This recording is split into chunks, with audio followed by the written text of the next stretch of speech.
inside the car and find supervisors. Remember to stay clear of the doors, but follow the rules of the night. Enjoy your trip aboard the Metroliner.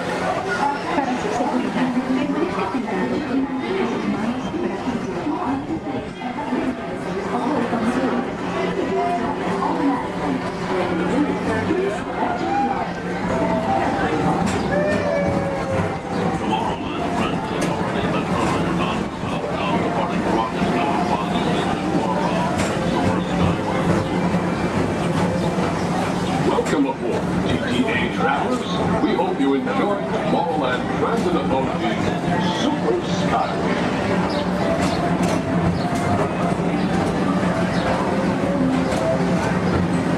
Now approaching Tomorrowland Interplanetary Convention Center. The convention center is home to a galaxy of wonders from Tomorrowland.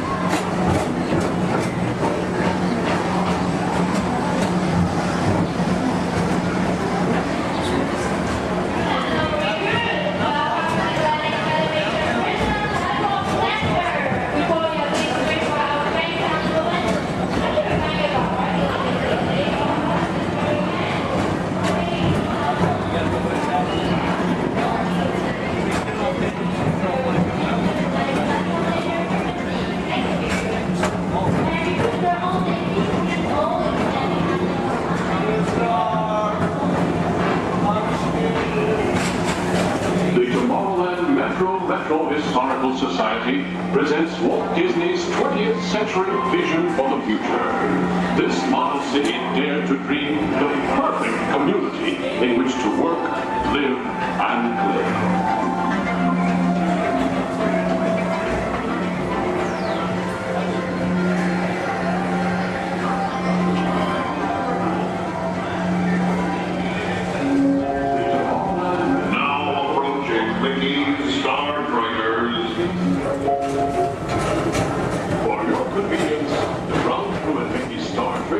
Will be glad to rocket ship to any planet in the galaxy. Hi there, Tomorrowland travelers. This is Mr. Johnson and Sky Hovercraft One, bringing you the latest Tomorrowland traffic report. As usual, everything is perfect on Tomorrowland Superhighway. Back to you at DTA Center.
the Tomorrowland Transit Authority.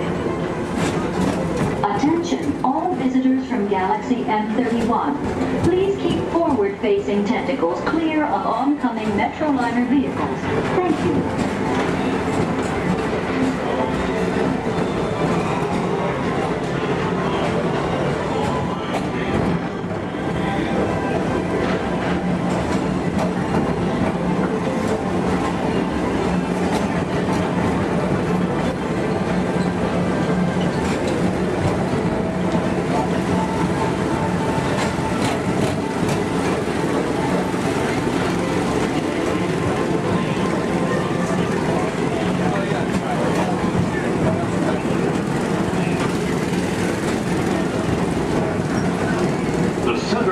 Rocket Tower Plaza is the League of Planets Astro Orbiter. This symbol of universal harmony and interplanetary fellowship provides all beings with an exhilarating spin around the planets.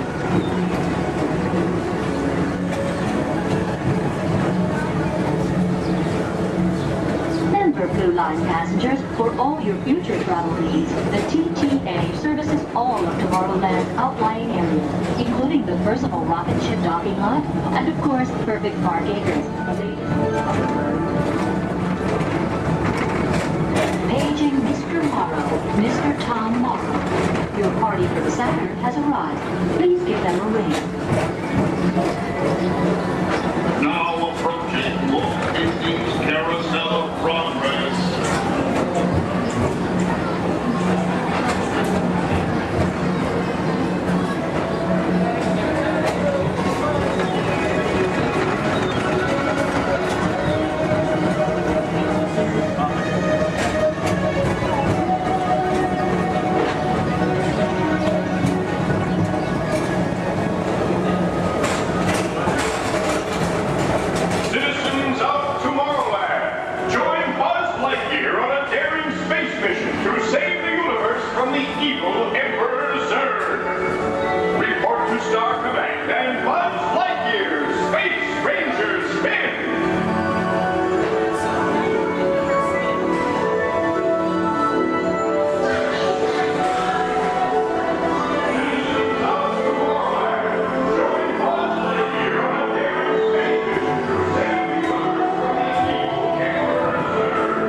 Hello.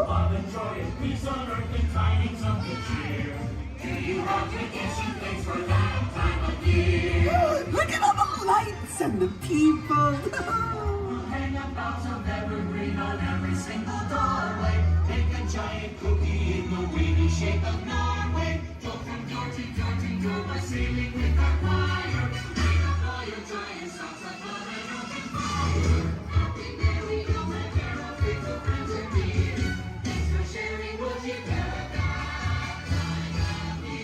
Ooh, a snowflake. Maybe I can catch it on my tongue.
also love a fairy tale Christmas time.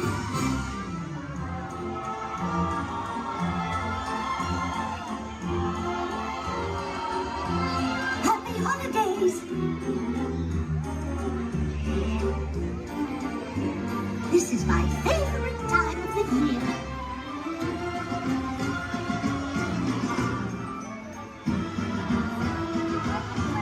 Oh my!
Happy holidays, everyone! Hello there! Happy holidays, everyone! Be good!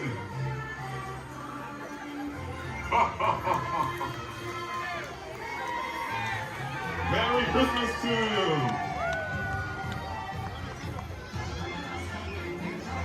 A very special celebration right on the heels of Super Bowl 52. From the 2018 Super Bowl champion Philadelphia Eagles, please welcome Nick Foles, Super Bowl MVP.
It's unbelievable to be out here with everyone here. I mean, we're celebrating a good time.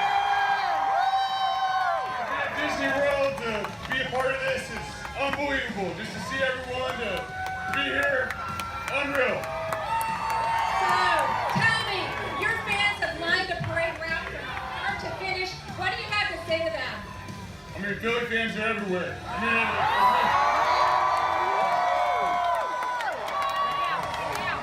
There we go. Hey, yeah, it's all right to yell. We're world champs. It's all right to yell. We're world champions.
Isabella, fermati, Isabella, scusi. No, she's a bit feisty. Scusi. Fermati, stop. Isabella, you're a bad broom, huh? No, Isabella, I mean it right now. You are being very bad. Oh, it's windy. Scusi.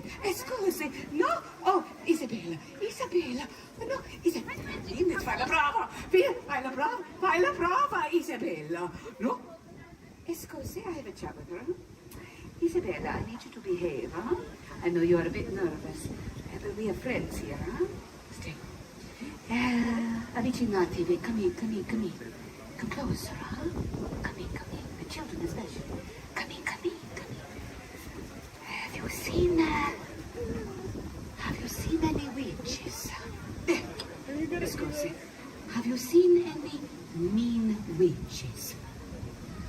You can talk out of your face. No? Okay.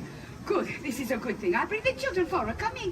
You can bring your food. Yes, dinner theater. Come in. Isabella, guess what? Our friends say no mean witches, so that means we are having a good day, huh? Buon Natale! You are here to hear my story, huh? Good. Come closer, please, to here. To the steps, huh? Come in. Very good. Now, my name is La Befana, and I am a witch. But I'm a good witch. I wear the scarf over my head because of the mean witches. You know what they do? They tease me, huh? Nobody likes to be teased. Huh? I think they do this, though, because they're jealous of me. I, La Befana, am the gift giver here in Italia. If the children are good, I bring the sweets, the treats, the goodies. If you are not so good, what do I bring? Coal. Coal. Yes, very good. Wait. I don't like to bring it, huh? But there's a gift giver in America. He has a beard, and he says, ho, ho, ho. Who is this? Santa Claus! I don't want to brag, but I need to tell you this.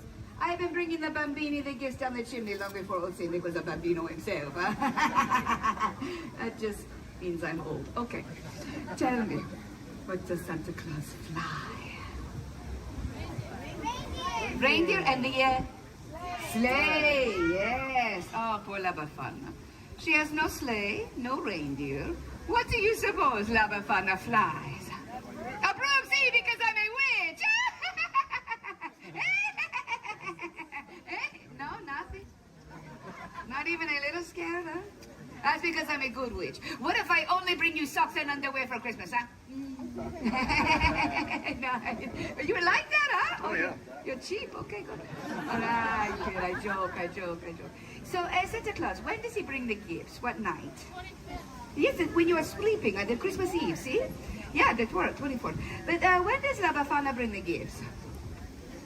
Okay. The eve of the Epiphany, huh? January 5th. Huh? Why? Everyone say, why, La Befana? Why, La Befana? There are many ways to tell my tale, but this is my story. Santa, camels, no running water. Once upon a time, over 2,000 years ago, Italia was the center of an empire, much bigger than it is today. And Rome reached all the way out to what is now known as the Middle East. Now, I lived in a little cottage at the edge of an old highway where caravans of camels would come by all the time. You don't see camels very often now, do you? Maybe some Teslas, but no camels. One day I was sweeping in front of my little house. We did that back then. Yeah, we swept outside. I don't know why. And I look, and I see that there are 3 travelers coming towards me, and they are on camels. They are so exotic, dressed like kings. The men, not the camels, huh? And they are pointing in this way, and in that way. And they say a word that I remember. Bethlehem. You know this word? Yeah. You've heard the stories, huh? But you must understand, it was so long ago. La Befana did not know of the Bethlehem. La Befana, that big star in the sky is to tell that a great king was born in the Bethlehem, and we are following his star. Yes, I have seen this star. It is why the sky is so bright the last few nights. And if I'm being honest, I was getting a little annoyed. It was keeping me up at night. But I am so excited, so caught up in the story of finding the young king that the men, these travelers, they ask me to come with them to the Bethlehem. And for a moment, I have such a longing to follow that star. And then I think, what? You crazy love of fun. You pots, huh? Camels, stars, strange men in the middle of the night, huh? Not so good, ladies. No. No, I'm sorry. La Befana cannot come. No. So the men, they go to the Bethlehem without me. But you know, I stand outside for a while, and I look up at that star, and I wonder. A few days later, a young shepherd comes running into my village, and he comes to me, and he says, Befana, why do you not go to the Bethlehem? Everyone is talking about the baby king, the king that was born in a poor stable. And Befana, they are saying that he is the Son of God. Just then, the sky opens up, and it is filled with a bright light. So bright, La Befana cannot even look. It's as if the sky had burst into glory, and the sound of the angels singing. So many, many angels, like nothing I had ever heard before, so beautiful. I knew then I must go to the Bethlehem. So I run inside to find a little gift for the special bambino. You see, the kings, they had brought the fancy gifts, but I had nothing. But I did not want to go empty-handed. So I look and I search, but all I can find are old scraps of wool. But I turn them into a little baby doll. Better than nothing, huh? I am so excited. I will go to the Bethlehem. I will see the little king. So I run outside to follow the star, but oh, it is gone. The beautiful star, she is no longer there. La Befana had waited too long. What would I follow to find the young king? And so, since then, I have been looking for the Gesù Bambino, the Christ child. And on the eve of the Epiphany, that is when the three wise men arrive in the Bethlehem, I climb down the chimneys and I look into the faces of the children and I think, oh, are you him? Are you the Christ child? And when they are sleeping, you think this could be so, huh? No, I do not find the Christ child. But when I look into the faces of the precious children, it reminds me of the miracle of that star. And I leave them a gift. Now, you are probably all thinking, oh, La Befana, the story is so sad. Huh? No, not so. Say why, La Befana? Why La Befana? I will tell you, because here in Italia, Christmas is a time of great celebration. It is a time to gather the family, and we cook, and we eat, and we laugh. We tell stories around the table, the bambini, they play with the gifts that I bring them. We sing, we dance, it's molto bello. I may not have found the Christ child, but in giving the gifts, I have found joy. Now, with that I say arrivederci, but before I go, you know what I must do? I must once again put on my disguise so that the mean witches do not find me, huh? You know, I should give the mean witches a gift of coal. No, I joke. You have all been so kind and listening, and in doing so you have given me, the gift giver, a great gift. So why do I do this? Why do I worry about what the mean witches say to me and think of me? Why do I hide? Do you think I should hide from them? No, you are right, I will not hide. Because you have given me the courage to be true to myself, huh? To follow my own star. I do not want to hide. I want to spread joy. So, I will leave you with this. My version of a saying we have here in Italia. Pescoa con chi vuoi, Natale con I tuoi. Celebrate Easter with whomever you choose. But Christmas, always with your own. Buon Natale! Buon Natale. Grazie, my friend. Grazie. Do you like a picture with me? I will come down here. I'm having a very good hair day. We'd like a photo. Y mantenga sus manos, brazos, pies y piernas dentro del tren. Cuide a sus pequeños. Muchas gracias. Howdy, partners. For your safety, remain seated with your hands, arms, feet, and legs inside the train, and be sure to watch your kids. If any of you folks are wearing hats or glasses, best remove them, because this here's the wildest ride in the wilderness.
One stormy night long ago, 5 people stepped through the door of an elevator and had a nightmare.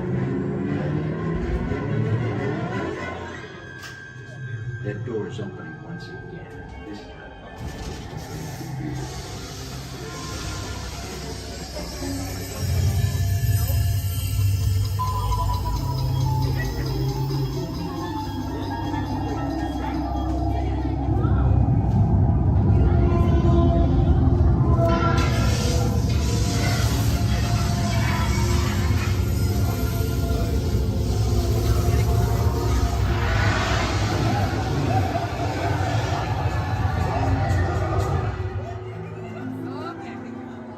You are about to discover what lies beyond the 5th dimension, beyond the deepest, darkest corner of the imagination, in the Tower of Terror.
A warm welcome back to those of you who made it, and a friendly word of warning.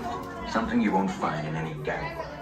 The next time you check into a deserted hotel on the dark side of Hollywood, make sure you know just what kind of vacancy you're filling, or you may find yourself a permanent resident of the Twilight Zone.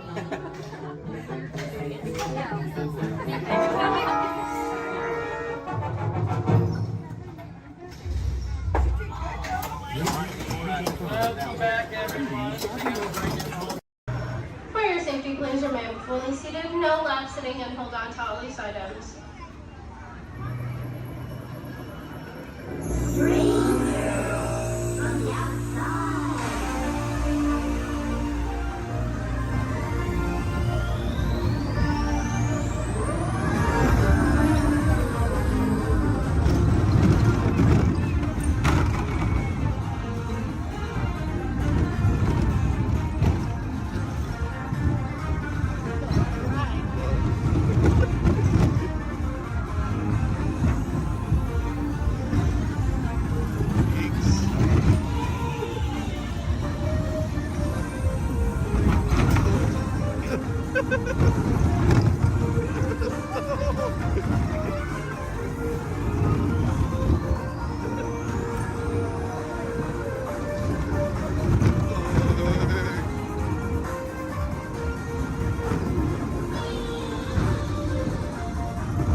started off. Please welcome the Clayton family! And we're going to get everybody in the mood by showing you a few gags from some soon-to-be classic action movies. So, cue, Clayton family. Nice! Action! Perfect.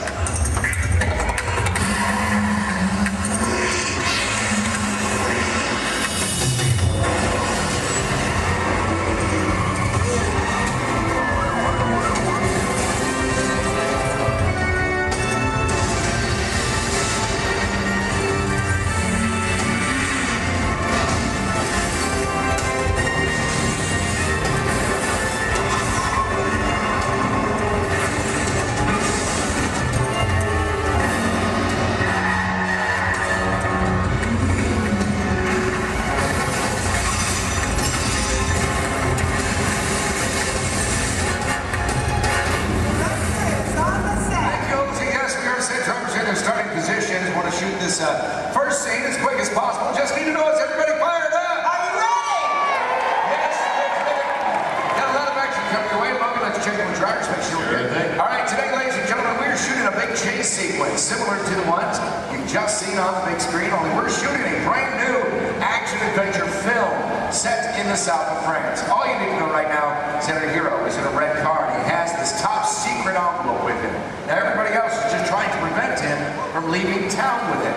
That's the scenario. Logan, drivers ready? Good to go. All right, let's go ahead and slate it, please. Rolling, ballet train, sequence 7A, take one more. All right, drivers ready on my countdown. In 3, 2, 1, action!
Just like what you just saw. One of the most important things I've learned by a member of the creative team, our lead stunt coordinator, Logan Newell. Hey, good afternoon, everybody! Thank you very much. All right, off to a good start. You'll see right there. It's good stuff. Love that for Chase Mills. Tell our guests what you do for us. Yes, good thing, Don. Folks, basically my job out here is to choreograph some of this action and bring these scenes together with our stunt team, our director here, but biggest responsibility is safety. Absolutely. We talk safety every single day here with these extreme stunts. It's our number one priority. Well, it's critical. As drivers make it look easy out here. There's a lot of planning that goes into everything we do. In fact, I better get on. And your playback's ready. Great, let's do video assist camera one. Video assist is coming up. You're going to see some black and white images up here on the screen. This just helps us preview what we've shot before the film gets developed. And it's called video assist. We have cameras all over the set. Most displays now taken from my two cameramen. Again, already down here in the slabs here, we got the camera truck. But I just want you to notice how we're framing the action in some of these shots. Keeping the camera low actually makes it look like these cars going faster than they really are. And the short distance already getting upwards of 50 to 70 miles per hour at times, but keeping that camera low really keeps it exciting for a chase film. In fact, it's a technique used in almost every car chase you've seen on film. Oh, it's just great footage. Let's just get right to the height of the chase. Ramps, Lloyd, all of it. Heard a lot of cheering, a lot of excitement when this was happening. There it is, that high-performance machine, a hero car. Look at this reverse jump. Slow-mo for you so you can really capture that detail.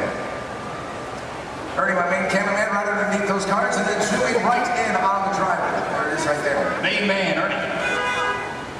Here's a look from inside one of the vehicles, give you a perspective what the drivers are looking at. I do want to talk about the hero cars, so let's bring up camera 4 and let's freeze that jump, okay? All right, Lloyd, I'm going to need you to roll into camera 4. Yeah, go straight on.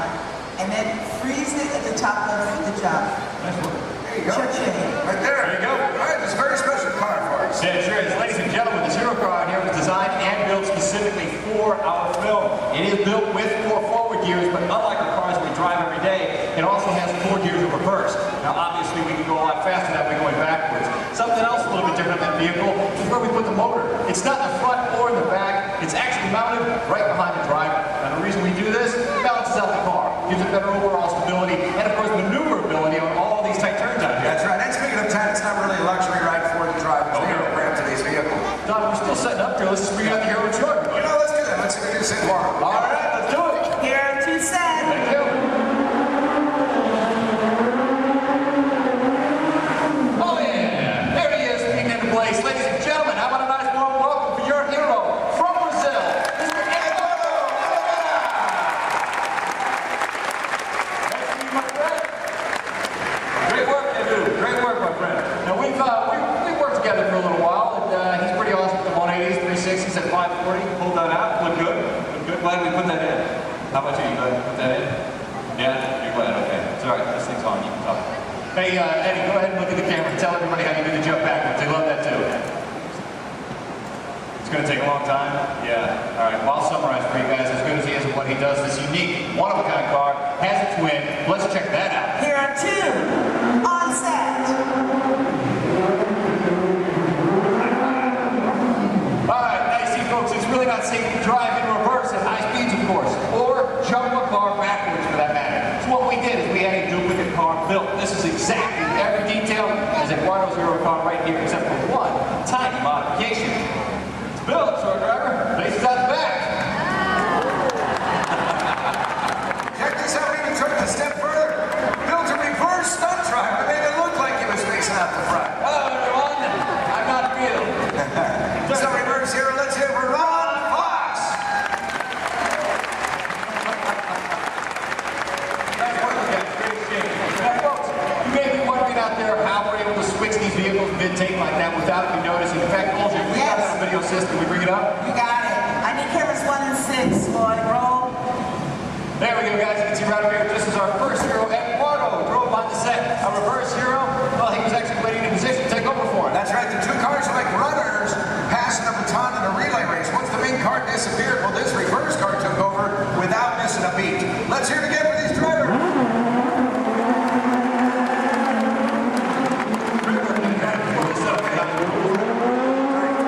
Coming up, we're going to put you in charge right now. All right, ladies and gentlemen, I have a very special treat for you.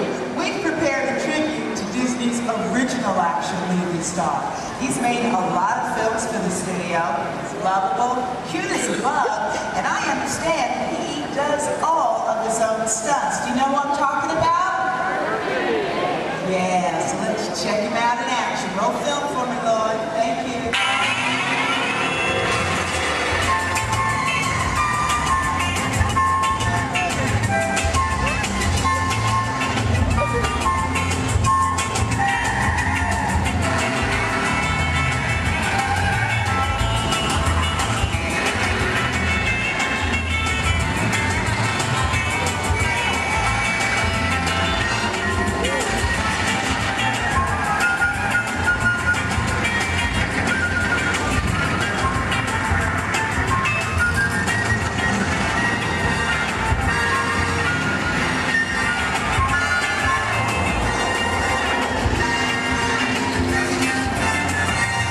stunts, the romance, and hey, you're leading ladies. What's it like working with them, huh? Okay, damn boy. You know what? I think we understand. Now look, we gotta finish setting up for the next sequence, so hey, why don't you head over and let everybody get a good look at you. Getting on up and go. Y'all put your hands together for Herb and the Love Bug.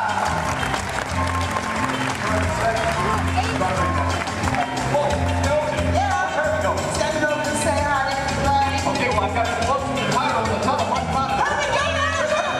Hurry!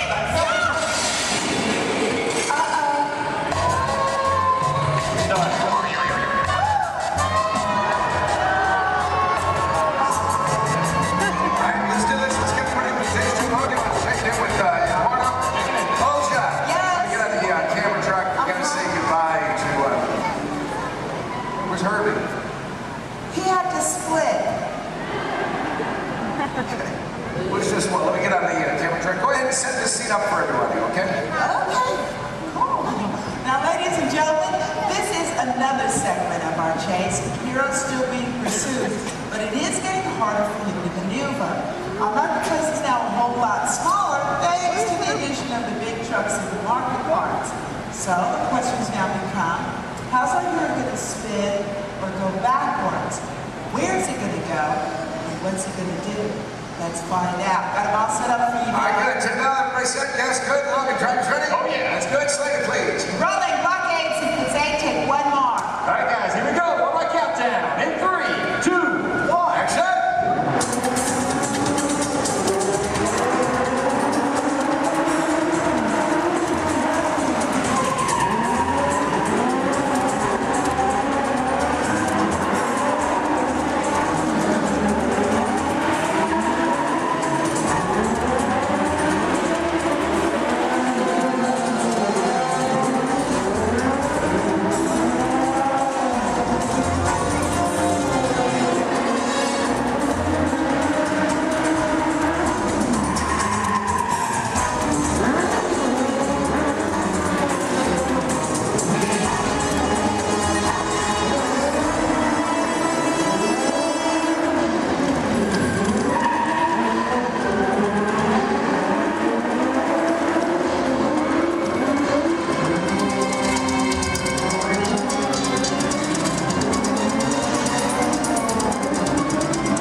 Really? You really want a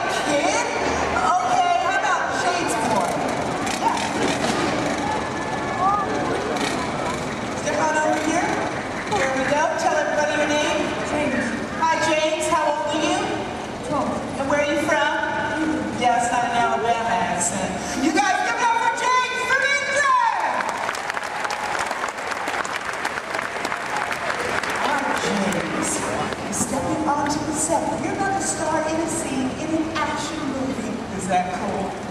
Yeah, high five to the director, boss. All right, look right up here at this big screen. I'm going to show you a part of the film. Then I'll tell you what you'll do for us. Okay? 706 first unit, Lord. All right, heroes on foot. He's in trouble. He literally calls for his car. Look at this. Using a remote in his watch. Car gets to him on its own.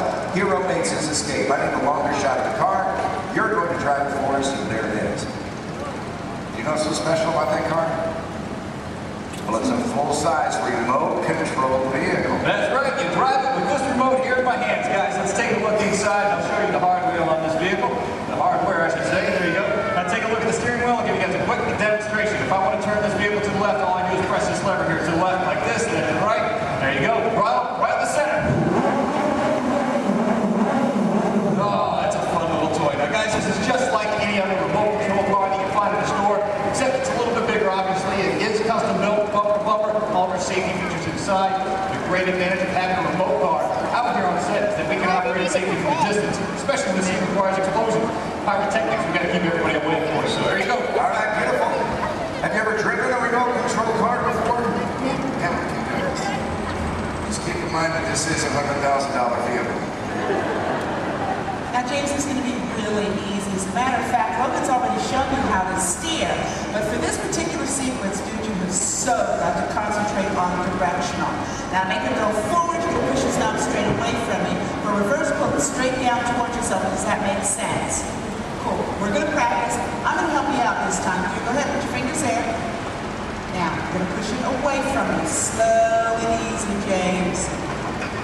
Nicely done. Watch your car. Now to make them stop is even easier. All you gotta do is pull it. Let go. See that? Comes to a stop. Now put your fingers back in place and pull it down towards yourself. Again with the slow and easy. Now Donna steers back to what we in the business call one. That's the starting position for anybody in a scene, whether that's even a movie, TV show, commercial, or even a music video. Let her go, make her stop. Beautiful. Now James, I need you to be very, very careful with that car. You set over there. Dude, that's your entire college career, man. Roll film. Let's go faster, okay? Take this, move it all the way up. Ready? Go ahead. Action, straight. Punch it. Nice, James. Reverse, pull it down. Let go. Pull it down. Pull it down. And hold it. Next one is red. Forward. Take it forward. All right, stop track. Stop. Hey.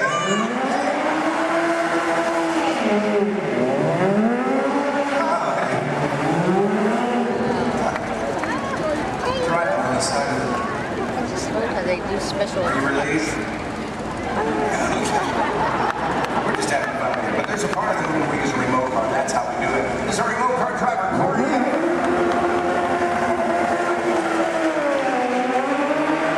Actually driving the vehicle, but you were the star of the scene. And to commemorate this moment, I have for you lights, motors, action, extreme stunt show, honorary driver pin. Can't get this pin anywhere in the world except for starring in the role you just did. That's how exclusive this is. All yours.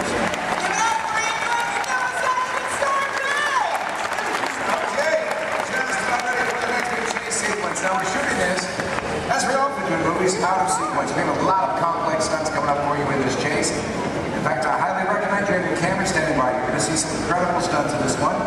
One by my stunt coordinator, Logan. There he is. Where's my fan? They're all out here. Oh, 5,000 Logan. All right, that was almost good there, Don. Thanks. Guys, right up here, we got a great scene coming your way.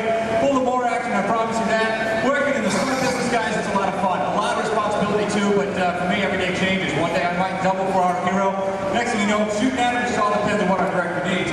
I'm pretty sure by now you guys all figured out how to get down, right? Pretty obvious? Yep, I'm standing just over 40 feet high during the scene. Falling into that pad, we're going to kick it off here momentarily. So, Don, when you guys are ready. We are shooting the very beginning of the film. This is where you see the hero for the first time. He's in a gray jacket, just picked up this top secret envelope. This, of course, you met him earlier, our hero, Eduardo Olivera. And he's done a lot of stunt driving for the film already, but for this scene, he's playing the role of stunt double. Then we'll bring out our moto, so you're going to see a motorcycle chase. Ready to go? All right, that's good. Hold your slater, please. Rolling, motorcycle chase. Sequence 3, take one more. On the countdown, in 3, 2, 1, action!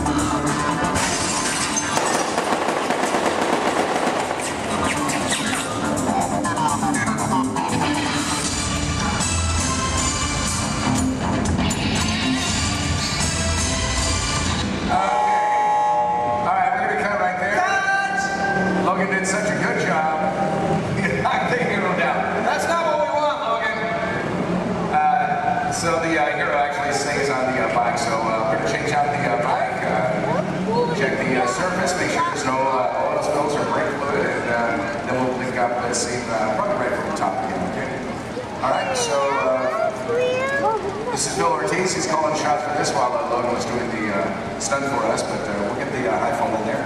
So let's just go to BGM for a moment, and we'll get this started as soon as we can.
Simon finish the operators on it. As you do this, up to the throttle, you the rear brake is what gets the bike to slide out from under. It's done it itself, can't get injured on this. Glides right through that trench, just touches the fire, that's all we need. He's already engulfed in flames right when he's at his feet. 1 second that took. Yeah, it didn't take long. Yeah. There you go. Good job. It's nice right there. A lot of this one's going to end up in the fire. Right there in the background. That's Love it, the hero. Background there. 10 seconds in, Nick starts feeling the intensity. You know it as soon as he goes down. Our crew right there to put him out. Absolutely. Then we'll wait for his thumbs up. Make sure he's not feeling any hot spots over any part of his body. Which we get right there. Yeah. For stunts like this, we use as many different cameras and angles as possible. Well, folks, we have to. It's a big stunt, a lot of safety. We need it in one take. That's right, elaborate stunt, a lot of prep time involved. That's exactly right. A good half an hour of preparation just for Dave, our bird guy alone, folks. He is wearing 5 different layers. Now, the first layer that we put on him is a dry layer of Nomex, extra fire retardant material. We throw in some pads, of course, for the impact of that fall. Another layer of Nomex. There it is. And the fourth is a specially designed to saturate the cool gel. That acts as a thermal barrier between Dave and those flames. The last is his moto driving suit. And what we do with that is paint it with a flammable gel. Now, ladies and gentlemen, it is the flammable gel that you notice burning and not Dave's moto driving suit itself. Now, one can do amazing things with digital effects, but nothing beats capturing fire stunts live. Yeah, that's where I like it. That's right. Good. Hey, you know what? This is what I want to do. I know we're set up for the final race. Let's get a pursuit route to camera out. Let's go inside and show our guests how much we modified these vehicles. I got you what you need. Let's do it. Guys, let's get V2 out to camera out. V2 set, camera out. V2 is on set.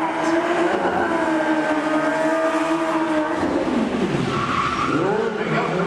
Right there. That's terrific. Slow down, boy.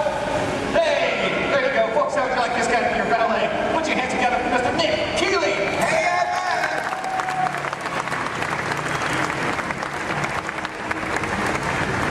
because the set is village in the south of France, that means we have to make everything match, and then we're going to glue the cars. These are local courses. We had them shipped directly to us from Europe, and then we literally gutted them out. We modified them to suit every need that we have. Yeah, absolutely. Which basically included losing a lot of weight on these cars. We wanted to make them lighter. We rebuilt these cars from the ground up. Let me show you how we reinforced that interior. We did it by installing this rally car crash cage that is fused throughout the entire vehicle there. We also took out the motors that these cars came with. We replaced them, of course. Right behind the driver, folks, that's a 1300cc motorcycle engine. These cars are balanced down and modified. They're designed specifically for these stunts. Ernie, let's go on the side here for a quick second.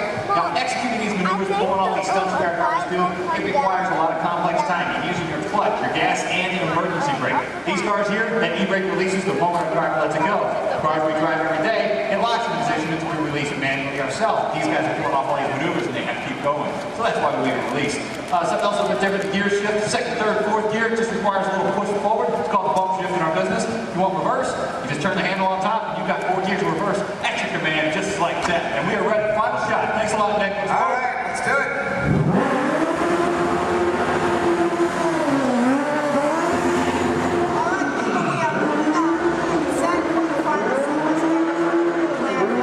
Research a lot what goes into creating complex vehicle stunts. Right now I want to show you the film. And I want you to find the scenes you just saw shooting there. Remember that first scene called the ballet chase? Then there was the jump in the semi. Now this motorcycle chase you'll see first in the film. Also look for an additional stunt that Logan did for us on that iPhone. We're going to heat things up right now. Let's roll that film.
good.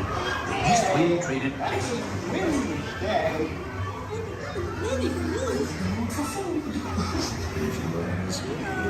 He'll never reach there. Mommy! Mommy! Oh dear! Can you touch me, Mom? Look, Mama, look! I'm a fight!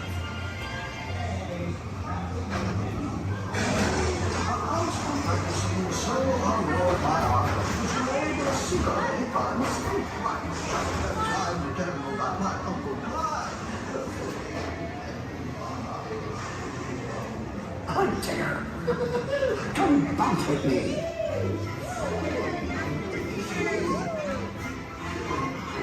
Dancing makes you feel just great, doesn't it?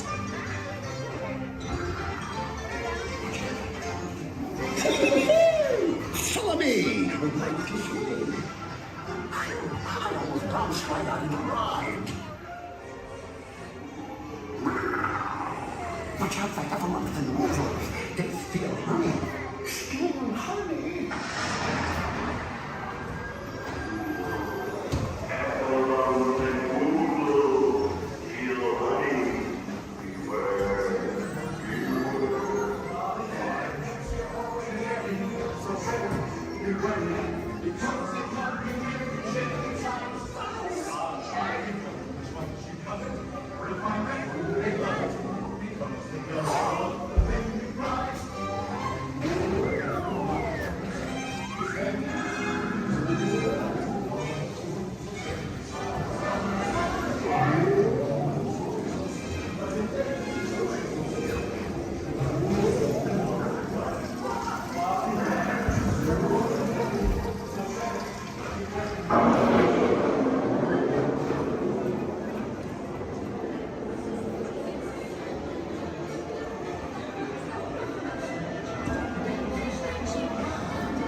Very big, wonderful!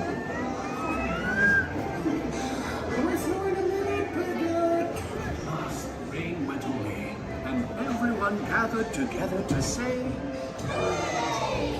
Hooray for Pooh, too! That's not the party without me.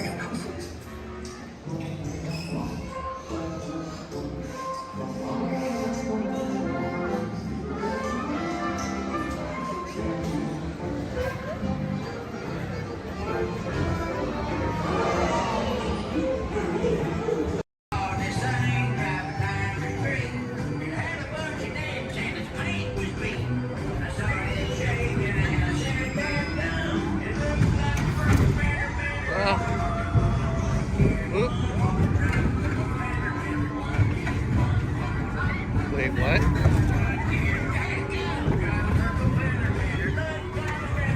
What?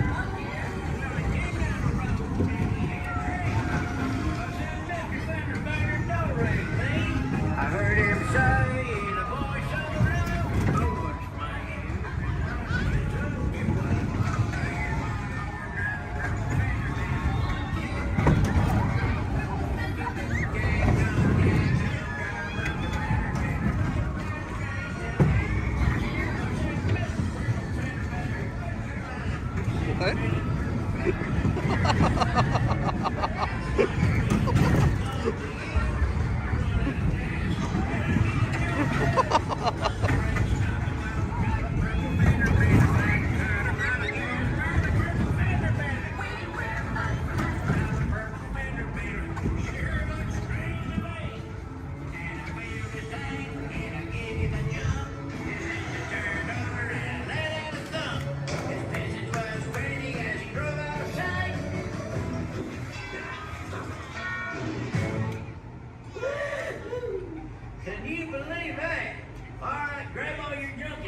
Suivez-moi, je vous prie.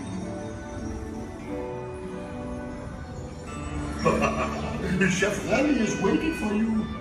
This way.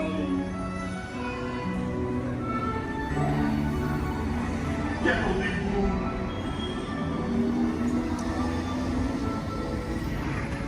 Oh, les verras, les invités pour le dîner. Here. Hein? Pour le repas idéal. Concombre? Non. Simple omelet? Too simple. What? Mais oui, that's it!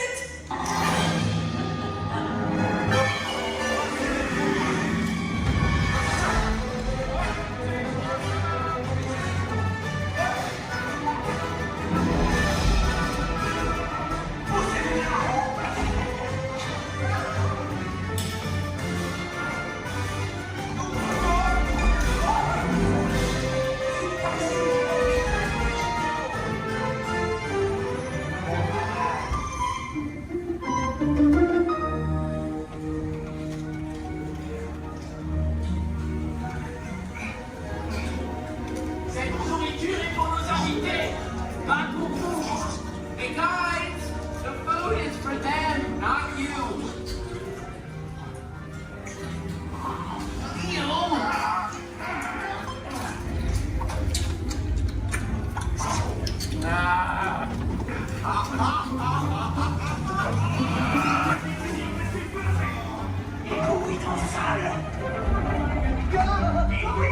What are you doing? Que manigancez-vous? Out of my way!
Il va falloir rapidement 4 ratatouilles pour la carte.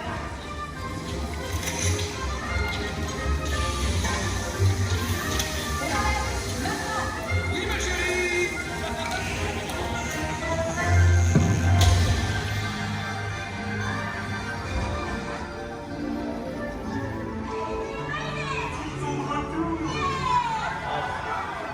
Hey, thanks for coming, everyone. Vous serez toujours les bienvenus chez Rémi. À bientôt et bon appétit. Et Mino. Au revoir.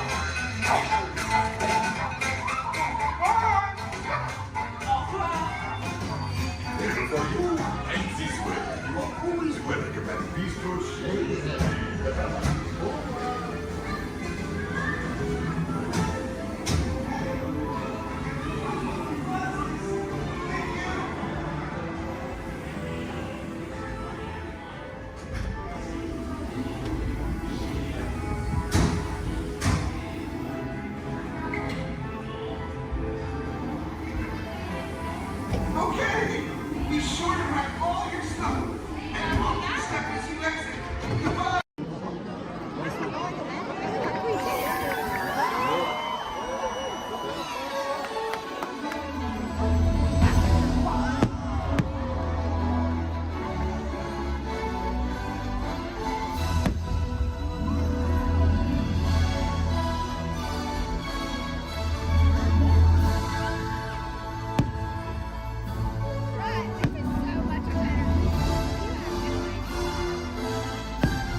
chocolate, cozy fires, and mistletoe.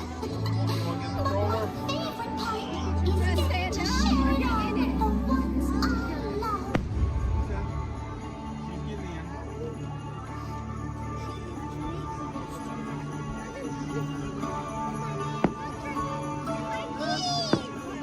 They just randomly shoot out of the sky.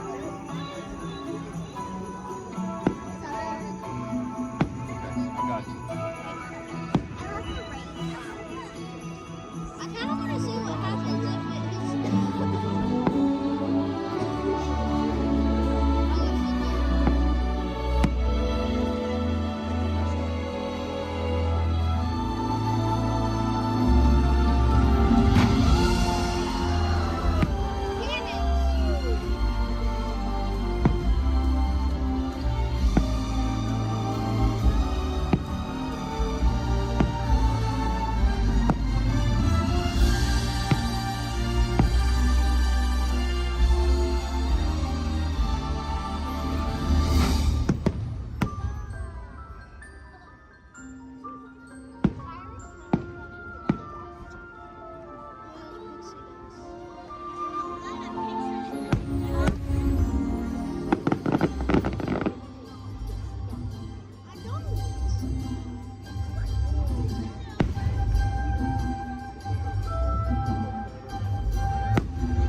Oh my goodness, I can hardly wait!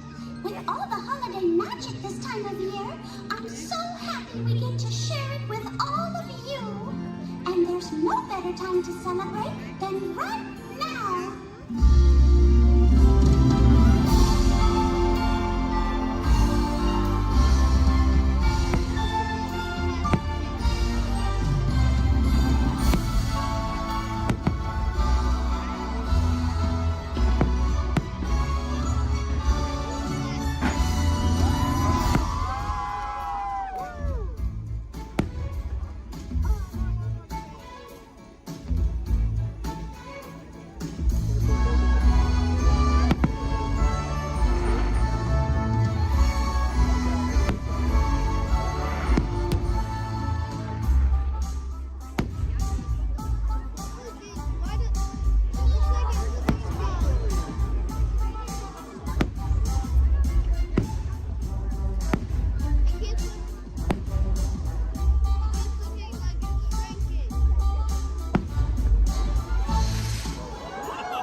engineers.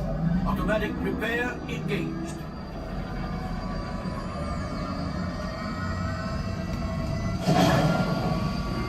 Right, pilot.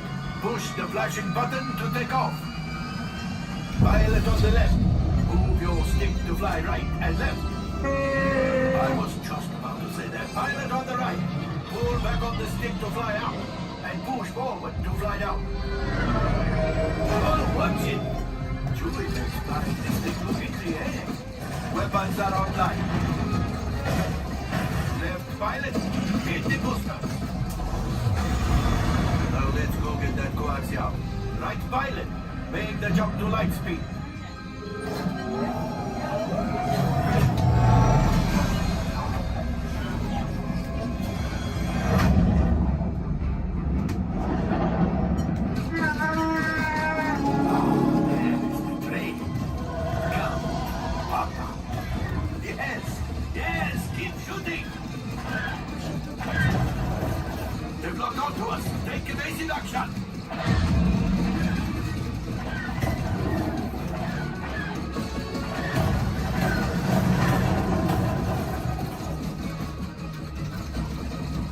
There it is! After that train! Gunners, fire the harpoon!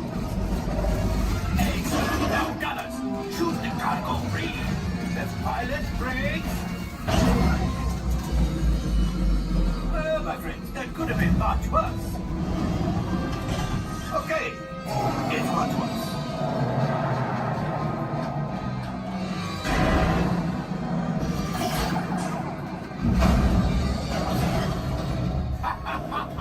Yes, you got one. Excellent, my friends. Now power up the ship. Well, I grab the axiom. You see, just as I promised, my friend.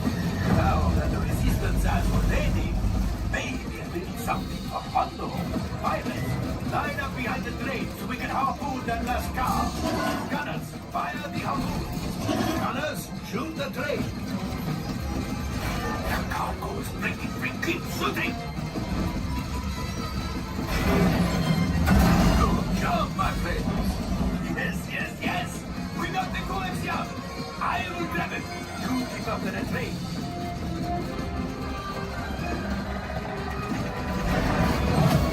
Gunship. Oh, that's ridiculous. Things are getting too hot. We have to get out of here.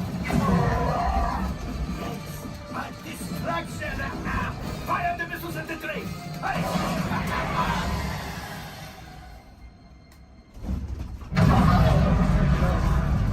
Watch out! The Star Destroyer is collapsing! The pilot hit the boosters! Boost! We made it! I don't believe it, but we made it! Now, let's get out of here!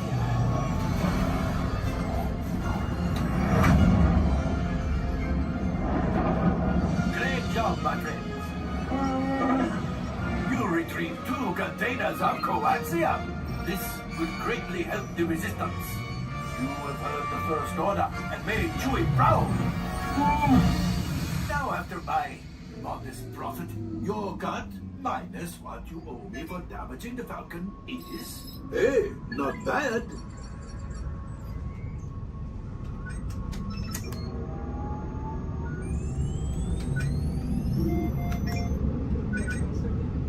R5, damage report. Engine failure. All right. Hyperdrive leak. That is not too good. Multiple hull ruptures. Well, it could be worse. All right, I'm making an executive decision. Everybody out. Go on, get out.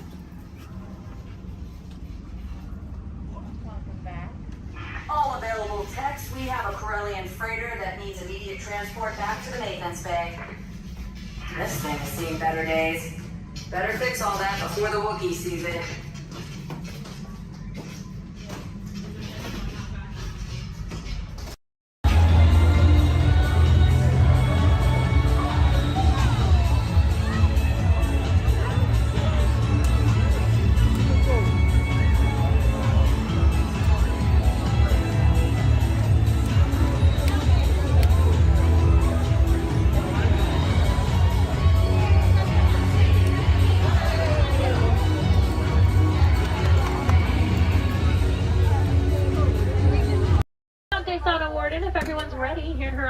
a twin day, and that means let's go.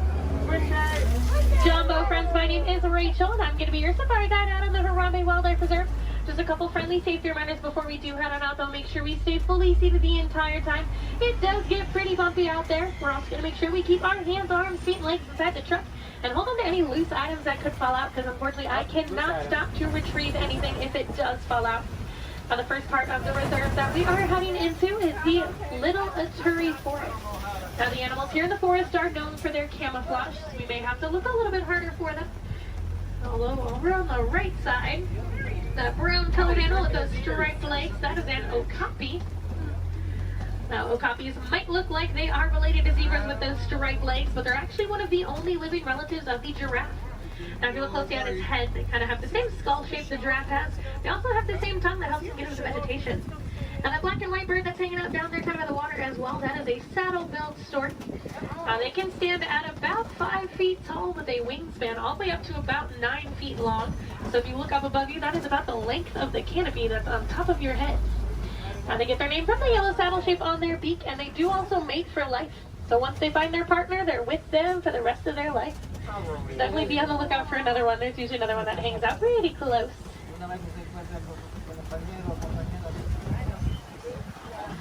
Looking a little bit quiet on this part of the forest, so let's see if we can head up, see what else we can find.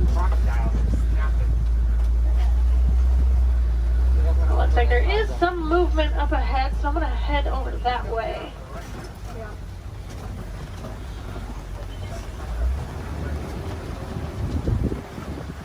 Alright, so coming up on the left, you might see there's some light tan colored animals kind of huddled underneath the tree, kind of by that bamboo. Those are greater kudus. And then actually up kind of under the trees, and then also at the top of the hill up there, those darker brown colored animals with those horns on top of their head, those are bongos. Now, bongos are very shy and reclusive animals. That is how they get their nickname, the ghost of the forest. Both males and females do have those horns on the back of their head. And if you notice they're angled backwards, that's help them get through any of that thick and tangled brush here in the forest they usually live in. Alright, it looks like we're going to cross over some water, so that means we're heading out towards the Safi River. You're going to want to keep your eyes near the water looking for any kind of shadowy figures. A lot of times you'll see Nile crocodile or even Nile hippos. Now, hippos will spend most of their time in the water and even spend about 8 minutes at a time underneath the surface. The average male hippo does come in at about 5,500 pounds, and they do kind of float to the bottom of the water and walk along the bottom rather than swim. Although, to be fair, if I was 5,000 pounds, I'd probably do the same thing. It takes quite a bit of energy for them to swim around. I haven't seen any yet, but they do have a couple spots here in the river, so we'll head up. Now, those white and gray birds that are hanging out on the island, those are pink-backed pelicans. They do get their name from the pink coloration that their feathers get during mating season. That's not actually the feathers that turn pink, though. It's their skin that turns that color. It kind of makes the feathers look it.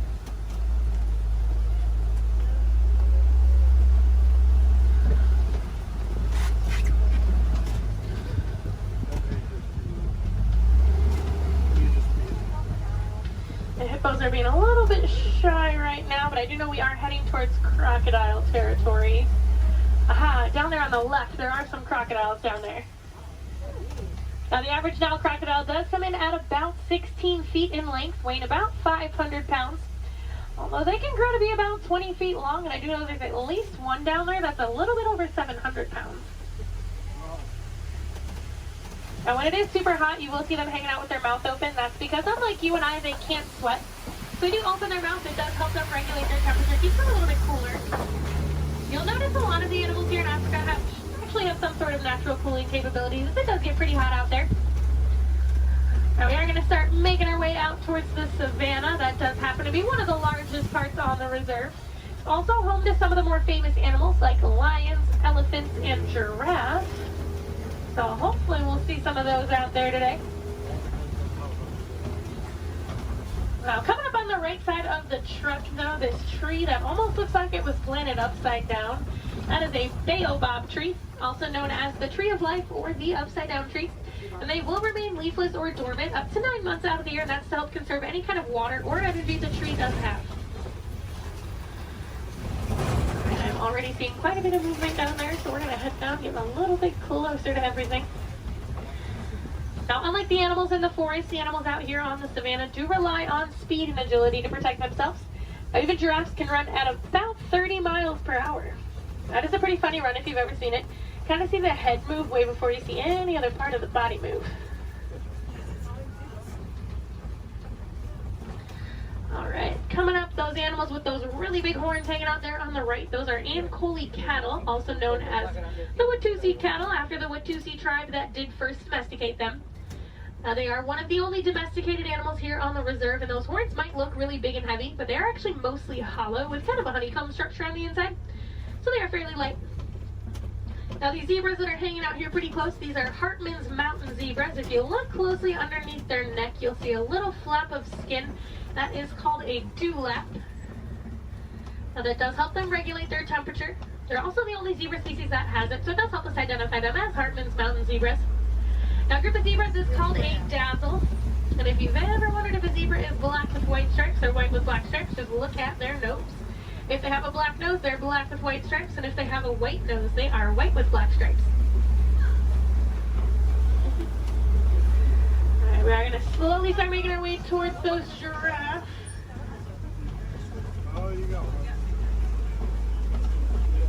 Now, looking at the coat pattern of these giraffes, it looks like they are Maasai giraffe.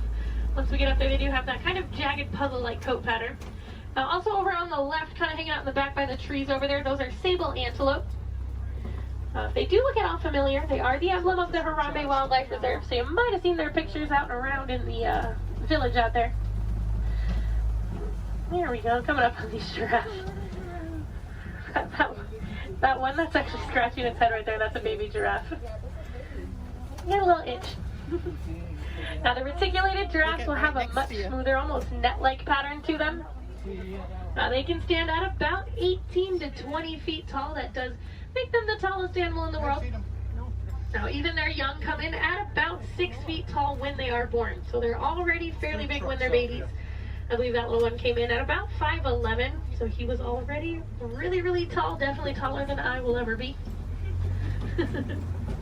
Now, these two animals that are hanging out here on the right, they're both Patterson's eland.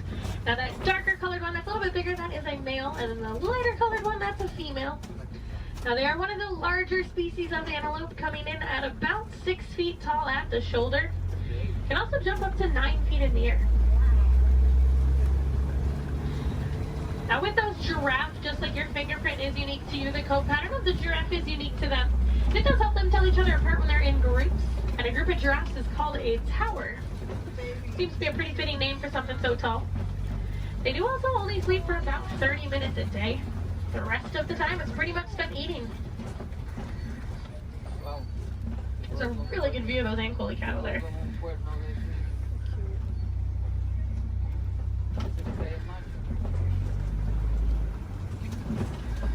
Alright, let's see if we can head up a little bit farther into the savannah, see what else we can find.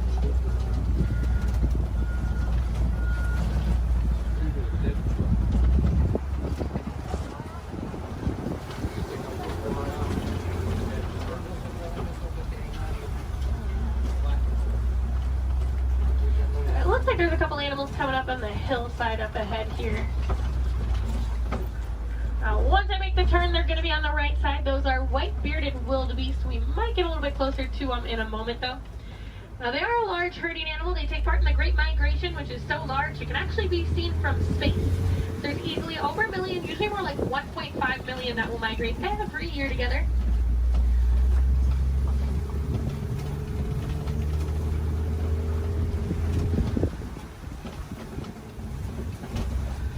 There they are. You can kind of see them there. Now, we are also coming up on some knockdown trees just up ahead, so we're going to head over that way. Usually that is a pretty good indicator that there's an elephant or two nearby. Now, elephants are known as nature's bulldozers, so you can always kind of assume. Actually, it looks like there is one up ahead of us. I'm going to see if we can get a little bit closer to it.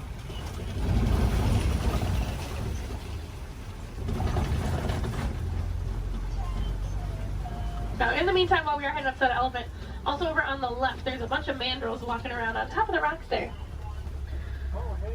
Now, mandos are one of the largest species of monkeys. An adult male can come in at about 100 pounds.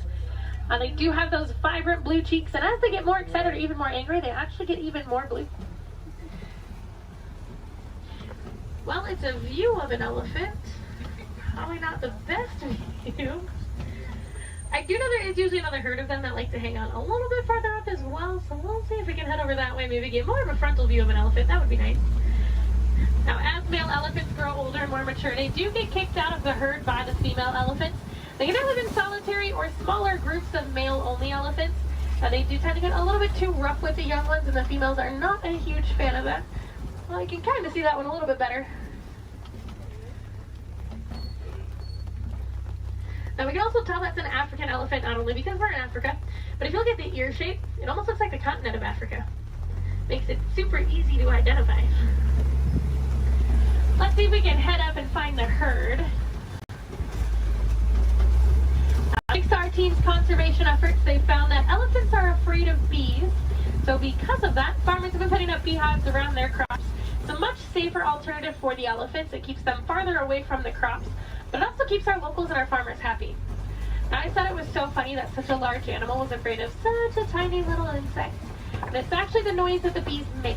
So elephants do have really sensitive ears, and that buzzing noise bothers their ears more than anything.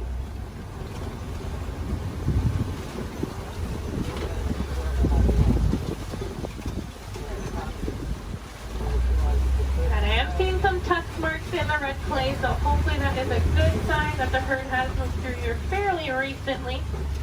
Now, just like you and I might take a multivitamin every day, the elephants do eat that red clay. It gives them a little more nutrients they may not always get from their daily diet.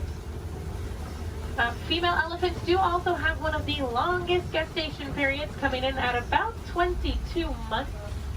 So I'm not sure I blame the females for wanting to kick the males out after a while. Personally, I might do the same thing if I had to go through that. Looks like there were a few of them moving up ahead, so we're going to see if we can get a little bit closer to them.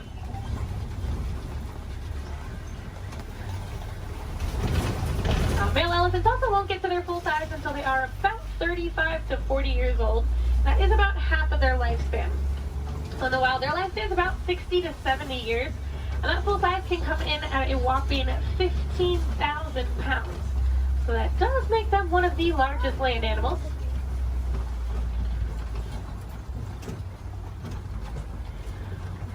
Now, they do also have really sensitive skin, so you will see them throwing dirt and mud up on their back. That acts as a natural sunscreen for them. You're also going to see them flapping those really big ears that they have, as those ears are home to a bunch of blood vessels on the inside. So just doing that, it does actually activate those blood vessels and can even cool their body temperatures down about 10 degrees. We might be able to see when we start going around this curve here.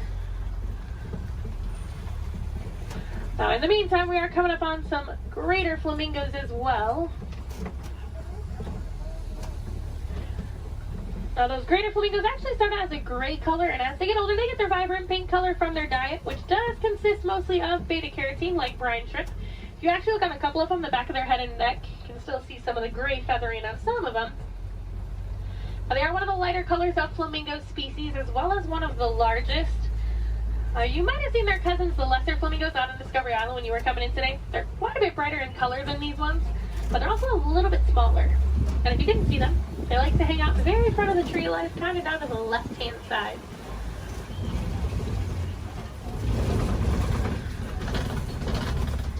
Looks like those elephants are wanting to be shy, but we are coming up on some white rhinos. Now, white rhinos don't get their name from their skin color. They get it from the Afrikaans word weit, which means wide. Now, if you look, they have a very wide mouth. Now, they're also one of the larger rhino species, coming in at about 5,000 pounds. Now, one of my favorite facts about them, even though they are 5,000 pounds, when they run, they can actually get all four of their little legs off the ground. So kind of like how a horse gallops. So they are very graceful for how large they are. Oh, there's one running. It was, for like a hot second, it was actually doing like the actual full run. I'm mad he stopped. Oh, he said, I got snacks over here. I'm coming over here. And usually if you see a couple, there's quite a few. So there might be some more around. So we'll definitely be on the lookout for some more. A group of rhinos is also called a crash. That is a pretty good name for them because they are almost blind. They kind of seem more like shadows. It's really funny when they stand really close to the road. Sometimes when you try to sneak by them with the trucks, they don't realize we're there until they hear the truck and they're like, ooh, they like jump and run back. Well, we are coming up on a couple cheetahs. There's a cheetah laying down right on top of the hill there that's really close, and there's a couple more walking in the back. Yeah. Now, cheetahs are one of the fastest land animals. They can go from about 0 to 60 miles per hour in just about 3 seconds. Now, they do get to that speed fairly quickly, but they can't actually maintain it for very long. It's more like a short sprint of a couple hundred yards. Looks like there's a couple more walking up ahead here. Now, they will use that long tail of theirs. Kind of works as a rudder to help them turn. Their nails also don't retract, so they do stay out. It does help them gain traction when they are running those speeds. And unlike most big cats, they will do most of their hunting during the day and do tend to be way more active during the day. They're also one of the only big cats that can purr. So kind of like your household cats, just a little bit bigger.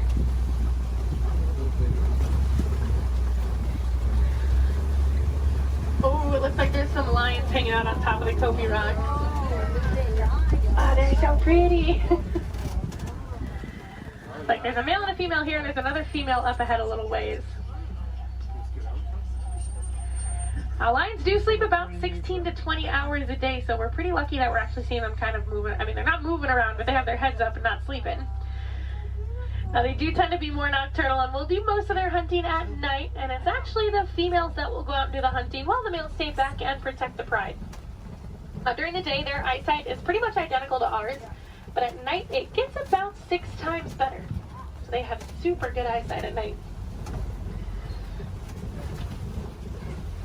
Now, when they vocalize, they can vocalize up to 5 miles away. You can hear it. So if you do plan on staying here all the way up until park close, I highly recommend while you're walking out to your car, keep your ears open because sometimes you will actually hear them vocalizing. It's really cool. Now, I know everyone's excited about the lions, but there's a really cute little brown and white animal over on the right. And that is a bontebok. Now, he's related to the white-bearded wildebeest that we saw earlier, and within 5 minutes of birth, he can stand. Within about 10 to 15 minutes, they can also walk and run. That's a super good survival technique for them. That way, once those little ones are born, they can get up and get on the move as quickly as possible. Now, also hanging out in the trees there on the right, those are waterbuck. Now, waterbuck do drink an excessive amount of water, hence the name waterbuck. But they also have kind of an oily, greasy feel to their fur. Now, that is supposed to help them be a little more waterproof when they are hanging out in the water. Now, we're coming up on some fairly big burrows. Be on the lookout for warthogs. Actually, down in that burrow there on the left, there is a warthog. Now, warthogs are one of the largest land burrowing animals. They like to back up into their burrows, just like that one's doing. That way it keeps their tusks out, so if anything tries to sneak up on them, they can try to deter that animal. They've also been known to recycle other animals' burrows, so they might find when an animal has an abandoned and call it their home. Isn't the ever so lovely ostriches over there, too? Now, while we are heading over there, it looks like those ostriches have also dropped some eggs there on the right. Now, individually, each one of those eggs can weigh about 3 pounds, and they are so strong that just about any one of us can stand on them and absolutely nothing would happen. Are you guys going to stay off of the road, or no? Okay. Now, ostriches are the largest species of bird. They are flightless birds, though. They use those wings to help them turn, kind of like how the cheetah uses its tail. They can run speeds of about 30 to 40 miles per hour, so they are fairly quick. They always look so confused, too. This makes me laugh. They are notorious for long animal stops, so when you can sneak by them when they're that close to the road, it's your lucky day. Alright, it looks like the warden post is coming just up ahead of us. That does unfortunately mean our safari is coming close to an end. But the warden has adopted some Nigerian dwarf goats that like to hang out here. Now, they do help our warden keep the grass looking nice and the weeds down low, and in return, they produce some milk that the villagers here find very sweet and actually high in value. So that does allow the village to rely less on the wildlife out there. They are small, but they won't get any bigger than that. They are full-grown adults. And they are one of the many examples of how humans and animals can live in harmony together. It just takes a little bit of effort from us. Some small things that you guys can do at home but make a huge difference for these animals. Planting some native trees or plants in your yard maybe building a few bird houses here and there, or even some bat boxes. A lot of these animals, including the elephants that we saw, are losing their habitats due to mining for metallic ore, otherwise known as coltan. And that's found in many of your small electronics, so things like cell phones, laptops, tablets, anything like that. So next time that brand new shiny iPhone comes out and you guys decide to go and purchase it, just make sure you recycle the old one. That will help keep mining down to an absolute minimum and saving those habitats for those beautiful animals out there. And if I have any wilderness explorers on board, you guys have been on board the Simba 1. That's SIMBA 1. And I am going to get you guys back up to that dock that we originally came from, so you're going to have to bear with me for just a little bit longer. Hopefully we should be able to buzz through some of the docks fairly quickly.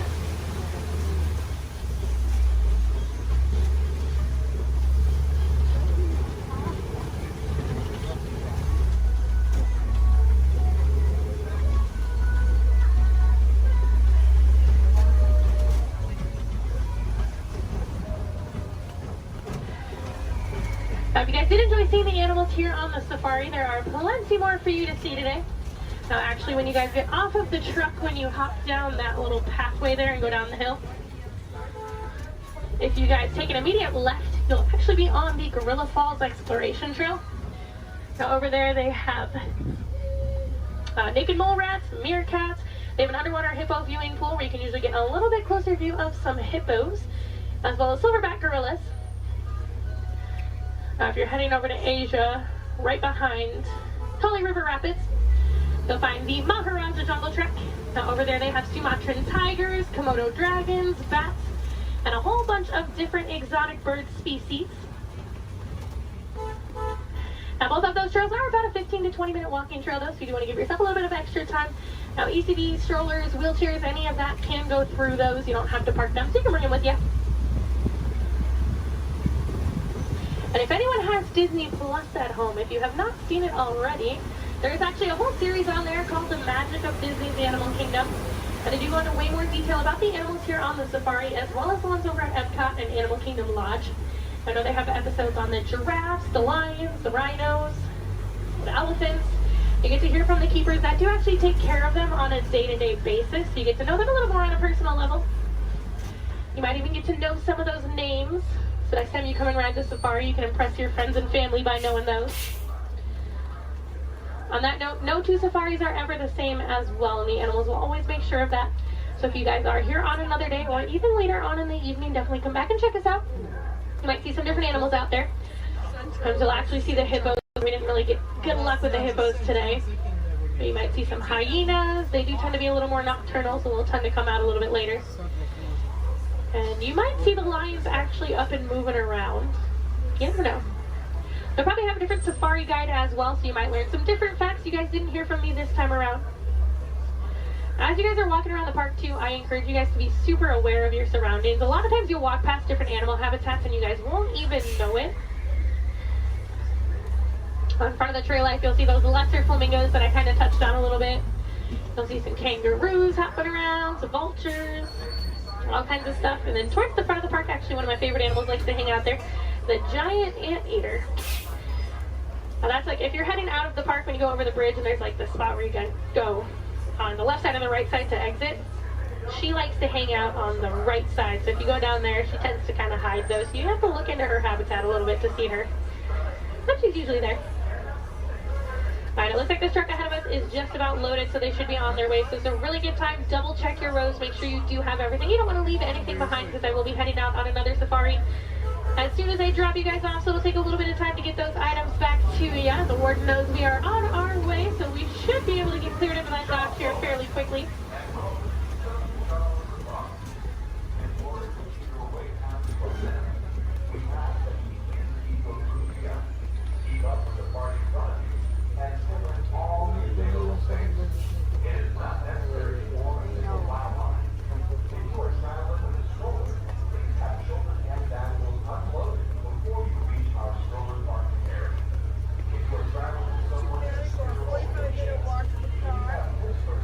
Some more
maybe we don't like to say goodbye as we feel that is far too sad and far too final. So it's time to leave you with Kuaharini. So Kuaharini friends, go well, go wild, go make a difference out there and enjoy the rest of your day here at Disney's Animal Kingdom or wherever else your adventures might take you. Intrusion alert, level 2. Intrusion. Disarmed. Sensor offline.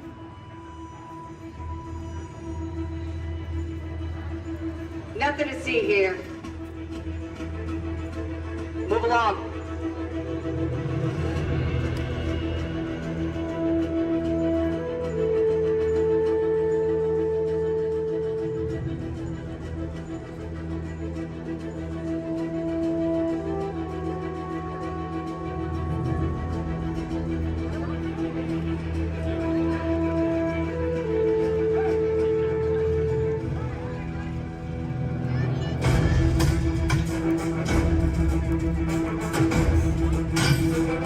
You don't look like recruits. I've got this. Intrusion alert, level 2. All units alerted. My turn.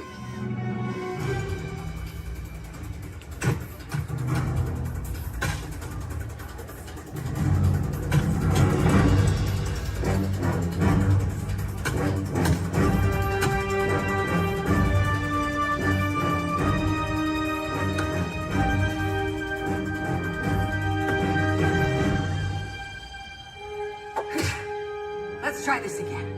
Who sent you? An old friend. System offline.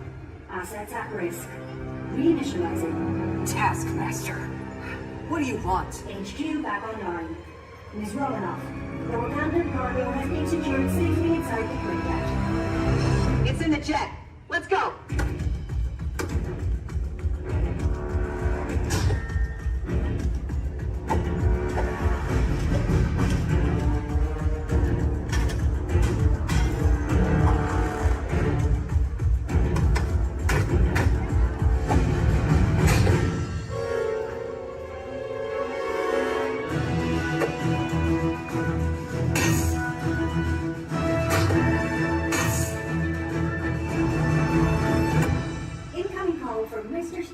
Friday, don't put him through! Yeah, she put me through. Hi, Nat. Everything okay? You need help? I don't need help! Yeah, I said no. Intruders, step aside. I won't ask a second time.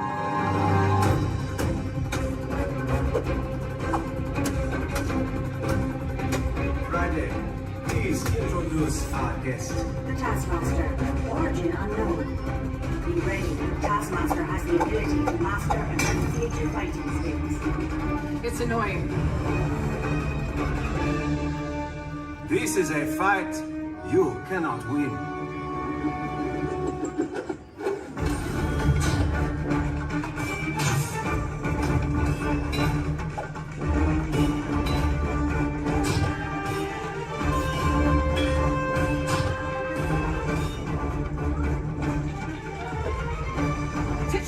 The vibranium! Leave it to me.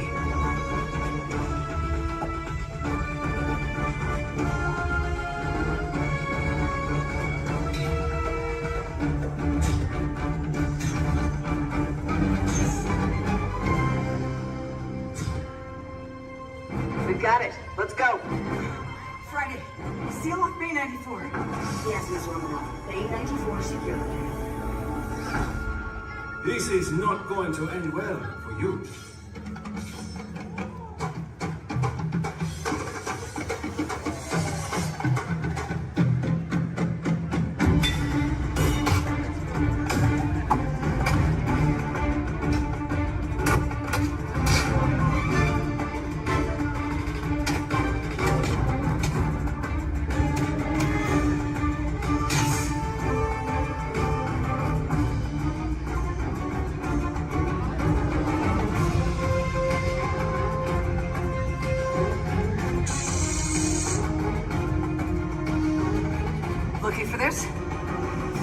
out today. You know how this ends.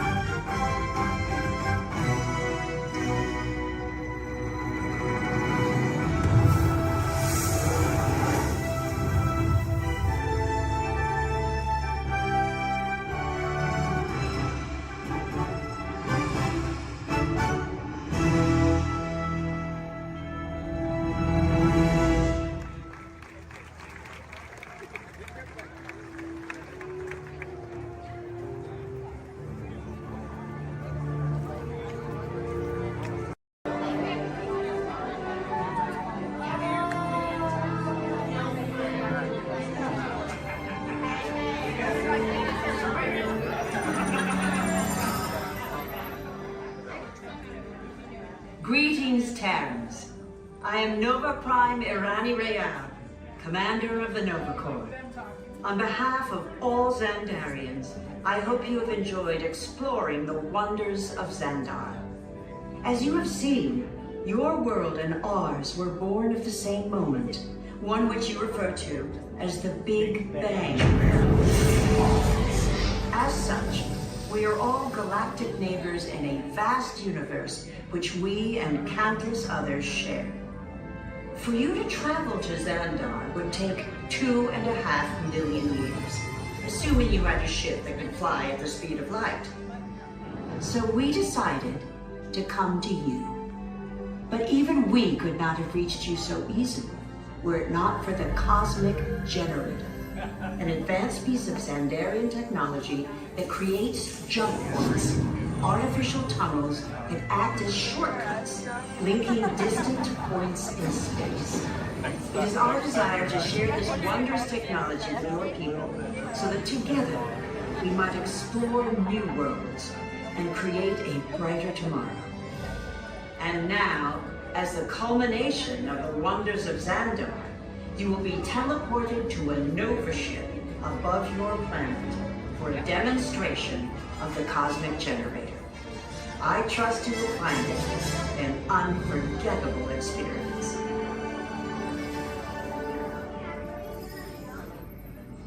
Welcome, people of Epcot, Epcoters, Epcotians, citizens of Epcot. Does anyone know what they call themselves? What? Someone needs to tell me when I'm on. Welcome, Epcot Terrans. I am Centurion Tal Merrick, and we're just about ready to teleport you up to the ship for the demonstration. As you're about to enter a secure Nova area, I must ask you to put away your Terran communication devices at this time. Recording of any type is strictly prohibited. I am very serious about this. Now, please step forward into the chamber. You're gonna love this. You're on! That was the best. That was like probably highlight. You're on! Someone get that guy down. I should warn you that we have never teleported Terrans before. But since your molecular structure is very similar to Xandarians, it should work. It'll work. So long as you are standing inside the lighted ring. You do not want to know what happened last time someone did not stand where I told them to, okay? Stand by the teleportation. Here we go.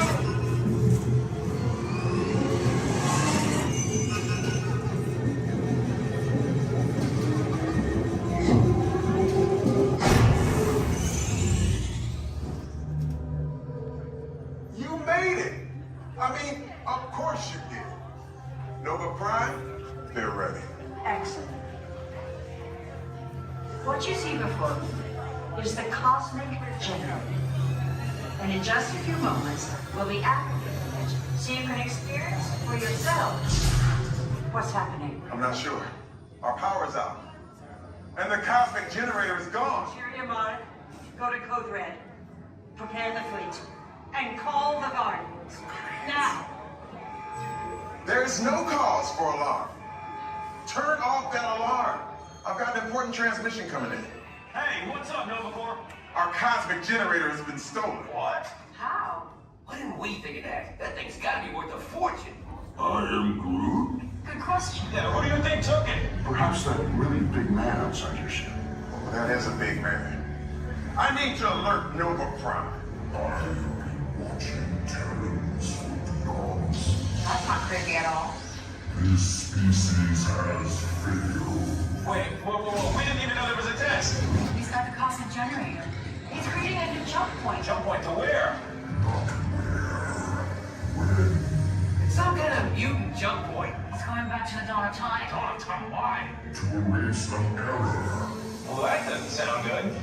Your time is over. Wait, what do you mean? What do you mean that's so vague? The jump point is closing. Hey, Nomadoo, your Nova Corps need to follow that whatever it is until we get there. We can. Our power is down, and I've got to get these Terrans onto evacuation shuttles. I got it. I reprogrammed the shuttles to follow them through the jump point. Wait, What? Look, they're our only chance of keeping track of that whack job until we get the cosmic generator back. Piece of cake. Wait! There's King. Where's this King? The odds are impossible, Yeah. but it's our only shot. Good luck. Are you sure you can control it? Come on, it's me. We got this. We're all toast. First there was King, now there is toast. This plan is making me so hungry. Terrans, listen up. We need to make our way to the evacuation shuttles now. We'll follow the plane and get our power.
Like earrings and medals and dreadlocks to boot. It's got me out of your house.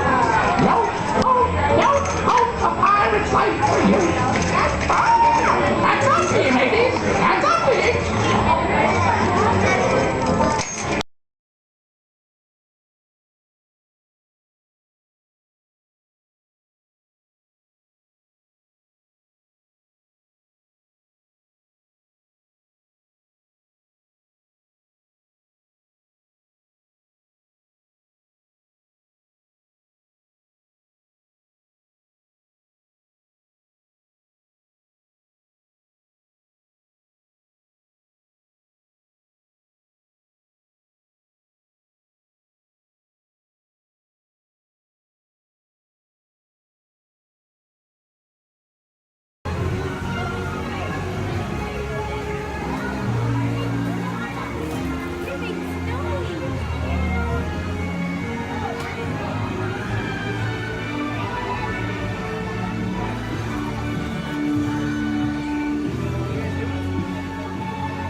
plane has made an unscheduled stop. It will be moving again shortly. Thank you.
Should I wave them?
Isabella, Isabella, fermati, Isabella, scusi, scusi. No, she's a bit feisty.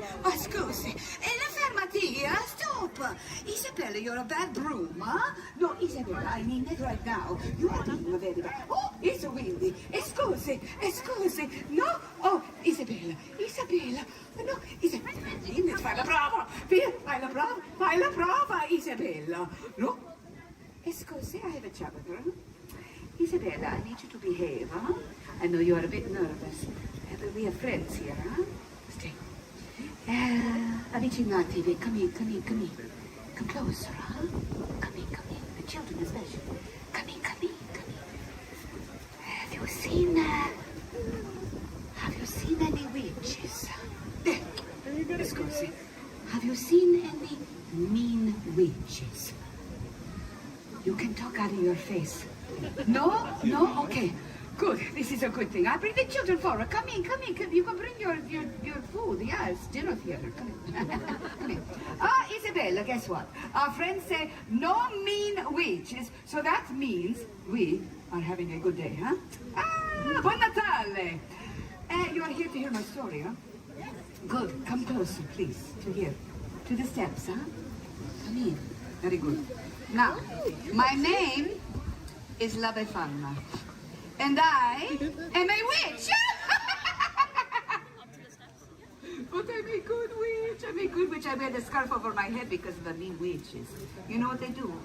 They tease me, huh? Nobody likes to be teased. Huh? I think they do this, though, because they're jealous of me. I, La Befana, am the gift giver here in Italia.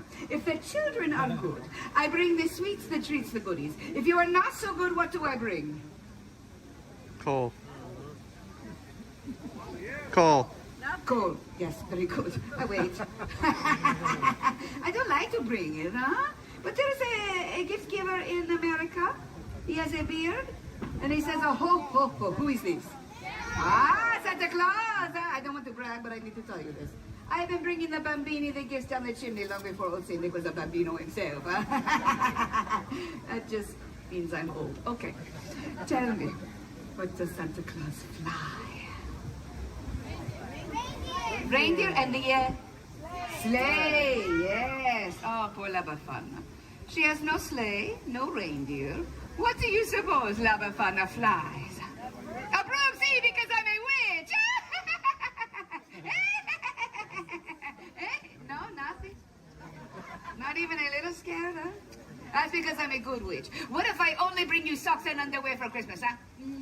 Nice. You like that, huh? Oh, yeah. You're cheap. Okay, good. All right, kid. I joke. So, Santa Claus, when does he bring the gifts? What night? Yes, when you are sleeping on the Christmas Eve, see? Yeah, the 24th. But when does La Befana bring the gifts? The eve of the Epiphany, huh? January 5th. Huh? Why? Everyone say, why, La Befana? Why, La Befana? There are many ways to tell my tale, but this is my story. Santa, camels, no running water.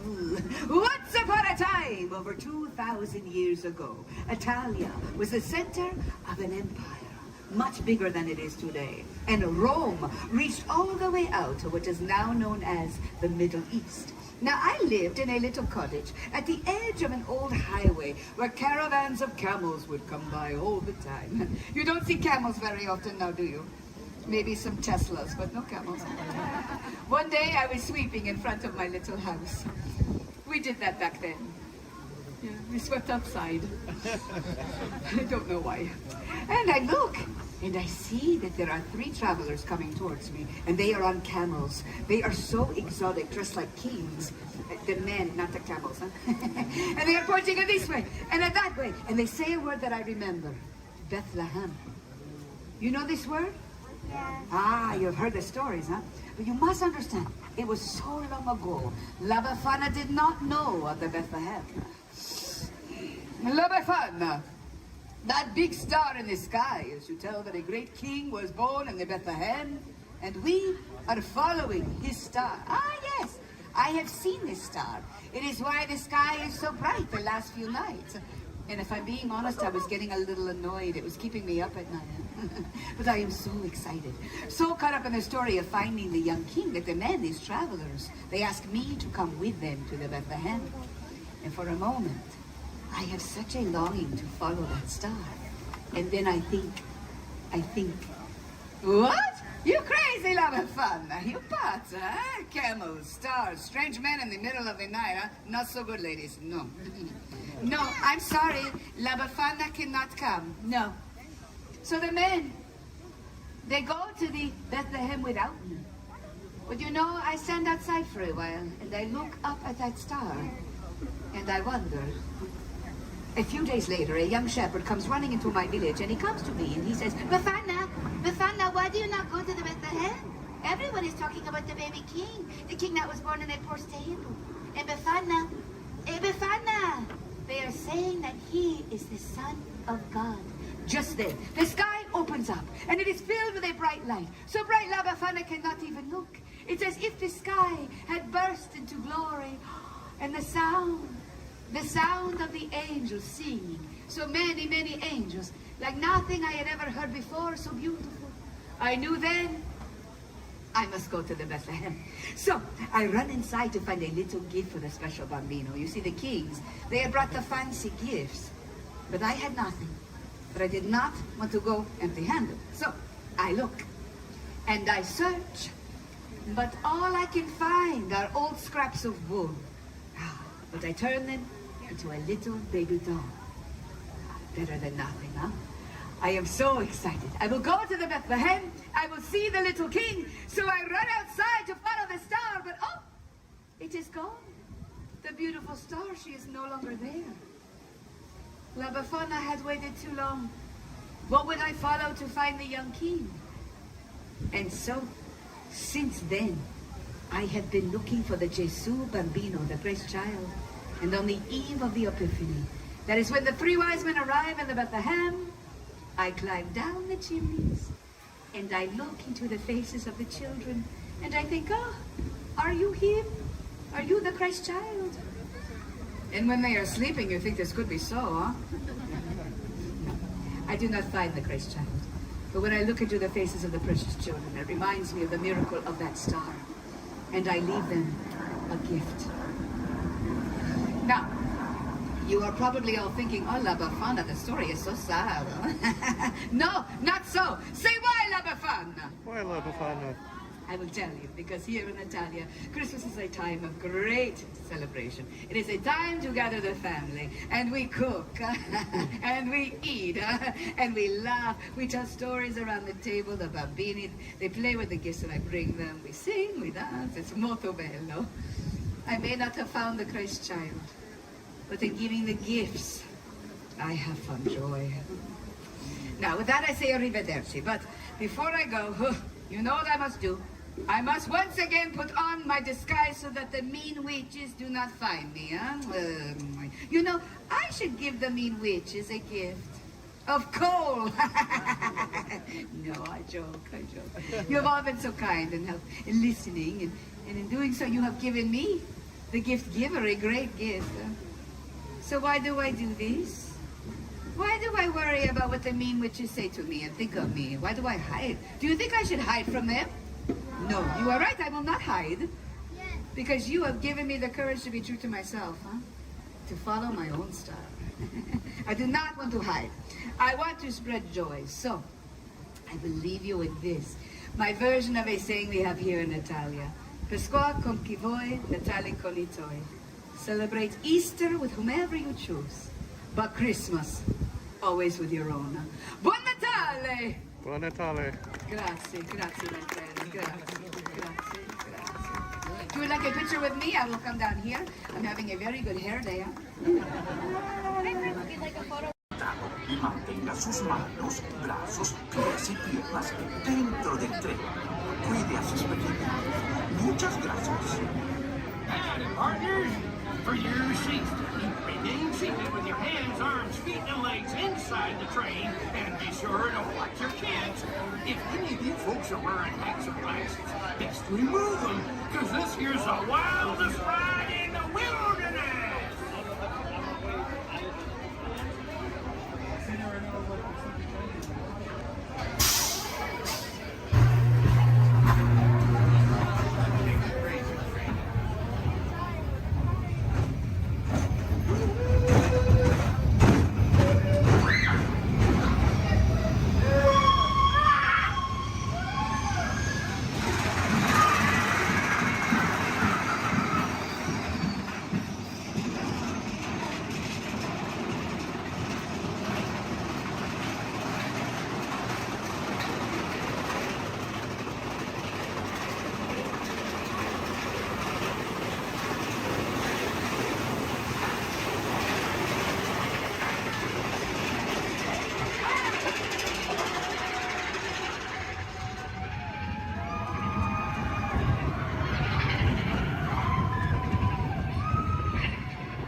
have lost their marbles. These hippos may look cute and friendly, but they can actually capsize a boat just the size of this one. But don't worry, everybody. I have a great technique that'll scare off anyone. I love you. I work at the Jungle Cruise. Yeah, that normally does the trick. I just wanted to live happily ever after, whatever. Someone once told me that my job was so easy a monkey could do it. Yeah, I only halfway believed him. I didn't really find it too appealing, so let's just banana split out of here. And if you look right over here to the right, you're going to see absolutely nothing. Yeah. Well, guys, stop monkeying around. This right over here has been really bugging me. Those butterflies are just not what they used to be. Yeah, caterpillars, Yeah. But now it's the moment you've all been waiting for. It's not the exit. It's the eighth wonder of the world. It's the one, the only, the amazing, the stupendous. It is the backside of heaven!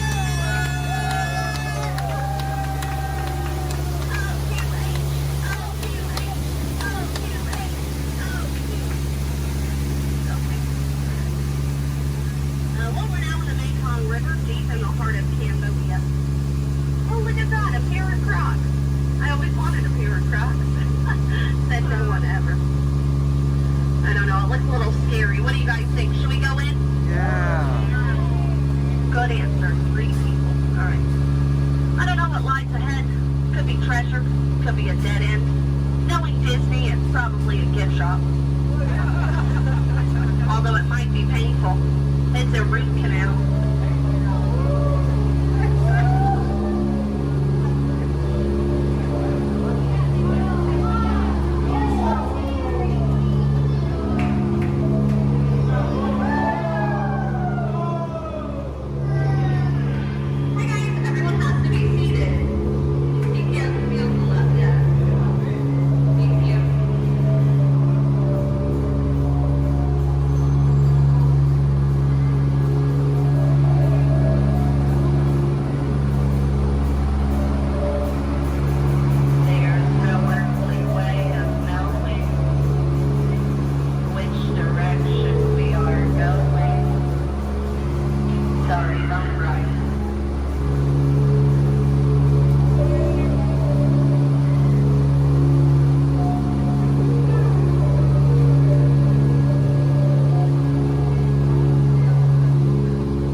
Oh, look at that. They're boxing.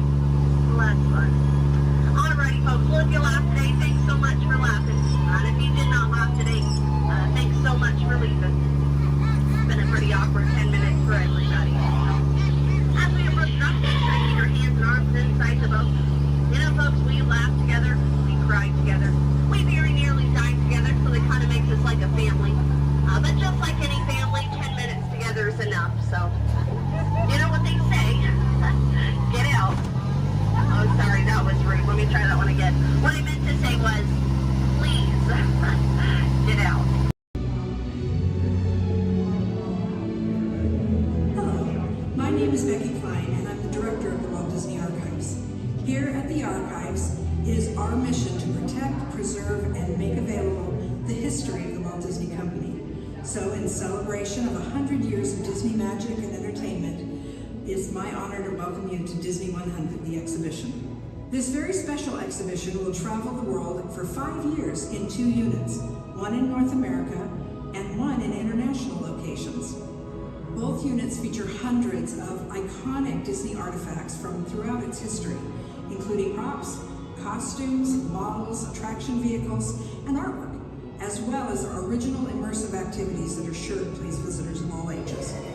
We hope you'll enjoy your visit today and look forward with us to the next 100 years of Disney magic.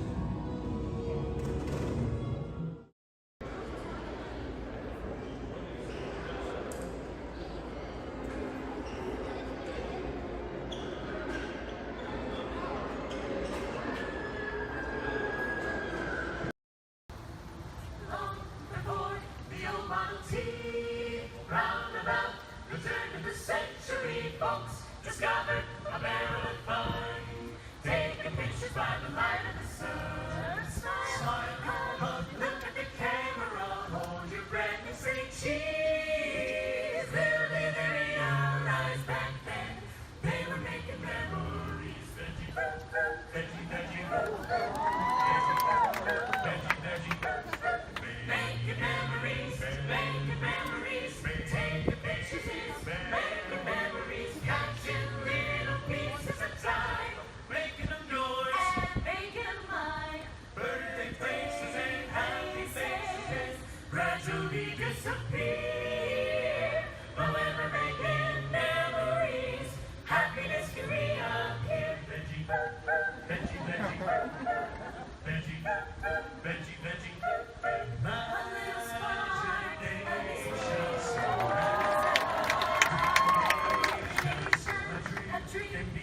a dream come true. We're just a spark in me and you. We can dream it, and we can do it. Yes, we can. Yes, we can. If we can dream it, then we can do it. Yes, we can. Yes, we can. And it will be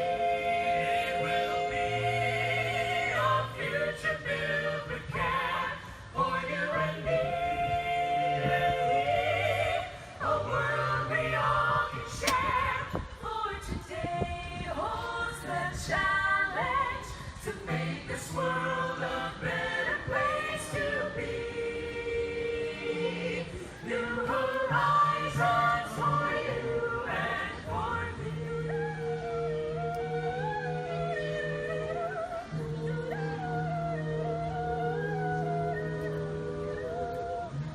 Just an ordinary day, all at once you're on your way to a place that cannot be. No one knows what turns the key.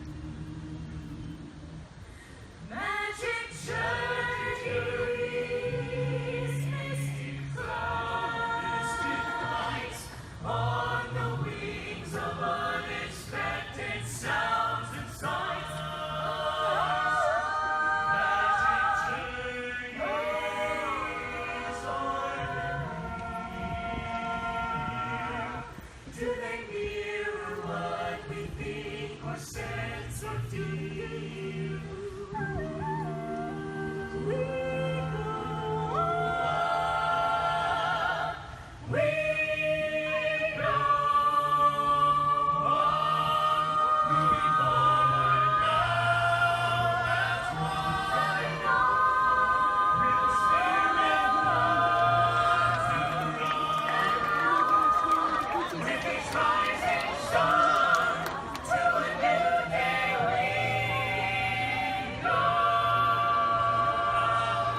Just a quick couple reminders. The bumpy road, so please stay seated with your arms, hands, feet, and legs inside the vehicle at all times. With that in mind, please keep a hold tight to those phones, cameras, hats, and sunglasses. If one of them falls, sadly, we won't be able to stop. On your top side, you're going to see an animal spotting guide. Hopefully, we're going to see most of those animals today in our safari. Once again, bumpy road, moving truck, so please stay seated at all times. I do advise you to get those phones and cameras ready. This is a photo area, but we might not be able to stop for every animal. I'm going to make sure I stop for most of them. But sometimes they won't stop for us. Just be ready. And 20. So we're going to start off our journey here in the Little Ituri Forest. The forest animals are kind of exclusive and they depend a lot on camouflaging to stay safe. So sometimes they're kind of hard to see. So here on the right side, we're going to see an okapi. Even though the okapis have zebra-like pants, they're actually related to giraffes. It wasn't until 1901 that okapis were discovered. Before that, they used to be thought as a myth. And much like the giraffes, okapis also have those long tongues that are going to help them reach tall places. And only the male okapi is going to have ossicones. Ossicones are basically the same type of horns that giraffes have, but it's made out of their own skin, so it doesn't count as a horn.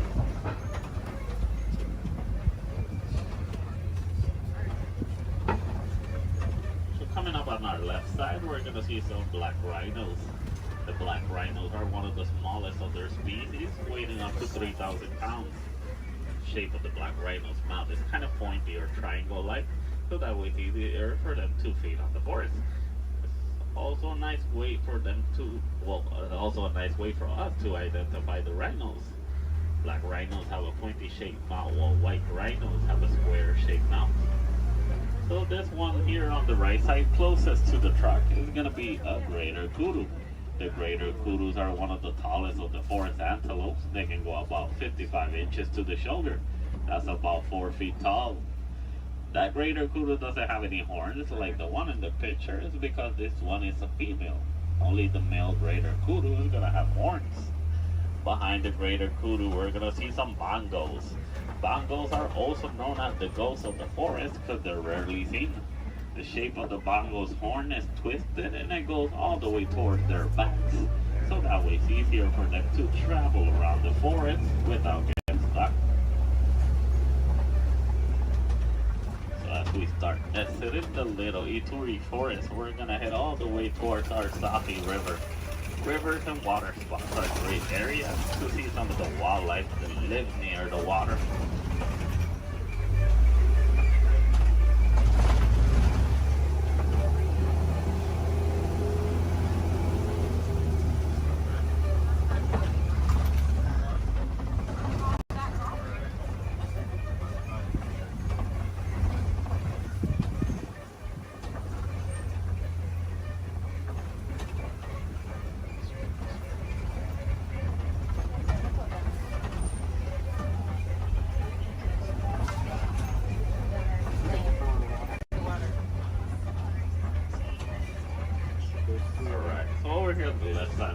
Some Nile hippos. The male Nile hippo can weigh up to 5,500 pounds. They're nocturnal animals, so they're going to be more active during the nighttime. Most of their daytime they're going to spend underneath the water, but they do need to come back for air every 8 minutes. Also, baby Nile hippo right there.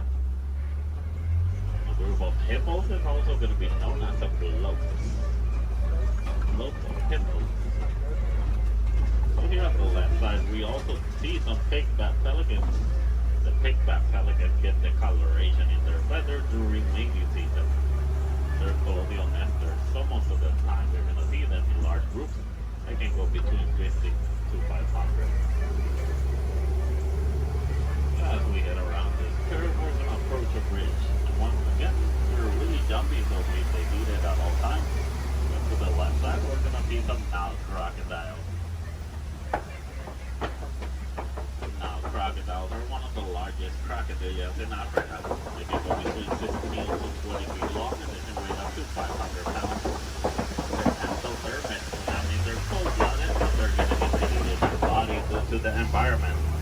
they're gonna spend most of their daytime underneath the sun. If they need to cool off, they'll just open their mouth or they'll dive in the water. They're great parents. They will roll around the eggs in their teeth so that way they can help them emerge.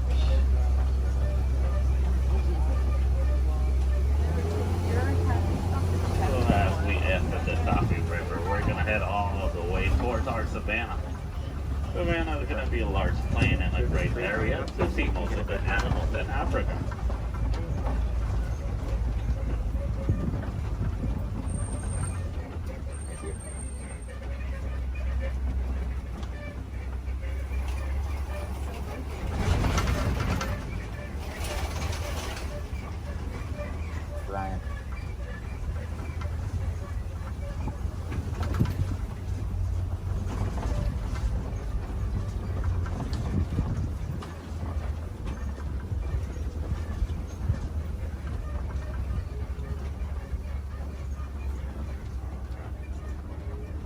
As you can see, the savanna ecosystem is going to be a large plain of grass with tall trees and a lot of termite mountains.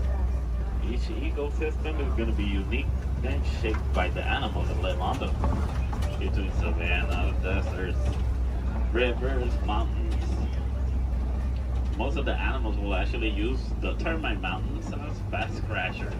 Some of the smaller species like springboks will stand on top of them so that way they can have a better view. Here on the left side, we do see a pack of African wild dogs. The African wild dogs are also known as painted dogs. They're part of the canine family, a difference they share with wolves and dogs is that they only have 4 toes. But they're a great pack and successful hunters, hunting up to 90% of the food they eat. But verbalizing, the African wild dog won't bark or howl. They'll actually make a squeaky sound that sounds similar to squeaky toys. Here on the left side, some Ankole cattle. Ankole cattle are also known as the Watusi cattle, named after the clan that domesticated them.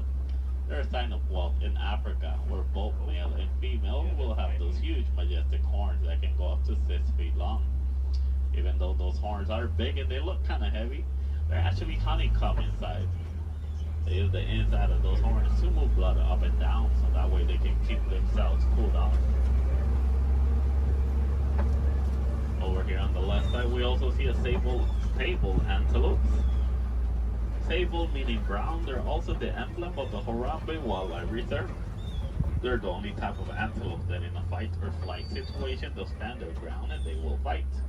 As you can see, the shape of their horns goes all the way towards their backs, so that way it's harder for predators to jump on them.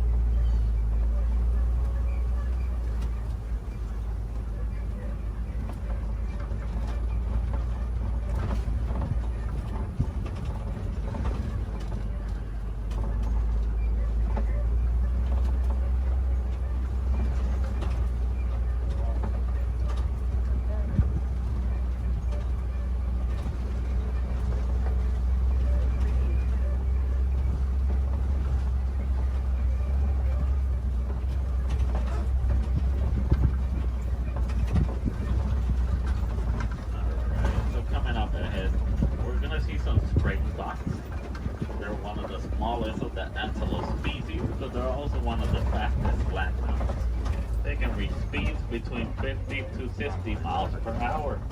And as their name implies, the springboks. They're great jumpers. They can jump up to 6 feet tall and up to 13 feet long.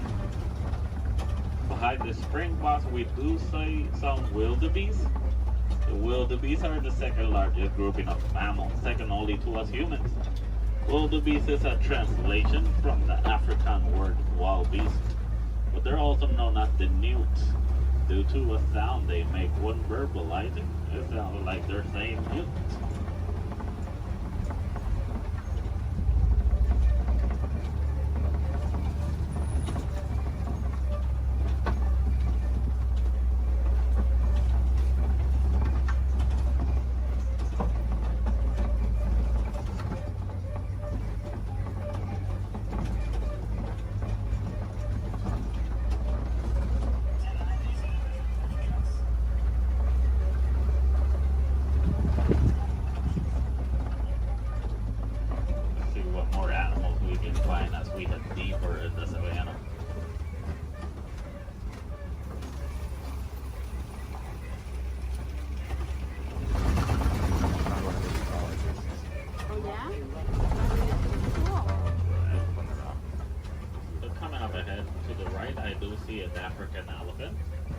easy to spot due to their huge size.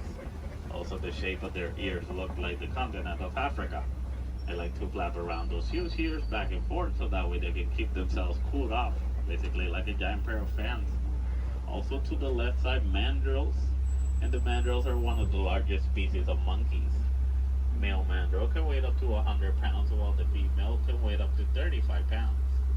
They also have a special pocket in their mouths where they can store food and snacks for later, just like squirrels. So the elephants will also throw dirt on top of their backs so that way the dirt will block them from the sun and also from bugs. They're huge animals with a huge appetite, eating up to 300 pounds in just a day. So a nice easy way to identify a male elephant is because male elephants, whenever they reach adulthood, they like to go on their own. And sometimes they'll join other elephants and they'll form a group known as a bachelor.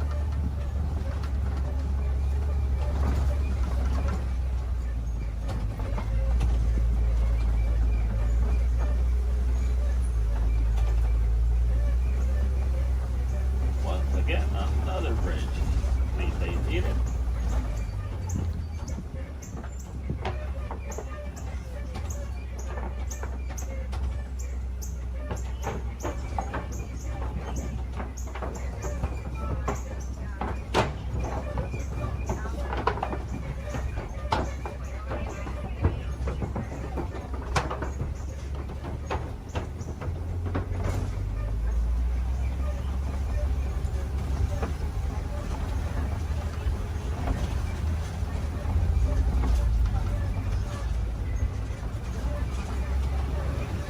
Here on the right side, we're going to see some markings on those red places. Those are elephant tusk marks. Elephants will stick their tongues on those red places so that way they can get some of the minerals they don't get in their regular diet. Basically like a natural vitamin for them.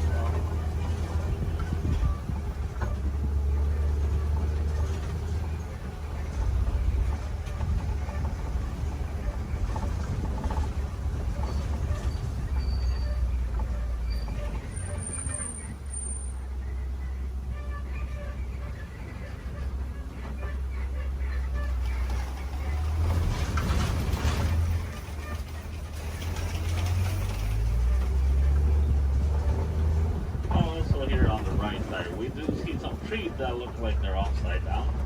They're known as upside down trees, but they're also known as the tree of life. The real name is the baobab trees. And baobab trees can go leafless up to 9 months of the year, so that way they can store inside of them thousands of gallons of water. Some of the animals will actually try and reach that water, like elephants will stick their tongues on them.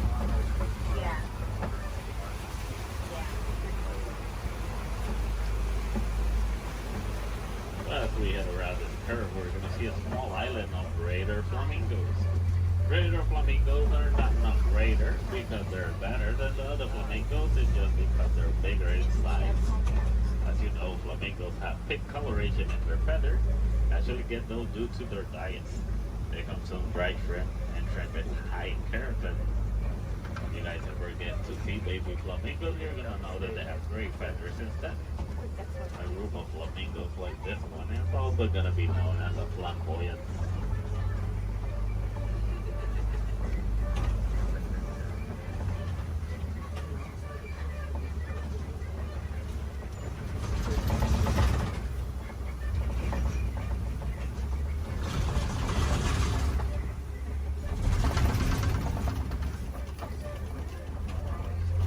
Coming up ahead, we do see some white rhinos.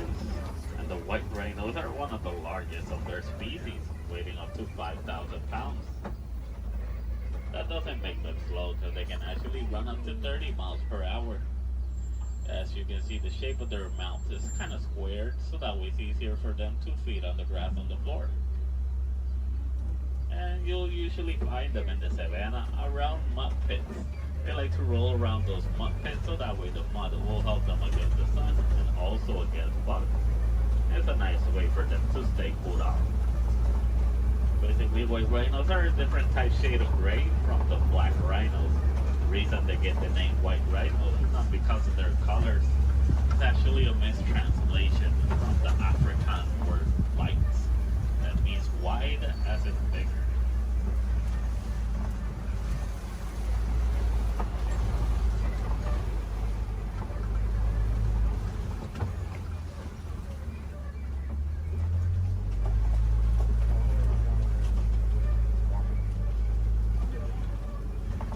way in the back on the left side, I do see a cheetah walking around. Cheetahs are one of the fastest land mammals. They can reach a speed from 0 to 60 in about 3 seconds. There's also another one laying on the grass all the way in the back. But with that in mind, the cheetahs are built for speed, not power.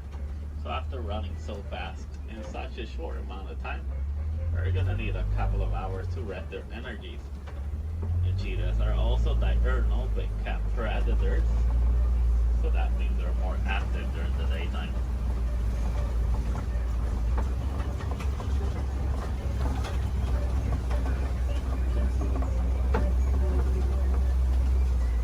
Coming up ahead, we do see some Kobe rocks, and on top of that Kobe rock, we do see a lion. And lions are nocturnal big cat predators. They're more active during the nighttime. Most of their daytime, they're actually gonna spend sleeping. They can sleep up to 20 hours in a day. So that way they can store all the energies for the successful hunt at night. But while hunting, the female is gonna do most of the hunting, while the male is usually gonna be the stay-at-home dad who's gonna take care of their cubs. So a group of lions is gonna be known as a pride. In the morning, the lion's eyesight is technically as good as ours, but at nighttime, their eyesight are 6 times stronger. That's why they're successful hunters at night.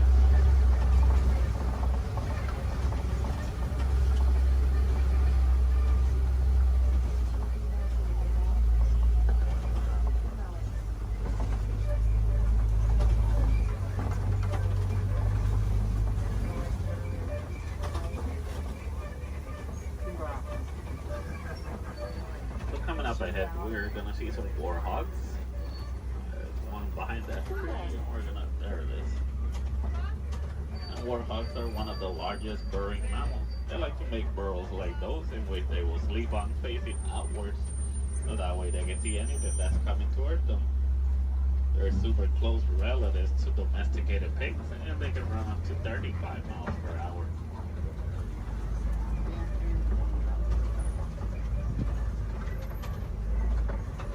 Another white rhino on the right side.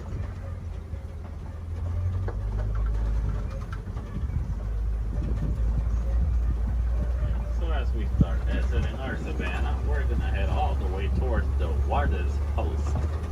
Warden's Post is gonna be a great area to see how both humans and wildlife will live in harmony.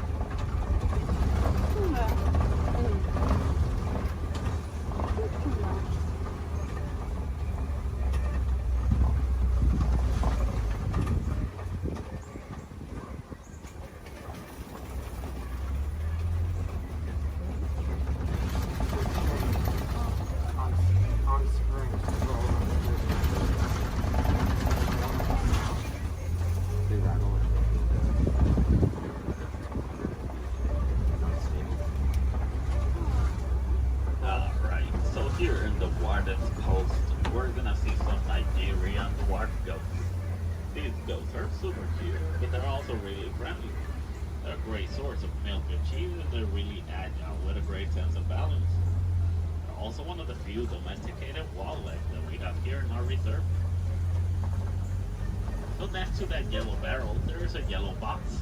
The farmers found out that elephants are afraid of bee sounds. Most farmers are gonna have a box like that filled with bees, so that way whenever the elephants get near the farms and they hear the bee sounds, they're gonna steer clear away from them, and that way they won't eat the farmer's harvest. It's a nice way for both humans and elephants to co-live in harmony, but it's also a great source of honey. Also, the farmers will actually sell that honey for an extra income. But sadly, due to a mining of a mineral called coltan, most elephants are losing their habitats and homes, causing them to migrate into human farms and villages, more commonly so than it used to. So having bees in a box is going to be a nice technique for both keeping elephants safe, but also staying safe.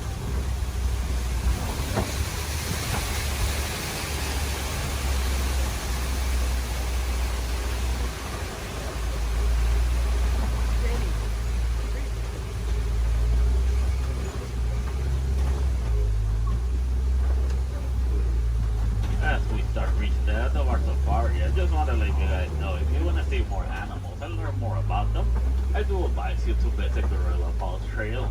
It's a nice 20-minute pathway that will take you all the way to meet a family of gorillas, while meeting more animals, learning more about them, and also more about conservation. If you're really lucky, you might even get a better close-up view of the hippo through a glass. Also, while here in Harambe, we have the Rafiki's Planet Watch. The Wildlife Express train is going to take you all the way towards Rafiki. Well, you're also going to meet a couple more animals. You might even get to pet some of them in the Domesticated Pet Center. We have an animation studio where you might learn how to draw a couple of our animals. Super cool. And we also have an animal clinic. Any chance we need to take care of one of our animals, you guys can actually see the process through a glass. It's super cool journey. It's got nice AC, but it takes about a whole hour to complete. So you gotta plan ahead. The last Wildlife Express leaves at 4:30 from the sun award. Why did you look to see where we are? Alright, also while here in Harambe, you guys can visit the Celebration Festival, the Lion King. A great show to watch while visiting Animal Kingdom. There's going to be animals wherever you go throughout the park. We do have the lesser flamingos. Those are going to be the smaller flamingos. In some area of the park, I believe, is one of the pathways that leads you to the Tree of Life. If you go all the way towards Asia, they're going to see a similar walking trail to the Gorilla Falls, but it's going to be known as the Maharashtra Jungle Trek. Over there, you're going to meet some of the Asian animals like Komodo dragons, tigers. Also super cool to visit while you're in Animal Kingdom. So for the Gorilla Falls, once you head out of the truck and you head down the ramp, if you go to the left side, you're already on the Gorilla Falls Trail. Keep going around, enjoy your time, see more animals. If you go to the right, you're going to go back to the village, where you can see the entrance towards Rafiki.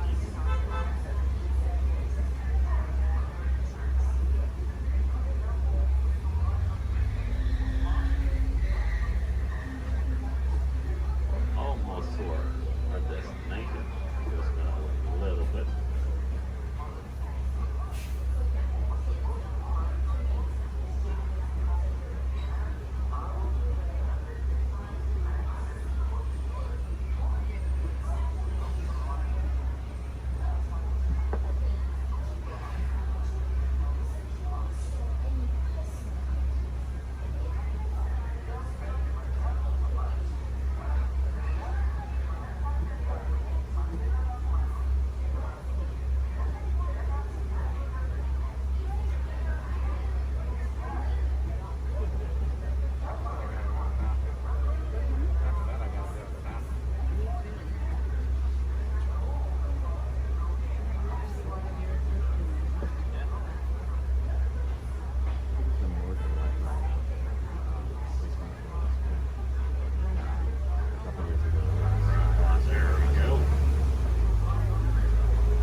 Reaching the end of our safari.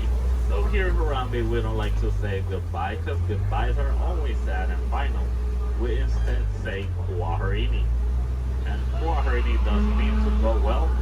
So Kwaherini guys, go well, go wild, go make a difference out there.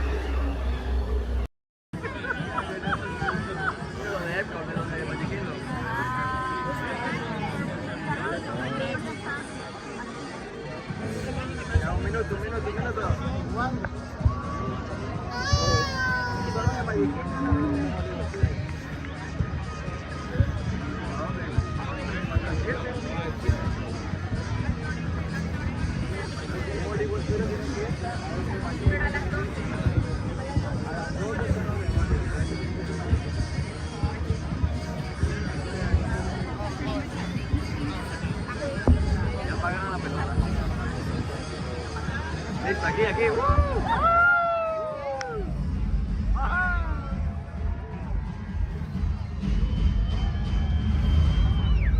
Welcome everyone to our New Year's Eve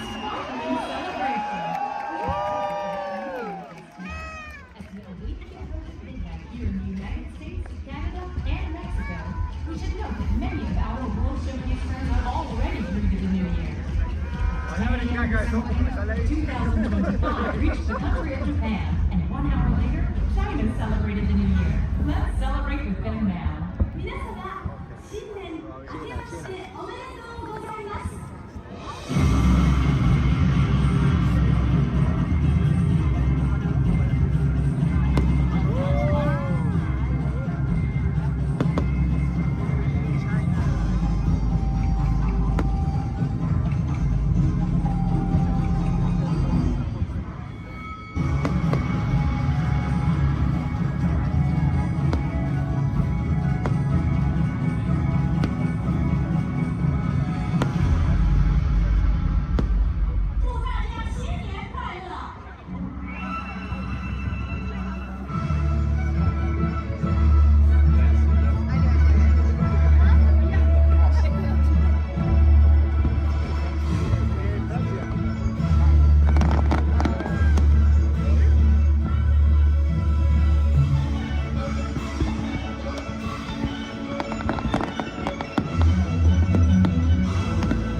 If you are new to the area, the Monstropolis Chamber of Commerce would like to welcome you. While you're in town, be sure... We interrupt this program for a special report. A child is on the loose in Monstropolis. A human child! If witnesses are to be believed, there has been a child security breach for the first time in monster history. We can neither confirm nor deny the presence of a human child here tonight. I tried to run from it, but it picked me up with its mind powers and shook me like a dog. It's true! I saw the whole thing! Happy birthday, Smokesy Poo! Oh, googly bear!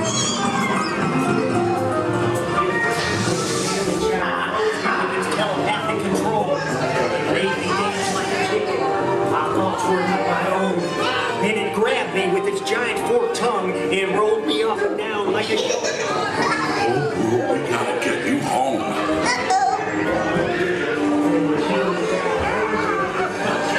Where's a kid? A human kid! Sea monster in the sky! Michael Wazowski! And on my birthday, I thought you cared about me! Celia, try to understand. Come on, this way. We are at the scene, number 1. Take on unit, in position. Run out and lock it down. There's nothing down here. Number 1.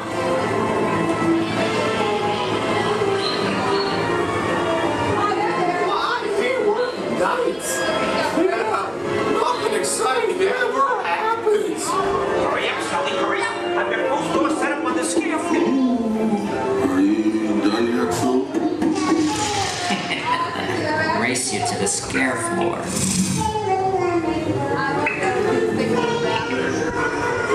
Almost there.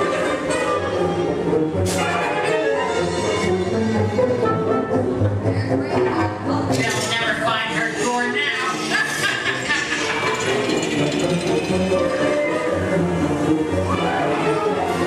Oh, there's your door. We're almost there, kiddo. Not so fast,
We are now approaching our one and only stop to the Mickey and Friends parking structure and the Pinocchio parking area.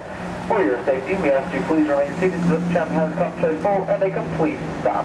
As soon as that happens, I'll instruct you to lower your head and watch your step and exit to the driver's left-hand side and the driver's left-hand side only. But until then, please do.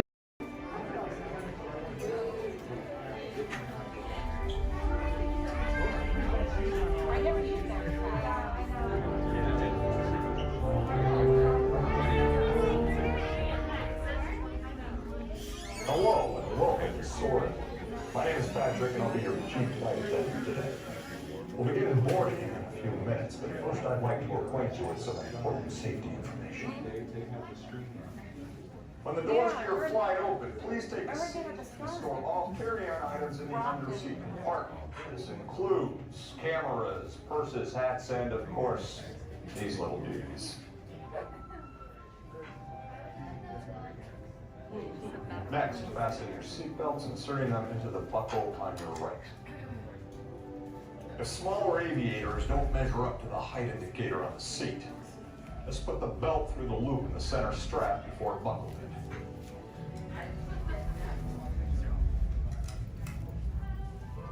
Nice work, pal. Soon you will be airborne. So if you or your little aviators have a fear of flying or of heights, you might want to wait for your party if you arrive in. Okay, let's review. That is seatbelt, carry-on item, safety strap, fear of heights, keep your hands and arms inside at all times. Anything else? Yeah. Have a nice flight. All right, my friends, we're going to load row 3, followed by 2, then 1. Row 3, please follow me. 2, you're going to follow 3. 1, you're going to follow 2.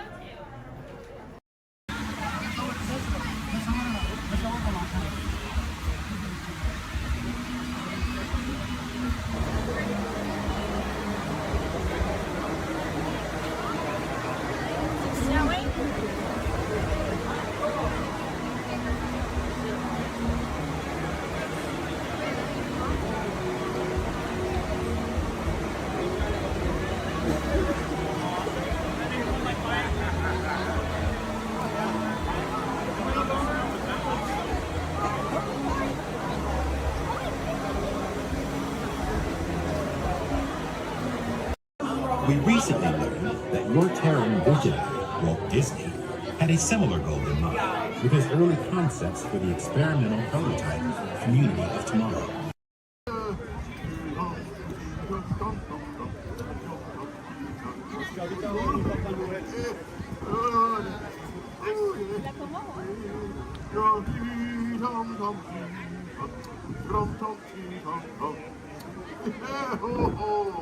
Oh, what a glorious day it is.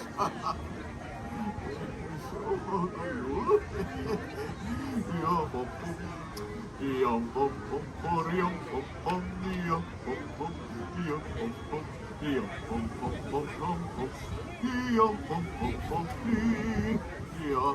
see, where is that? Oh, that's what I was looking for right there. Oh, hello! Oh, I'm glad to see you. Come right on over. Yay! Hello there! Oh, my! You're all assembled. How nice. Well, hello, everyone!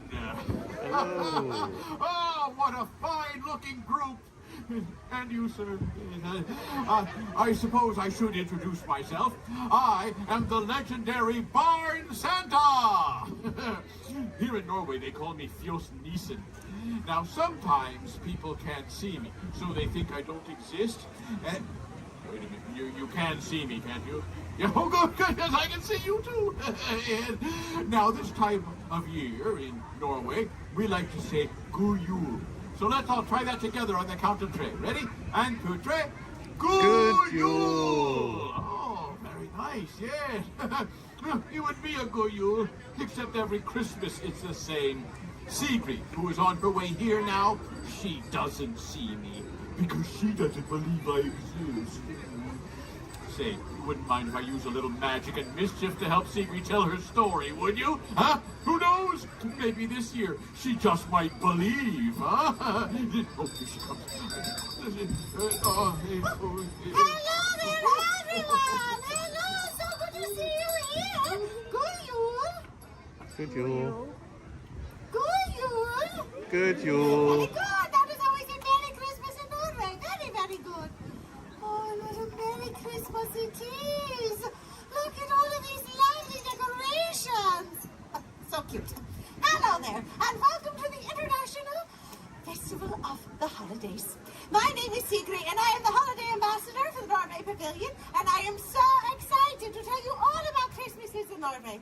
But first, here is a little bit of a Christmas song sung by children of all ages. The Mouse Song, or Muse Visa. Oh, well, that must be a bird. And in my key. Thank you, Disney. I now they've got. Right, here we go. When nights are getting longer and lakes will freeze to ice, Mother Mouse warns strongly about her foul device. You must avoid the mouse trap, but there is not to fear. We'll all be celebrating at Christmas time this year. Everyone, I sung a hot song of la-la-la-la-la. How many children does the la-la song of la-la-la? I sung a hot song of la-la-la-la. How many children does the la-la song of la-la-la? Your Father Mouse says that it's time to take a nap. Just dream about the Yuletide and not that awful trap. But Father Mouse is keeping watch the children try to sleep. They all have Christmas carols instead of counting sheep. Again! Hey, and hoodoo and toodle-la-da-loo. A Merry Christmas Eve, and it's good for me and you. A hen son, a hop son, a fun-la-ra-la-ra. A Julekväll, den daskalalig, schaven var en glad. A Julekväll, den daskalalig, schaven var en glad. Julekväll, den daskalalig, schaven var en glad.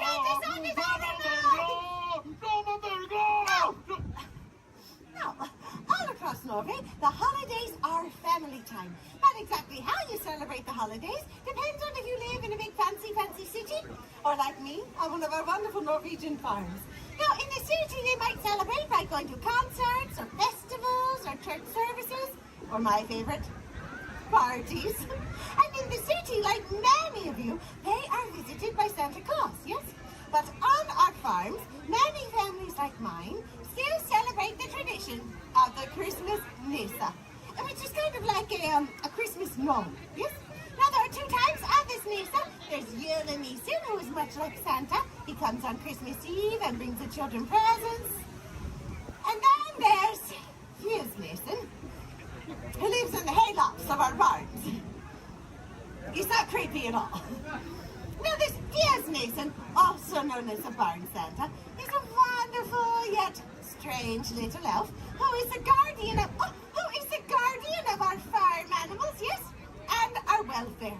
Now, most people believe that he looks like, he looks like this silly-looking stuffed toy over here, huh?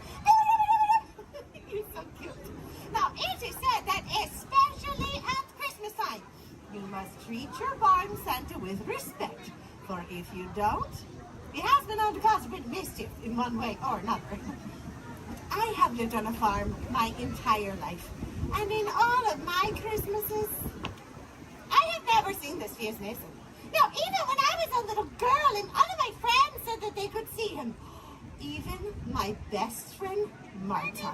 Oh, she was so excited.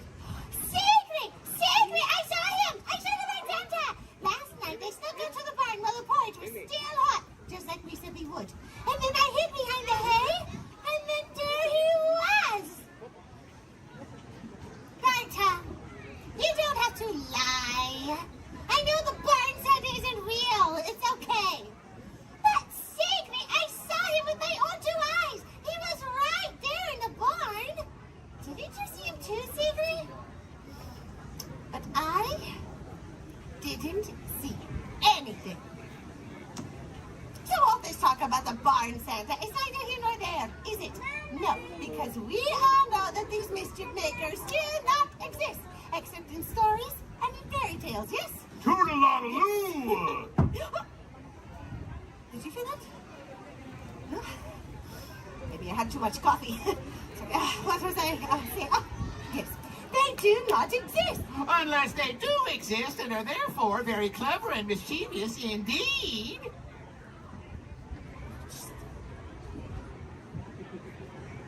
Nobody said that this barn Santa is a very old, rather odd-looking little gnome. He looks like this. Ready? That's not true! I'm sorry, ma'am. Did you say something? No? Oh, now I'm hearing things. Oh, no. Christmas! Oh. In Norway is... It's my favorite time of year! We have festive decorations! Oh, like these! Over here! And, the smell!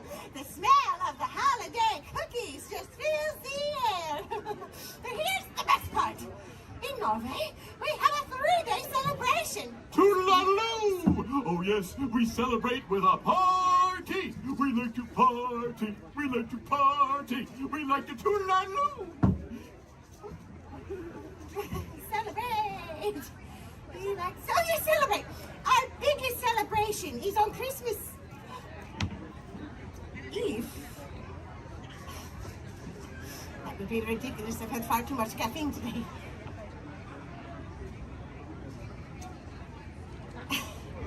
Now, in the middle of the day, about 12 o'clock or so, everything closes up early.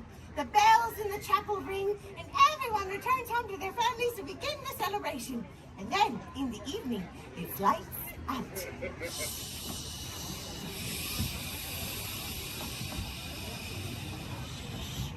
Oh, just go here. You see, your entire house is illuminated by the soft glow of candlelight. Now, after a big feast, everyone gets excited, especially the kids, because they know that in the next room is the Christmas tree. Now, all of the adults do the decorating, and the children, they are not allowed to see until... Mama! Mama!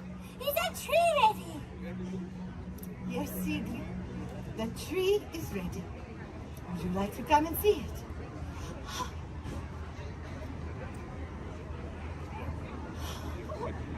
Mama!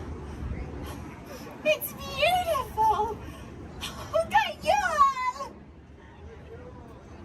Thank you. And then, all the rest of the evening, they spend exchanging gifts and singing Christmas carols around the Christmas tree until very late at night. Ah, but the children, they don't forget about their barn Santa, no. They leave him treats, too. Toodaloo! Oh, yes, they leave me treats, too. And in exchange, I watch over their crops for them each year. They leave me a great big bowl of rice porridge. Rice porridge with cinnamon and sugar and a little pat of butter right on the top. Now, I know that doesn't sound like much of a treat to all of you, but believe me, when the kiddies leave me a nice steaming bowl of rice porridge in the hayloft, Oh, it warms me up on a cold winter's night. High in fiber, too. Toodaloo. Now you will never... No, you will never guess what the children need their barn Santas. But go ahead and try. What do you think of? Pudding. No, wait, yes. Rice porridge. That was a very good guess. With cinnamon and sugar and a... Yes, butter. Well done. You're very well educated. Sometimes the adults leave him a sign of ale. But how did you? Oh, no, Lisa, who told you? The barn Santa. Oh, my sweet friends. I could just spend this entire time trying to tell you he does not exist. It's you! It's me! You're him! I'm him! It's him! It's the barn Santa! Have you always been dead? Oh, I was here the whole time, Sigrid. Oh, when we opened our presents on Christmas Eve? I was there. And when the whole family woke up early on Christmas Day? I was there, too. And when Marta saw you, but I didn't. Oh, I was there for all of it. So Marta was right? Oh, dears Mason, I have always wanted to believe in you. Oh, thank you, everyone. Tuesday, Doc, now I can see him. Dears Mason, may I give you a hug? Do you indeed? Now that's more like it. Well, kiddies, looks like we made a believer out of the lovely Sigrid after all. Oh, and with that, I hereby dub all of you honorary Christmas magic makers for the rest of the day. Give yourselves a round of applause.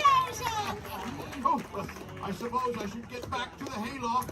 Oh, but before I go, kiddies, friends, remember, uphold the values of Christmas. Be kind, spread joy and cheer, and be good to your barn Santa throughout the new year. Go Yule! He said we have so much to catch up on. Oh, well, yes. Especially my Marta Casino. I couldn't have believed this. Yes, hello, little one. Yeah. Oh, nice. Who are you?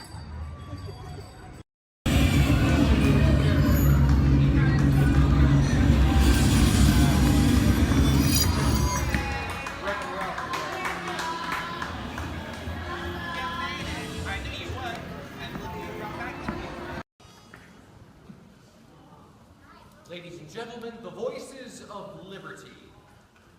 Strike up the band, strike up the band, strike up the band, strike up the band, strike up the band, strike up the band, strike up the band. Let the drums roll out, let the trumpets call, while the people shout, strike up the band. Give the cymbals ring, calling one and all to the martial swing.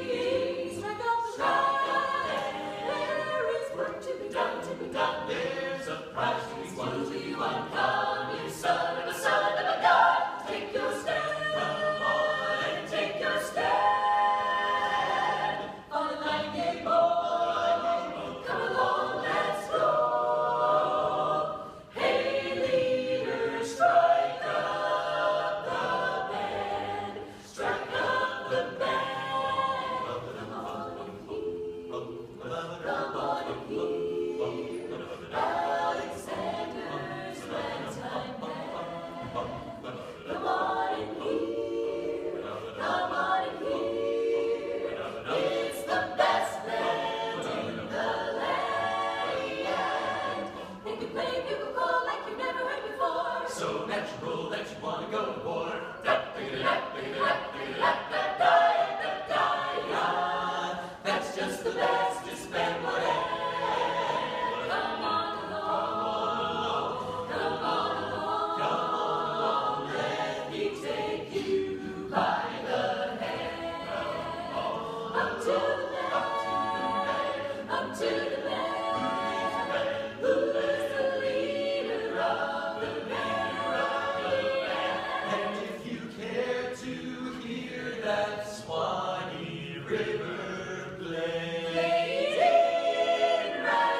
adventure.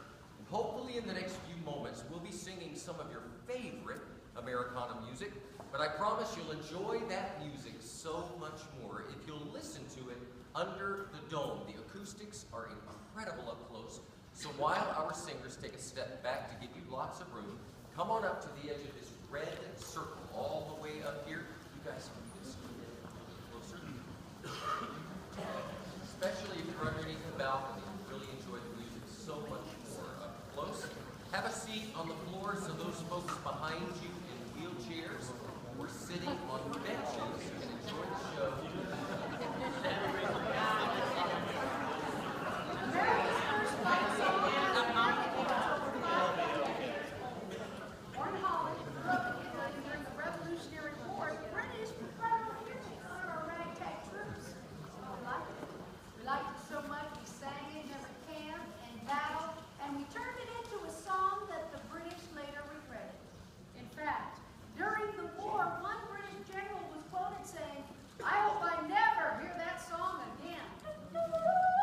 But he did at Yorktown when the British Army surrendered to General George Washington. Yankee Doodle, keep it up. Yankee Doodle dandy. Mind the music and the step, and with the girls be handy. Yankee Doodle, keep it up. Yankee Doodle dandy. Mind the music and the step, and with the girls be handy. Mind the music and the step, and with the girls be handy. Yankee Doodle went to London just to buy a pony. Stuck a feather in his cap and called it macaroni. Yankee Doodle, keep it up. Yankee Doodle dandy. Mind the music and the step, and with the girls be handy. Yankee Doodle, keep it up. Yankee Doodle dandy. Mind the music and the step, and with the girls be handy. Mind the music and the step,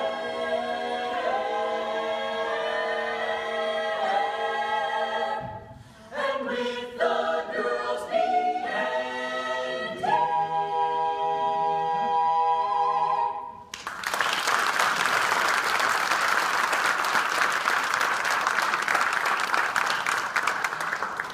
Well, there was a time not too long ago when many in our country knew full well the meaning of the word oppression. Out of that oppression were born songs of hope, songs of a better day.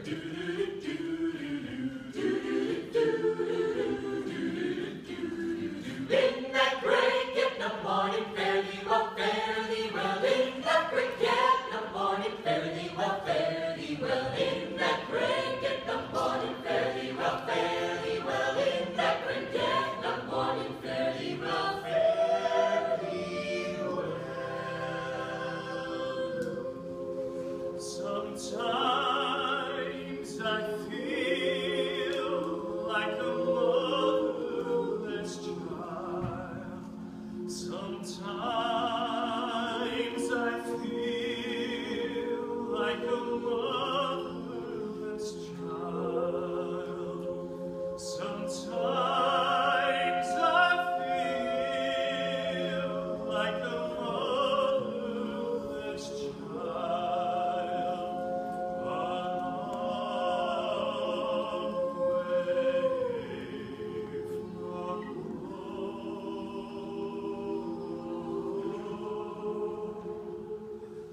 long way from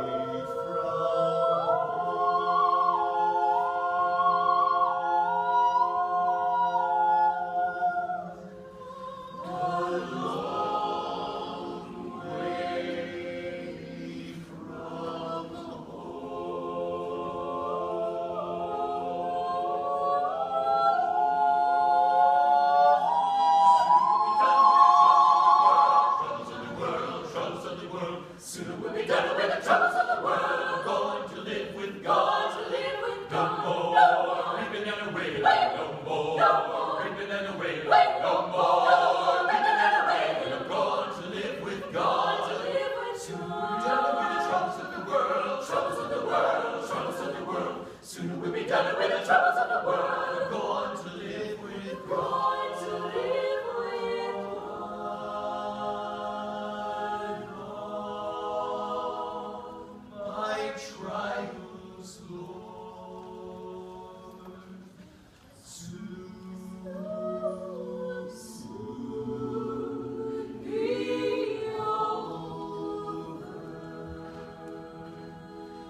Religion were a thing that money could buy.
Sorry, I thought we were talking about.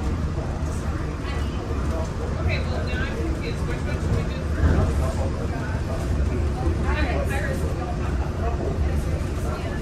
Well, like as soon as we do Pirates Kids, we do get some space now to make sure you keep it to.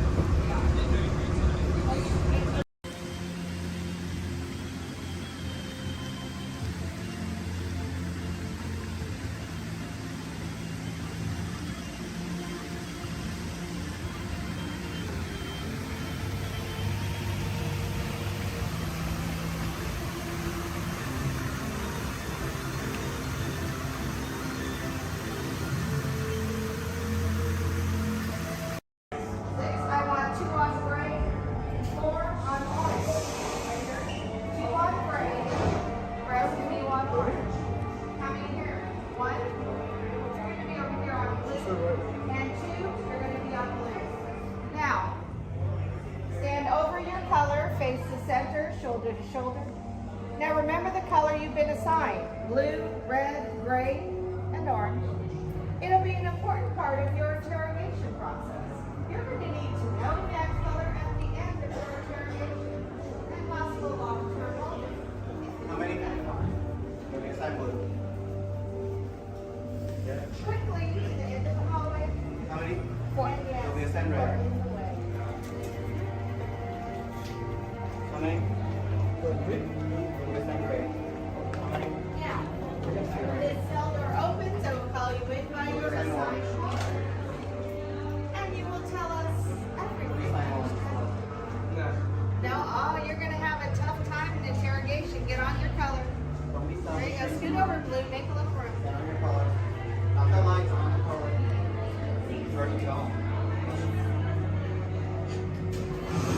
Yeah. Right. Into your side. Orange. Everyone has been assigned a color. Look down and memorize it. Do not forget it. This was for interrogation. Which will be a trouble. Now, is that your only speed? Slow. Let's move it along.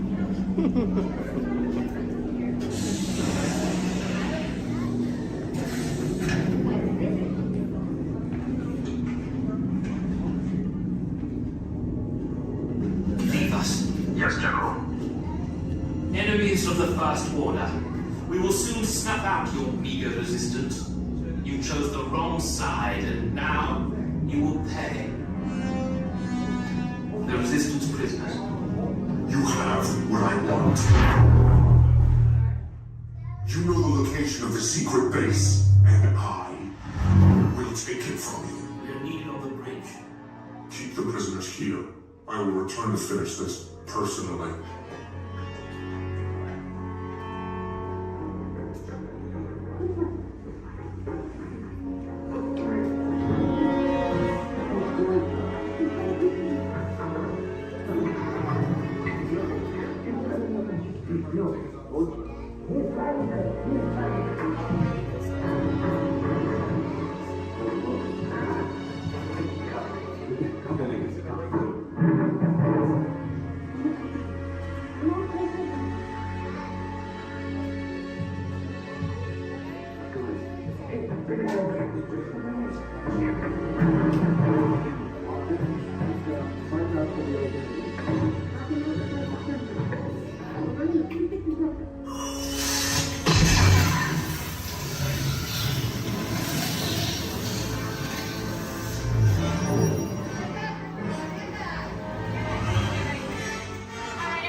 That's an adventure for sure. Trying something new. And having a swinging good time. You bet. Finding the confidence to be true to yourself. That's right. Here's to all of us, old friends and new. Warm hugs for everyone. Oh, this is what I love about the Friendship Fair. Wherever you are and wherever you're from, we're so glad you're here. The best is yet to come. So if we make it happy with our friends, family, we've just begun. Once in a lifetime, a chance to explore. The future is waiting, like an open door. Open a wish, and off we go to the place we all belong. We're the ones who live here, you and me. We just need to believe, like a shooting star in your heart. Every dream, breaking free. It's a feeling that you hold inside. It's a friendship that to unfold. We will celebrate where the magic feels like home.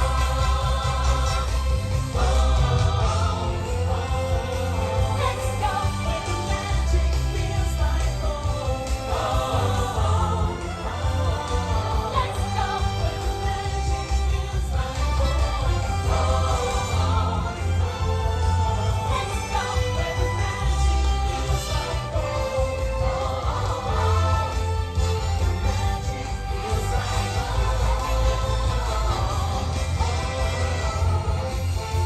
magic feels like home.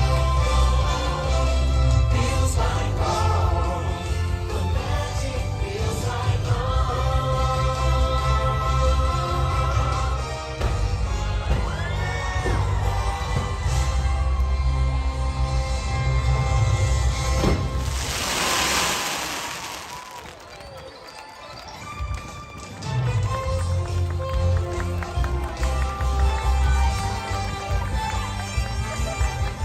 Thanks to all of you, old friends and new, for celebrating with us today. See y'all real soon.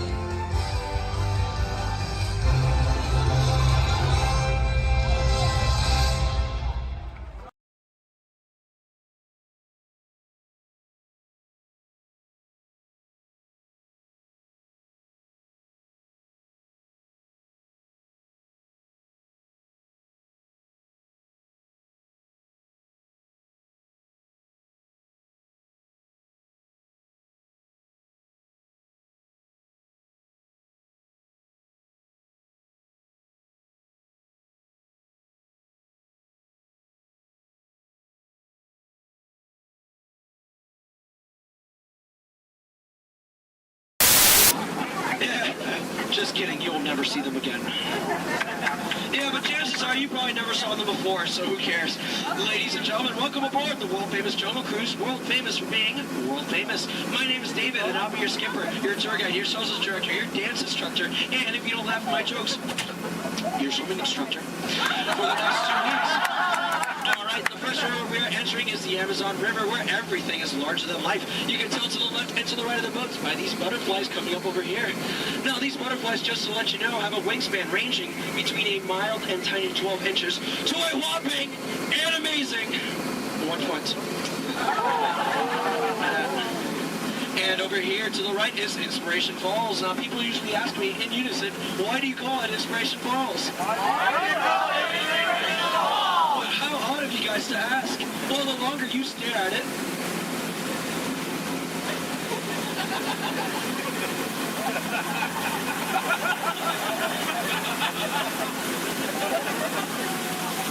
the more it inspires you to travel deeper and deeper into the jungle. Everyone say, ooh. Everyone say, ah. That is an inspiration that I don't know what is. So let's keep going. We are now entering the Congo River, where we have a very special treat for you guys. A special welcoming party set up for you by the Pygmies. Ladies and gentlemen, here they are. The Pygmies! The Pygmies! Shh. This is not good. Usually they don't run off. Something really, really big must have scared him off. Yeah, that's not good. Okay, folks, no need to worry. That is a giant python. It spreads up to 24 feet, and it's actually quite friendly. So friendly, it might develop a crush on you. Now, let's see if we scare off that bad boy by getting something over here from my cat. Oh, no. Folks, please do me a favor. For any of you wearing yellow, please do not make us sound like a banana. I find it very appealing. Don't laugh, that's not cool. Yeah, bitch and everything. Okay. All right, folks, we are now entering the Nile River, where it goes on for Niles and Niles and Niles and Niles and Niles and Niles and Niles. And if you don't believe me, well, you're in the Nile. Disbelief, but nice try though. All right, coming up over here is an African elephant. Now this elephant is special because I taught it a really cool trick. Watch. All right, Bertha, speak in Spanish.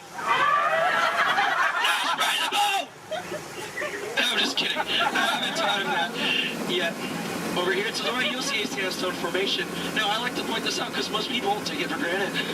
Oh, come on! That joke rocks! Alright, we are now entering the African belt, where you'll find all sorts of animals such as wildebeest, impalas, zebras, giraffes, and lions. These lions over here are demonstrating the first law of the jungle, survival of the fittest. You're demonstrating it by protecting that sleeping zebra. Yeah, that zebra looks dead. Tired. Alright. And folks, it's a very special treat. The second law of the jungle, survival of the fastest, just up ahead. You know, I told these guys over here on the pole, you know, African rhinos, they're just as fast as horses. But they didn't believe me, and it looks like now they're about to get the point. In the end. Oh, dear. Yep, that is my heart in the morning. Alright, we are now entering crocodile country, where danger lurks every corner. So please do me a favor. If you have any family members that you want to get rid of, now's the time to do it. Alright, over here to the right, on the left-hand side, you'll see Old Smiley. Now, Old Smiley is 75 years old, and he loves to take free handouts. Now, crocodiles are some of the dangers we have here in the jungle. We also have monsoons, whirlpools, hurricanes, rapids, and waterfall, that's right. Ah! Okay, let's see if we can make this really tight turn over here, folks. All right, just in case any of you lean to the right. Lean to the right, lean. I am so sorry. Lean to the right. Lean. We're not gonna make it. Okay. All right, folks, thank you very much. Just to let you know, that was Schweitzer Falls, named after the world-renowned professor, Dr. Albert Falls. Now, people usually ask me, you know, David, how did you land your job here at the Jungle Cruise? Well, it's plain to see. I took a crash course, but now I'm just winging it. Yeah. Don't laugh, this is the story of my life. Oh, no. Okay, folks, looks like we're stumbled upon a full of hippos. Okay. Everyone, please do me a favor. Don't do anything stupid. I'm going to try to scare them off here. Oh, God, go away!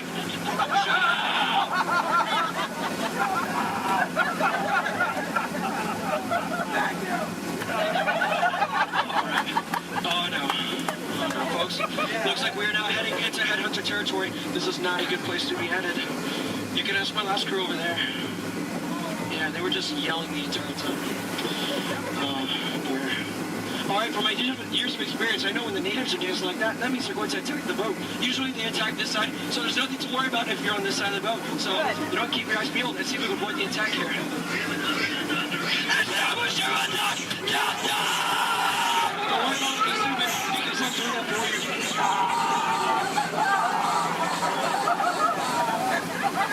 Is the coast clear? Alright, good. Ladies and gentlemen, here's something you don't see every day. What you've all been waiting for, the amazing, the stupendous, the colossal, the eighth wonder of the world.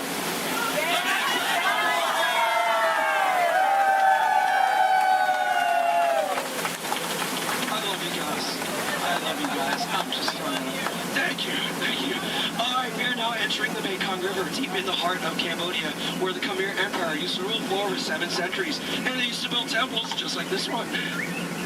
Although I clearly remember the entrance being right here. Okay, I don't like the look of this at all. All right, this path could lead to danger. It could lead to treasure. It could lead to doom. Should we go in? Yeah! Really? Oh, no? Well, I agree with you, but it looks like we don't have a choice, so keep your eyes open, because I'm going to keep mine closed.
folks, looks like we made it. Is there anybody missing? Please raise your hand if you're lost. Oh, cool, me too. Looks like we're on the same boat. Get it? Because we're, never mind. Okay, folks, looks like we stumbled upon a sacred Indian Delta bathing pool. It's right to take pictures because it looks like they have their trunks on. You know, people usually wonder, is that water coming out of their nose? Well, it's not. It's not. Hey guys, look, on a beautiful night we have a full moon. All right. Wait, what's he doing? What's he doing? No, bad one, no! He's gonna try to squirt the boat, so everyone on this side of the boat, get ready to duck. Duck. Ah! That was close. Hey, my friend, everyone on this side of the boat, duck. I'm just kidding, that's an elephant. All right, ladies and gentlemen, listen up. We're now entering the educational part of the tour, where I love to point out my favorite plant life. Ready? Listen up. Ready?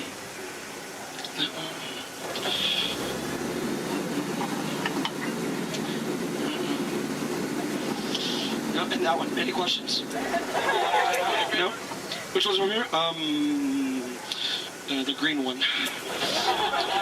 All right, now over here is Trader Sam. Now, Trader Sam's a close friend of mine, and he has just been promoted to head salesman. Now, lately his sales have been shrinking, so he has a very special deal for you guys. 2 of his heads for one of yours. Any takers? No? Well, either way you slice it or dice it, you always come out ahead of the deal. All right, folks, now returning to the sad part of our journey, the return to civilization. So, I know, trust me, I feel your pain. All right, you want to go one more? I'm sorry. All right, now please listen up. This is very important.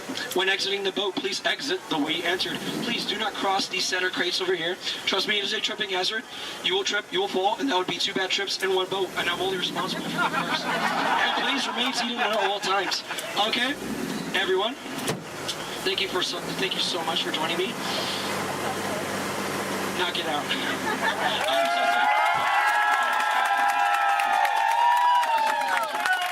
Thank you so much. Standing ovation. Oh my goodness. Standing ovation. Clap. Oh my goodness. You guys made my night. Like really, you guys did. All right. Hope you guys enjoyed your time here at the world famous Jungle Cruise. My name is Skipper David, and if you didn't enjoy your time, well, my name is Tito, and I have no idea what I'm doing here. So, all right. Please watch your head and watch your step.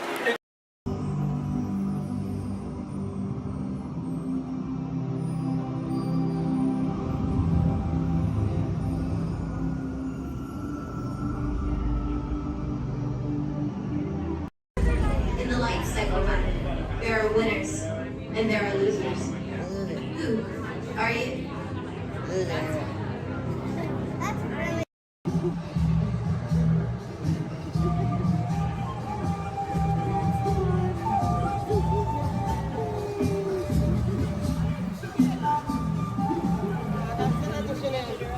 Everybody's to let us know what we need to get done back on the road. Spoiler alert, 9 times out of 10, it's either bodywork or a transmission. Guys, spread on over to this side, left side, left side. People on the left side, step forward, step on up, make a friend. Everybody here looks freshly laundered, okay? You'll be fine. Come on in, right this way, everybody. Keep on coming, folks in the hallway, let's go. I don't want to see anybody end up working on the transmission that doesn't know what they're doing. Come on in. Hey, oh, look at that, there's Mia. What's up, Mia? Hey Pat, I see our party goers have arrived. Yeah, they're still coming in, but say hey, everybody. Hey, I'm Mia, Dom's sister. Well, another race just wrapped, and it looks like my brother with another car for his collection. Anybody surprised? Honestly, I don't know why anybody challenges him. Hit me in a man. Well, we're meeting up at Sullivan's Garage for the after party, and while Tej works on your rides, you guys enjoy the break room. My brother calls this the family room. Oh, here we go. Dom says he doesn't have friends, he has Family. And the faces you see on these walls are our Family. When I'm in this room, I feel like we're all Family. So, welcome to our family. There it is. It's a thing around here. Hey, Tej, how's that Matthew McConaughey impression? All right. What's up, Mia? Get better. Tej, just welcoming these good people to our family. How are their rides coming along? The rides are ready to roll out and roll out inside. Perfect. Let's get this show on the road. I'll let Dom know. You guys have fun at the party. Bye, Mia. Bye. She just called. Okay. All right, Pat. Yeah. Let's get these people on their way. Send them over to the war room. Sounds like a plan. Are you sure, though, Jamie's kind of a piece of work? Right. And he hung up. Okay, so in a moment, those doors are going to open. When they do, head on into the war room with Jamie. That's Tej's new assistant. First day without Tej, so good luck. Be nice. touch nothing.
Venez, suivez-moi.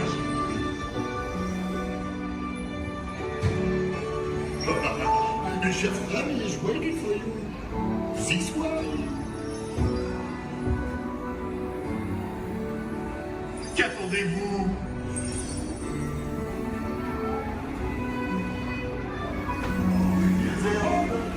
Des invités pour le dîner. Yes, put here. Pour le repas idéal. Concombre? Non. A simple omelet? Too simple. What? Mais oui, that's it.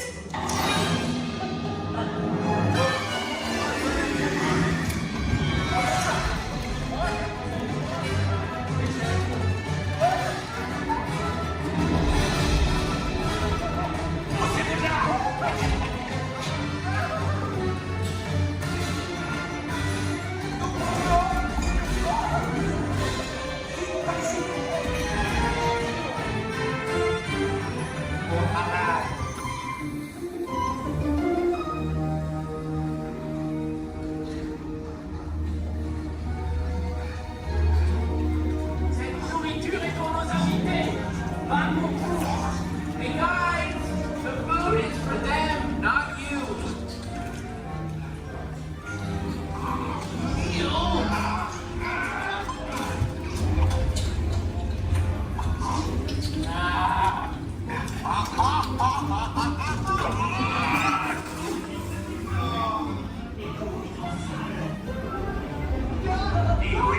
What are you doing? Que manigacez-vous? Out of my way!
morning, everyone.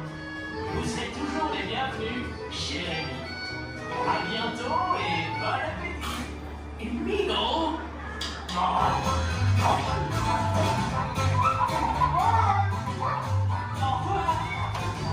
Never for you. Fancy swear. You are always welcome at Bistro Chez Rémi. Au revoir.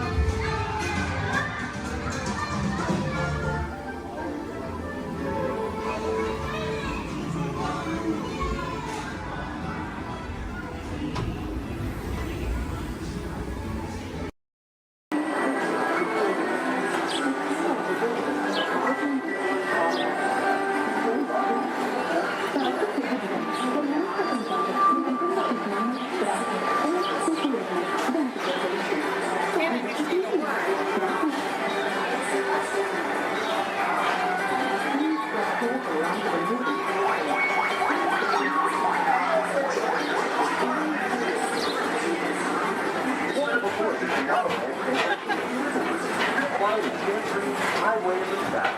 We invite you to sit back, relax, and enjoy your grand tour of Florida. Along the way, you can preview many of the exciting places you want to be sure to enjoy today while visiting Disneyland of tomorrow.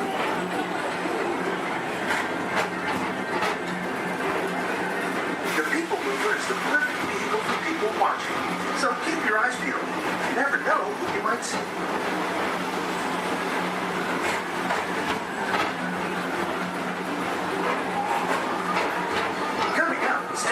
Escape, where you can report for duty as a security agent for the Galactic Federation.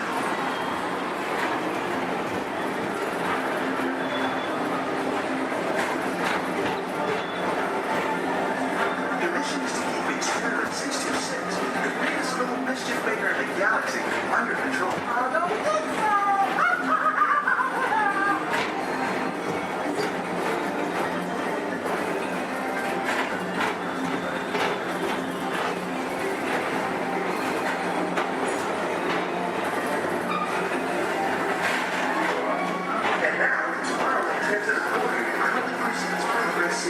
Walt Disney's dream for an experimental prototype community.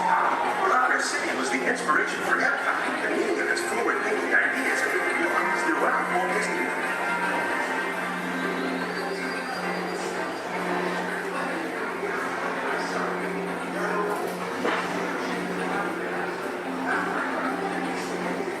If your future includes shopping, then you'll want to visit Mickey Star Traders, where you'll find the greatest goods from around the galaxy. That's right. It's out of this world.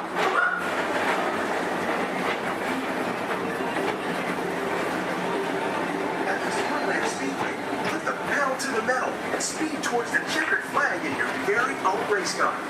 Young or old, this is your chance to drive in the fast lane without worrying about getting a speeding ticket.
Johnson in the control tower to confirm your flight to the moon.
aircraft as you take a spin around the planet and ascend to otherworldly heights.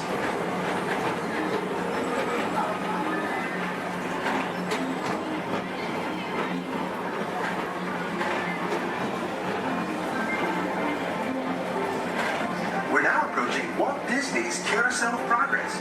Inside this rotating theater, full families welcome you into their homes of yesterday and today, starting way back at the turn of the 20th century. First presented at the New York World's Fair, this legendary circular theater celebrates the progress that has made our lives better. It's a perfect reminder that there's always a great, big, beautiful tomorrow shining at the end of every day.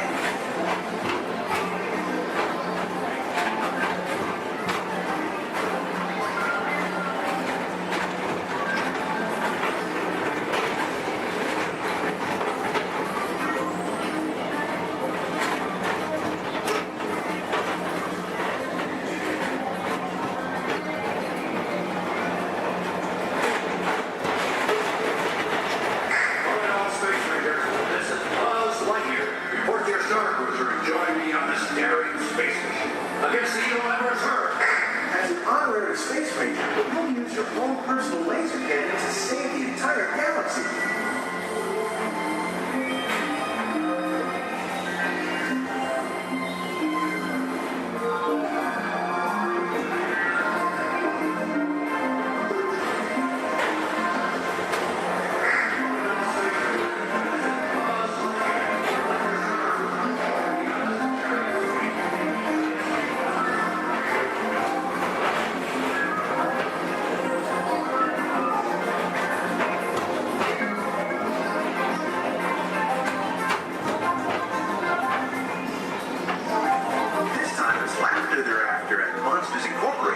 So drop in and join Mike Wazowski and all his pals at Monsters Incorporated Laugh Floor. Share the fun.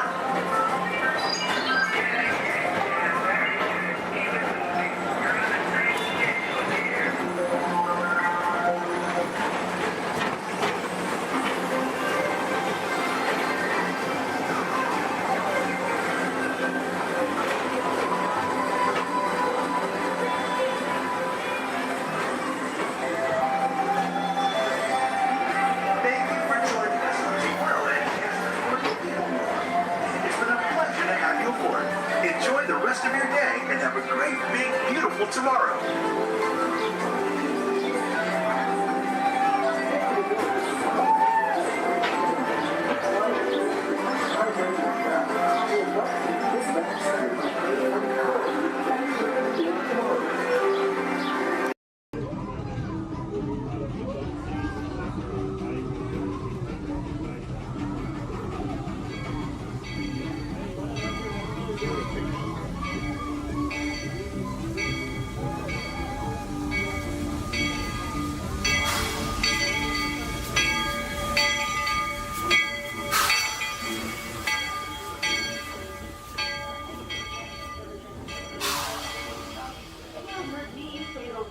Words all clear.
Please remain seated until your rocket ship stops and follow the arrows to the flight deck. Welcome back, pilots. Travelers, for your safety, please remain seated until your rocket comes to that full and complete stop. Gravity. Now give me an angry look. You're gonna do a little fight demonstration with one of my stuntmen. All right, turn around. Here he is. My bad. You know what, Steve? I'm sorry. You're just too big for this. Why don't you go get set up with the desert scene? All right. Thank you for one help. Where are you going? We're not done. We're not done yet. He was a little big, right? Scared you a little bit. Sign that waiver, all right? You're good. You're good. Let me see if I can find you somebody a little bit more your size to pick on. Hey, Devin. Yes, sir. Come on over here. So I'm doing a little fight demonstration for our guests, and I've got a volunteer. RT, this is Devin. Think it's something real simple. Okay. Basic, all right? Nothing too crazy. Just listen to her. Do exactly as she says. I've actually got to go over notes. I'll be right over here if you need me. No problem. Okay, thanks for helping. So I guess I'm going to show you a few things. I'll make it super easy, but I tell you what, let's turn around. We're going to face this way, and you're just going to stand right here facing me. Just like, try not to move. I'll do everything, okay? Okay. All right, you guys. Well, when we're doing fight routines, taking a punch, it really is just as important as throwing one. Sorry, okay? I'm so sorry. I'm not okay. Okay, no, you look all right. Okay. Well, as you guys can see, you really can't get hurt if you don't have the right timing. Sir! Okay, I think I know what's happening. You're moving just a little bit. I don't want to do this anymore. Okay, no problem. I'll wrap it up. Here's your little hat. You see, it just takes guts. Coordination. And a real level head.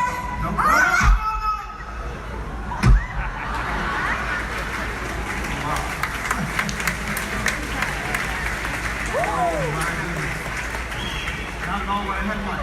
Would you say something to the folks while I check on the man on the floor? No problem. So obviously something like this does take a lot of practice. Yeah, or a lot of extras. Let me try to get boss. Oh, no. Stay away from those nice folks and help this poor man up off the floor, please. Sir.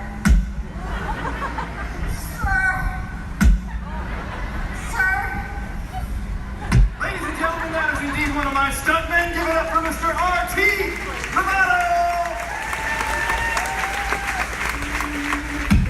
Keep that applause going for all of our background extras!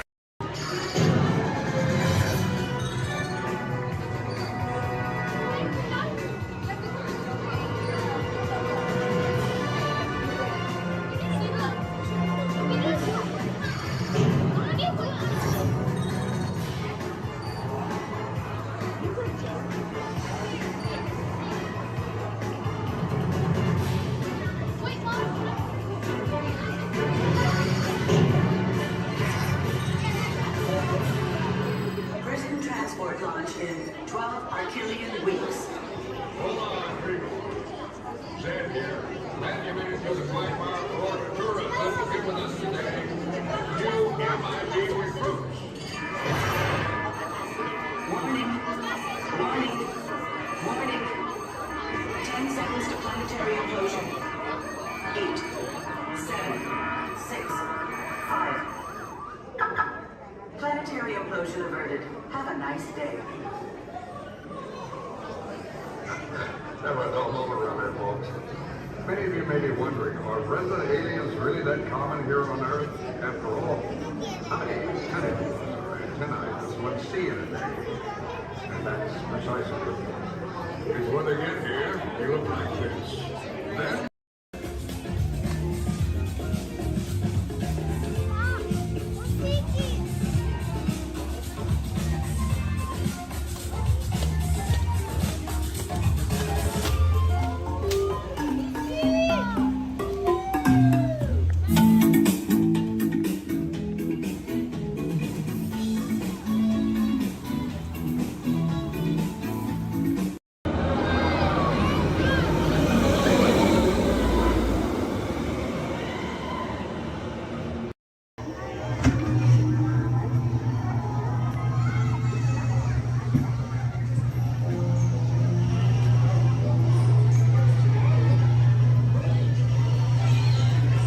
adventures in Wonderland began when I followed the white rabbit down the rabbit hole. All of a sudden, I fell. Down, down, down. white rabbit. Wow. See for yourself. Mr. Rabbit, wait! Please! He went this way.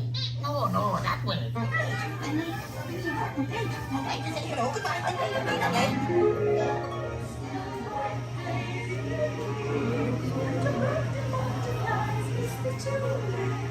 And the sun is like a toy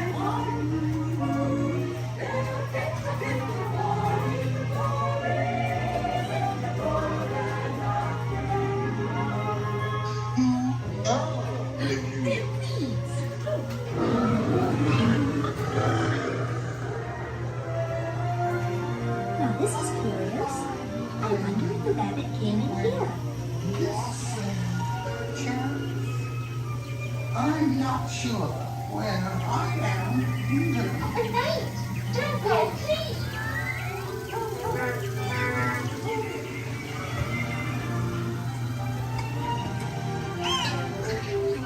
Try this way. So that the baby's ready.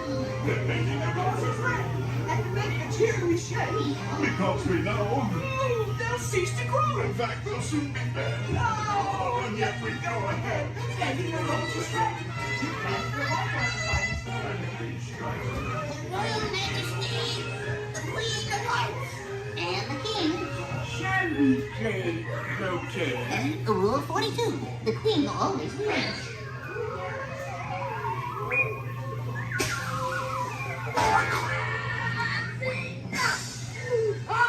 With their heads! Off their heads! Stop them! Goodness!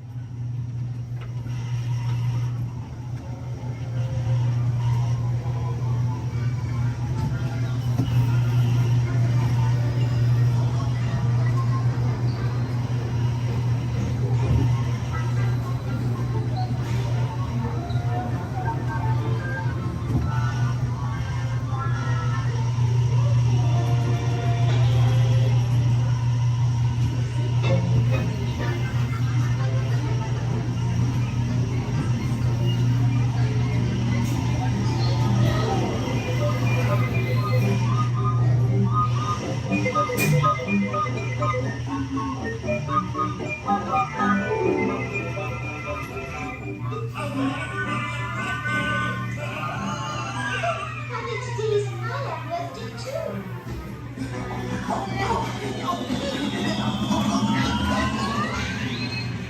We'll have to clean this up.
Their favorite song.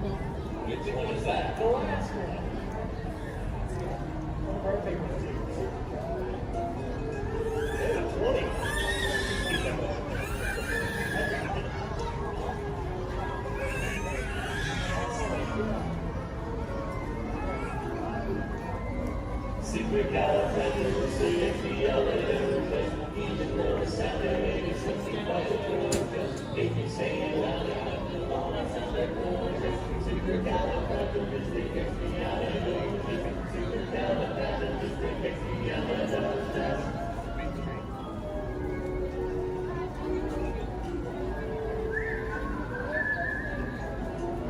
You all whistle while we work.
we are the Dapper Bands of Main Street. But if you did not enjoy our show, then we are the Vienna Boys Choir. Oh, we'll sing a song every morning of God. So.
Ladies and gentlemen, this is Disney's All-Star Movies Resort.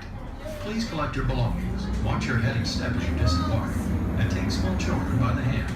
Thanks for riding with us, and welcome home. Our pilots get ready for takeoff in 3, 2, 1, blast off.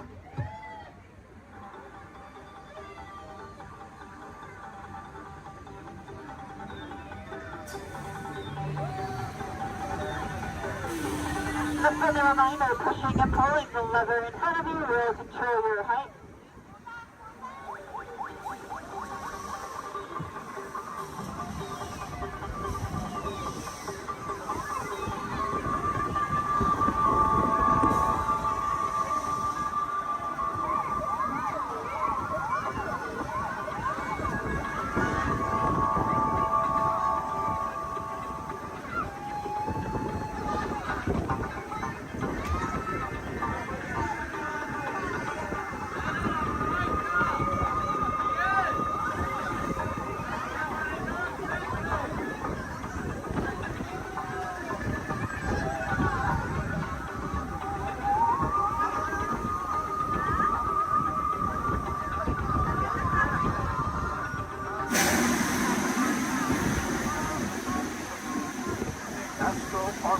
now beginning its descent.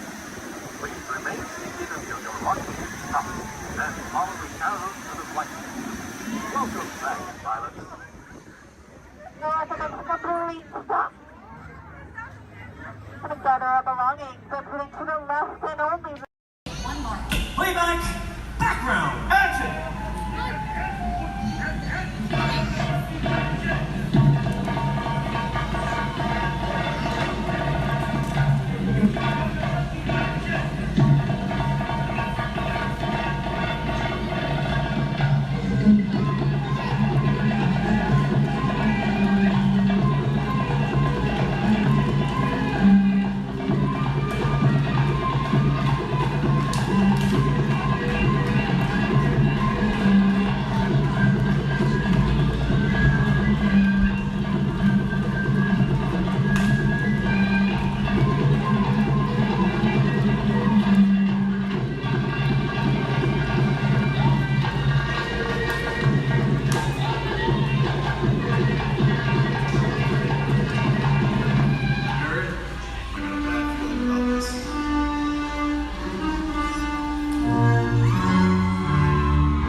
up there and do that high fall again. All right, Johnny, lock it down. You got it, boss. All right, let's bring the truck back to 1 as quickly as possible. Everybody else, listen up. This truck is filthy slow, it's going hot, and I'm my Mary, my driver, effects at least 30 feet back. Hey, Carol. Yeah, thank you. We're all set, boss. All right, thanks, Johnny. Hey, Kevin, let's get you on your mark. That sequence? Brilliant, loved it. We're gonna pick up right after you shot that swordsman. On action turn, do your market roll. Take out that sniper up there on the roof. Got it? You got it. Devin, beautiful work. We're gonna pick up right after you've been thrown into the back of the truck. Hang on, that truck is gonna go fast around the building. Most importantly though, Chaz has loaded this truck with a lot of explosives, so you've gotta get out fast. You too, Zach, all right? Let's do this. Johnny? You got it, boss. All right, places everybody, please. Places, all the extras. Thumbs up, everybody, if you're ready. Thank you very much. Everybody set. Camera's ready. Camera's ready. Thank you, Jason. Quiet the set, everybody, please. Roll cameras. Rolling. And speed. Count 6124 Apple. Power pickup shot. Take 1, Mark. That's hot. All right, Devin, this is it. You ready? Let's do it. Background. Action.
Look inside yourself.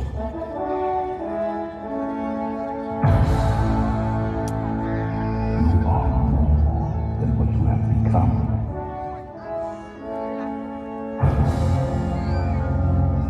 Remember who you are.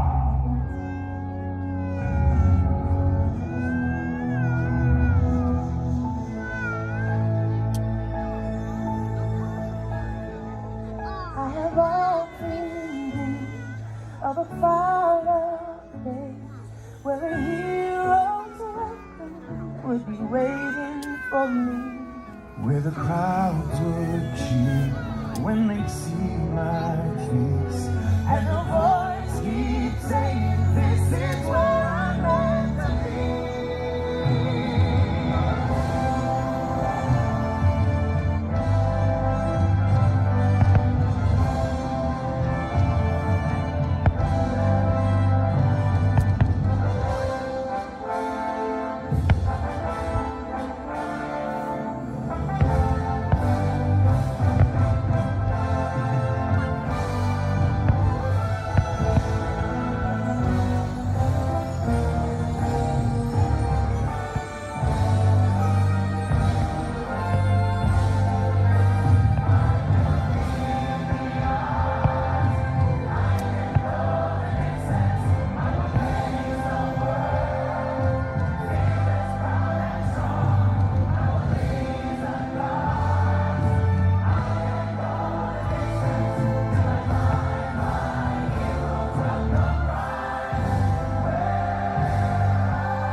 And so our journey comes to an end, but yours continues on. Grab hold of your dreams and make them come true. For you are the key to unlocking your own magic. Now go, let your dreams guide you. Reach out and find your happily ever after.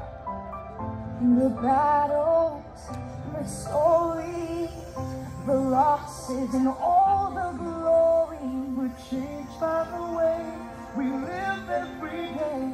Just look up and reach to the sky. We all have the courage to fly.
unexpected company is a snap.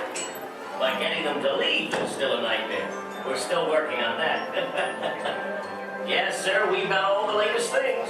And I'm not talking Mr. Coffee, whose work I admire, by the way. I'm talking smart relatives of mine. Genius gadgets that take the hard work out of housework. You want digital, analog, interactive, hyperactive, radioactive. Can you believe it? It's all here. You're gonna love it. I'm gonna have to ask you to leave now. I'm expecting company to arrive at any moment, so if you'll excuse me, I have to clean up this house.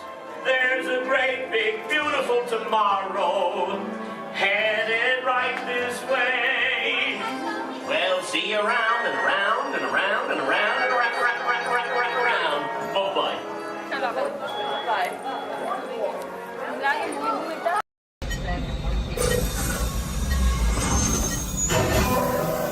Flight engineer, repair test. Hit your flashing buttons. You Better be faster when real trouble. Whenever they like green, that's the Right, pilot, push the flashing button to take off. Pilot on the left. Move your stick to fly right and left. I was trusting. Pilot on the right. Pull back on the stick to fly out. And push forward to fly down. Oh, watch it! Chewie makes flying this thing look easy, eh? Weapons are online. Left pilot, hit the booster. Now let's go get that coaxium. Right pilot, make the jump to light speed.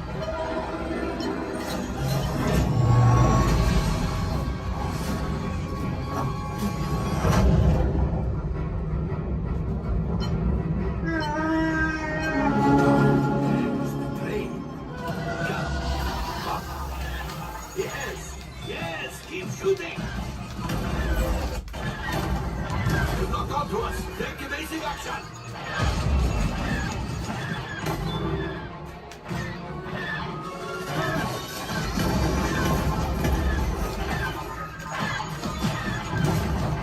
There it is. After that plane. Flight engineers, fire the harpoon. Hey, now colors. Shoot the cargo free. Let's pilot brakes. Well, my friends, that could have been much worse. Okay, it's much worse.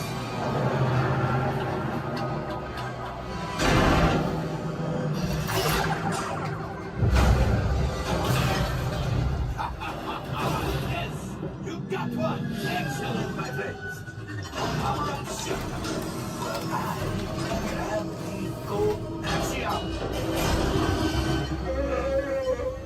You see, just as I promised, my friend. Now that the resistance has what they need, maybe it's something for Paldo. Pilot, line up behind the train so we can harpoon that last car. First, shoot the train. Yes, keep mashing those controls. I'm so close. Keep reeling.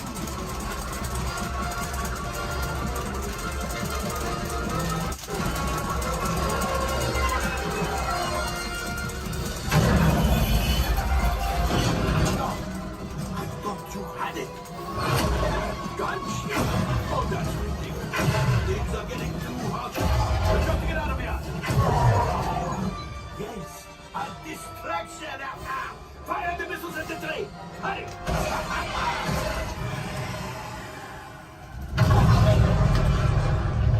It's coming down. Left pilot, hit the boosters. Boost. Look, we did not die. Let's get out of here.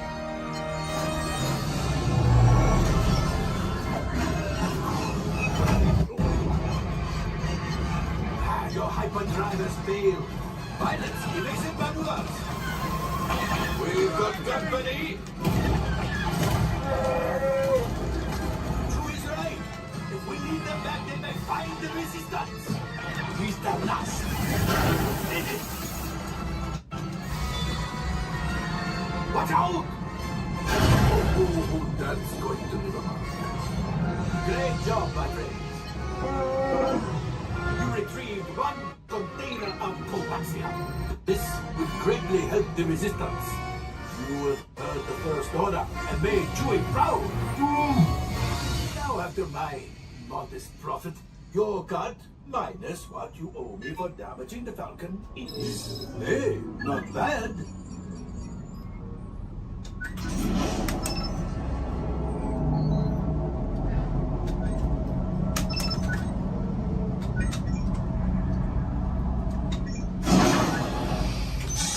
All right, I am making an executive decision. Everybody out. Go on, get out.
Hello, and welcome to Soarin'.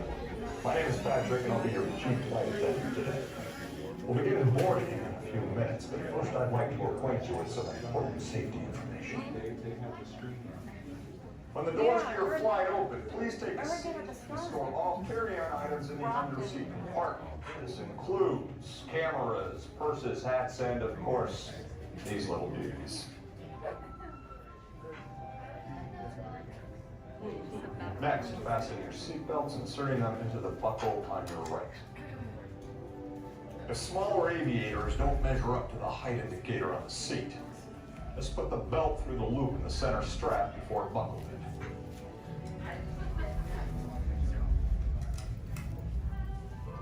Nice work, pal. Soon you will be airborne. So if you or your little aviators have a fear of flying or of heights, you might want to wait for your party if you arrive in.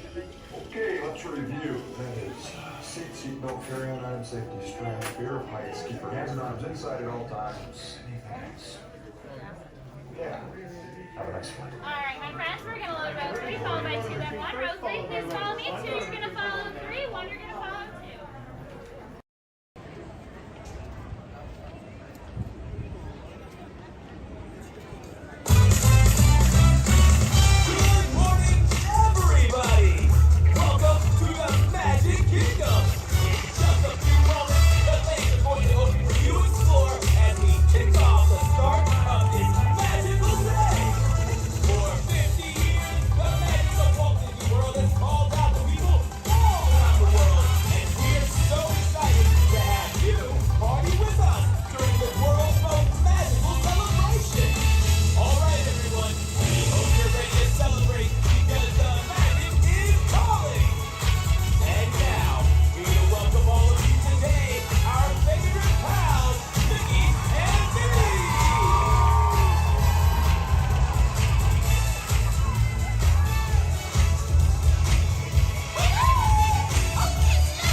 see with your eyes, but imagine what you could see if you used your imagination.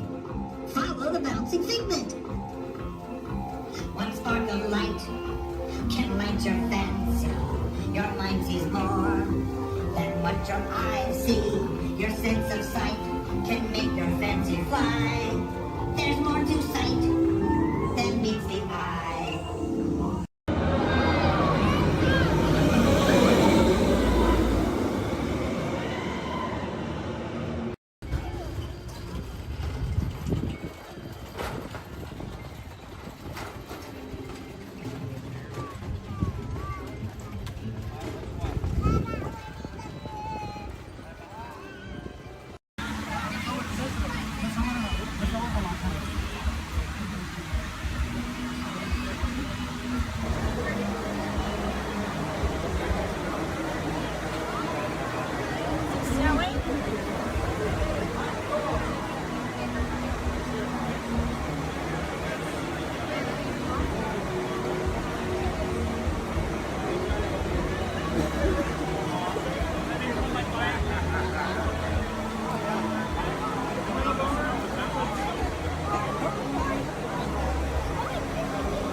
Place, welcome and good morning, everyone. We have some extra special friends here to welcome you all today. Let's hear it for Mickey Mouse and Minnie Mouse.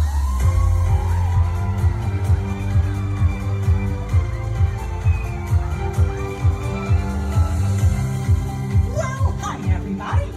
Good morning. Gosh, it sure is great to see so many amazing friends. It certainly is. Oh, I have a feeling today is going to be the best day ever. You said it, me. And now that we're all together, we've got a surprise for you. When everybody heard that you were going to be here, they just had to come and give you a great big Magic Kingdom welcome. And here they come now. Hot dog! Now that everybody's here, I think it's time to start the day. And that means we're going to need just a little bit of magic. I bet these folks can help with that. Oh, I know they can. On the count of 3, everybody shout, let the magic begin. Are you ready? 1, 2, 3! Let the magic begin! Welcome to a place where dreams come true. A timeless journey through lands of fantasy. Where only a wish creates things like this to appear. Lovers magic, a place on earth is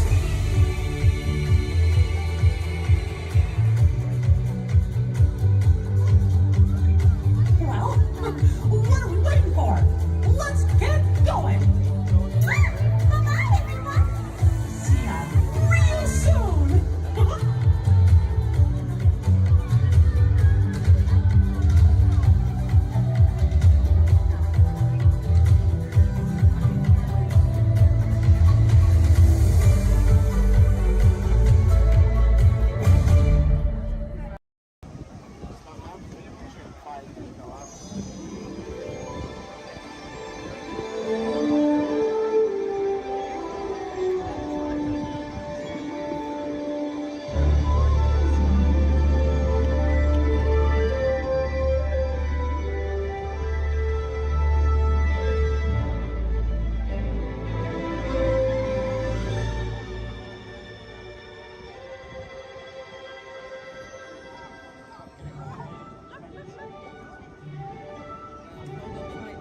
One little spark of inspiration We call it F-Top.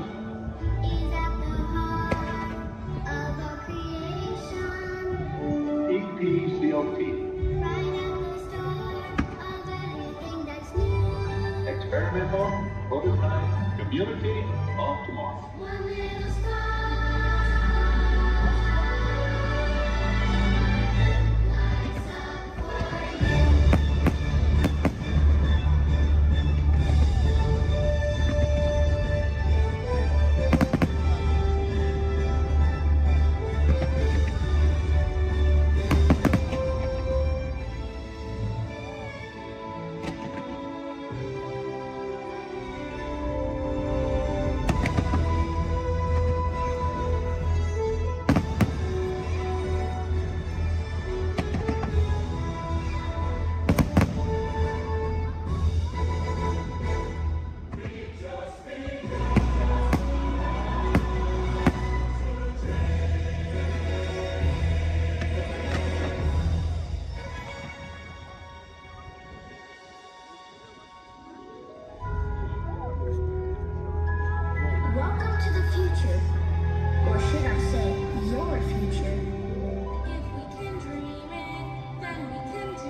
dia doing?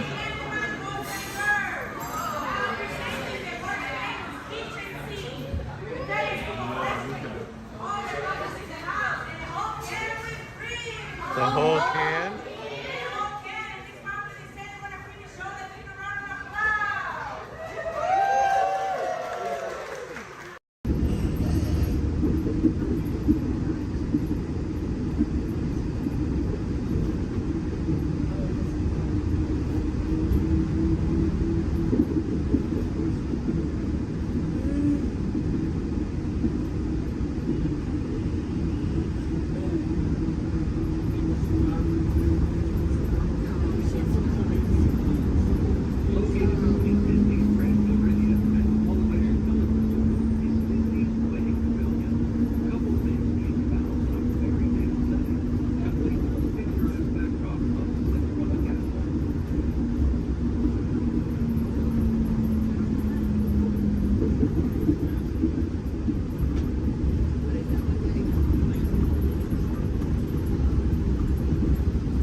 Please remain fully seated.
Please remain fully seated.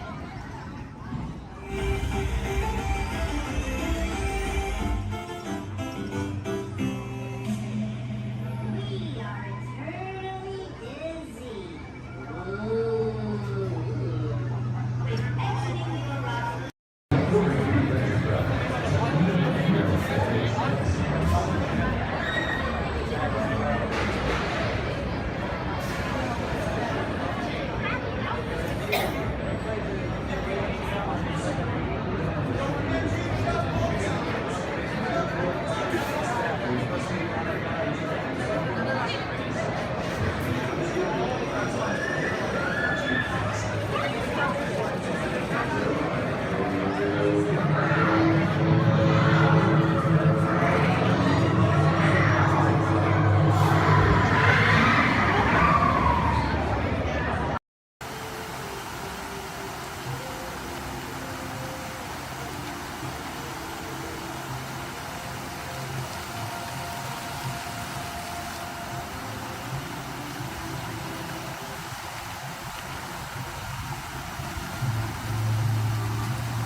My name is Christina, and here at Seabase I do have a few reminders. There's no eating, no drinking, no smoking, and absolutely no flash photography. Thanks, guys. The equipment you see here hanging in the water is called a hydrophone. Hydrophones help us to hear things beneath the sea. Today this is going to help us hear a very special guest. Does everybody know who that guest may be? Shout it out. That's right. Crush is going to come out and ask us a few questions about the human world, and we may have a few questions for him about the turtle world. So please think about the questions you may want to ask Crush. I do know Crush is out catching a wave, and he asks, on the count of 3, as part of a year of a million dreams, we are going to have Joseph count out from South Carolina. 1, 2, 3, and everybody else, scream out, hey Crush. Ready? Joseph? Hey, Chris. Hey, Righteous, dude! Oh, dude, I totally heard my name while I was catching that totally tasty wave, and I was just totally, whoa.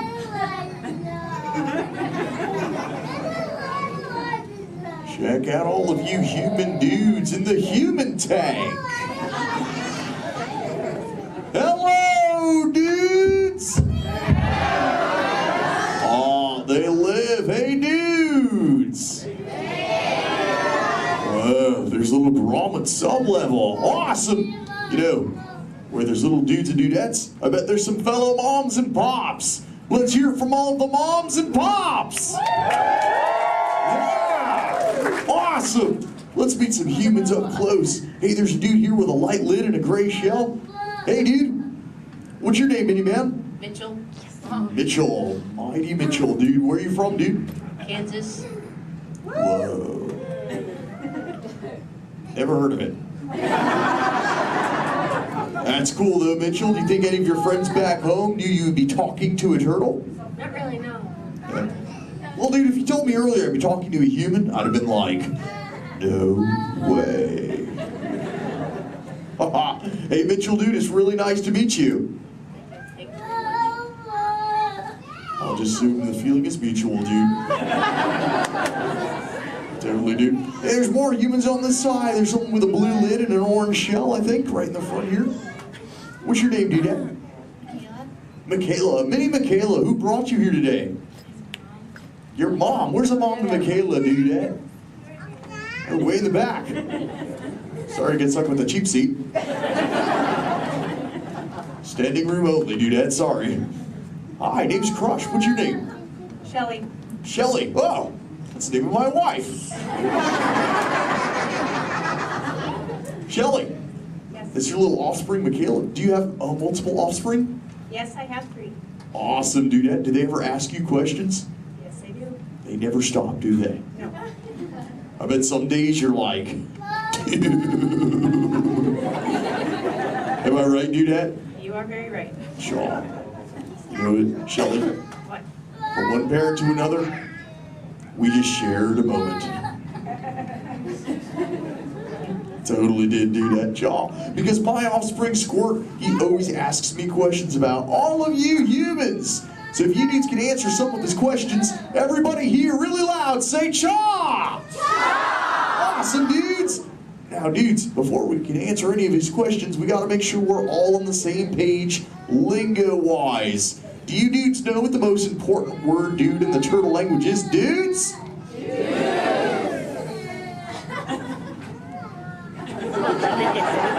That's right, it's totally dude! Because dude can be used in so many different ways. Example, if something is totally awesome, you say dude like this. Dude! Let's try that, dudes, really loud on 3. Here we go. 1, 2, 3. Awesome! But when you get bummed out, you go, dude. Try that one, dudes. Whoa, you're bumming me out. But no worries, dudes. If something is bogus, yet semi-humorous, you say dude like this. Try that, dudes. Dudes, you are totally talking turtle. Now here's Squirt's question numero uno. He saw some humans at the beach and he came back to me. He said, Dad, What is up with humans? What do you dudes do when you're at the beach? Shout it out, everybody! Oh, you swim, dudes! How many humans here swim? Raise your fin if you're a human that swims, dudes.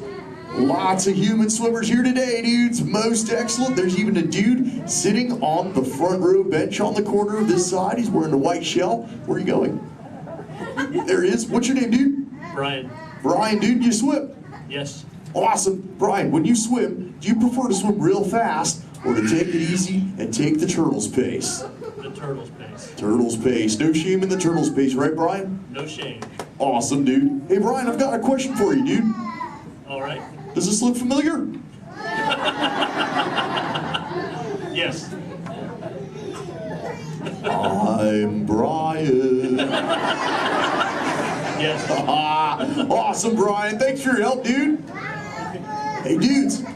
I just realized I am the only one here asking questions. Does anyone have a question for me, dudes? Raise your fins, and I shall try to find you. Who's got questions, dudes? Let's go up front near the center. There's a dudette wearing a white shell. Right up front here. Hey there, dudette. What's your name? Minnie Madison. What is your question?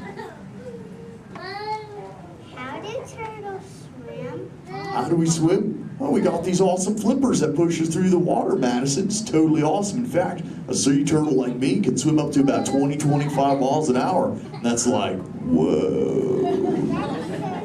Totally, dude, chaw. Hey, if you dudes want to see how fast that is, say chaw! Awesome, dudes. I'm going to swim so fast, you'll be like, no way. And I'll be like, oh, way. All right, dudes. I'm building up the speed now. Here we go, dudes. Check it out. Right. Dude. Whoa, dudes, that was bogus. Yet semi-humorous. What do we say, dudes? Totally. But you know what, dudes? I've got other questions. Who else wants to ask me a question, dudes? Oh, let's go back to the center. Right in that second row, she's got the red shell here. She's got a question for me. Right there in the center with the red shell. What's your name, dudette? Cameron, what is your question? What do you like to eat? Oh, I love to eat green sea grass and green sea kelp. Cameron, what do you like to eat? Chicken. Chicken. Does chicken ever give you bubbles, Cameron? Because sometimes green seagrass gives me bubbles, dude. It's kind of bogus.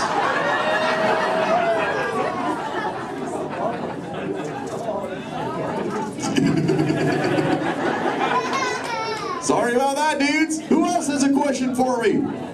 Whoa. Let's go over towards this side near the center. He's got the dark shell in that second row. Really dark shell in the second row, sub-level. What's your name, dude? Cameron. Another Cameron? Interesting. Guess they're running out of names in the human world. Well, Cameron, dude, what is your question? What is it like in the water? Oh, wet. Cameron, have you ever, what? How do you ever feel in it? How do I, wet. Whoa, have you ever been in the water, dude? Yeah. How do you feel in it? Good. Good. Oh, awesome. Well, oh, and wet. Well, that makes sense. Cameron, dude, what do you wear in the water? What you're wearing now? No, I wear a swimsuit. Oh, a swimsuit, Cameron, dude. Check it out, dude. Squirt said this is called a swimsuit right here. Check it out, dudes. This is what Cameron wears. Awesome, dude. That's what you wear, right, Cam? No, it's a boy wear. It's what? It's a boy wear. This isn't for boys?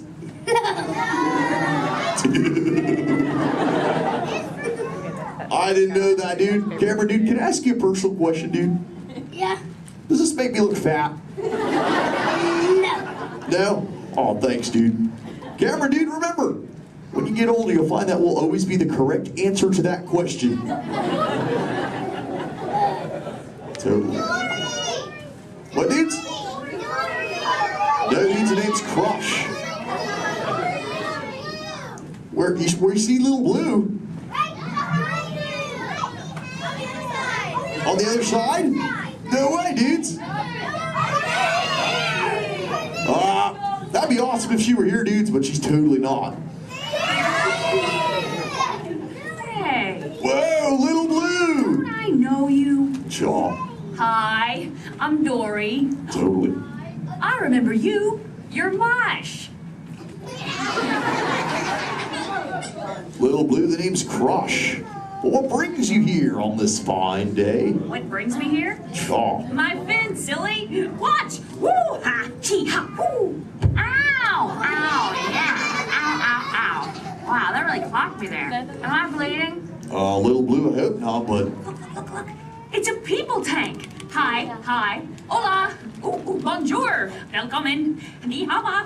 Ohio. Hi. You're like a little linguist, Little Blue. You know, I just taught these human dudes how to talk turtle. It'd be so awesome if someone could teach us all how to speak whale. I can speak whale. Awesome. Okay, everyone, repeat after me. Hello.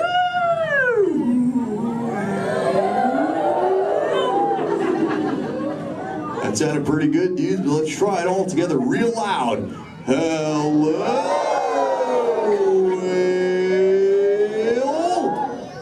Awesome. You know, sometimes you speak whale and there are like 80 whales swimming around you. Sure. Not today. What do you mean, dude? No whale. Where? You see one behind me? Whoa! Little Blue! Oh! There's totally a whale, Little Blue. Swim, Little Blue!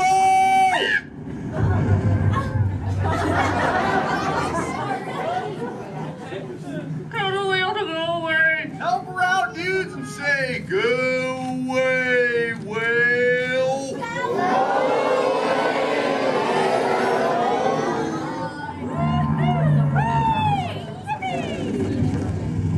You did it, dudes. You saved Little Blue. Put your fins together. That was awesome. You so totally rock, dudes. You know, I could hang out with you all day, but I have to make sure Little Blue is okay. So before I go, remember, do not fight the current. Learn to ride it, and it will totally take you where you're meant to go. And little dudes and dudettes, do the Crush Man a big favor. Keep using that word dude for the rest of the day. Your parents will love it. Bye-bye, dudes. Let's give it up for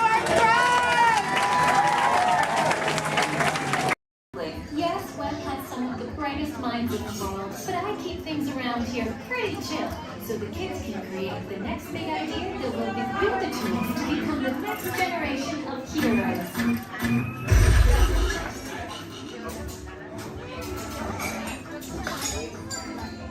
We hope you have a great time on your visit to the Worldwide Engineering Brigade Open House.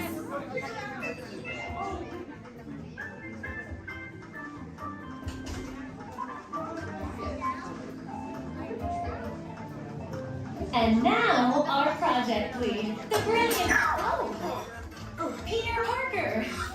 Hey, what's up? I'm Peter Parker. And here at Web, we get access to some pretty awesome tech, like vibranium from Wakanda, or this crazy alien juice stuff. We have Kim particles and Star Tech. It all helps us develop really cool stuff, like these spider bots, for example. Check it out. They have this really cool self-replicating feature. Because? This is awesome. Buddy, you can stop doing that now.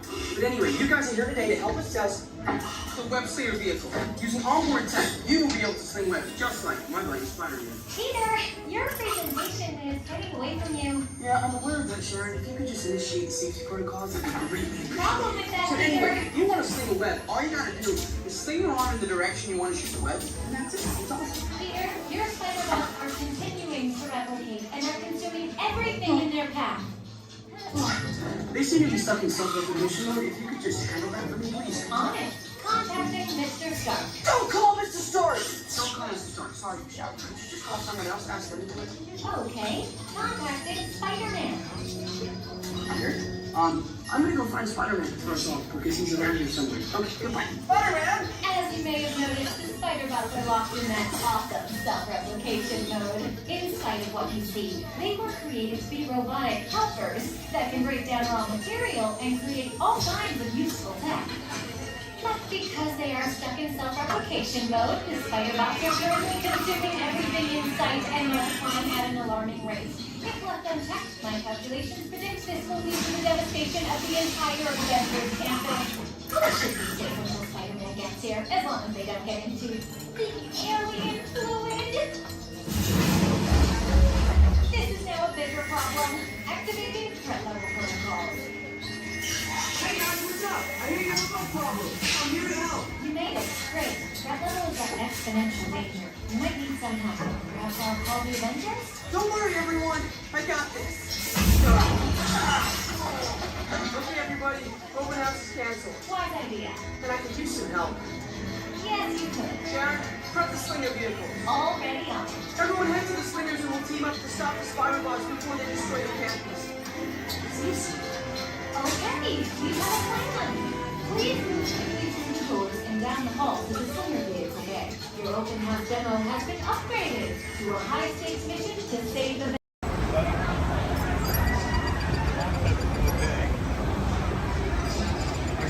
Hello. The seatbelt check is around the corner.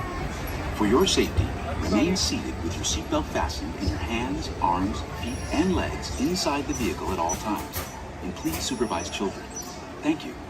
La estación de control de cinturones de seguridad está a la vuelta de la esquina. Por su seguridad, mantenga sus manos, brazos, pies y piernas dentro del vehículo y cuide a los niños.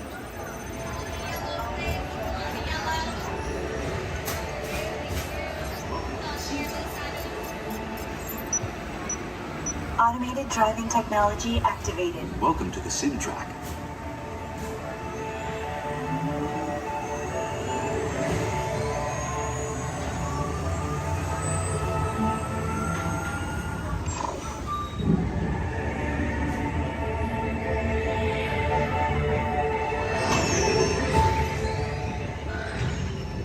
We'll begin with the capability test to see how your vehicle designs perform under challenging weather and surface conditions. Monitoring road surface. Connecting to OnStar. SimCar performance data acquired.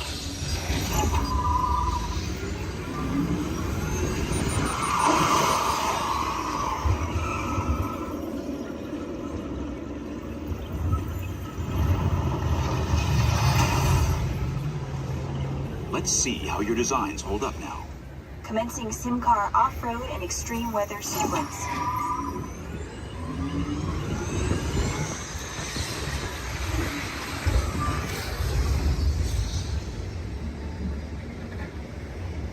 Capability test results displayed and verified. Now let's see how your vehicles compare when it comes to their efficiency. Scanning SimCar for optimal eco-efficiency.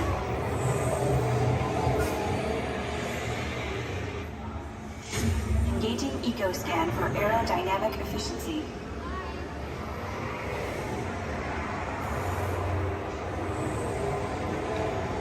Drive systems analysis. Hyperspectral imaging in progress. Calculating total enviro impact.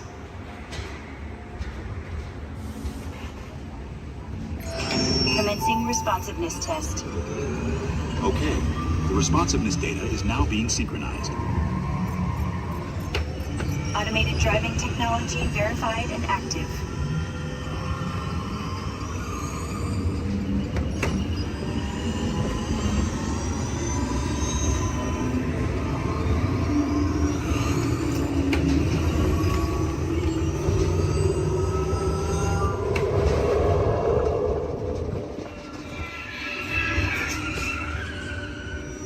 Automated crash avoidance technology disengaged. Displaying responsiveness data.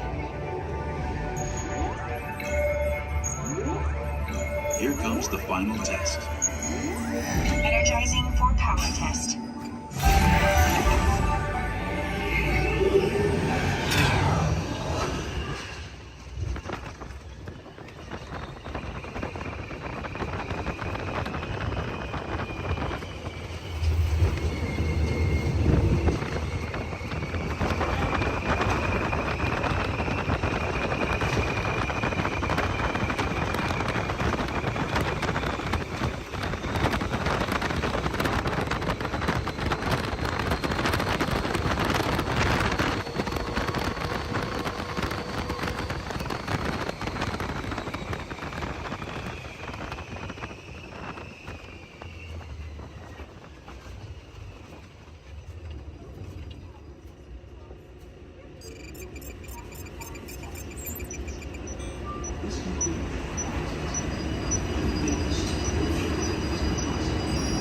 Displaying power test results.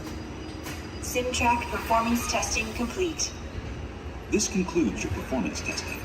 You'll be able to see how your Chevrolet custom concept vehicle designs compared with the sim car after you disembark.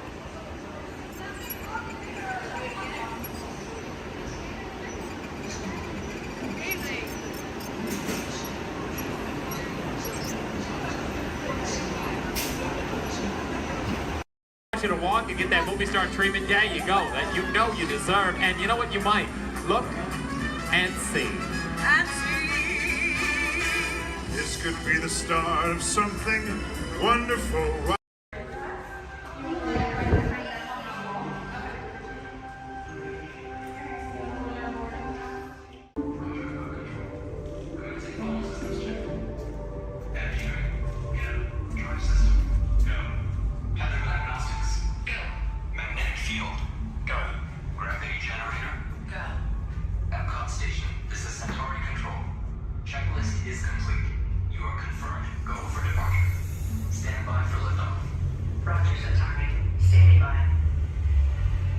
Welcome aboard this elevator.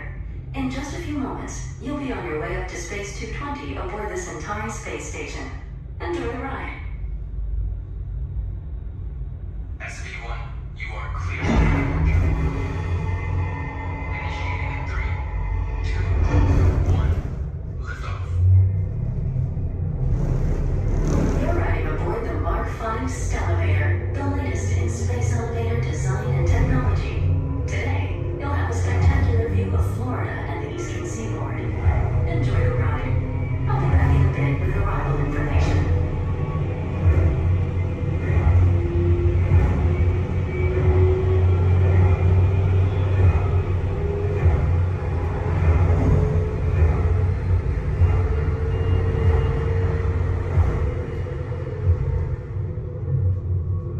SV1, we are on our final approach.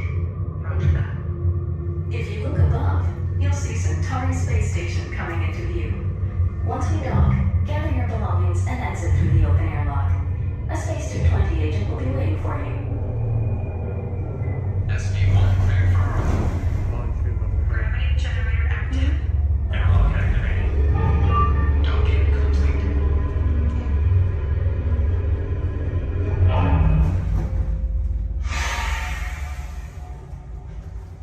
Welcome aboard. Is this where we go down? Yeah. Give me one moment. You guys are gonna head right down this way. Somebody should meet you there. If there's nobody, oh, there is somebody. Okay. Head on down. Thank you. All right, guys. Woo. You're slow. Is it okay? Good. We're safe.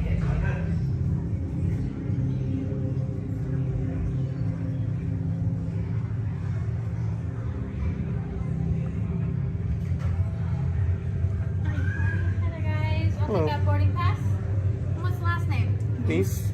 All right, for Joffrey. Yes. All right, you guys can call me.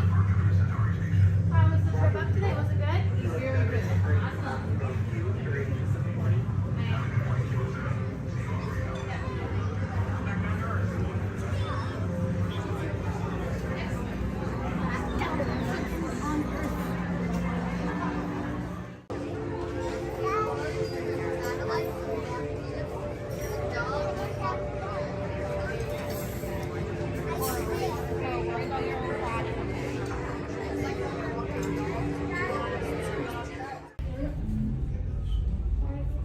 SV2, you are cleared for departure. Initiating descent in 3, 2, 1.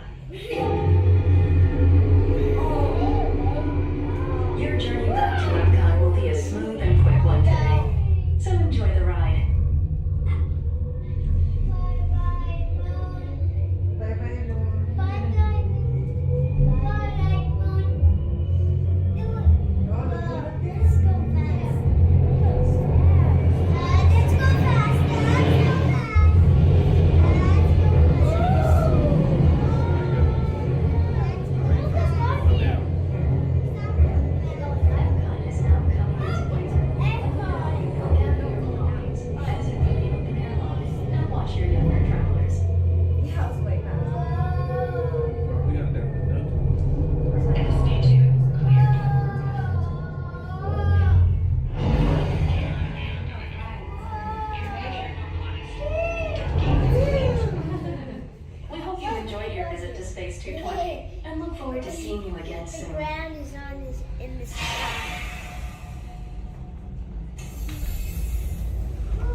I just flew in from Hollywood. My client's the new owner of this birdcage.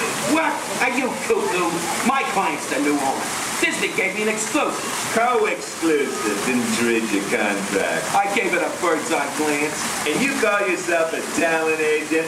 I negotiated my tail feathers off for this deal. Well, my client does not share credit. He's a very big bird. Your client is Big Bird? Not Big Bird, a big bird, you bird brain. Well, your dim little star is now half owner of the Enchanted Tiki Room with my superstar. Think again, chickie babe. Stop grousing. Just look at these paying customers waiting to get in. Did you say paying? As in money. As in 10%?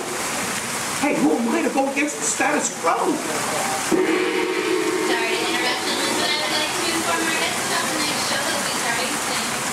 In this musical, the store will be opening and you will enter into a room of joyous song and splendor. Here at the Enchanted Tiki Room. Mahalo. Wait, our clients are not here. Maybe they hit traffic. Don't say that. Sorry. Anyway, babe, I gotta fly this coop and migrate back to Hollywood. My birds will call your birds. We'll do lunch. What's the rush? I'm about to sign Donald Duck. Oh, yeah? Big deal, you hockey puck. I've got the mighty ducks in the wing. You do not. Do too. Do not. Do too. Not. Two. Not. Two. Not. Two. You down. Come Leave me on. alone, you two. Oh, come on, will you? Two, not two, yeah. Level with me. Put the bubble between the lines. You Go go away. ahead. You alone.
A long time ago, in a place called Neverland, there lived a sparkling spirit named Tinkerbell.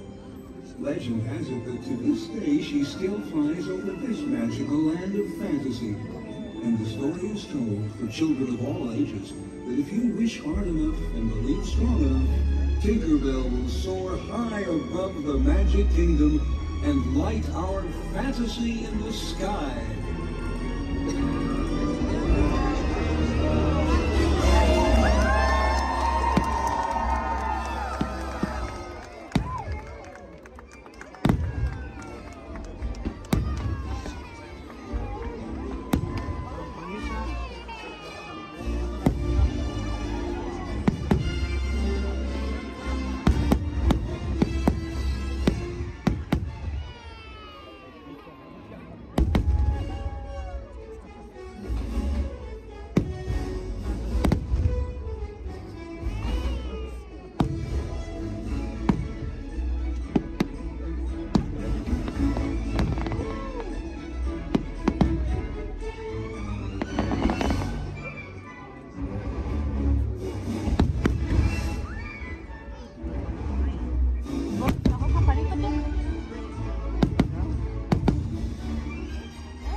It's almost time. Time? Did somebody say it's time? Should I flip the switch now, Mickey? Not quite yet, pal, but it won't be long now. Vamos. Sí, just a few more minutes. ¿Hasta enfrente? No, es el que es en el castillo, ahorita van a empezar a subir los monos.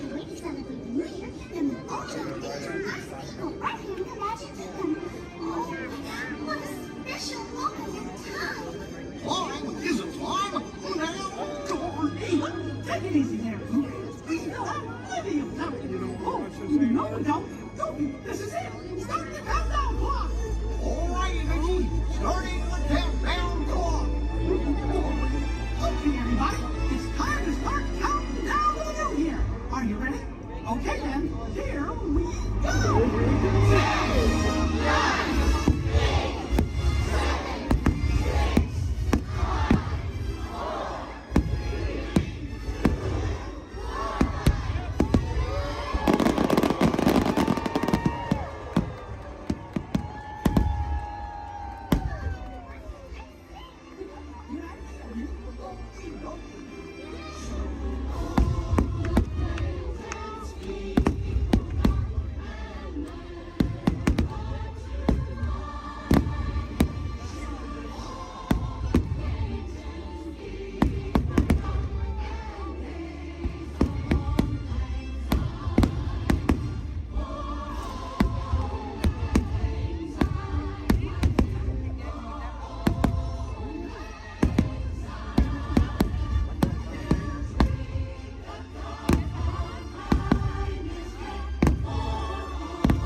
10, 9,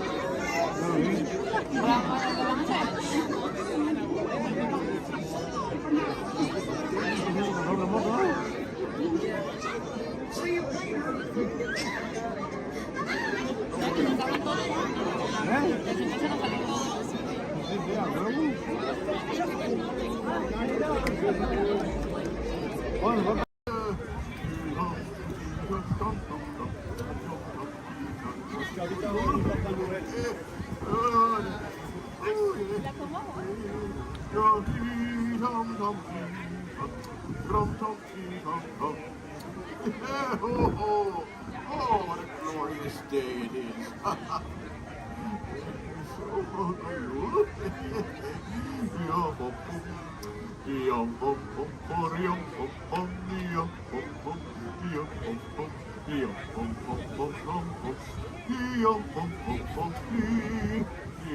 Let's see, where is that? Oh, that's what I was looking for right there. Oh, hello! Oh, I'm glad to see you. Come right on over. Yay! Hello there! Oh, my! You're all assembled. How nice. Well, hello, everyone! Hello. Oh, what a fine-looking group. And you, sir? I suppose I should introduce myself. I am the legendary Barn Santa! Here in Norway, they call me Fjos Nissen. Now, sometimes people can't see me, so they think I don't exist. And wait a minute, you can see me, can't you? Yeah, oh, good, yes, I can see you too. And now, this time of year in Norway, we like to say God jul. So let's all try that together on the count of three. Ready? And two, three. God jul! Oh, very nice, yes. It would be a good Yule, except every Christmas it's the same. Sigrid, who is on her way here now, she doesn't see me because she doesn't believe I exist. Say, you wouldn't mind if I use a little magic and mischief to help Sigrid tell her story, would you? Huh? Who knows? Maybe this year she just might believe, huh? Oh, here she comes. Hello there, everyone! Hello, so good to see you here! Good Yule! Good Yule. Good Yule! Good Very Yule. good! That is always a Merry Christmas in Norway. Very, very good. Oh, what a Merry Christmas it is! Look at all of these lovely decorations! So cute. Hello there, and welcome to the International Festival of the Holidays. My name is Sigrid, and I am the Holiday Ambassador for the Norway Pavilion, and I am so excited to tell you all about Christmases in Norway. But first, here is a little bit of a Christmas song sung by children of all ages. The Mouse Song, or Muse Visa. Oh, well, there must be a bird. And in my key. Thank you, Disney. And now they've got, right, here we go. When nights are getting longer and lakes will freeze to ice, Mother Mouse warns strongly about her foul device. You must avoid the mouse trap, but there is not to fear. We'll all be celebrating at Christmas time this year. Everyone, I sung a hot song of la-la-la-la-la. A mini building dusk, a la-la song of la-la-la. I sung a hot song of la-la-la-la. A mini building dusk, a la-la song of la-la-la. Your Father Mouse says that it's time to take a nap. Just dream about the Yuletide and not that awful trap. But Father Mouse is keeping watch the children try to sleep. They all have Christmas carols instead of counting sheep. Again! Hey, and hoodoo and toodle-la-la-loo. A Merry Christmas season is good for me and you. A hen son, a hop son, a fa-la-la-la-la. A Yule-cloud and dusk-a-lolly, shaman, porridge, law. A Yule-cloud and dusk-a-lolly, shaman, porridge, law. Yule-cloud and dusk-a-lolly, shaman, porridge, law. Now, all across Norway, the holidays are family time. But exactly how you celebrate the holidays depends on if you live in a big fancy city, or like me, on one of our wonderful Norwegian farms. Now, in the city, they might celebrate by going to concerts, or festivals, or church services, or my favorite, parties. And in the city, like many of you, they are visited by Santa Claus, yes? But on our farms, many families like mine still celebrate the tradition of the Christmas Nissa, which is kind of like a Christmas gnome, yes? Now, there are two types of this Nissa. There's Julenissen, who is much like Santa. He comes on Christmas Eve and brings the children presents. And then there's Fusnissen, who lives in the haylofts of our barns. He's not creepy at all.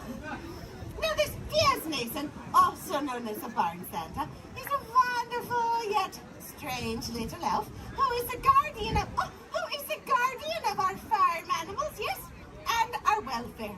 Now, most people believe that he looks like, he looks like this silly-looking stuffed toy over here, huh? He's so cute. Now, it is said that especially at Christmas time, you must treat your barn Santa with respect. For if you don't, he has been known to cause a bit of mischief in one way or another. I have lived on a farm my entire life, and in all of my Christmases, I have never seen this business. Now, even when I was a little girl and all of my friends said that they could see him, even my best friend, Marta. Oh, she was so excited. Sigrid! I saw him! I saw the White Santa! Last night they snuck into the barn while the porridge was still hot, just like we said we would. And then I hid behind the hay, and then there he was! Marta, you don't have to lie. I know the barn Santa isn't real. It's okay. But Sigrid, I saw him with my own two eyes. He was right there in the barn. Didn't you see him too, Sigrid? But I didn't see anything. So all this talk about the barn Santa is neither here nor makers do not exist, except in stories and in fairy tales, yes? Toodaloo! Did you hear that? No? Maybe I had too much coffee. What was I saying? Oh, yes. They do not exist. Unless they do exist and are therefore very clever and mischievous indeed.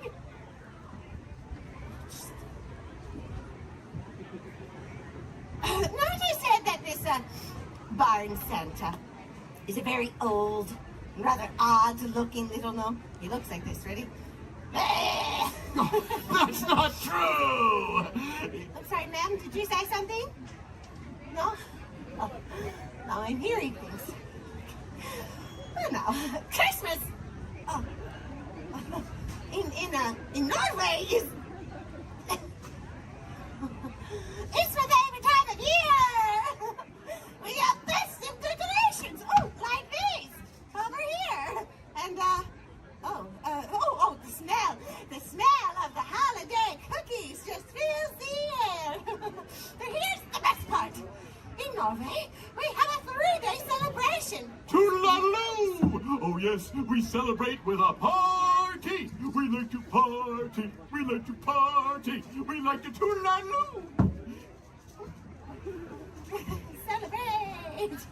We like... So you celebrate! Our biggest celebration is on Christmas Eve. That would be ridiculous. I've had far too much caffeine today.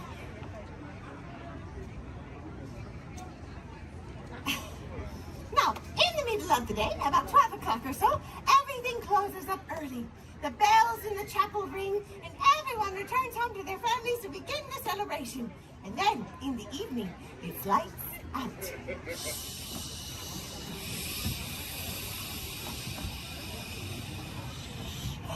Oh, just go in. You see, the entire house is illuminated by the soft glow of candlelight. Now, after a big feast, everyone gets excited, especially the kids, because they know that in the next room is the Christmas tree. Now, all of the adults do the decorating, and the children, they are not allowed to see until... Mama, is that tree ready? Yes, Sigrid, the tree is ready. Would you like to come and see it?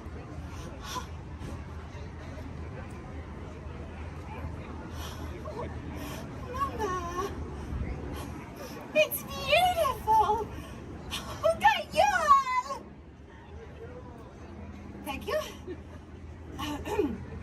And then, the rest of the evening, they spend exchanging gifts and singing Christmas carols around the Christmas tree until very late at night. But the children, they don't forget about their barn Santa, no. They leave him treats, too. Toodaloo! Oh, yes, they leave me treats, too. And in exchange, I watch over their crops for them each year. They leave me a great big bowl of rice porridge. Rice porridge with cinnamon and sugar and a little pat of butter right on the top. Now, I know that doesn't sound like much of a treat to all of you, but believe me, when the kiddies leave me a nice steaming bowl of rice porridge in the hayloft, it warms me up on a cold winter's night. High in fiber, too. Toodaloo. Now, you will never guess what the children leave their barn Santas. But go ahead and try. What do you think, huh? Pudding. No. Wait, yes. Rice porridge. That was a very good guess. With cinnamon and sugar and Yes, butter. Well done. You're very well educated. Sometimes the adults leave him a sign of ale. But how did you all know this, huh? Who told you?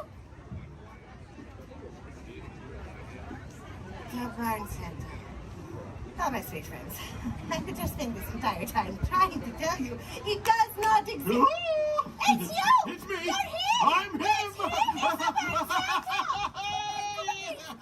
Have you always been there? Oh, I was here the whole time, Sigrid. Oh, when we opened our presents on Christmas Eve? I was there. And when the whole family woke up early on Christmas Day? I was there, too. And when Marta saw you, but I didn't. Oh, I was there for all of it. So Marta was right? Oh, here's Nathan. I hope wanted to believe in you. I'll take everyone to see Doc. Now I can see him. Please listen. May I give you a hug? Go you indeed. Now that's more like it. Well, kiddies, looks like we made a believer out of the lovely Seagree after all. And with that, I hereby dub all of you honorary Christmas magic makers for the rest of the day. Give yourselves a round of applause. Oh, well, I suppose I should get back to the hayloft. Oh, but before I go, kiddies, friends, remember, uphold the values of Christmas. Be kind, spread joy and cheer, and be good to your barn Santa throughout the new year. Go you! We have so much to catch up on. Oh, well, yes. Especially by my episode that I couldn't have lived Yes, hello, little one. Yeah. Oh, nice. Creep.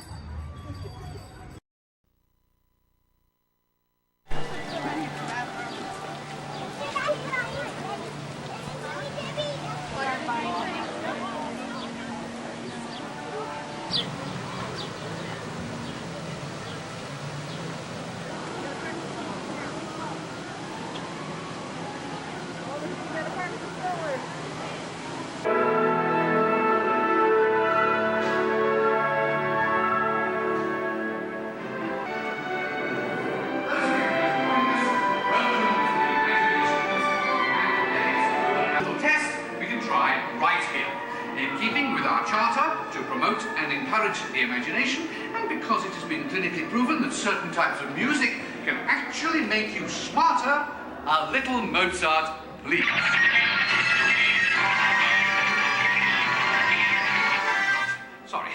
Sorry, that was the wrong type of music. And for those of you who might have dropped a few IQ points, just follow the people in front of you and we'll get you some help. And now, a little Mozart.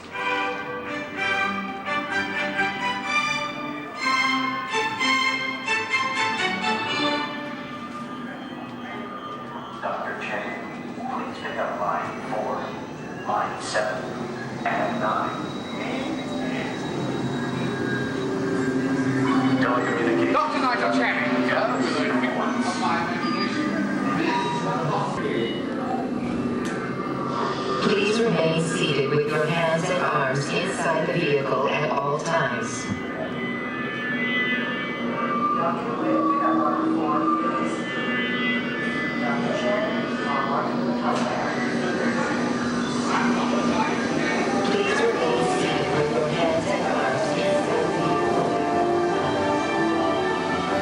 We're about to measure your imagination, so relax as the scanner sees what's in your heads just now. Scanner on.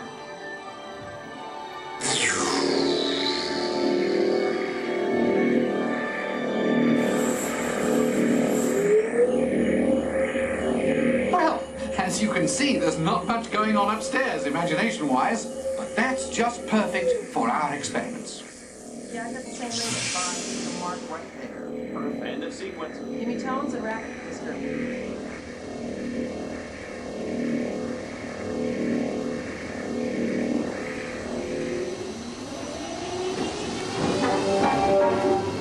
We begin with an exercise in sound. Listen closely and see what you hear.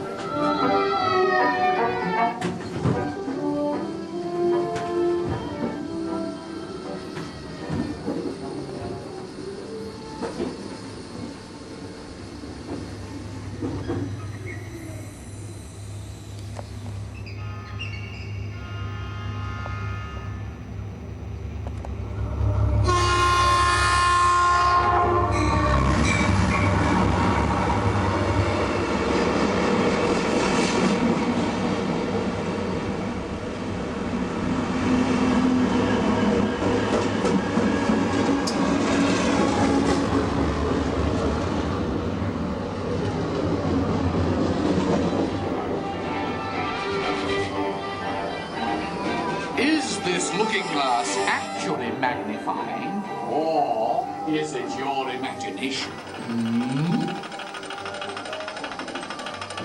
one quickly learns that when the laws of physics and common sense are shattered,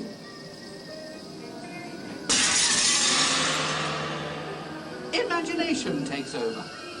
Welcome to the Illusion Land, where things are not always what they seem.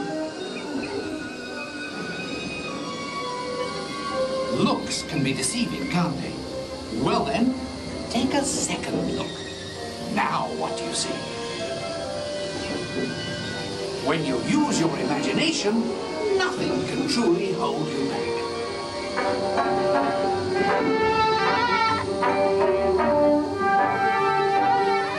In the next experiment, let color work its magic on your imagination.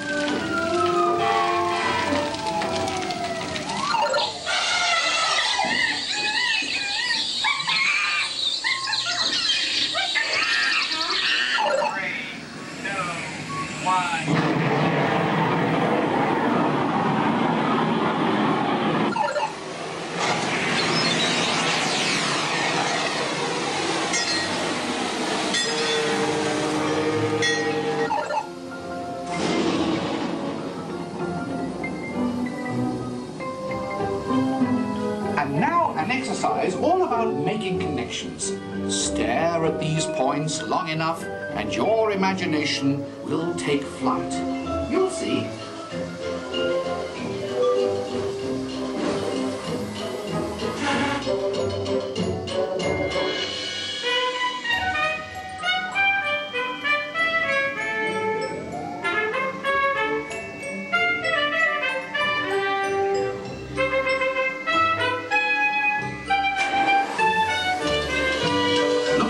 From a different angle, and anything is possible in the Gravity Land.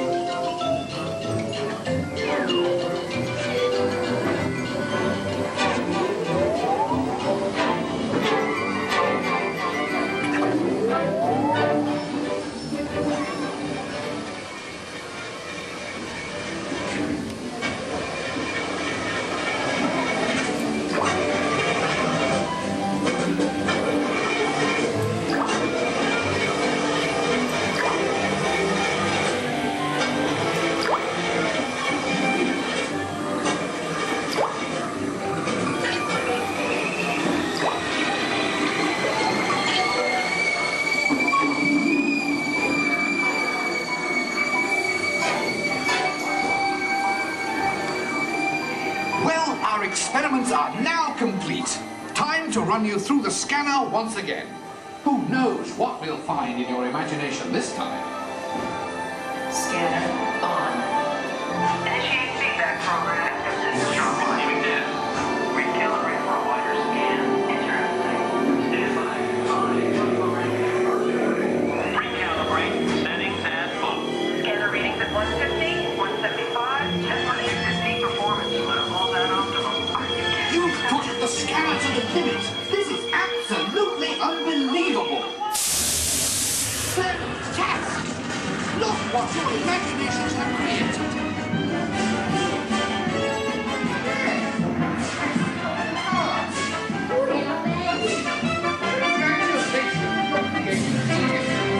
You're quite clever, all of you.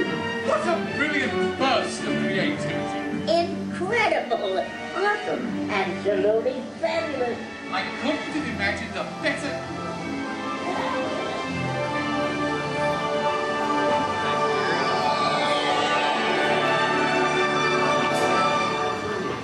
Reality restored.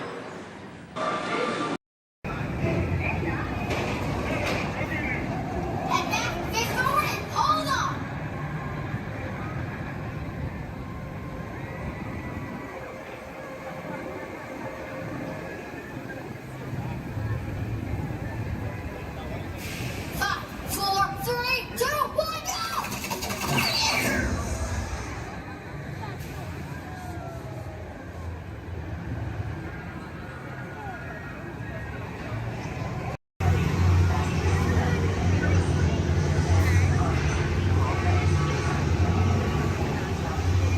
Time travel commencing in T-minus 10 seconds and counting. This is Seeker. Listen up. We've got to get in, grab the iguanodon, and get out before that asteroid hits. Let's roll!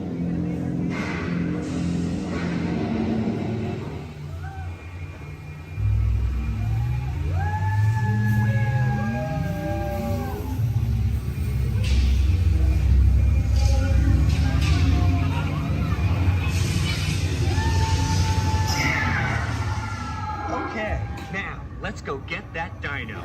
Computer, what are you tracking? Styracosaurus. Not our dino. Warning, meteor shower in range. Just little one. Oleoramus. Hadrosaur. Raptor. Time to get serious. Locking autopilot on homing signal now! Hang on! I'm tracking a big dino on the scope. Could be ours. Computer, full stop. Identified. Carnotaurus. Definitely not our dino. Go, go, go!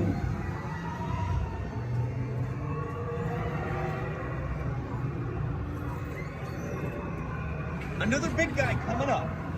Computer. Slow and identified. Sauropod. Still not our dino, but at least this one's a vegetarian.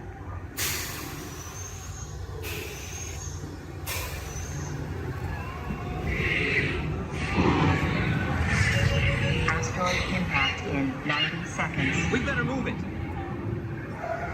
Pterodactyl. Incoming! Asteroid impact in 60 seconds. We can't stop now. Keep going, keep going. Compsognathus. Computer, what's happening? Loss of traction. Four-wheel drive, move it! Warning, meteor strike. Evasive maneuver! Left! Right! Left! Right! That was close. Computer, now what? Carnotaurus. That's it! Abort mission! Abort! Abort! Iguanodon. Forget it! Get them out now! Asteroid impact. Brace yourself! This is it! They're not gonna make it! They're not gonna make it! Mission accomplished. You made it! I knew you would, and guess who made it back with you? I better find him before security does. Thanks for everything!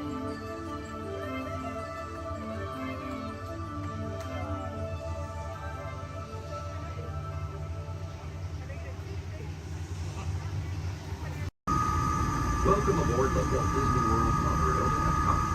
For those of you staying, please hold on to the handrails throughout our journey and stay clear of the door. For the comfort of others, no smoking, please. Thank you. As we turn south, you can catch a glimpse of the spires of Space Mountain of Magic Kingdom. Nearby is Disney's contemporary resort.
the Bus Pyramids. Unleash your spark and journey into imagination and pictures and experience your favorite short films like never before at the Disney Pixar Short Film Festival.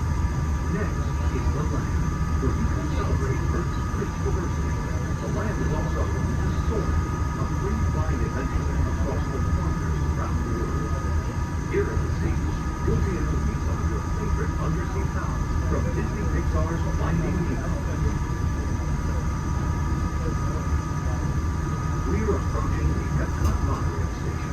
For our smoking guests, there are designated smoking areas just outside the park.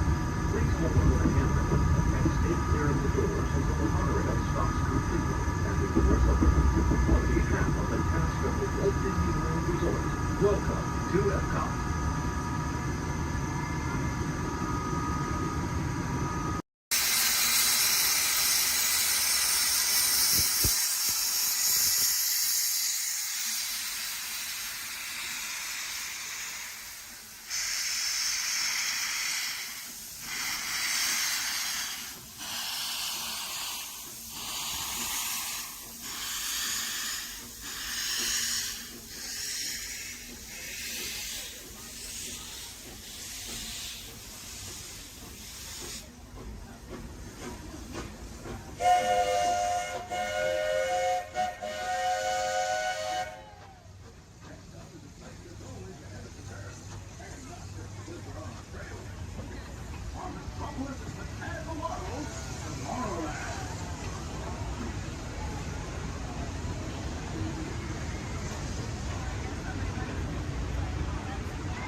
Welcome aboard. At this time, I'd like to ask everyone to please remain seated throughout the show. Please keep your arms, hands, legs, and feet inside the vehicle at all times.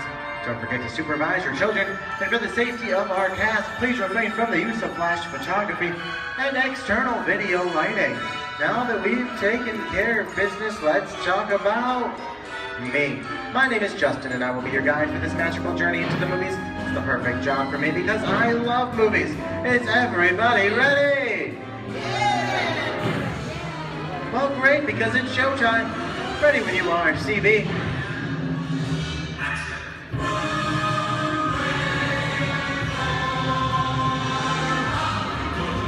And we are rolling.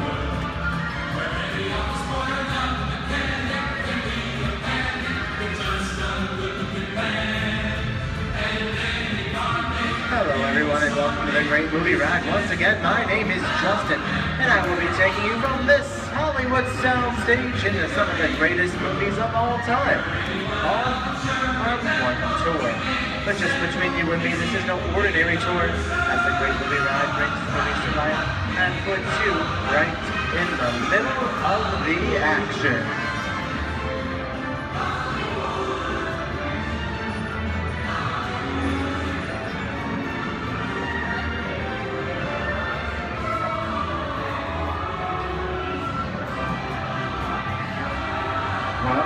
I don't know about you folks, but I just love the great Hollywood musicals of the 1930s.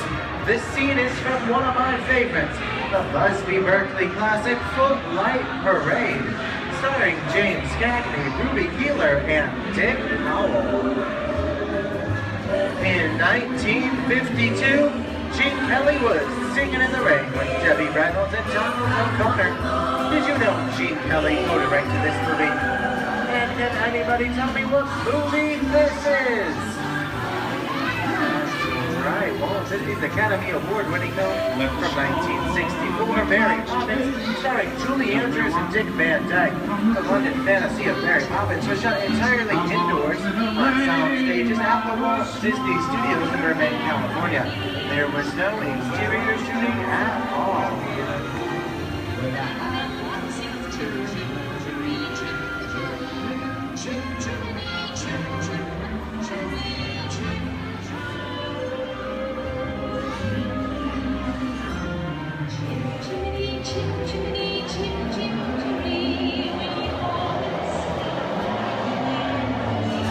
Hold on to those wallets and purses, folks.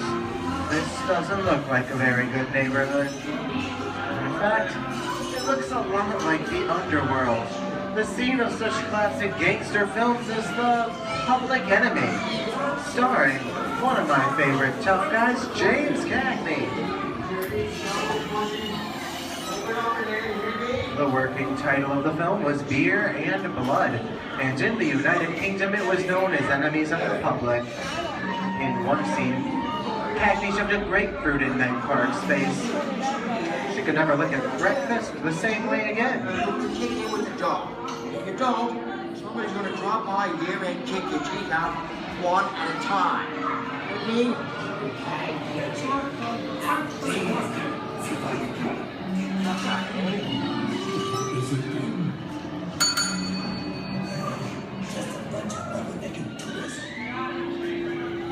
Sorry about the delay, folks, but I don't want to run a red light, even if it is just a movie. You talking to me? You talking to me?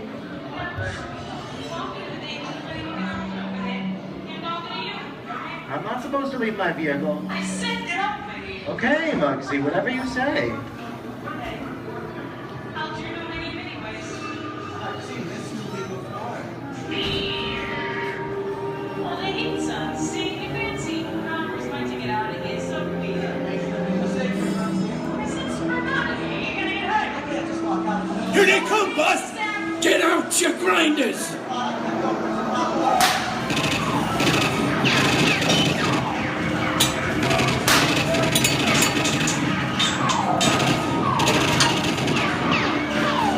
I'm hit! Hey, I'm hit! Muggsy! They got Squid! Muggsy! Muggsy! Squid's hit bad! Real bad!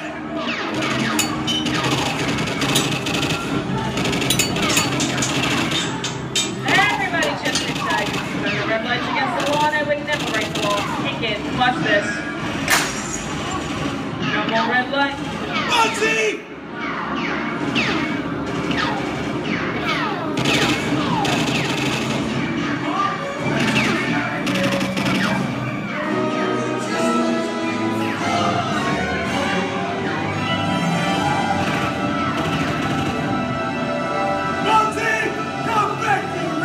Sorry, boys. I'm making my getaway. I'll see you some change. Wait, what are you looking at? Everybody mind your P's and Q's and maybe you won't get a... What's this? JC? And now, the Old West, and two of Hollywood's legendary stars, Clint Eastwood and John Wayne.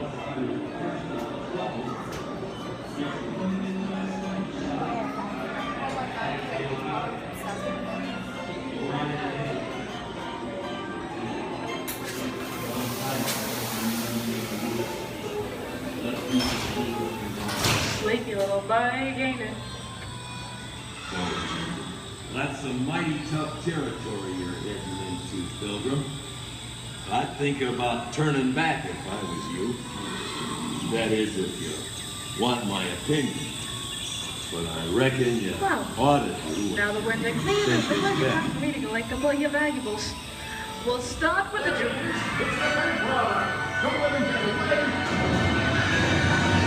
You're gonna have to catch me face, Copper. Get yourself up. This is not so nice. I'm getting out of here. For this. What are you doing? Nobody's taking my neck in a noose. Can't get any worse.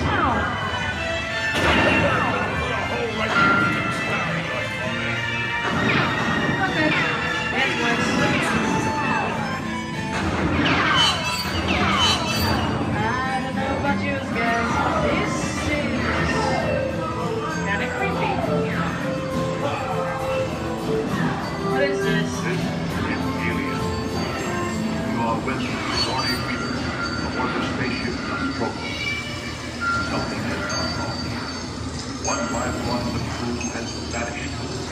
And somewhere in the ship, a terrifying creature waits to claim its next mate. Look now, name the victim. Warning, remain in your vehicle. The area you are entering is extremely dangerous. Proceed with caution.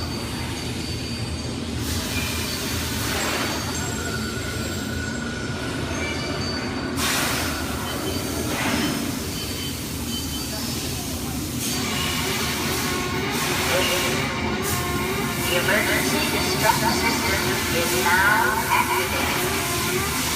Ship will detonate in 10 minutes.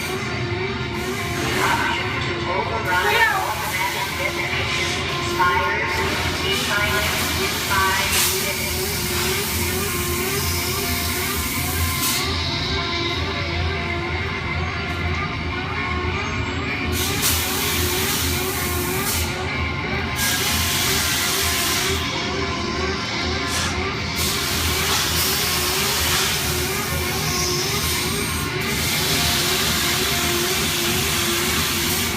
There he is again.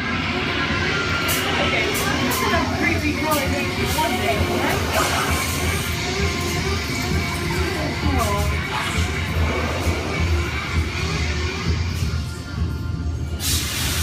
Here in Raiders of the Lost Ark, amid 1,000 deadly snakes, Indiana Jones unearths a great treasure. Will Harrison Ford escape with his discovery? And what will be your fate? Beware. Snakes. Why'd it have to be snakes?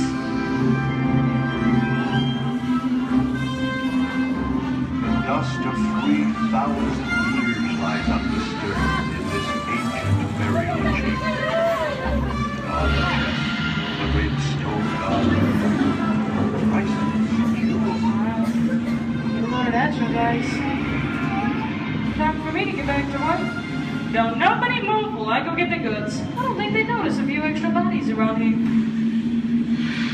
But the jewel is guarded by a curse, and those who dare defy that curse must pay with their lives.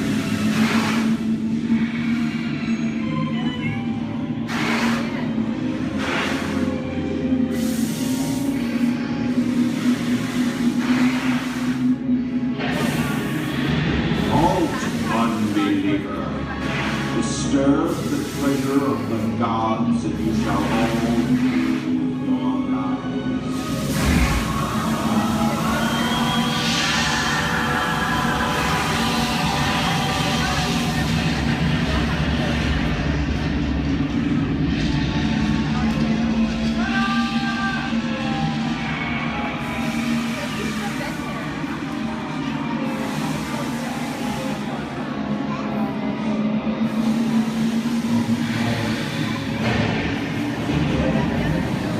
Well, I told you folks I was just going for popcorn. That just goes to show you anything can happen at the movies. So let's get on with the show.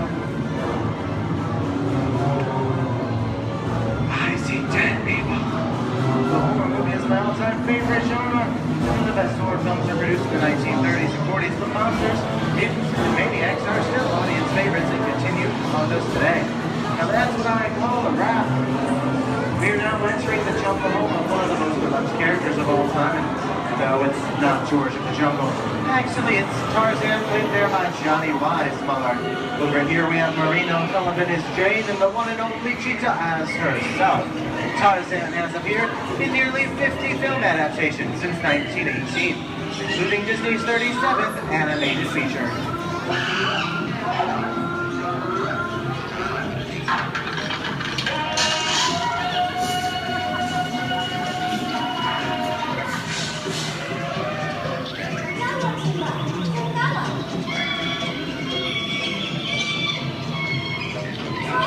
Louis, I think this is the beginning of a beautiful friendship. That's the last line of the movie ever. Humphrey Bogart to Ingrid Bergman in the classic romance, Classic Long Show. Inside of us, when you belong to victory, times where nothing keeps you alive. Maybe not today, maybe not tomorrow, but soon, the rest of your life. But always have had. Didn't have. unhappy. You lost it until you came to Casablanca. You get it back first.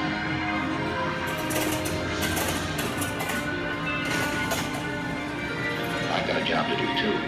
Where I'm going, you can't follow. What I've got to do, you can't be any part of. Those I'm no good at being noble. Here's one of my favorite movie stars, Mickey Mouse in one of his greatest roles, The Sorcerer's Apprentice in Fantasia. When the movie came out in 1940, Walt Disney promised to add new musical sequences in the future. His nephew Roy kept that promise 60 years later with the release of Fantasia 2000. The sorcerer in the sequence was named Yensid, which is Disney spelled backwards.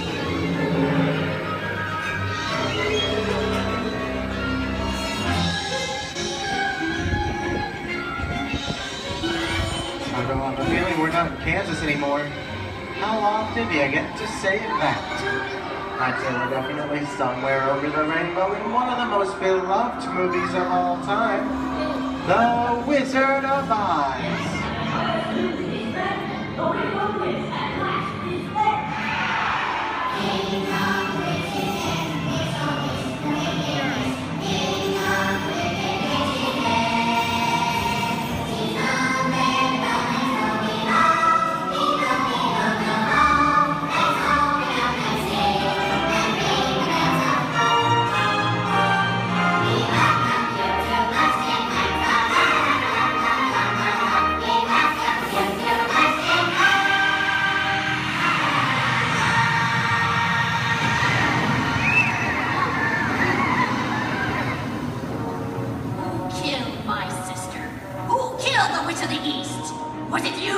No, it was an accident. I didn't mean to kill anybody. Well, my little pretty, I can cause accidents too. Oh, rubbish. You have no power here. Be gone before somebody drops a house on you, too.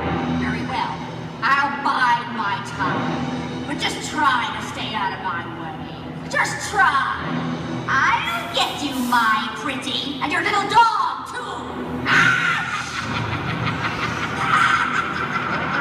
How we get out of here. What do you folks think? Which way do we go? Follow the yellow brick road. Follow the yellow brick road? Now, why didn't I think of that? Sing along, folks. You know the words.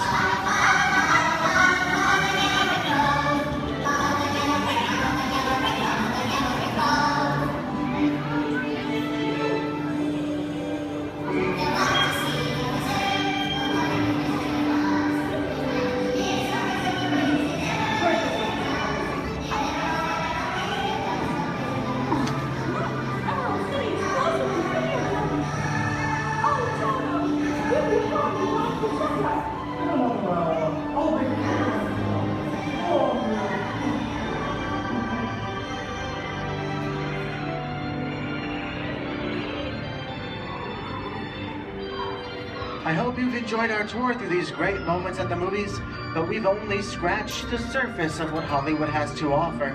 There are thousands of other great movies out there just waiting for you to discover. And here are just a few of my favorites.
vehicle?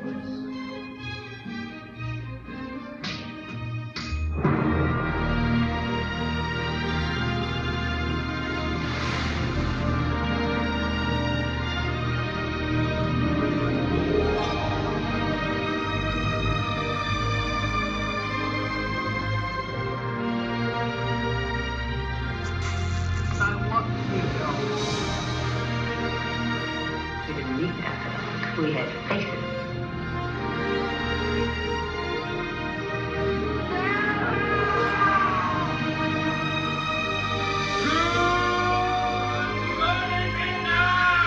Fasten your seatbelts. It's going to be a bumpy night.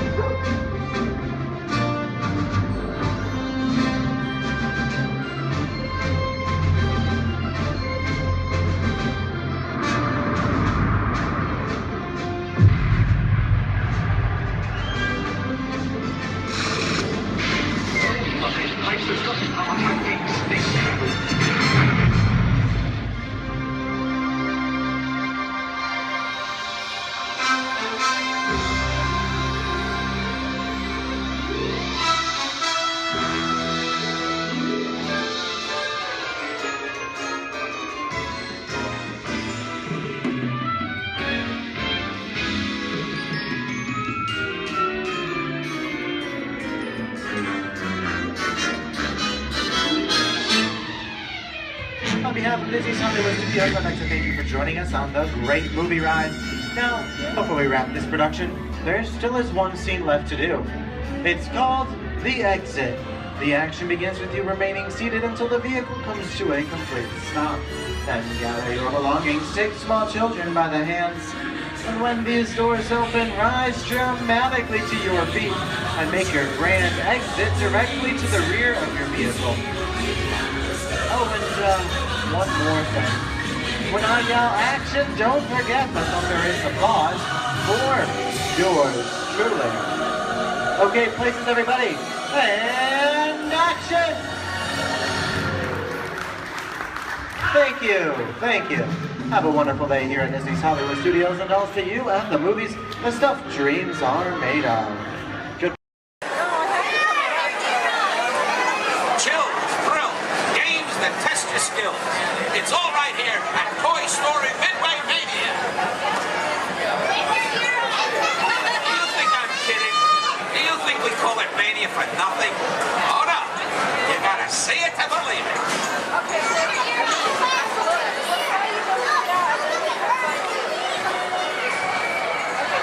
Who out there can hear me? Raise your hand. Good.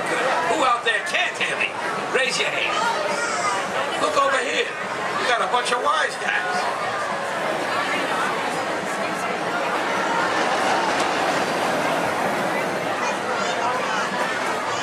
Now where was I? Oh yeah.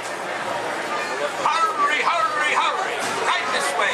Toy Story Midway Mania. It's a ride that's a game. It's a game that's a ride. Step right up and see what's inside. Now where was I? Hurry. Right this way to Toy Story Midway Mania. It's a ride that's a game. It's a game that's a ride. Step right up and see what's inside.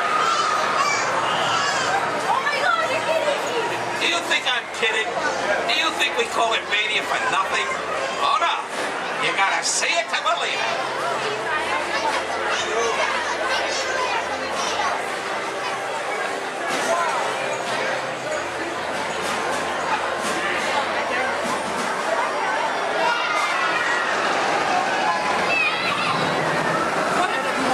I think I hear Andy coming. Everybody, freeze.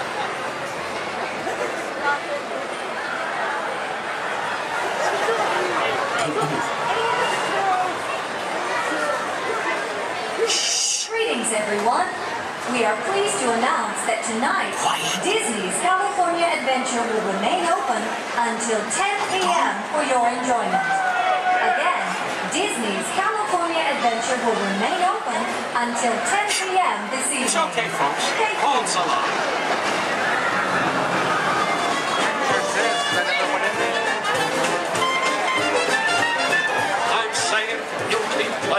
Yes, I am. With Woody, Buzz, Bo Peep, and Rex and Ann. My toy friends, they adore you, so they built the place in for you. Step right up, Coach. I tell you, everybody can. Now I'm saying, you'll be playing. Yes, I am. Listen, pal, I'm saying, you'll be playing. Oh, what a treat. So sweet. Complete with Jesse, Mommy Ben, and Stinky Pete. Me, you. Andy's room is humming. Close company's coming. You know everyone's a winner. That's the plan. I'm saying, you are playing. Yes, I am.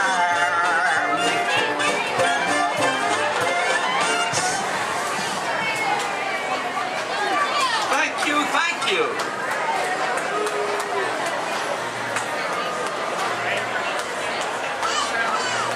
Last night, Mrs. Potato Head said, honey, there's a salesman at the door with a mustache. I said, tell him I've already got one.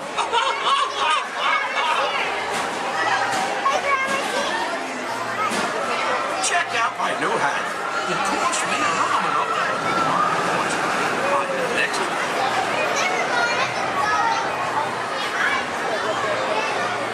Okay, now, give me a D. I said, give me a D. Give me another D. Give me another D. What do you got? 3D.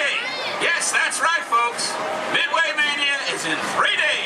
So don't forget to pick up your game glasses just ahead.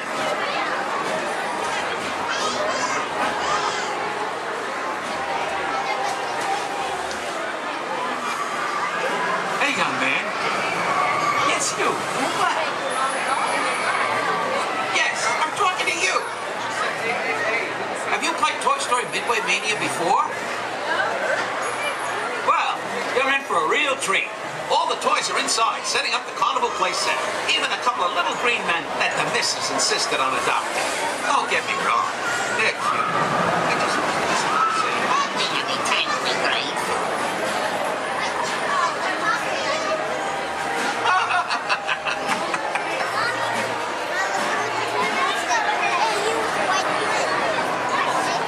Hey, young lady.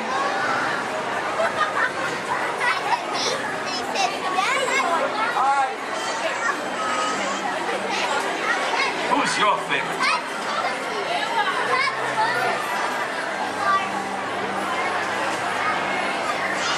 Speak up, princess.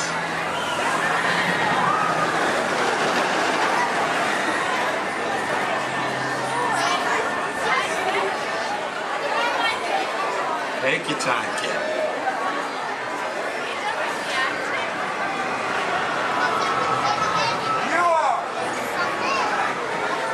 Ah, thanks.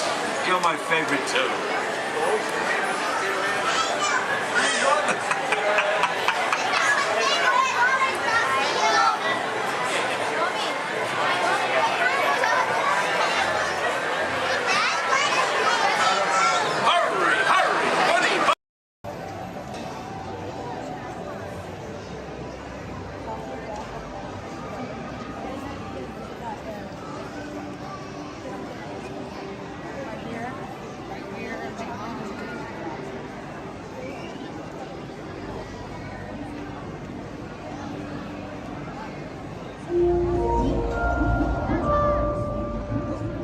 Attention marine life explorers.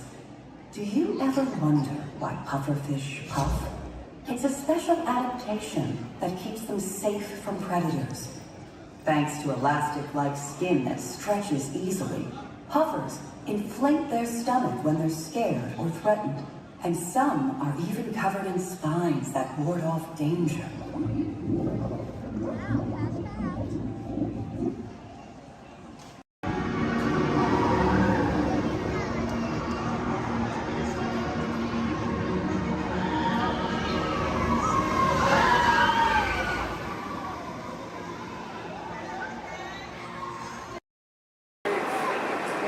Please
If you have just joined us, greetings, Terrans.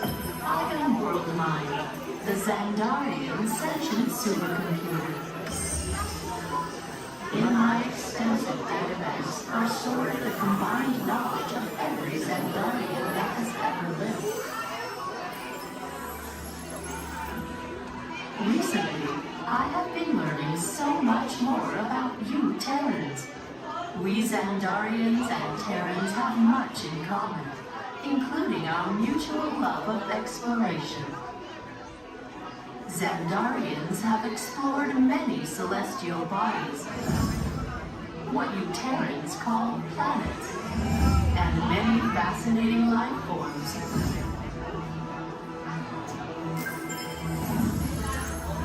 In the past, when you witnessed our probes, you referred to our ships as unidentified flying objects, or UFOs. Peter Quill told me that many of you Terrans still believe that these UFOs are flown by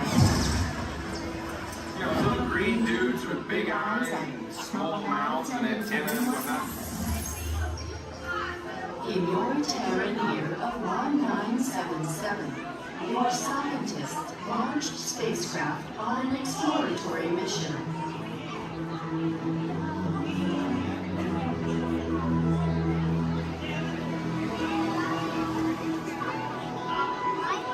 In the Terran year of 2012, Voyager 1 made the historic entry into interstellar space, the outer limits of your sun's gravitational pull.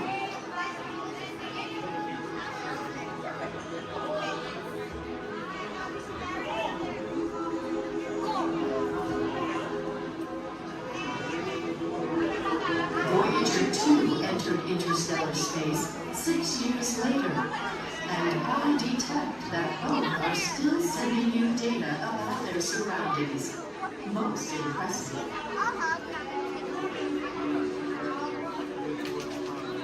What I find intriguing is that not only are your Voyagers receiving and sending data, they are also serving as ambassadors, carrying greetings from we Terrans to the universe.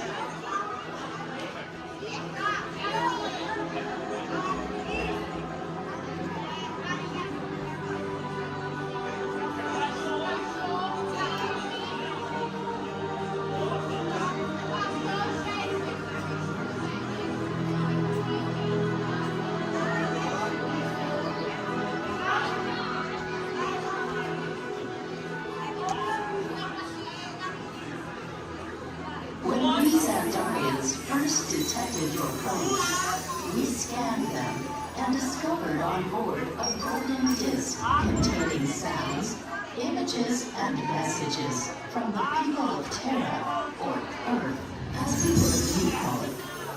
Peter Quill has claimed that the most important item on the disc worth sharing with the universe is the musical message from your Terran, Chuck Berry. I am still processing this message, but am...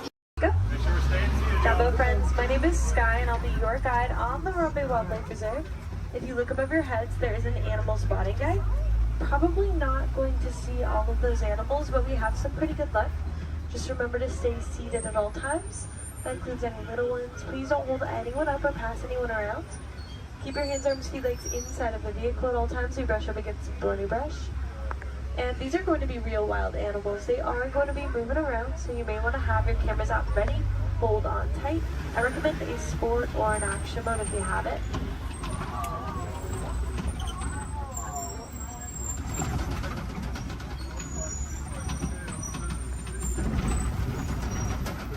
We are in the Little Aturi Forest, home to some of Africa's most shy types of creatures.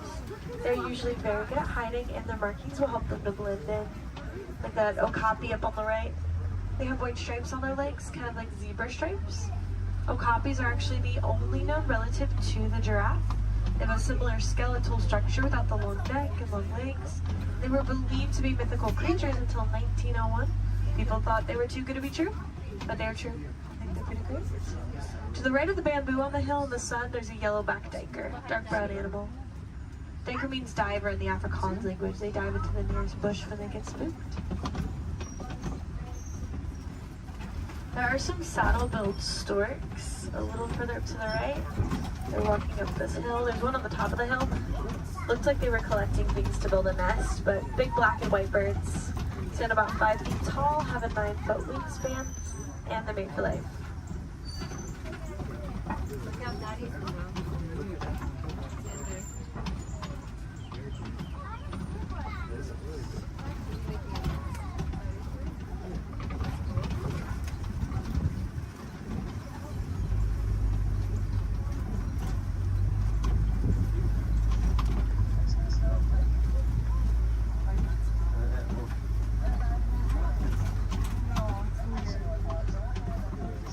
See some antelope further up ahead to the left. There's going to be some tan ones called greater kudu. They can leap up 8 feet in the air to jump over obstacles, which is super helpful if they need to get away from a predator. And there's some reddish ones called bongos. Their beautiful coloring is also a greasy substance that can mark leaves as they're passing through the forest, potentially making it easier for them to come back and find each other.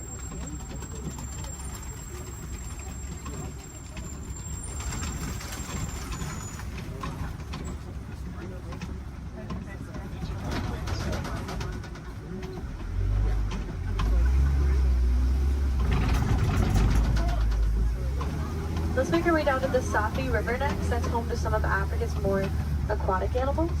We should probably look for them in the water.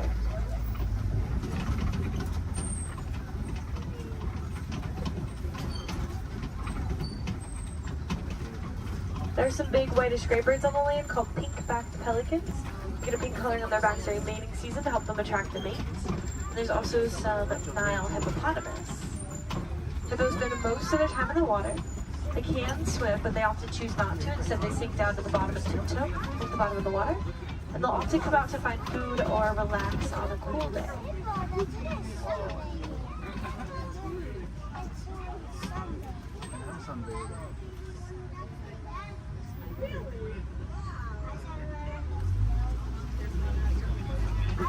The Nile hippopotamus are one of Africa's most dangerous animals.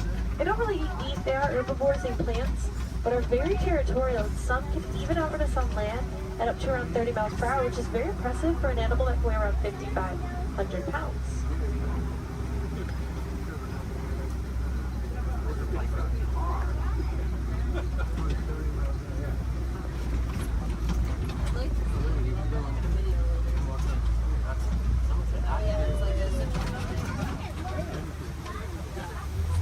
Underneath this bridge, there are some Nile crocodiles. They're very still, you won't see them moving around a whole lot. They spend a lot of time conserving energy in between their meals, but they have quick reflexes and a bite force that can crush bones. Sometimes they actually have to be very gentle with their jaws, like when they help their eggs to hatch by rolling them in between their teeth.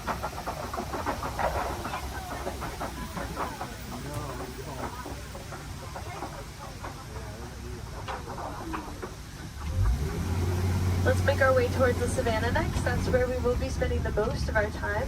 It's known to have vast open grasslands, and it's a really great place to find some more animals.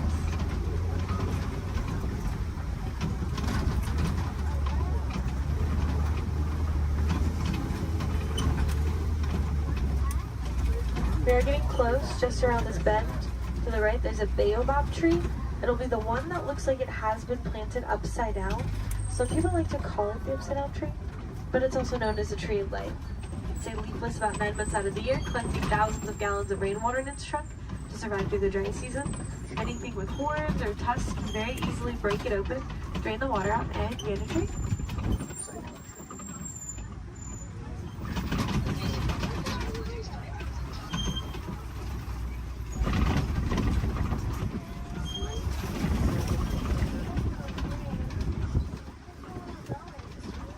There's some wildebeests at the bottom to the right. Those are going to be the silverish animals. They can migrate in large herds of up to 1.5 million of them and also run around 50 miles per hour. So they line up in rows, group up and face different directions to avoid running into each other and they have to run away from something.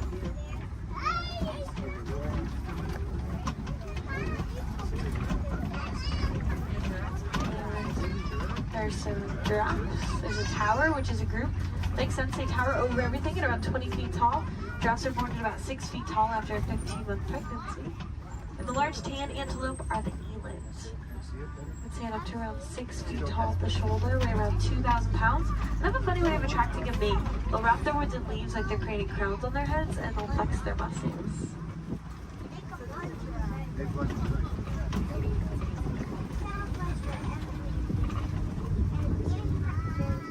To the right of this den, on our left, there are some African painted dogs. They get their name from their beautiful markings that are as unique to them as our fingerprints are to us. They are not like your pups at home. The African painted dogs are the most successful hunters on the savannah. They hunt in packs and chase their prey to the point that it drops of exhaustion. So very dangerous, also very cute.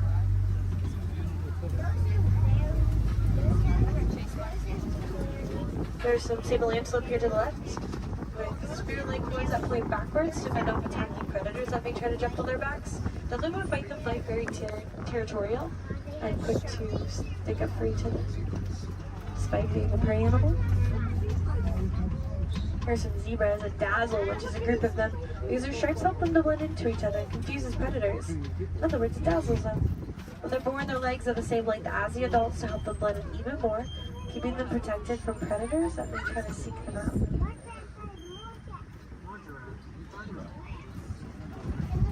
Large mounds at the side of the road are termite mounds, made up of animal dung, dirt, and termite saliva. They get as hard as concrete in the sun, so animals like elephants, giraffes, like to use them as a scratching post, weighing them down.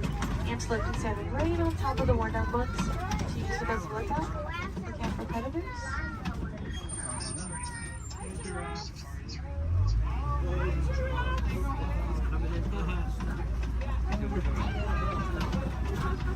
We'll see that eland again up ahead and more giraffes throughout the savannah. So we keep on going. See some wildebeest not too far away from us.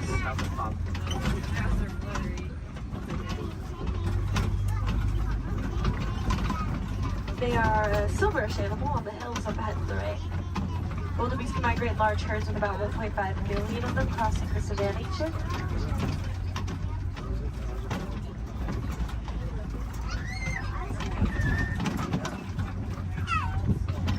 They also run around 50 miles per hour, so wildebeest face a pretty big challenge of trying to avoid running right into each other if they have to run away from something. So they often line up in rows, group up, and face different directions. Keep themselves from running into each other.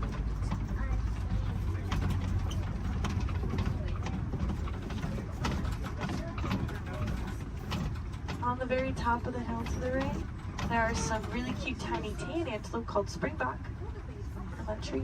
They can spring up 6 feet in the air, 13 feet across. It's called pronking.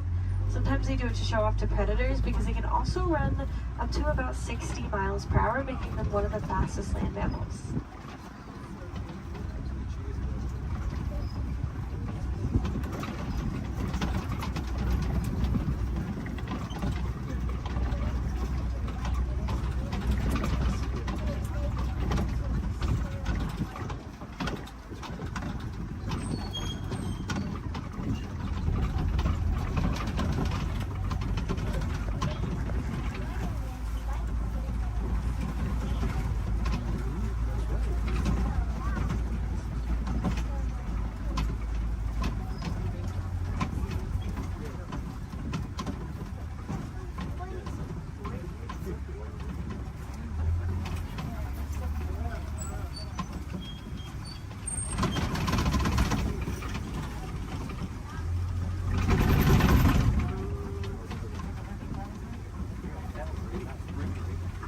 There are some mandrills at the very end here to the left. Largest of the monkeys. Males get around 100 pounds. And they have a bright red and blue coloring on their face and rear end, just like Rafiki.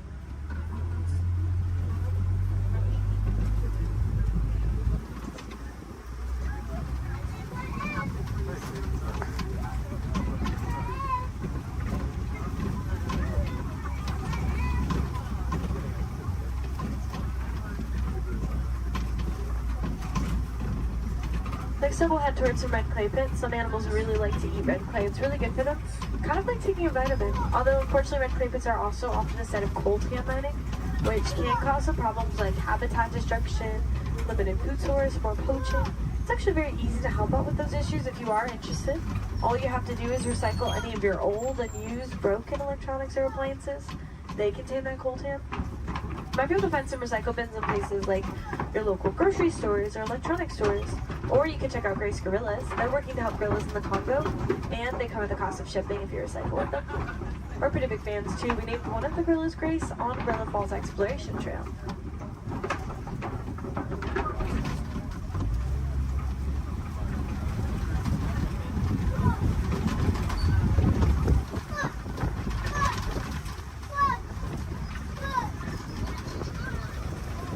Looks like there are some tusk marks and footprints. Could be getting close to smoke.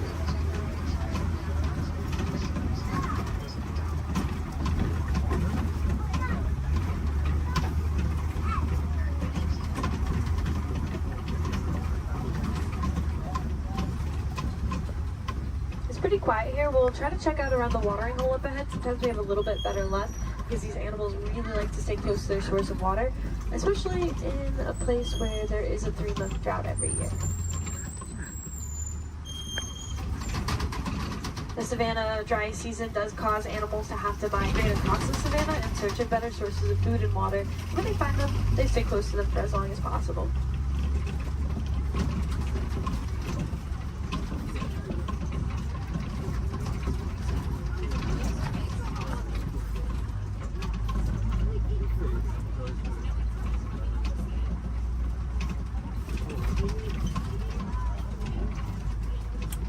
There's an African elephant up ahead to the left. It's actually 2 of them. This is a bachelor herd of males, and I can see that they're kind of pushing each other around a little bit. They can roughhouse a little bit. It's pretty normal. African elephants are the largest land mammals. They can weigh up to around 14,000 pounds. Elephants are born at around 300 pounds after a 22-month pregnancy. And they're a matriarchal society, so females are in charge. They actually kick these males out of the herds once they reach maturity of around 13 to 15 years old. Some males migrate alone, some band together to create their own herds called bachelor herds. Here's a flamboyant of greater flamingos here. These ones are a very light shade of pink, and it can take up to 2 years for them to get their coloring from beta-carotene found in the brine shrimp that they eat. There are a few different theories to why a flamingo might stand on one leg. It's mostly believed to help regulate body temperature, kind of like sticking one leg outside of the covers at night to cool yourself off. A flamingo might just put one leg up.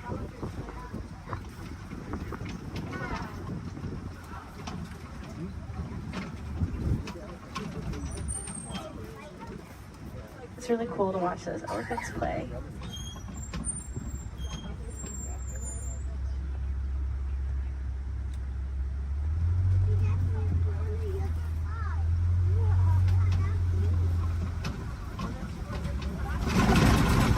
Looks like something may have been rolling in the mud up ahead. Some animals like to use mud as a sunscreen, a bug repellent. It's also just good for their skin, especially these white rhinoceros. They do that. They're almost always covered in mud. Rhinoceros can get up to around 5,000 pounds and are very social, love to hang out in crashes, their groups. Unfortunately, they are poached for their horns made out of keratin, which is hair and fingernails. People believe that it has medicinal purposes. It is really just hair and fingernails, so awareness is a big part of rhino conservation. Rhinos here in this reserve are helping us to spread that awareness. There's an ostrich to the right. Largest birds, flightless. They run around 40 miles per hour. Their wings help them to keep their balance and quickly change directions while they run.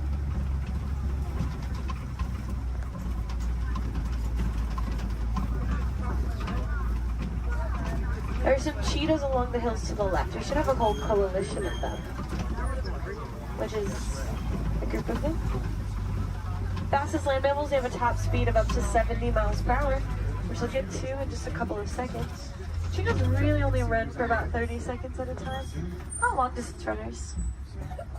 And they are most active during the day. They do their hunting during the day to avoid the competition that they would have if they were to hunt at night, especially alongside big cats.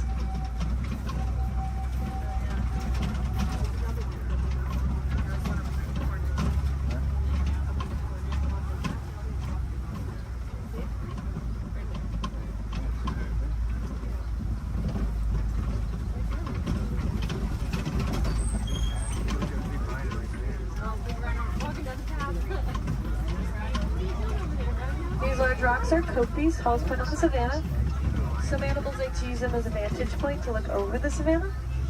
See if maybe we can find something on the other side.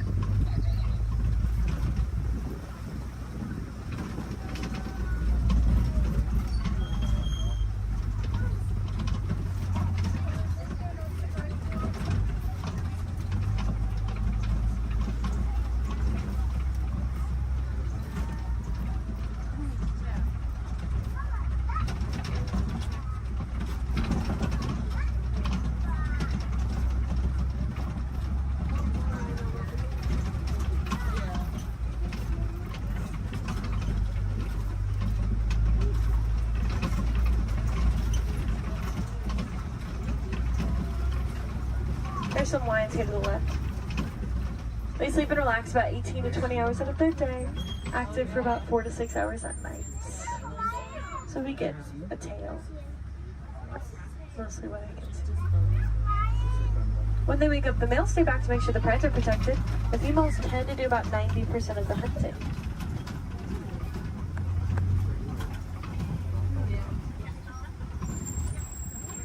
Here's some warthogs in the back left. They just look like hairy rocks in the break of that bush.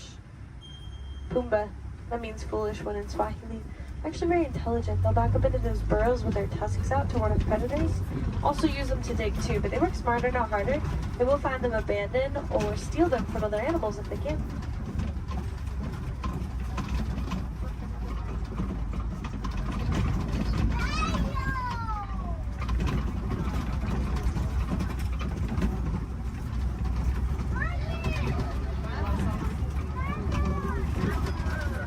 There are some ostrich eggs down this path of the bird.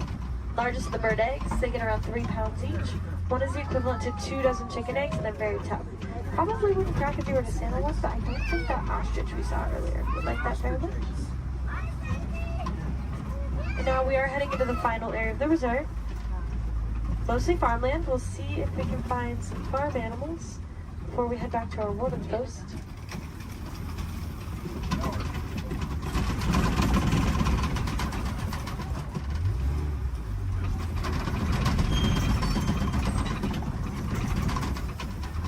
There are some Nigerian dwarf goats here.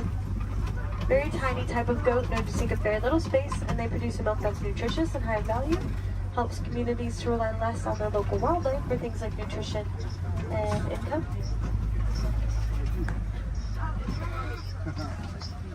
The yellow box and the yellow post here to the left is a beehive fence from our Elephants and Bees project, which is personally one of my favorite projects that we've ever worked on.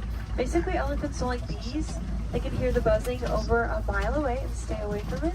So we've been helping to build beehive fences around crops for farmers in Kenya to keep elephants from eating and destroying crops. Then farmers won't have to resort to poaching them. It's also good for the bees, and farmers can sell the honey as an extra crop. So again, that is the Elephants and Bees project. If you'd like to learn. It's about that time that we start to make our way back to the warden's post. Just make sure you have everything. Check those rows, gather up all of your trash. Please don't leave anything on the trucks. If any of you are wilderness explorers, you have been aboard the Simba 1. That is SAM BA1 Simba 1. Badges can be collected further down the path as you exit. And if you want to help out these amazing creatures, then I definitely recommend checking out the Disney Conservation Fund. You can learn more about the cool projects that we work on. You can donate to it if you'd like. Any amount Disney matches every cent. We'll give you a cool pin for it. You can also just reduce, reuse, recycle. Those are great ways to help. And if you learn any cool facts about animals or conservation anywhere around the park today, just share them with a friend. Awareness is always the first step, so by talking about the animals, you can help them out. Again, my name is Sky. I had a lot of fun out there. I hope you did too, and I hope you'll join us here again soon. No two safaris are ever the same. The animals will definitely make sure of that. But we aren't going to stop in this area right here. I'm actually going to take you back to the same boarding post I picked you up from. So we're just passing through, but it's not going to take us too long.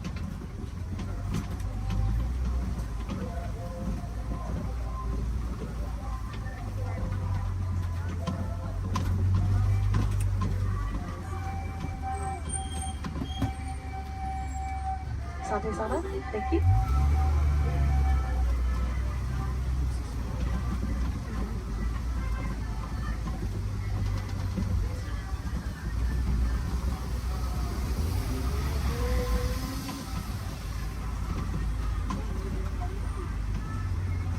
Again, just going to pass through here and keep on going. While we have a few moments ahead of us, this is also a good time to decide where you want to head next. You will already be on the Gorilla Falls Exploration Trail as you exit. So if you continue on, you can see some animals like gorillas, meerkats, zebras, naked bull rats. Back in Asia is the Maharaja Jungle Trek if you'd like to see some animals like Sumatran tigers, Komodo dragons, fruit bats. There's also a trail called the Garden of the Tree of Life around the big tree in Discovery Island. You can get a closer look at the carvings. There's a lot of really cool picture opportunities over there and more animals along the trail as well. And of course, if you love those goats as much as I did, you probably want to pet one. There's a petting zoo at Rafiki's Planet Watch. Just take the Wildlife Express train and Harambe to get up there. Let's try to make this a little less awkward and hang out here while they load this truck ahead of us. In a moment, we will be passing by this guest who are probably a little confused right now to why you're on the truck and they're not. So personally, I like to wave to them, say Jumbo, get them excited for their adventure. You don't have to do that if you don't want to. You can completely ignore them. We'll never see them again anyways. You can awkwardly stare at them as we roll by. That's fine too. Or look at the beautiful plant life on our left. Totally up to you.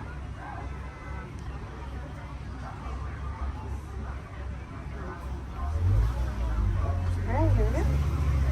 Jumbo friends, Jumbo Warden. Jumbo friends, Jumbo Warden.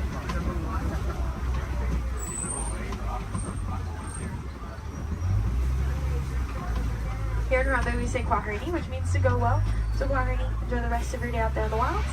And don't make a big difference out there, friends. Bye.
Passengers will stand by to board.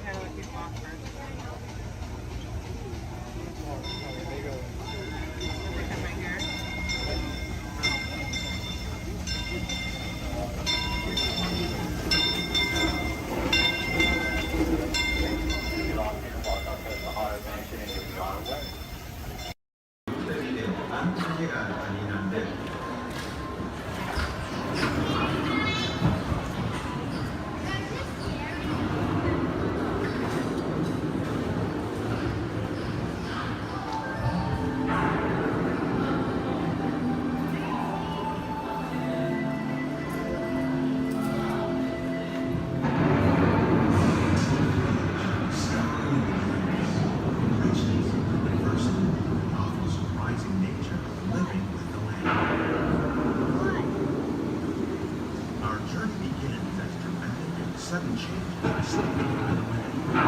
Oceans face climate and destructive to us, and to nature, constantly living in the cycle of life.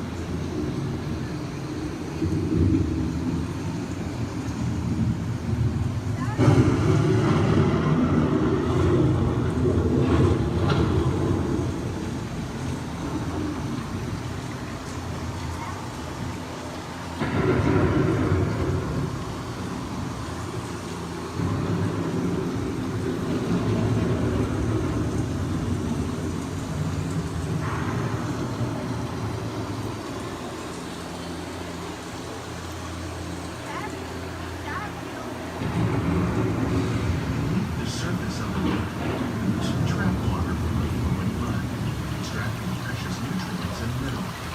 These elements, when combined with sunlight, create the diverse living systems of our planet.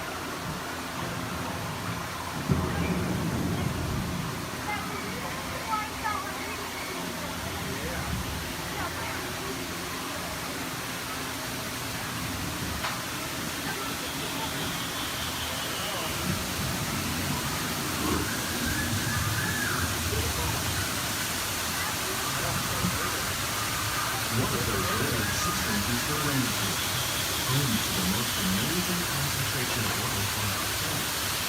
These dense and beautiful forests cover only a tiny portion of the Earth's surface, roughly between the northern half of the sea and the Atlantic Sea. Rainforests are also extremely rich in providing living systems, providing us with oxygen, food, medicine, and other forms of cellular life.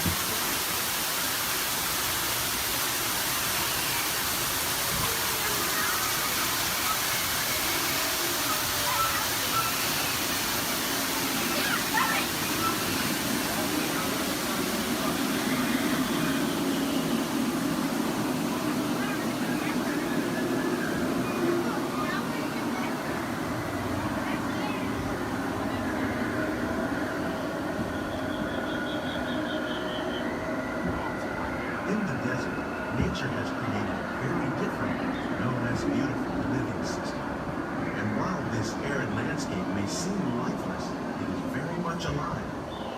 The plants and animals that have learned to survive in these harsh conditions make use of what little water they can find and avoid the scorching rays of the relentless sun.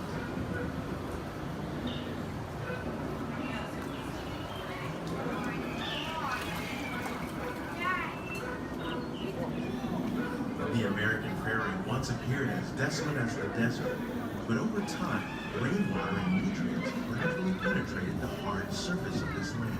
Even the hooves of the muddy buffalo helped create the rich soil that one day become home to the American farm.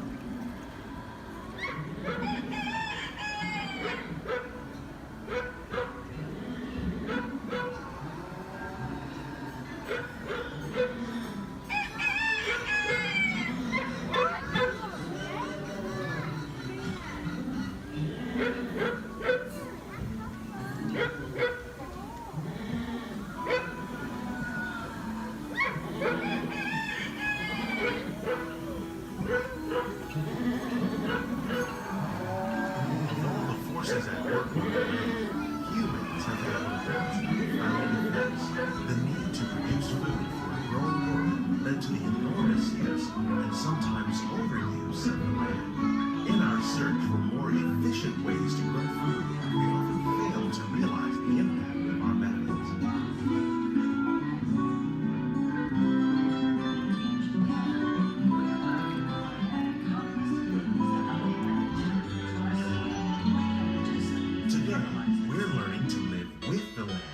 Discovering better ways to grow food that will assure both human and environmental well-being.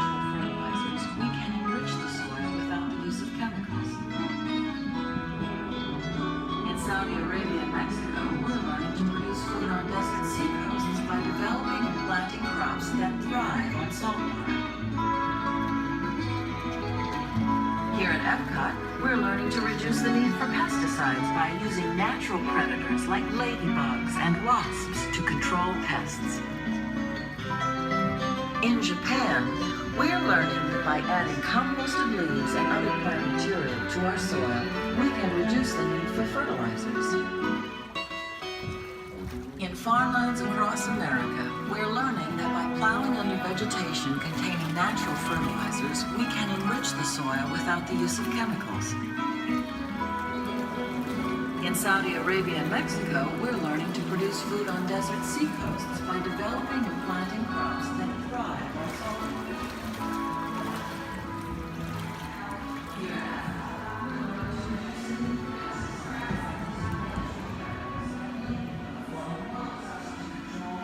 How will we meet tomorrow's growing needs for food production, yet still respect the needs of the land? Some of the answers are being discovered just ahead. help us maintain these carefully controlled ecosystems, and for your safety, please remain seated in your boat at all times.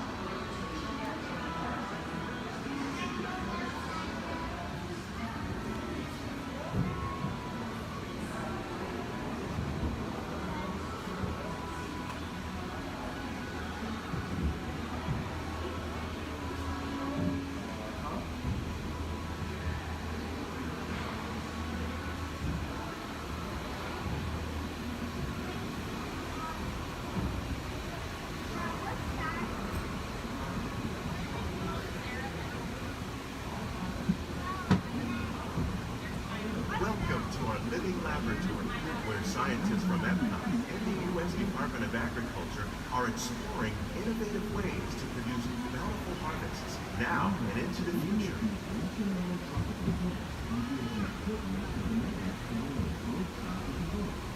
The tropics are home to the greatest diversity of plants on the planet. Many of these, like papaya, bananas, cacao, coffee, and rice, are well known around the world. These are just a few of the edible plants that have been an important source of nutrition for people living in the tropics. Many are rich in vitamins and minerals, while others are well adapted to growing in less than ideal conditions. Some, like the water lily, thrive in wet, swampy areas and waterways.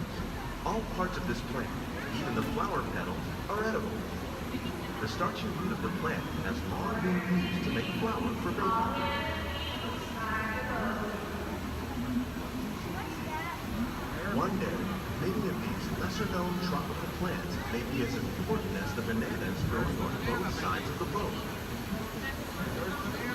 More than 28 million tons of bananas are eaten annually, making it the most popular fruit in the world.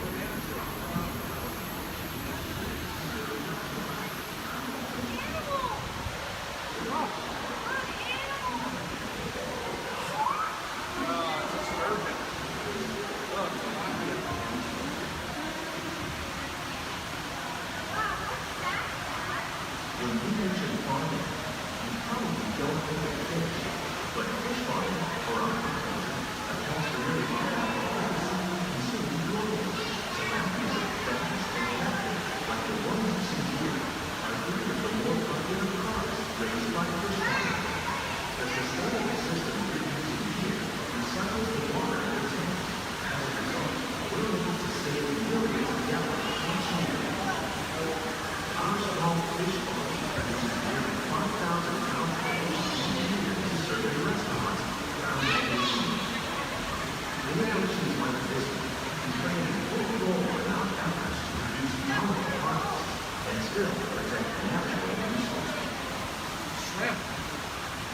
That's a big shrimp.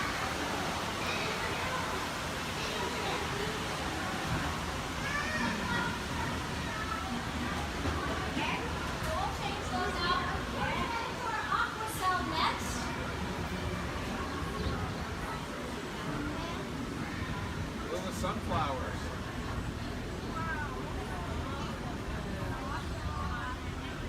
While there are more than 50,000 edible plant species in the world, most of us are only familiar with the handful that make up our everyday diet. The common grains growing here, wheat, maize, sorghum, and millet, plus rice, account for nearly 2/3 of our global food consumption. Learning how to increase yields of these staples is an important goal of research around the world. Blue agave. A monkey puzzle tree.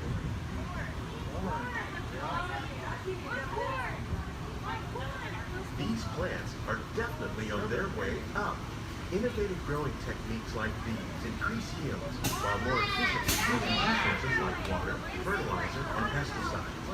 Another innovation at work here is our integrated pest management program. By populating our greenhouses with beneficial insects that prey on harmful pests like aphids and flies, we are significantly reducing our reliance on conventional pesticides. We're growing these crops using our nutrient film system. This technique precisely controls and recycles water and nutrients. With it, we can produce over 27,000 heads of lettuce a year in this one small area. Look at the cucumbers.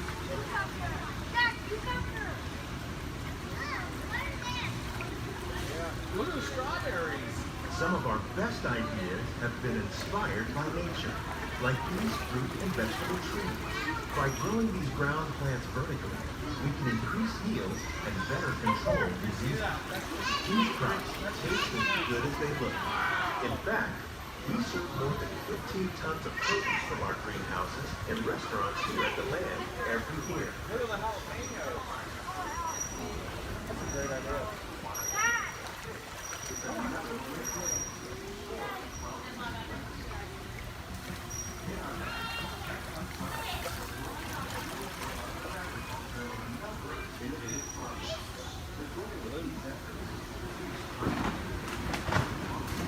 The future of agriculture may include innovative ideas like this vertical growing system. Plants grown in this way use a fraction of the space required by traditional growing methods. That saves water and increases production.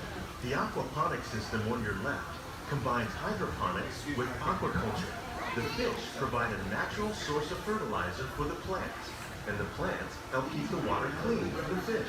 It's another great way to produce more while using less.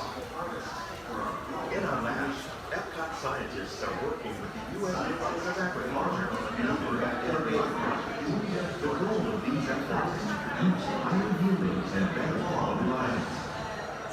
Together, we can continue to find more ways to increase food production and protect the precious natural environment. Only then will we truly be living with the land.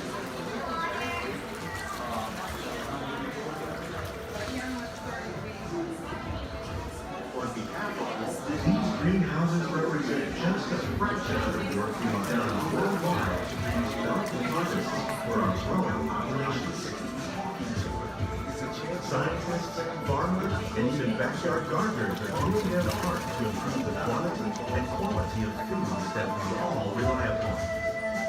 Together, we can continue to find more ways to increase food production and protect our precious natural environment. Only then will we truly be living with the land.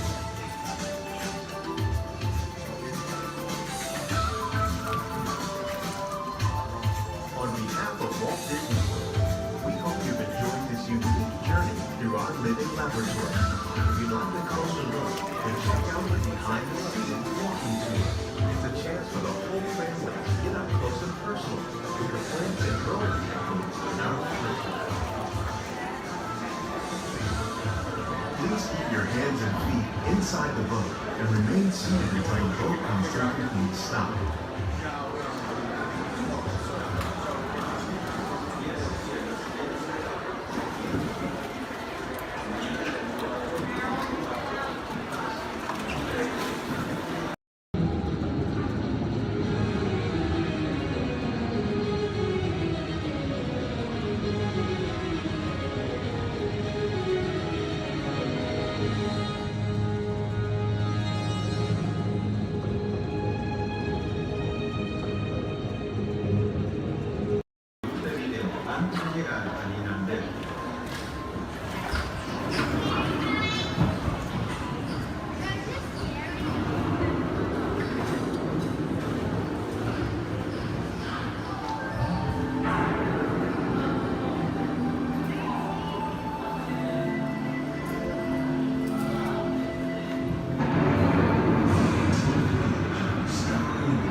Sudden change in the state of the weather. Oceans remain simple climate and destructive to us, and to nature creates a complicated in the cycle of life.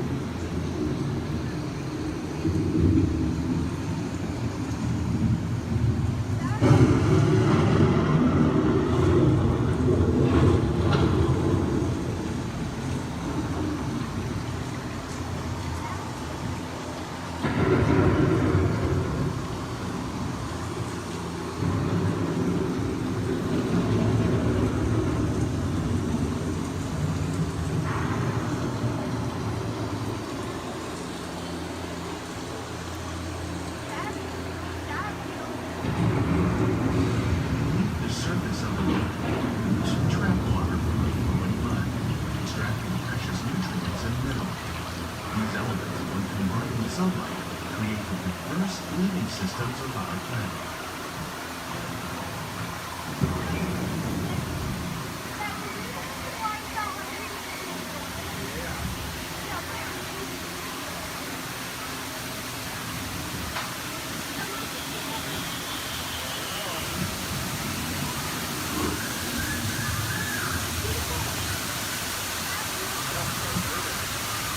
One of those living systems is the rainforest, home to the most amazing concentration of life on our planet.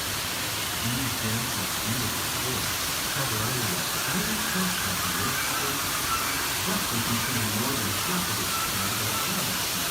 Rainforests are also extremely rich in providing living systems, providing us with oxygen, food, medicine, and other forms essential to our lives.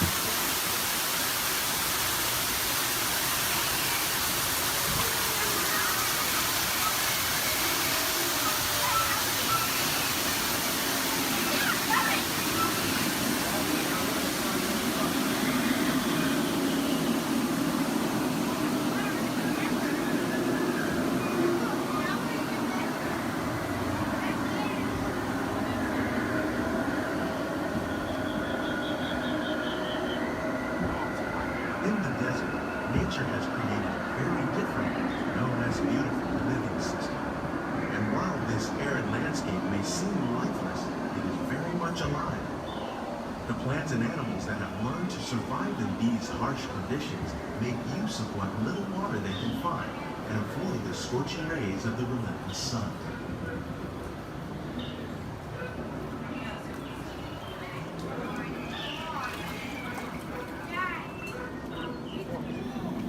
The American prairie once appeared as desolate as the desert, but over time, rainwater and nutrients gradually penetrated the hard surface of this land.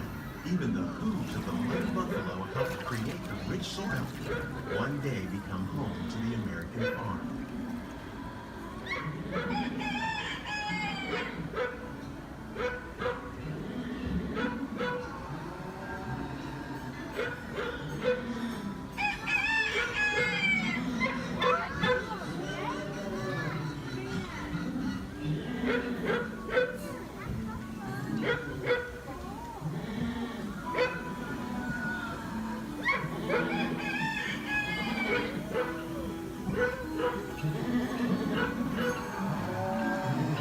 Forces at work on the land, humans have had one of those profound effects. The need to produce food for a growing world led to the enormous use and sometimes overuse of the land. In our search for more efficient ways to grow food, we often fail to realize the impact of our methods.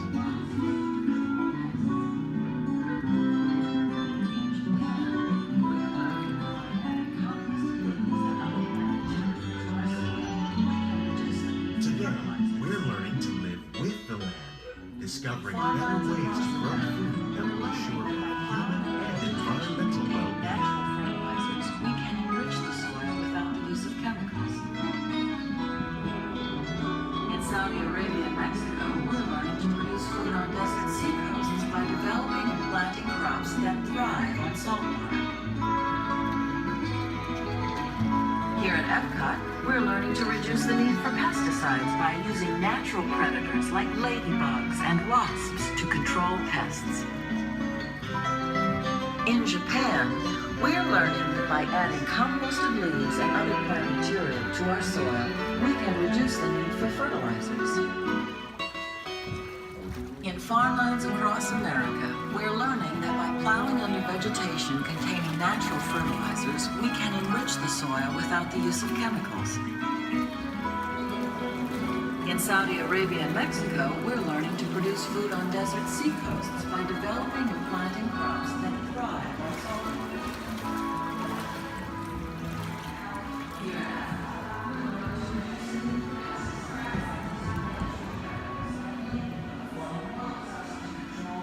How will we meet tomorrow's growing needs for food production, yet still respect the needs of the land? Some of the answers are being discovered just ahead. To help us maintain these carefully controlled ecosystems, and for your safety, please remain seated in your boat at all times.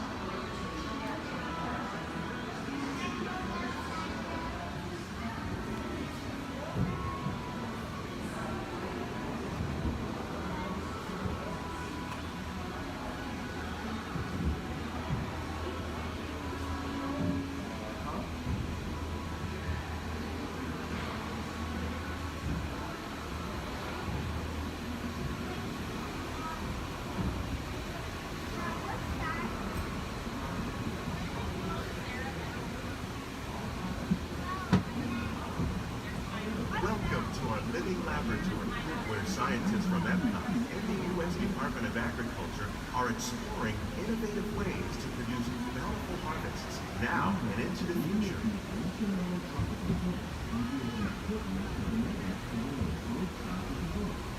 The tropics are home to the greatest diversity of plants on the planet.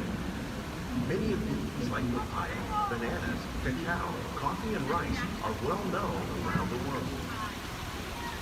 These are just a few of the edible plants that have been an important source of nutrition for people living in the tropics. Many are rich in vitamins and minerals, while others are well adapted to growing in less than ideal conditions. Some, like the water lily, thrive in wet, swampy areas and waterways. All parts of this plant, even the flower petals, are edible. The starchy root of the plant has long been used to make flour for baking. One day, many of these lesser-known tropical plants may be as important as the bananas growing on both sides of the boat. More than 28 million tons of bananas are eaten annually, making it the most popular fruit in the world.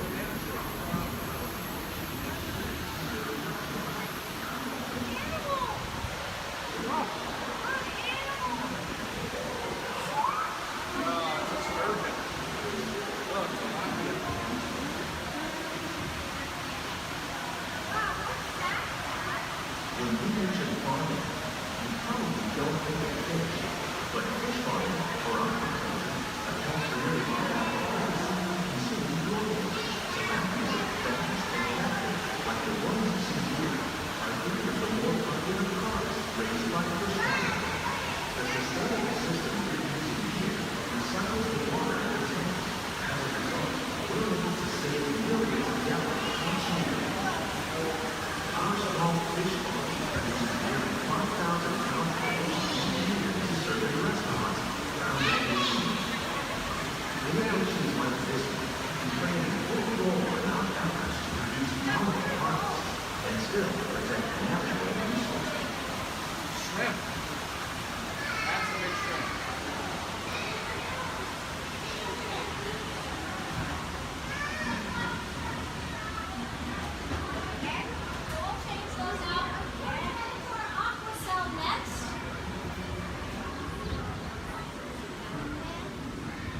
Little sunflowers.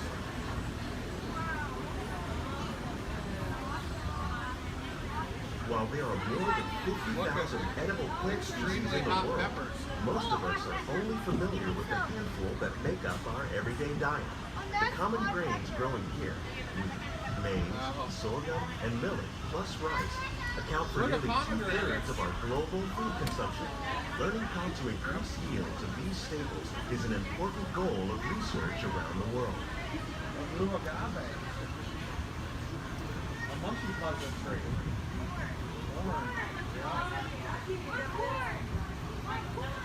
These plants are definitely on their way up.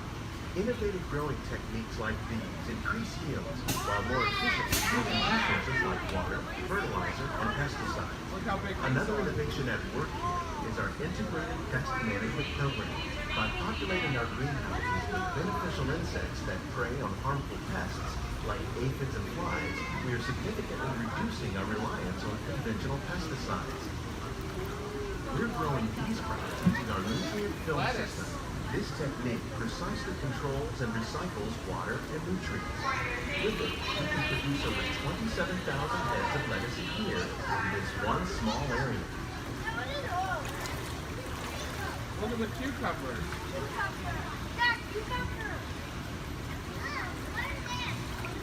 Yeah. Look at the strawberries. Some of our best ideas have been inspired by nature, like these fruit and vegetable trees. By growing these ground plants vertically, we can increase yields and better control diseases. These crops taste as good as they look. In fact, we serve more than 15 tons of produce from our greenhouses in restaurants here at the Land every year. Look at the jalapenos. That's a great idea.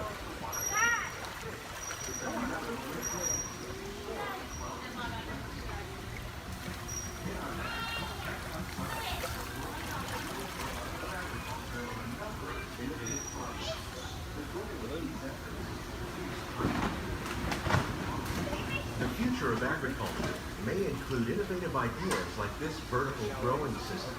Plants grown in this way use a fraction of the space required by traditional growing methods. That saves water and increases production. The aquaponics system on your left combines hydroponics with aquaculture. The fish provide a natural source of fertilizer for the plants, and the plants help keep the water clean for the fish. It's another great way to produce more while using less. In our labs, Epcot scientists are working with the U.S. Department of Agriculture on a number of innovative projects. The goal of these efforts is to produce higher yieldings and better quality lives. Together, we can continue to find more ways to increase food production and protect our precious natural environment. Only then will we truly be living with the land.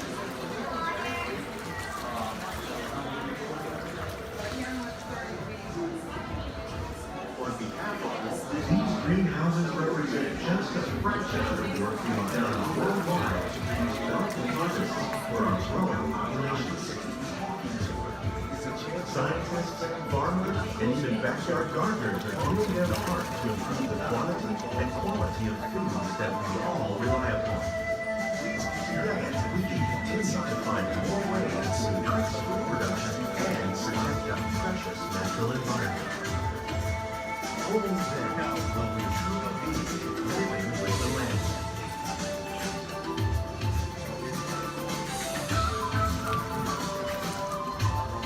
On behalf of Walt Disney World, we hope you've enjoyed this unique journey through our living laboratory. If you'd like a closer look, then check out the behind-the-scenes walking tour. It's a chance for the whole family to get up close and personal with the plants and growing techniques in our laboratory. Please keep your hands and feet inside the boat and remain seated until the boat comes to a complete stop.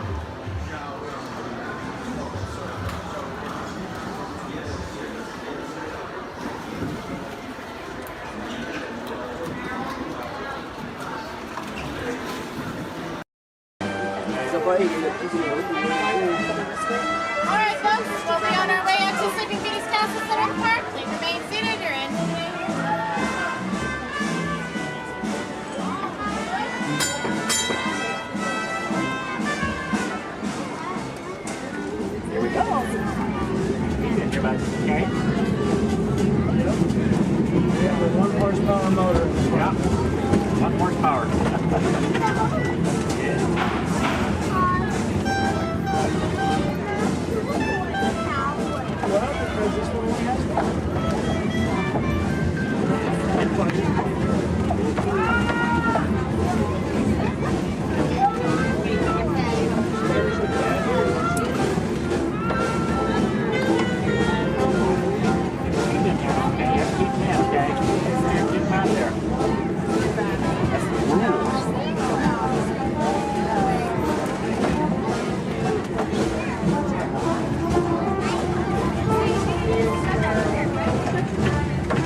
To those who just joined us, welcome aboard the Disneyland Railroad.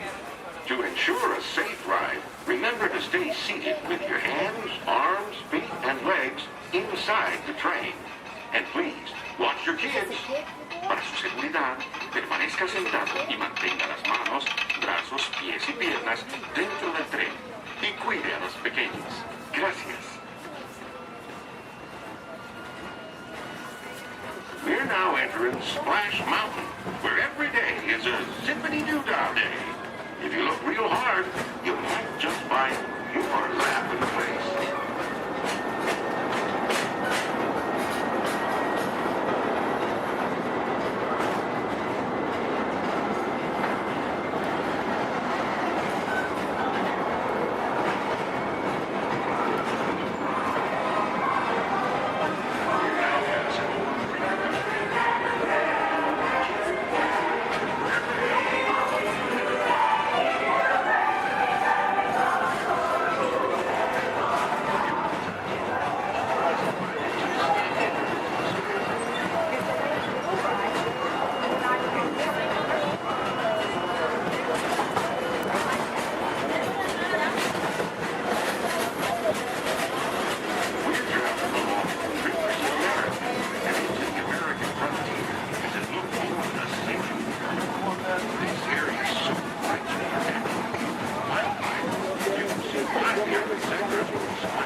say hi to Mickey for me.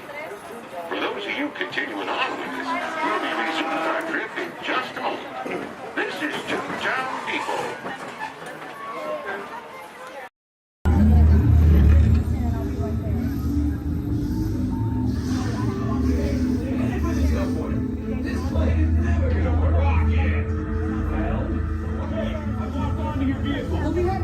Nothing to worry about. Unless we cannot stop this unusually large man, then you're likely doomed. Good luck. You're gonna need it.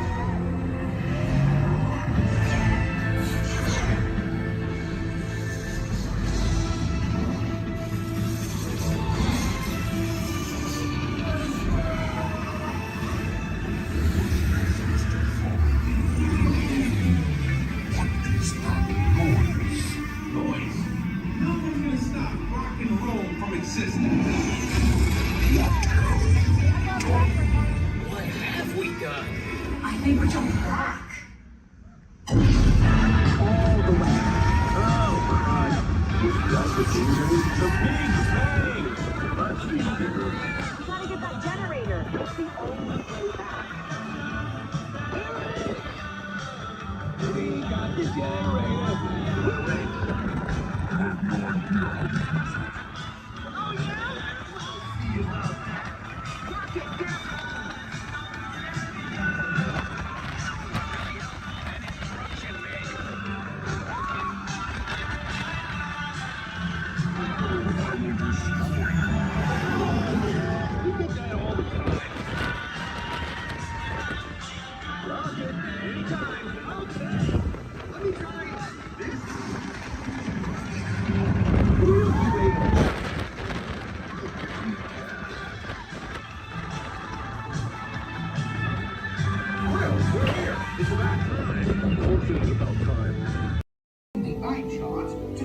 Your vision.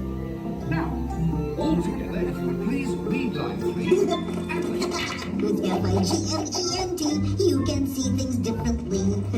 Sure, you can see with your eyes, but imagine what you could see if you used your imagination. Follow the bouncing figment. One spark of light can light your fancy. Your mind sees more than what your eyes see. Your sense of sight can make your fancy fly. There's more to sight than meets the eye. Again. How y'all doing today? Much better. All right, my name is Brandon. I'm going to be your director on set today. Down there at the end of the house, my assistant, bring neighbor, say hi, Brittany. Hi. All right, now I'd like to welcome you to Disney Hollywood Studios Backlot Tour. We're going to start our tour right here with special effects water tanks. Water tanks like these play a major role in action films today. Some of that crazy out-of-control mayhem we've seen movies like Crimson Tide, Pearl Harbor, and The Rock can be created with some of these large-scale physical and mechanical effects. We're going to be shooting on an action sequence here today called Hardware Attack, using some of the very own special effects that directors like Michael Bay's in their films. If you were here to monitors, I'm just going to go ahead and set the scene. In this scene, Crow is on a surveillance mission, searching the skies for enemy aircraft. Who is caught off guard with the real danger surfaces from beneath the sea. This is going to require a full range of physical effects, split-second time, and careful direction. We have the lights, we have the cameras. All we need now is the action. All right, now if anybody knows this serious action, it definitely would have to be director Michael Bay. Some of the special effects you're going to see in our show today include water cannons, pressurized up to 100 pounds per square inch. That must be time to match our sound effects. And probably the most important effect out of all of these is fire. So it must be ignited at the exact precise moment. And it does take a lot of time and energy to set these premise for an explosion. But the most important factor in all this is the safety of our actors, and that's where you come in today's ceremony today. Everybody say hi, Todd. All right, everybody say bye, Todd. All right, Todd, you have been cast a little more mechanic today. Your scene takes place way down there in the engine room of the PT boat. So you want to go ahead and dive on in for me? Did you bring your bathing suit? Oh, I hate when that happens. That's okay. When that happens, we actually just recreate the engine room right for you right here. So Paul, we're going to get you all set up. All right. Now, guys, we're actually going to be shooting 2 different scenes today. Not necessarily in the order that they appear in the movie, but most movies are shot out of sequence. So we kind of hard for actors because they must react to scenes that actually haven't even happened yet. It's really up to the director to get them all motivated and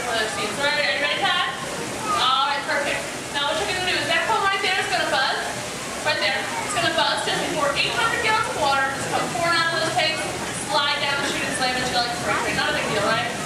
Perfect. All right, handle it. Are you ready? Perfect. All right. Good thing this is not 800 gallons. It's more like 1,000. Okay, let's not let them know that because there's a fine line between motivation and fear. Are you ready? Perfect. And roll playback. And action. Go pick up that phone for me. Call your captain. Let him know you might be taking on just a little bit of water.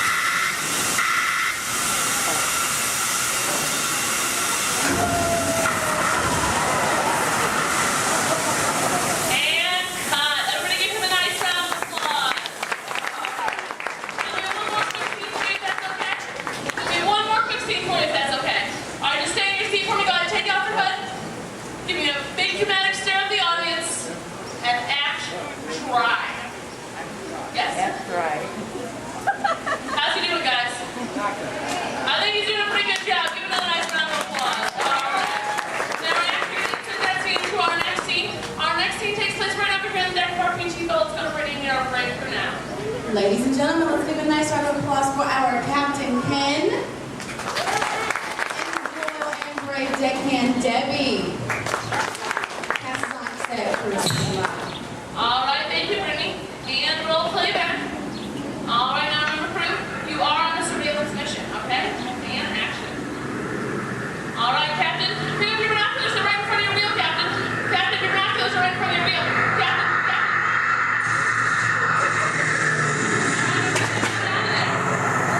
All right, Captain, spin your boat. Hurry. He's coming back for another round. Get your boat out of there.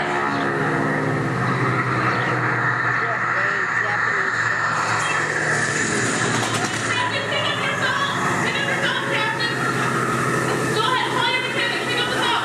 No, that hand's right over here. That hand's right over there. You see it? What is that? Looks like it's four. All right, guys. Go ahead, Captain. Hang up that phone for me. Go ahead, guys. Take a deep breath. You start to relax because you think it's over.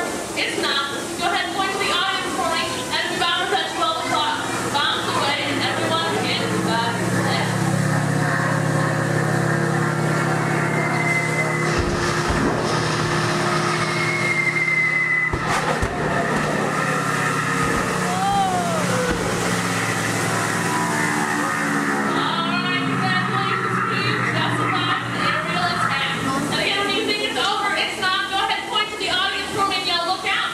Torpedoes have just headed their way. And they're going to give them another nice round of applause. Alright, put those two things together. Add some computer-generated images, pre-recorded dialogue, and then a rousing musical score.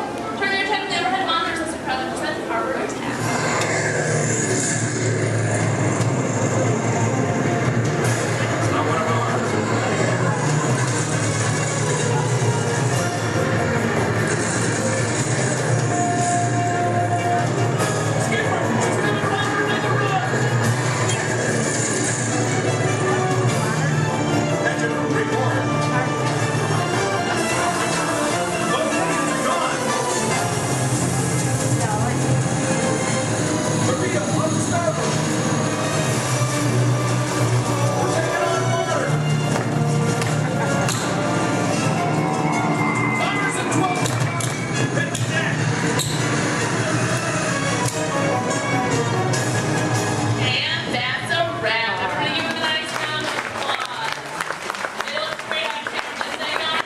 Grab the anti-aircraft guns. Myself and my assistant Brittany would like to thank you all for coming out Oh, to they our should. attack. If you're waiting for any of our brave volunteers, just stay right where you are. If not, go ahead, turn to your left, down the exit ramp through the cops warehouse.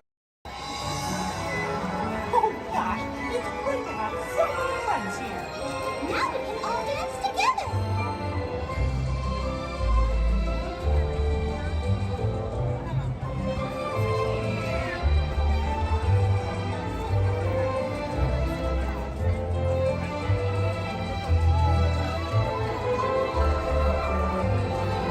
What you saw in the sea.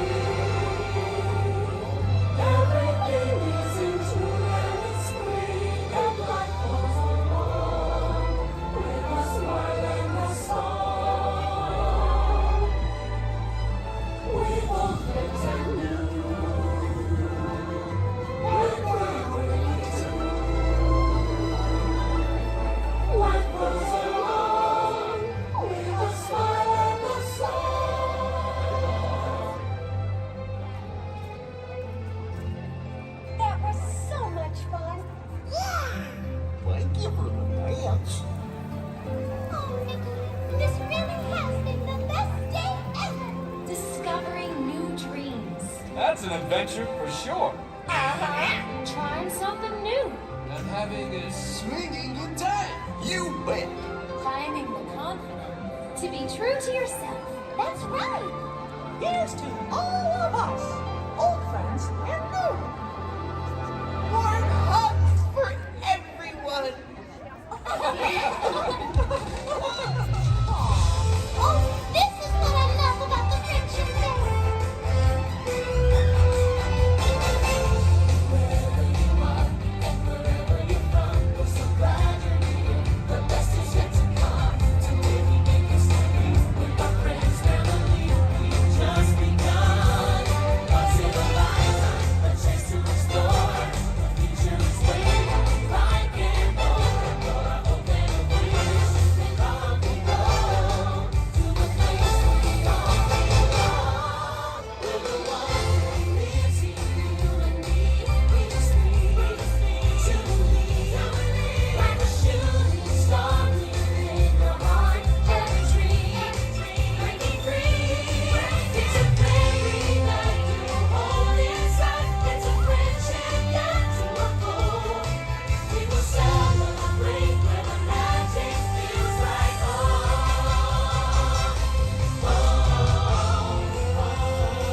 Let's go where the magic feels like home. Let's go where the magic feels like home. Let's go where the magic feels like home. Magic feels like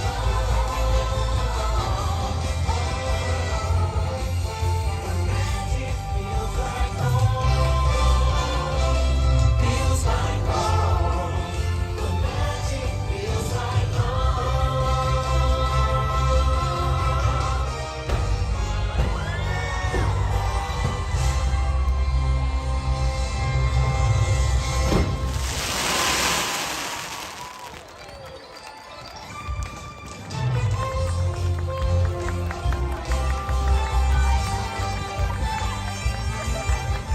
Thanks to all of you, old friends and new, for celebrating with us tonight. See y'all real soon.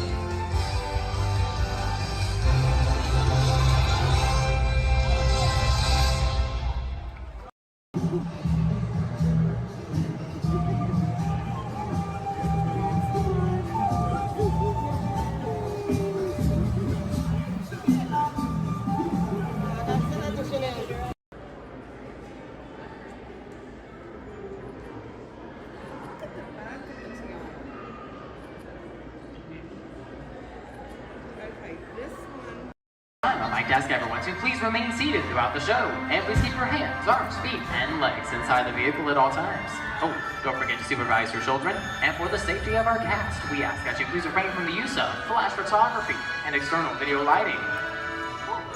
Now that we've taken care of business, let's talk about me. My name is Travis, and I'll be your guide for this magical journey into the movies. It's the perfect job for me because, why the movies? Is everybody ready? Great, the cameras are ready to roll. Ready when you are, CB.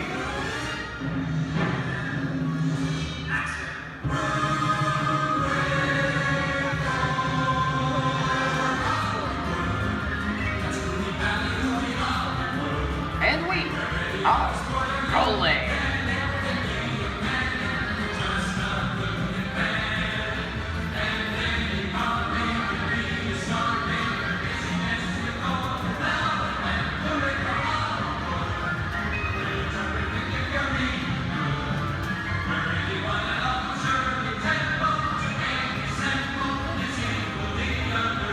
Hello everyone and welcome to the Great Movie Run. Once again, my name is Travis, and on behalf of Disney's Hollywood Studios and Turner Classic Movies, please welcome our host for this one of a kind tour, Robert Osborne. Thank you. Hooray for Hollywood indeed. What better way to start our journey? From the Old West to the rooftops of London and along the yellow brick road, there really is no place like the movies. One of Hollywood's significant contributions to the world of film were great musicals. This scene is from one of my favorites, the 1933 Busby Berkeley spectacular, Footlight Parade.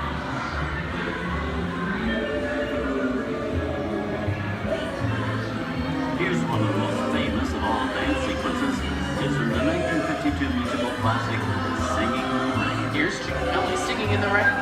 Literally.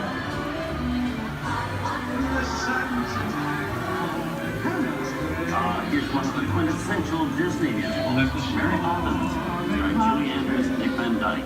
This classic earned 13 Academy Award nominations. I love this song. Sing along.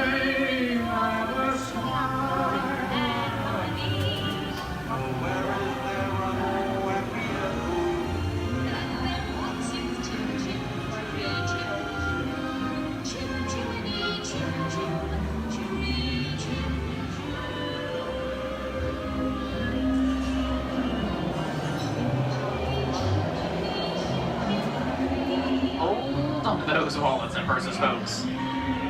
This doesn't look like a very good neighborhood. Here's the birthplace of the gangster film, the seedy underbelly of Chicago from The Public Enemy, starring James Cagney.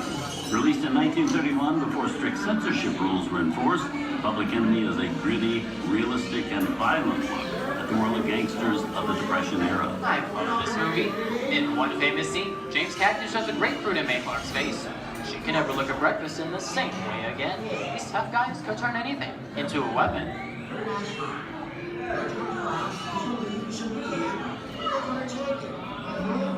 You want to kick in with the dog. If you don't, somebody's going to drop by here and take your teeth out one at a time. And me, I get you. Now eat it. Tough guy,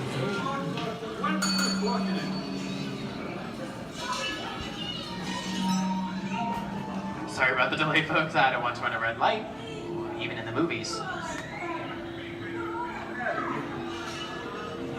I don't let her leave my vehicle. I think it's time for a visit to a concession stand. Bye. So Osborne, wait. Okay, Muggsy, whatever you say.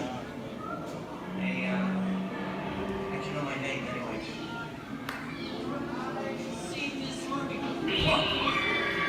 I hear someone singing your fancy cars like to get out of here.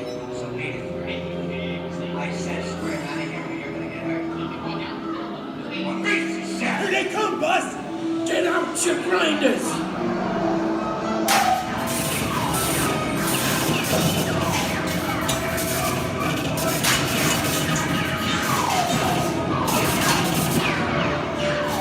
I'm hit!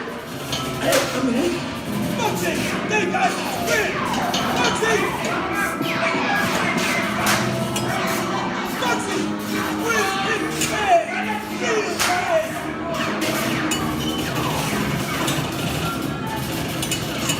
Everybody just sit tight. I don't know my life against the law. I will never break the law. Hey, watch this. No more red light.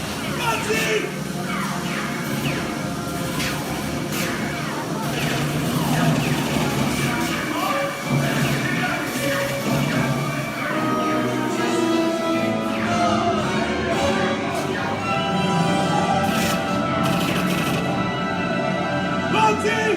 Come back, you rat! Sorry, boys. I'm making my getaway. Give my regards to the warden. Suckers. What are you looking at?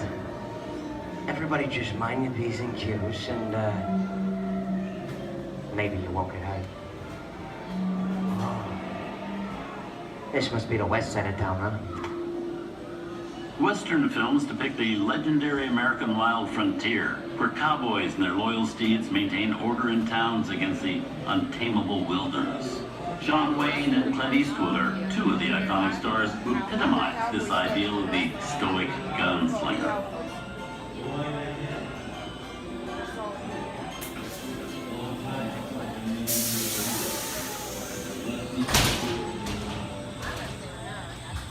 Sleepy little bag, eh? That's some mighty tough territory you're heading into, Pilgrim. I'd think about turning back if I was you. That is, if you want my opinion. But I reckon Now that we're in the clear, this looks like the perfect time to collect up all your valuables. We'll start with the jewelry and then we'll... What are you talking about? I didn't even order this neighborhood, copper.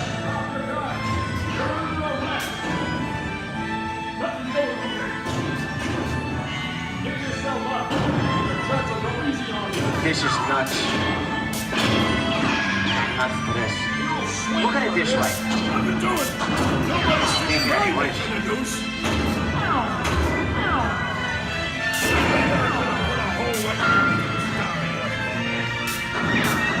Okay.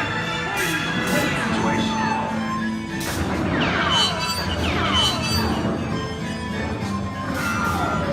I don't know about you guys, but this is starting to get kind of creepy. Where are we?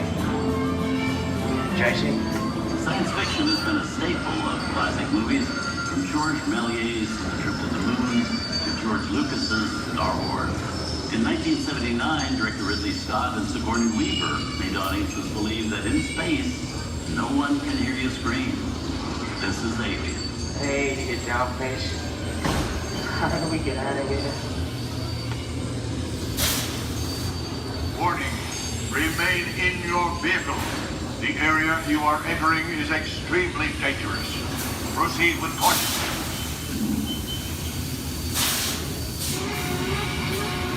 Danger. The emergency disrupt system is now activated.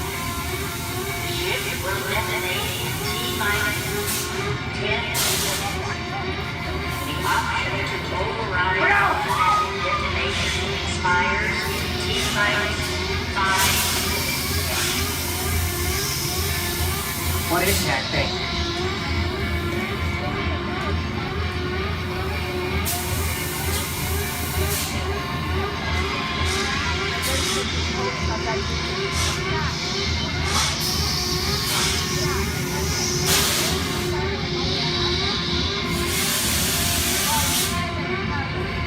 Get it together. I'm getting out of here. That's enough creepy crawly things for one day, right? Wrong.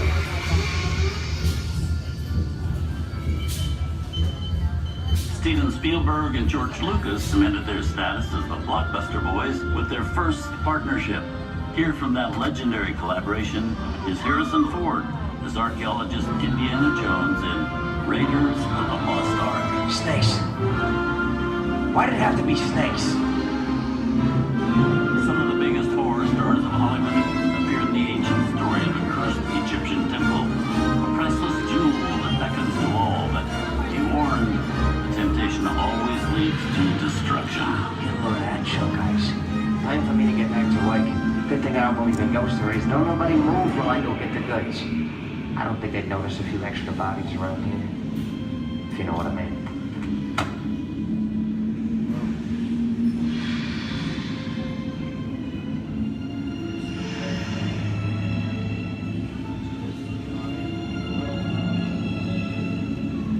I've seen enough movies to know that you really shouldn't even think about trying to steal a jewel.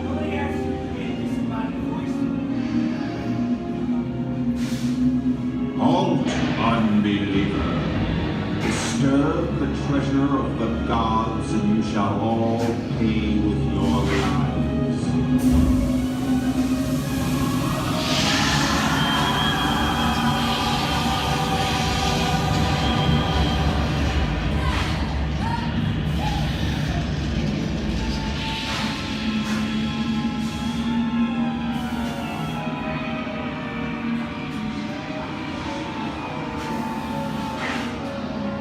Not bad for my first movie, huh? The twist ending.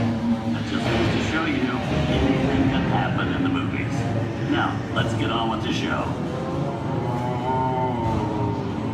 I see, people. Things that go bump in the night have always been a staple of movies. One of the first horror films was a silent short featuring a dancing skeleton, written by the Lumiere brothers in 1897. Both audiences and filmmakers were really interested in the cop, but the horror was used to describe a film until the 1930s. Wow, it's really a jungle out there. Where are we? This is the jungle home of one of the most famous movie characters of them all, Tarzan. The movie's most popular Tarzan is undoubtedly Johnny Weissmuller, who's run through 12 films as the King of the Jungle. Over there is Reno Sullivan as Jay, and Tarzan sidekick Cheetah, who was portrayed by over a dozen chimpanzee actors over the years.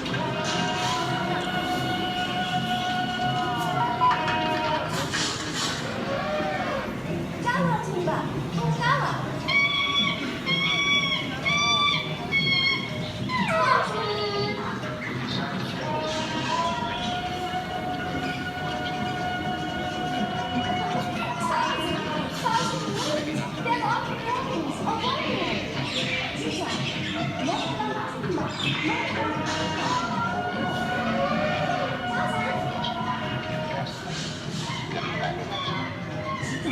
Here's Humphrey Bogart in his most famous film role.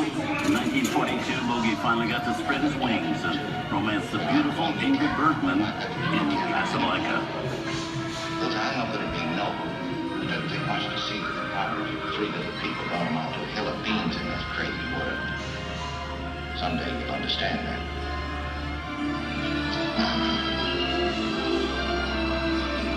He's looking at you, kid.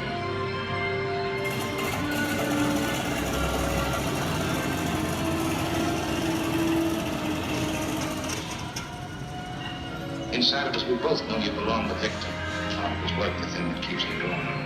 That thing moves around, not with it. And now, one of the most famous movie stars in one of his greatest roles, Mickey Mouse, as the Sorcerer's Apprentice in Fantasia. When the film came out in 1940, Walt Disney promised to add new musical sequences in the future. His nephew Roy kept that promise 60 years later with the release of Fantasia 2000.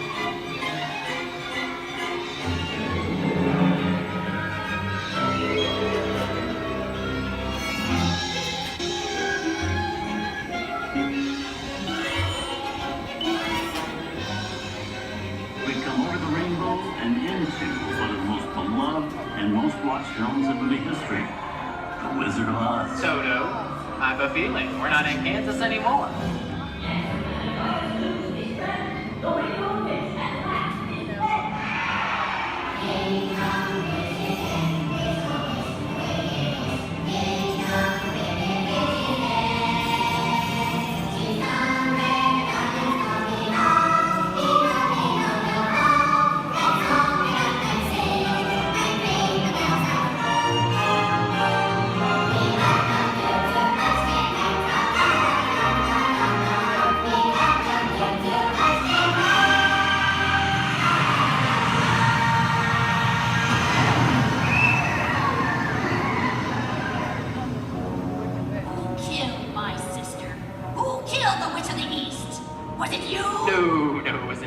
I didn't mean to kill anybody. Well, my little pretty, I can cause accidents too. Oh, rubbish. You have no power here. You'll be gone before somebody drops a house on you, too.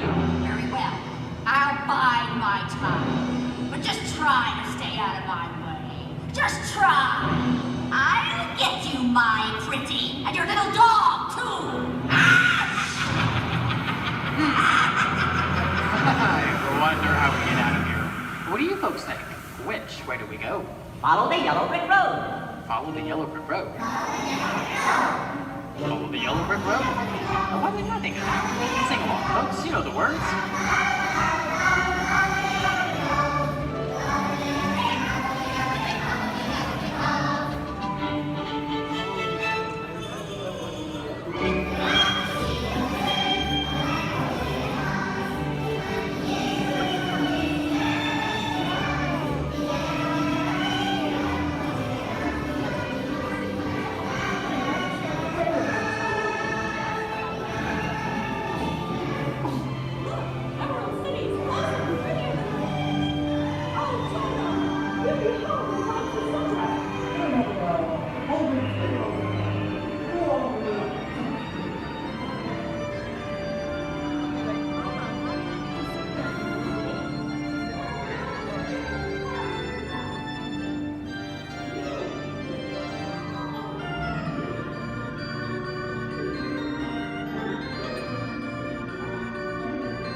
From all of us here at Disney's Hollywood Studios and Turner Classic Movies, we hope you've enjoyed our tour through some of my favorite films. But remember, there are many more adventures waiting for you every day on TCM.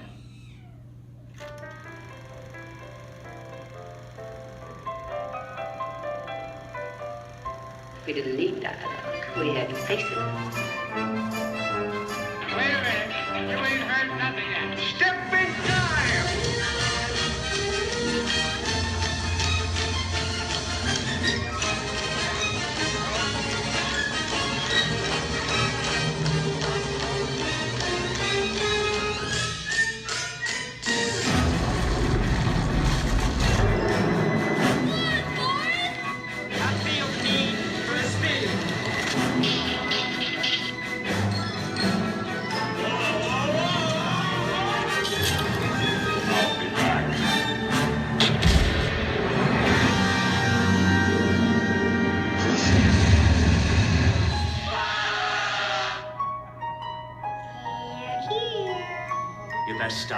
even in ghost stories, Miss Turner. Is it safe? I have a feeling we're not in Kansas anymore. I'm a man. Well, nobody's perfect.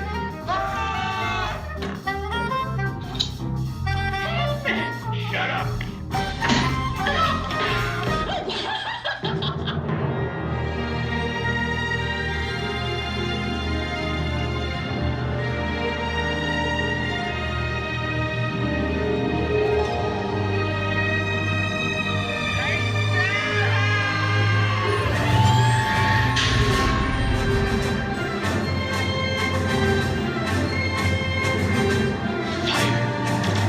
Force from within.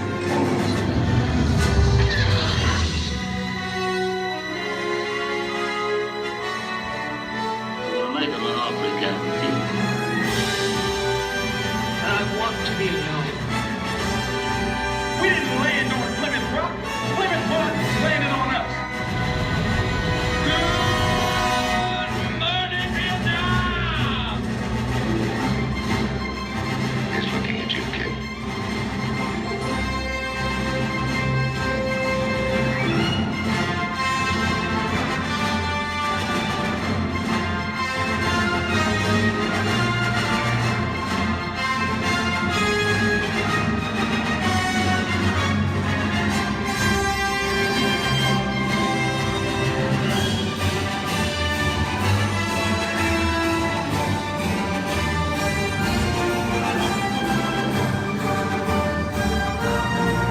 Movies, the stuff that dreams are made of. I hope you've enjoyed our ultimate celebration of classic movies. And remember, you can find many more beloved stories and legendary stars on Turner Classic Movies. On behalf of Disney's Hollywood Studios and Turner Classic Movies, we'd like to thank you for joining us on the Great Movie Ride. Now please remain seated until the vehicle comes to a complete stop. Please take small children by the hand and gather your personal belongings. And once these doors have opened, rise dramatically to your feet and make a frantic exit towards the rear of the vehicle. Oh, and one more thing.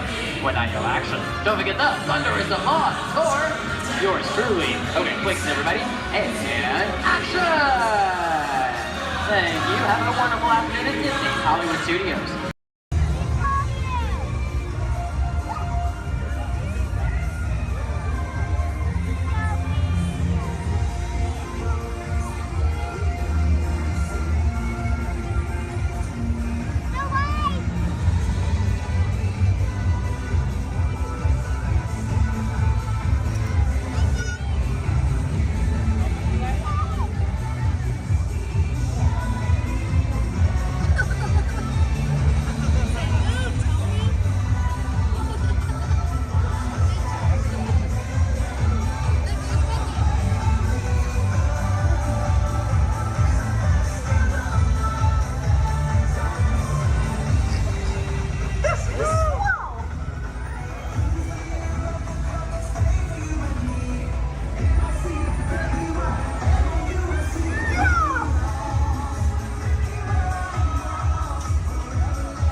You to walk and get that movie star treatment, there you go, that you know you deserve. And you know what, you might look and see.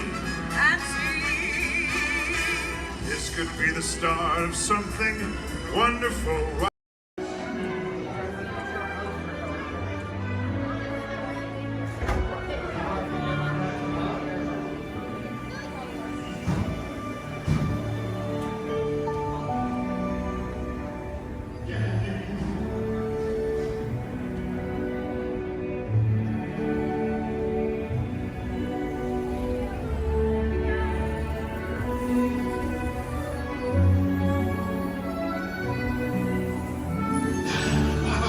Voilà. Venez. Suivez-moi, je vous prie. Le chef Rami is waiting for you. This way.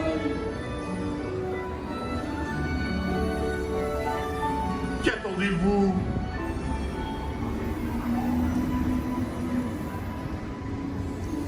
Viens les invités pour le dîner. Yes, but what to prepare? Hein? Pour le repas idéal, coq au vin? Non. A simple omelet? Too simple. Voilà. Mais oui, that's it!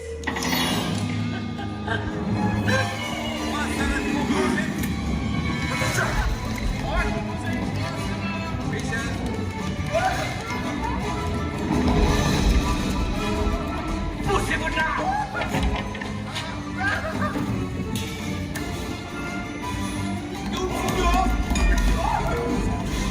Vite, par ici!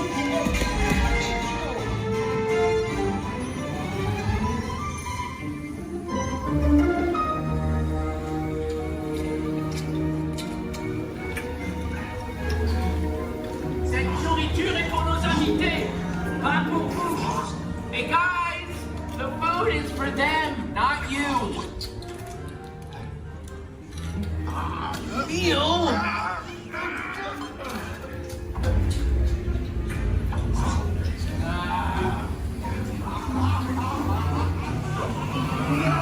Everything must be perfect! Et tout est en salle! Et oui, what are you doing? Que manigancez-vous? Out of my way!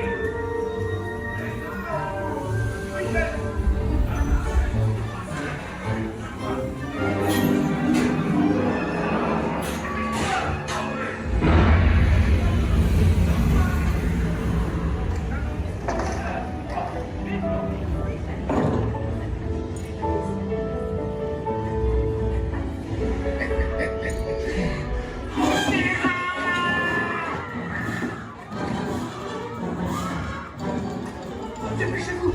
Par ici! Go! Go!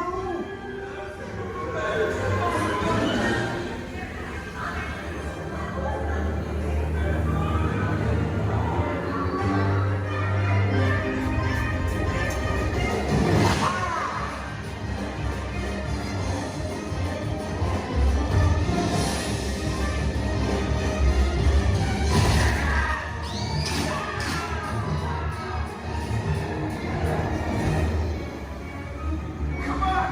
Remy's kitchen's just around the corner!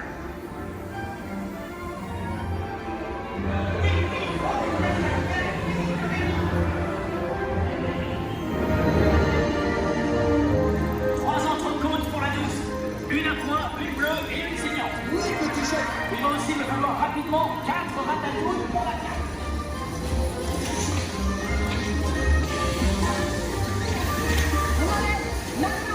Oui, ma chérie.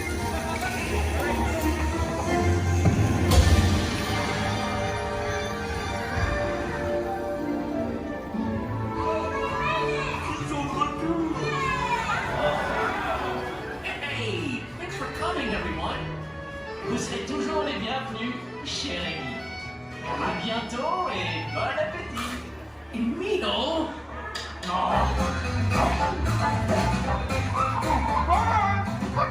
Au revoir.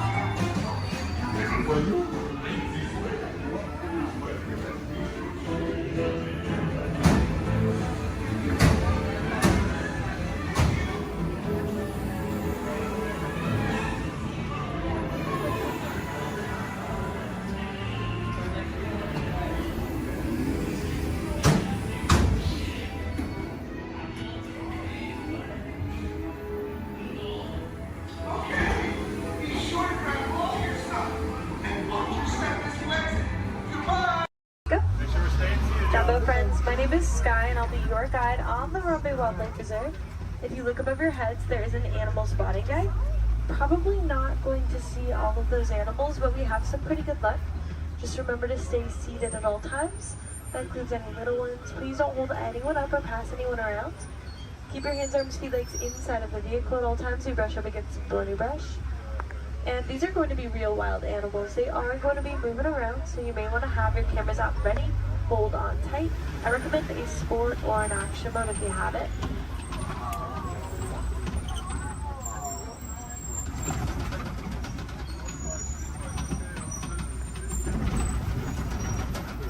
We are in the Little Ituri Forest, home to some of Africa's most shy types of creatures. They're usually very good at hiding, and their markings will help them to blend in. Like that okapi up on the right. They have white stripes on their legs, kind of like zebra stripes. Okapis are actually the only known relative to the giraffe. They have a similar skeletal structure without the long neck and long legs. They were believed to be mythical creatures until 1901. People thought they were too good to be true, but they are true. I think they're pretty cool. To the right of the bamboo on the hill in the sun, there's a yellow-backed duiker, dark brown animal. Duiker means diver in the Afrikaans language. They dive into the nearest bush when they get spooked.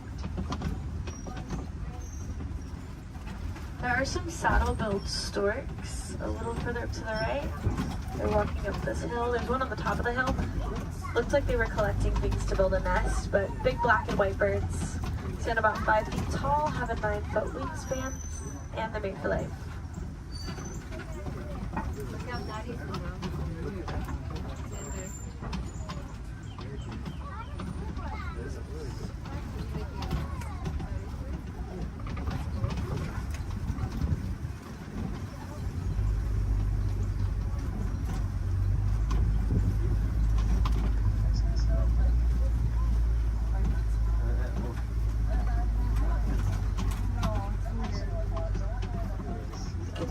Some antelope further up ahead to the left. There's going to be some tan ones called greater kudu. They can leap up 8 feet in the air to jump over obstacles, which is super helpful if they need to get away from a predator. And there's some reddish ones called bongos. Their beautiful coloring is also a greasy substance that can mark leaves as they're passing through the forest, potentially making it easier for them to come back and find each other.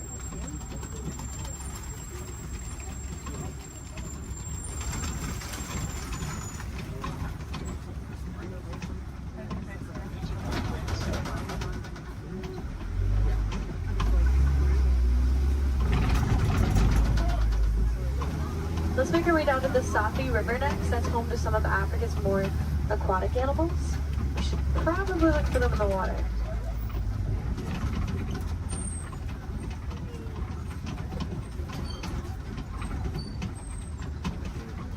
There are some big whitish gray birds on the land called pink-backed pelicans.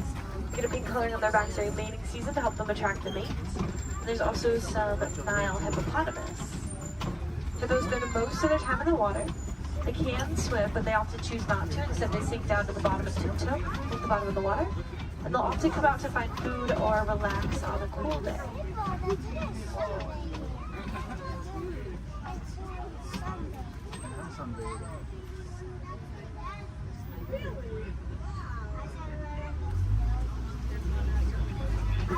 The Nile hippopotamus are one of Africa's most dangerous animals.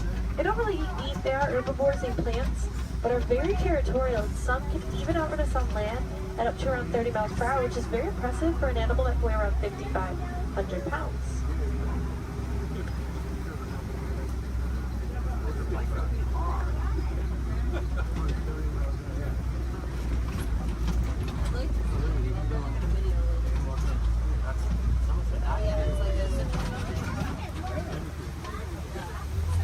Underneath this bridge, there are some Nile crocodiles. They're very still, you won't see them moving around a whole lot. They spend a lot of time conserving energy in between their meals, but they have quick reflexes and a bite force that can crush bones. Sometimes they actually have to be very gentle with their jaws, like when they help their eggs to hatch by rolling them in between their teeth.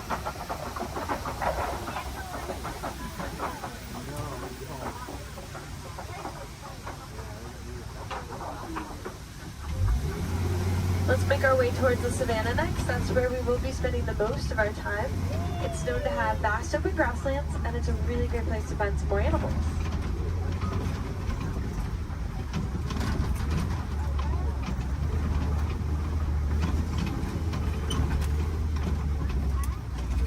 We are getting close, just around this bend. To the right, there's a baobab tree. It'll be the one that looks like it has been planted upside down. Some people like to call it the upside down tree, but it's also known as a tree of life. It's leafless about 9 months out of the year, collecting thousands of gallons of rainwater in its trunk to survive through the dry season. Anything with horns or tusks can very easily break it open, drain the water out, and gain a tree.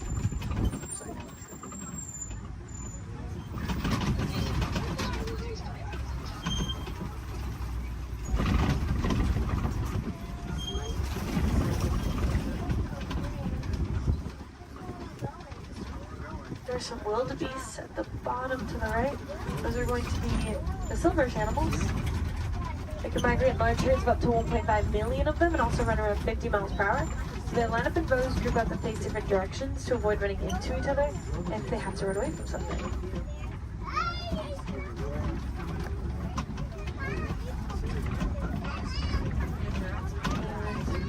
There's some giraffes. There's a tower, which is a group. Makes sense, they tower over everything at about 20 feet tall. Giraffes are born at about 6 feet tall after a 15-month pregnancy. And the large tan antelope are the elands.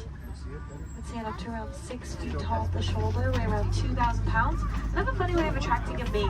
They'll wrap their woods in leaves like they're creating crowns on their heads, and they'll flex their muscles.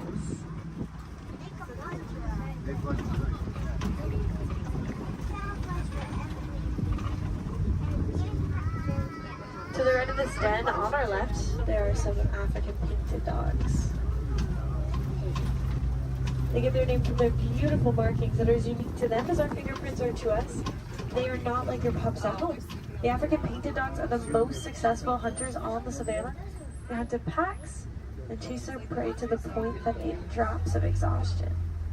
So very dangerous, also very cute.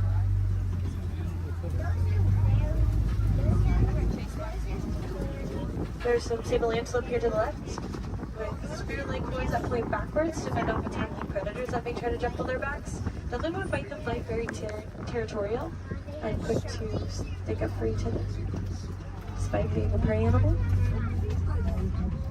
Here's some zebras, a dazzle, which is a group of them, because their stripes help them to blend into each other and confuses predators. In other words, it dazzles them. When they're born, their legs are the same length as the adults to help them blend in even more, keeping them protected from predators that may try to seek them out.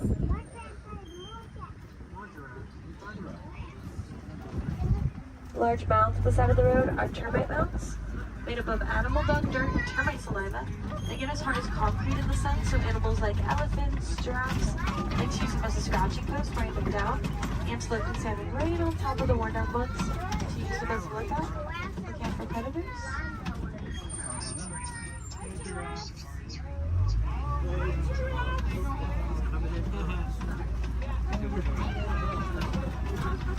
We'll see that eland begin up ahead and more giraffes throughout the savannah.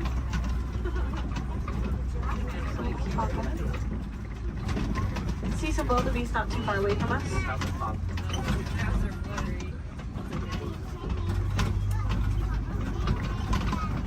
They are a silverish animal on the hills up ahead to the right. Wildebeest can migrate in large herds with about 1.5 million of them crossing the savannah each year.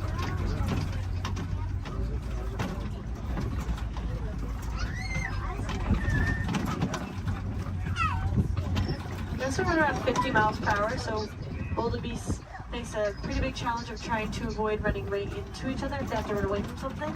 So they often line up in rows, group up, and face different directions. Keep themselves from running into each other.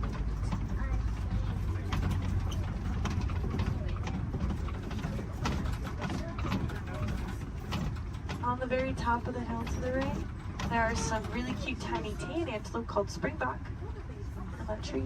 They can spring up 6 feet in the air, 13 feet across. It's called pronking. Sometimes they do it to show off to predators because they can also run up to about 60 miles per hour, making them one of the fastest land mammals.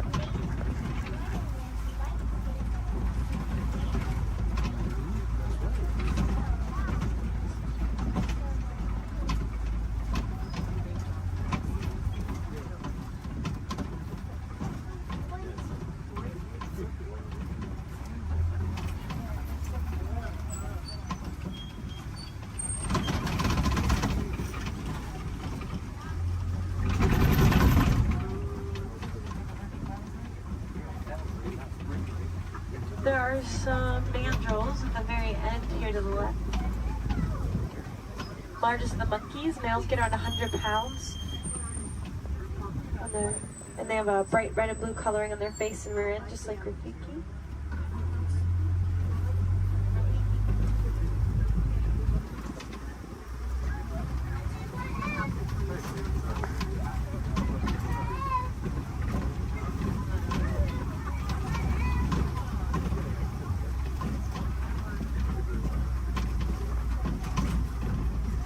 Next up, we'll head towards some red clay pits. Some animals really like to eat red clay. It's really good for them. Kind of like taking a vitamin. Although, unfortunately, red clay pits are also often a set of coltan mining, which can cause some problems like habitat destruction, limited food source, more poaching. It's actually very easy to help out with those issues if you are interested. All you have to do is recycle any of your old, unused, broken electronics or appliances. They contain that coltan. You might be able to find some recycle bins in places like your local grocery stores or electronic stores. Or you can check out Grace Gorillas. They're working to help gorillas in the Congo, and they cover the cost of shipping if you recycle with them. We're pretty big fans too. We named one of the gorillas Grace on Gorilla Falls Exploration Trail.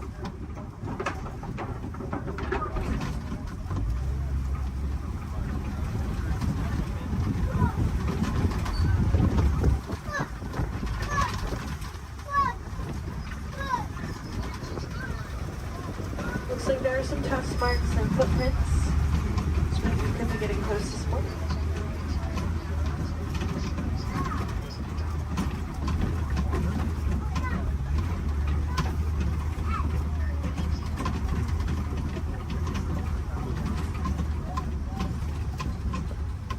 It's pretty quiet here. We'll try to check out around the watering hole up ahead. Sometimes we have a little bit better luck because these animals really like to stay close to their source of water, especially in a place where there is a 3-month drought every year.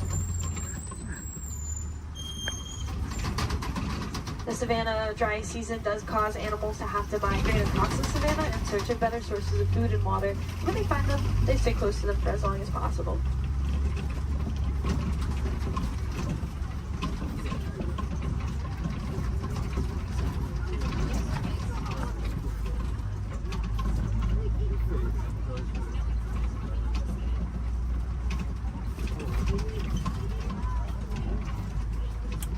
There's an African elephant up ahead of the left. Actually, 2 of them. This is a bachelor herd of males, and I can see that they're kind of pushing each other around a little bit. They can roughhouse a little bit. It's pretty normal. African elephants are the largest land mammals. They can weigh up to around 14,000 pounds. Elephants are born at around 300 pounds after a 22-month pregnancy. And they're a matriarchal society, so females are in charge. They actually kick these males out of the herds once they reach maturity of around 13 to 15 years old. Some males migrate alone, some band together and create their own herds called bachelor herds. Here's a flamboyance of creative flamingos here. These ones are a very light shade of pink, and it can take up to 2 years for them to get their coloring from beta-carotene found in the brine shrimp that they eat. There are a few different theories to why a flamingo might stand on one leg. It's mostly believed to help regulate body temperature, kind of like sticking one leg outside of the covers at night to cool yourself off. A flamingo might just put one leg up.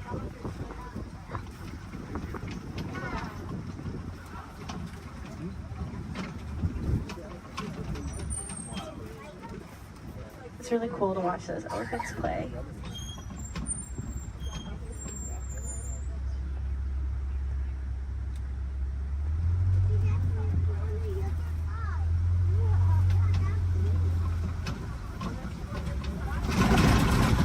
Looks like something may have been rolling in the mud up ahead. Some animals like to use mud as a sunscreen, a bug repellent. It's also just good for their skin, especially these white rhinoceros. They do that. They're almost always covered in mud. Rhinoceros can get up to around 5,000 pounds and are very social, love to hang out in crashes, their groups. Unfortunately, they are poached for their horns made out of keratin, which is hair and fingernails.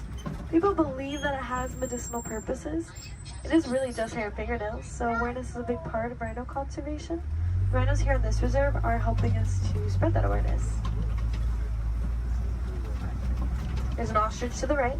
Largest birds, flightless. They run around 40 miles per hour. Their wings help them to keep their balance and quickly change directions while they run.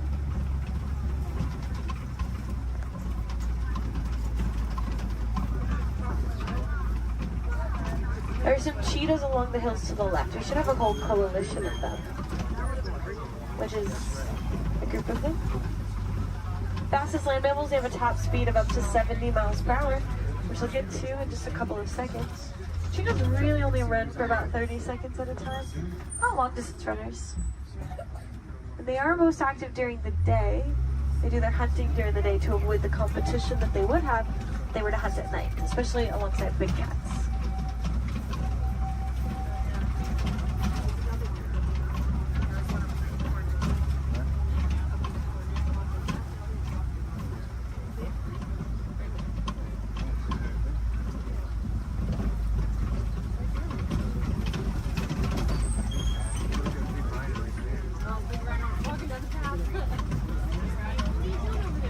These large rocks are copies, tallest point on the savannah. Some animals like to use them as a vantage point to look over the savannah. See if maybe we can find something on the other side.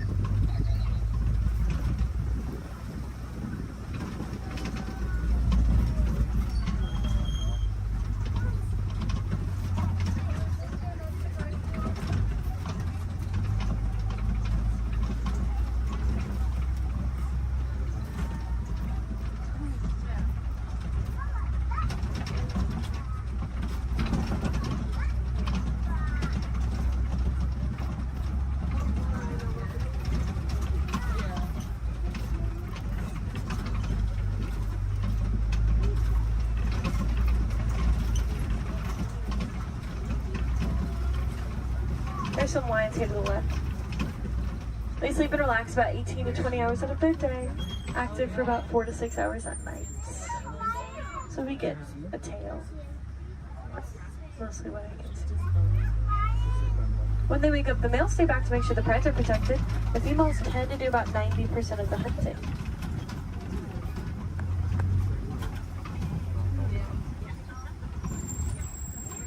There's some warthogs in the back left. They just look like hairy rocks in the break of that bush. Pumba, that means foolish one in Swahili. Actually very intelligent. They'll back up into those burrows with their tusks out to ward off predators. Also use them to dig too, but they work smarter, not harder. They will find them abandoned or steal them from other animals if they can.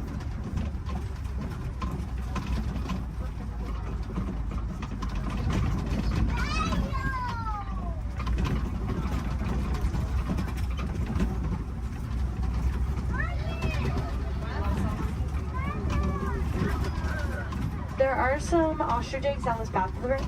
Largest of the bird eggs, they get around 3 pounds each. One is the equivalent to 2 dozen chicken eggs, and they're very tough. Probably wouldn't crack if you were to sample one, but I don't think that ostrich we saw earlier would like that very much. And now we are heading into the final area of the reserve. Mostly farmland. We'll see if we can find some farm animals before we head back to our warden's post.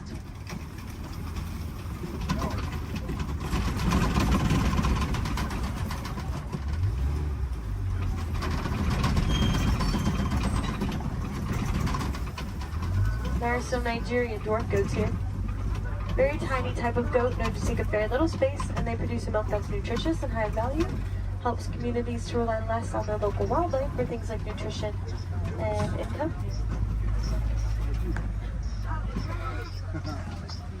The yellow box and the yellow post here to the left is a beehive fence from our Elephants and Bees project, which is personally one of my favorite projects that we've ever worked on. Basically, elephants don't like bees. They can hear the buzzing over a mile away and stay away from it. So we've been helping to build beehive fences around crops for farmers in Kenya to keep elephants from eating and destroying crops. Then farmers won't have to resort to poaching them. It's also good for the bees, and farmers can sell the honey as an extra crop. So again, that is the Elephants and Bees project. It's about that time that we start to make our way back to the warden's post. Just make sure you have everything. Check those rows, gather up all of your trash. Please don't leave anything on the trucks. If any of you are wilderness explorers, you have been aboard the Simba 1. That is SAM BA1 Simba 1. Badges can be collected further down the path as you exit. And if you want to help out these amazing creatures, then I definitely recommend checking out the Disney Conservation Fund. You can learn more about the cool projects that we work on. You can donate to it if you'd like. Any amount Disney matches every cent. We'll give you a cool pin for it. You can also just reduce, reuse, recycle. Those are great ways to help. And if you learn any cool facts about animals or conservation anywhere around the park today, just share them with a friend. Awareness is always the first step, so by talking about the animals, you can help them out. Again, my name is Sky. I had a lot of fun out there. I hope you did too, and I hope you'll join us here again soon. No two safaris are ever the same. The animals will definitely make sure of that. But we aren't going to stop in this area right here. I'm actually going to take you back to the same boarding post I picked you up from. So we're just passing through, but it's not going to take us too long.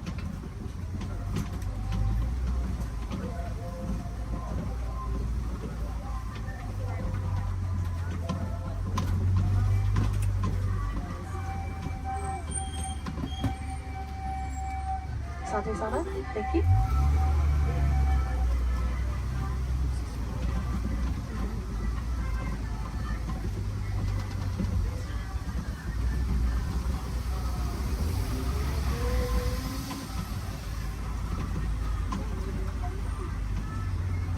Again, just going to pass through here and keep on going. While we have a few moments ahead of us, this is also a good time to decide where you want to head next. You will already be on the Gorilla Falls Exploration Trail as you exit. So if you continue on, you can see some animals like gorillas, meerkats, zebras, naked bull rats. Back in Asia is the Maharaja Jungle Trek if you'd like to see some animals like Sumatran tigers, Komodo dragons, fruit bats. There's also a trail called the Garden of the Tree of Life around the big tree in Discovery Island. You can get a closer look at the carvings. There's a lot of really cool picture opportunities over there and more animals along the trail as well. And of course, if you love those goats as much as I did, you probably want to pet one. There's a petting zoo at Rafiki's Planet Watch. Just take the Wildlife Express train in Harambe to get up there. Let's try to make this a little less awkward and hang out here while they load this truck ahead of us. In a moment, we will be passing by this guest who are probably a little confused right now to why you're on the truck and they're not. So personally, I like to wave to them, say Jumbo, get them excited for their adventure. You don't have to do that if you don't want to. You can completely ignore them. We'll never see them again anyways. You can awkwardly stare at them as we roll by. That's fine too. Or look at the beautiful plant life on our left. Totally up to you.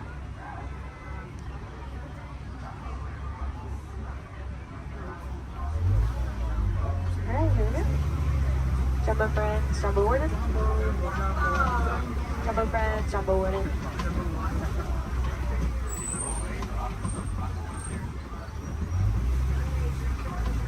Here in Harambe we say Kwaherini, which means to go well. So Kwaherini, enjoy the rest of your day out there in the wilds. And go make a big difference out there, friends. Bye.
of year. I'm so happy we get to share it with all of you. And there's no better time to celebrate than right now.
It's something I would never trade. It's the family that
of joy and peace on earth and tidings of good cheer.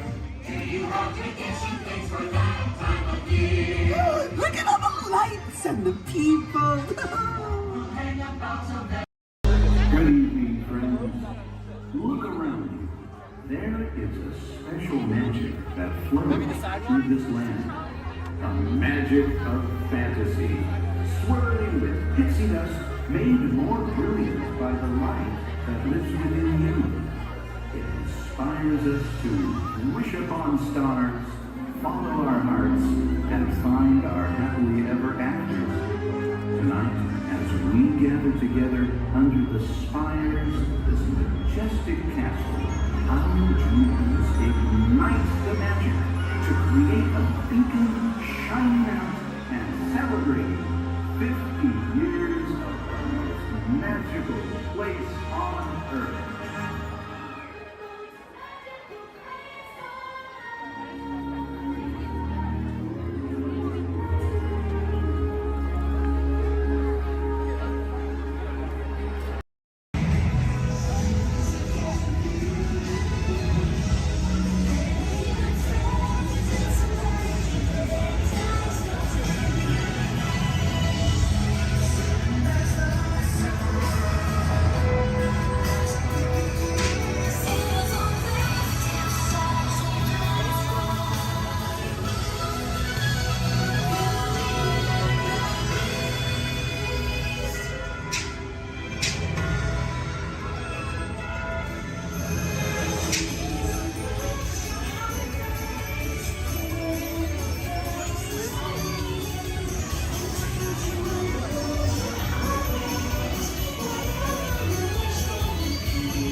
Oh, what a glorious day it is.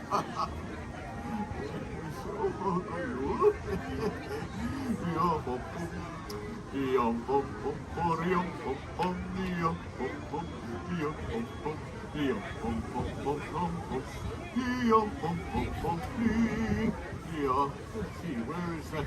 Oh, that's what I was looking for right there. Oh, hello! Oh, I'm glad to see you. Come right on over. Yay! Hello there! Oh, my! You're all assembled. How nice. Well, hello, everyone!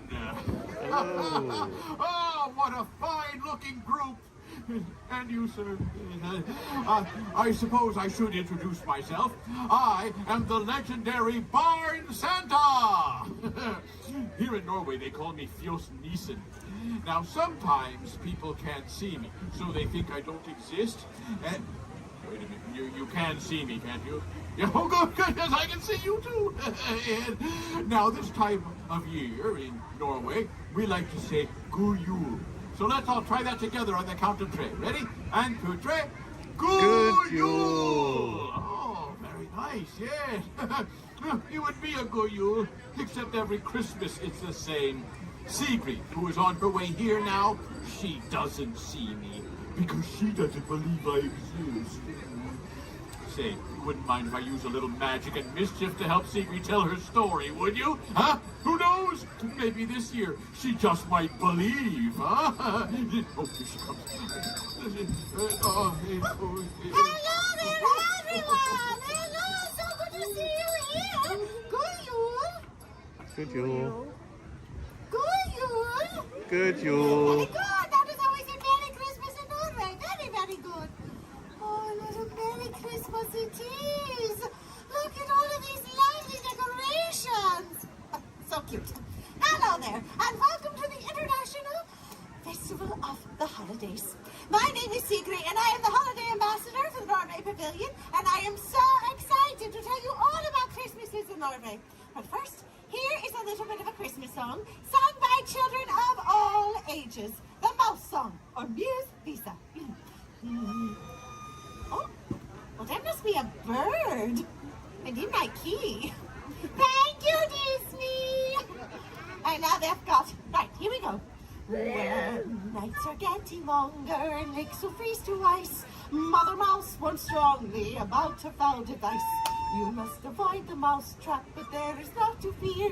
We'll all be celebrating at Christmas time this year. Everyone, I sung a hot song of la la la la. How many children does the la la la la la?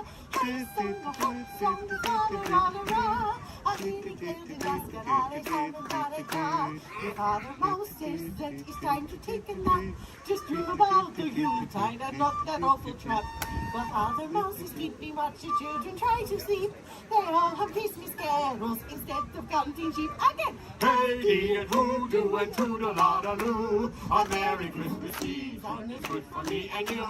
A hen son, a hop son, a fun-la-ra-la-ra. A julekväll in Daskalalis, Hammond Paris Law. A julekväll in Daskalalis, Hammond Paris Law. Julekväll in Daskalalis, Hammond Paris Law. Now, all across Norway, the holidays are family time. But exactly how you celebrate the holidays depends on if you live in a big fancy city, or like me, on one of our wonderful Norwegian farms.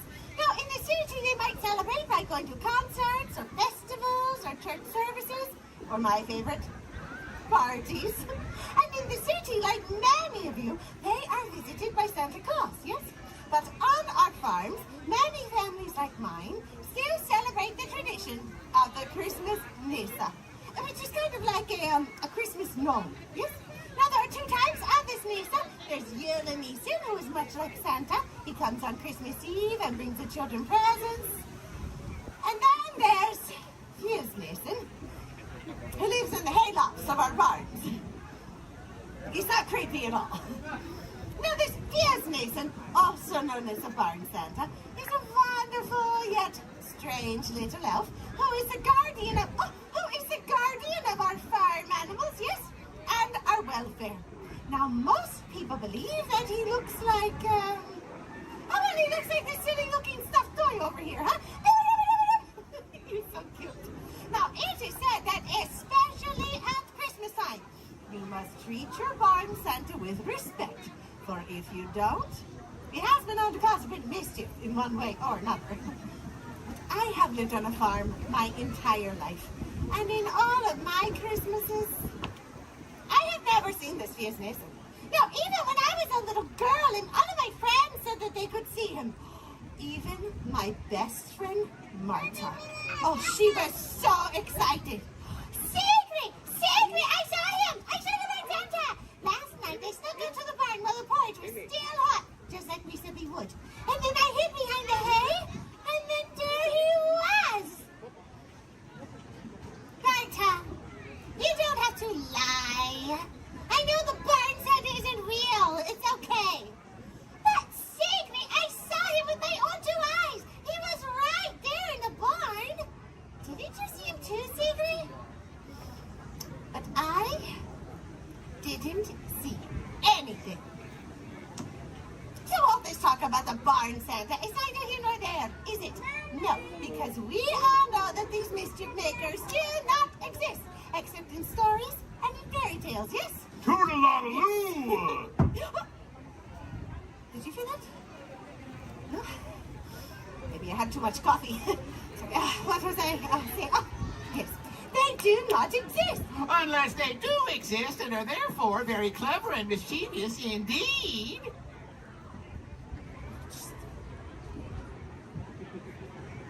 Now they said that this barn Santa is a very old, rather odd-looking little gnome. He looks like this. Ready? That's not true! I'm sorry, ma'am. Did you say something? No? Oh, now I'm hearing things. Oh, no. Christmas! Oh. In Norway is... It's my favorite time of year! We have festive decorations! Oh, like these! Over here! And, the smell! The smell of the holiday cookies just fills the air! But here's the best part! In Norway, we have a 3-day celebration! Toodaloo! Oh yes, we celebrate with a party! We like to party! We like to party! We like to toodaloo! Celebrate! We like... So you celebrate! Our biggest celebration is on Christmas Eve. That would be ridiculous. I've had far too much caffeine today.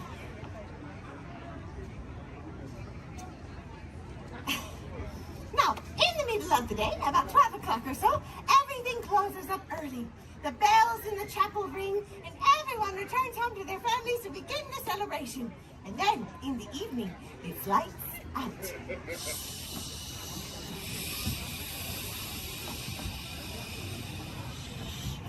What is going on? The entire house is illuminated by the soft glow of candlelight. Now, after a big feast, everyone gets excited, especially the kids, because they know that in the next room is the Christmas tree. Now, all of the adults do the decorating, and the children, they are not allowed to see until... Mama! Mama! Is that tree ready? Yes, Sigrid. The tree is ready. Would you like to come and see it?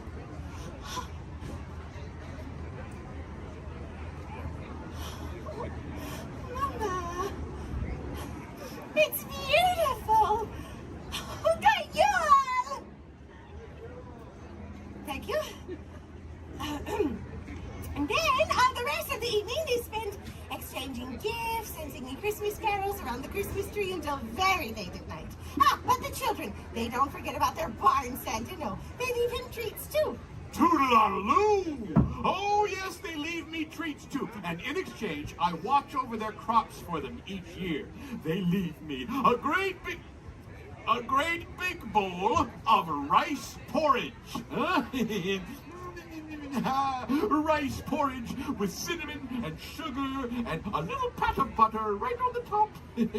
Now, I know that doesn't sound like much of a treat to all of you, but believe me, when the kiddies leave me a nice steaming bowl of rice porridge in the hayloft, it warms me up on a cold winter's night. High in fiber, too. Toodle-oodle-oo. No, you will never guess what the children leave their barn Santas. But go ahead and try. What do you think of? Pudding. No, wait, yes. Rice porridge. That was a very good guess. With cinnamon and sugar and yes, butter. Well done. You're very well educated. Sometimes you don't leave him a sign of ale. But how did you? Oh no, Lisa, who told you? The barn Santa. Oh, my sweet friends, I could just spend this entire time trying to tell you he does not exist. It's you! It's me! You're him! I'm him! It's him! It's the barn Santa! Have you always been there? Oh, I was here the whole time, Sigrid. Oh, when we opened our presents on Christmas Eve? I was there. And when the whole family woke up early on Christmas Day? I was there, too. And when Marta saw you, but I didn't. Oh, I was there for all of it. So Marta was right? Oh, dearest Mason, I have always wanted to believe in you. I'll take you everyone to the dock. Now I can see him. Dearest Mason, may I give you a hug? Oh, do you indeed? Now that's more like it. Well, kiddies, looks like we made a believer out of the lovely Sigrid after all. Oh, and with that, I hereby dub all of you honorary Christmas magic makers for the rest of the day. Give yourselves a round of applause. Oh, I suppose I should get back to the hayloft. Oh, but before I go, kiddies, friends, remember, uphold the values of Christmas. Be kind, spread joy and cheer, and be good to your barn Santa throughout the new year. Go Yule! Oh, well, yes. Hello there. Yes. Hello, little one. Yeah. Oh, nice. Who are you?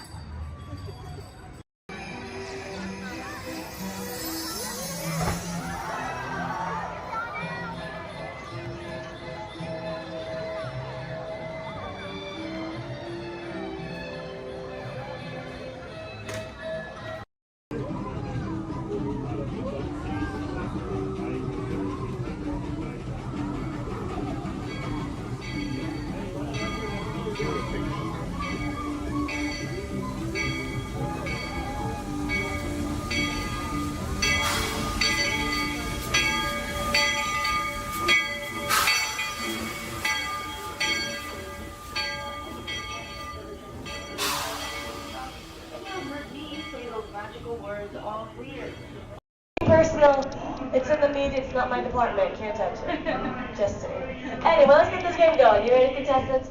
Our first question from a show called Dancing with the Stars. Here we go, everyone. It's Dancing with the Stars!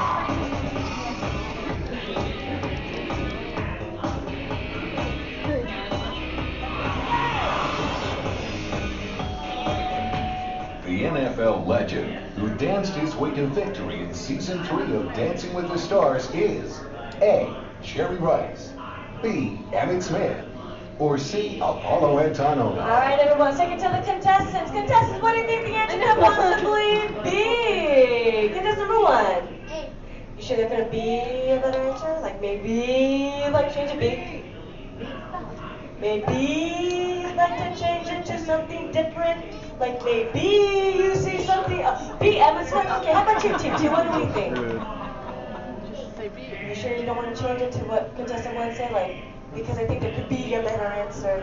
Like maybe if you change it, B. Okay, you sure? Last chance. You're sure? All right, contestant 3, what do you think then? B, Emmett Smith. Well, let's find out what we've got. Emmett and Sharon! Sharon, let's go, Bobby. Emmett Smith. Good job, contestant 1 and 3, getting a shine start up on your board. Don't worry, still 2 questions left to go. And this one's from a long-time running show. It's called America's Funniest Home Videos. Here we go. Oh.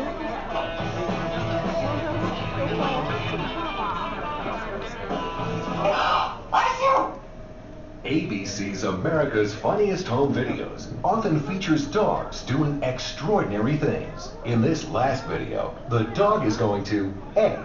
Imitate the woman's sneeze, B. Lick the woman's nose, or C.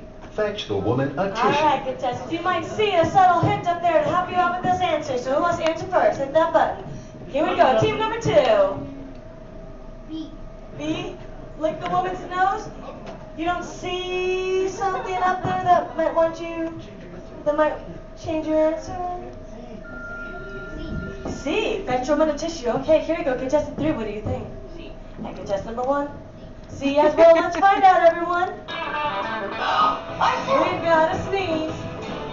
And we got a tissue. Good job giving all of you a shining star. Anyway, folks, commercial break time. Here we go. If any of you missed your favorite ABC show or just want to start watching new one, log on to the website. It's abc.com. Up there you can see their motto is Start Here, and that's because they're a multi-platform network, which means you can watch your shows not only on your big screen, but your computers and now even your handheld devices. Anyway, everybody, take the focus off me. I'm back up here on the screen because we're moving on to our final question. Are you ready, contestants? It's from Extreme Makeover Home Edition.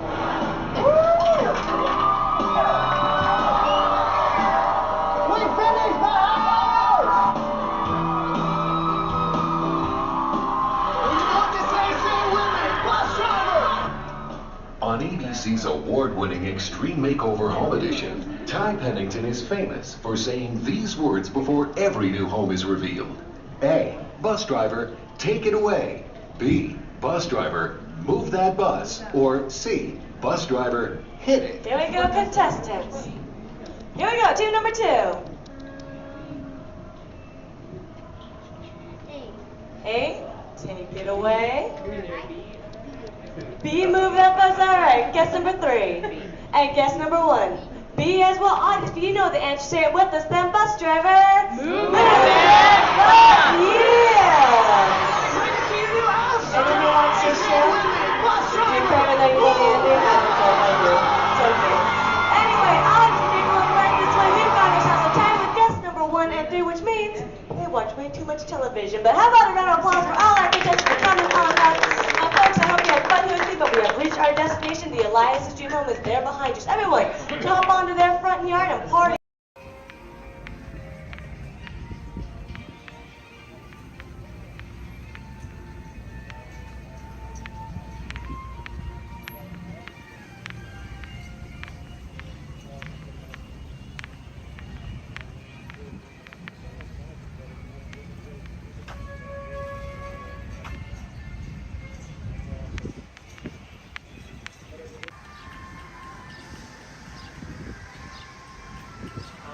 Hi.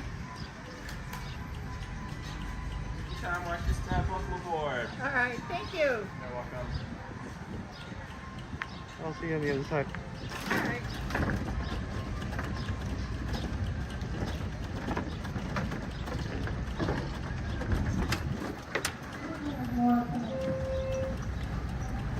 I believe there's some more coming. Oh, okay. I'm gonna fill my water bottle in the collar.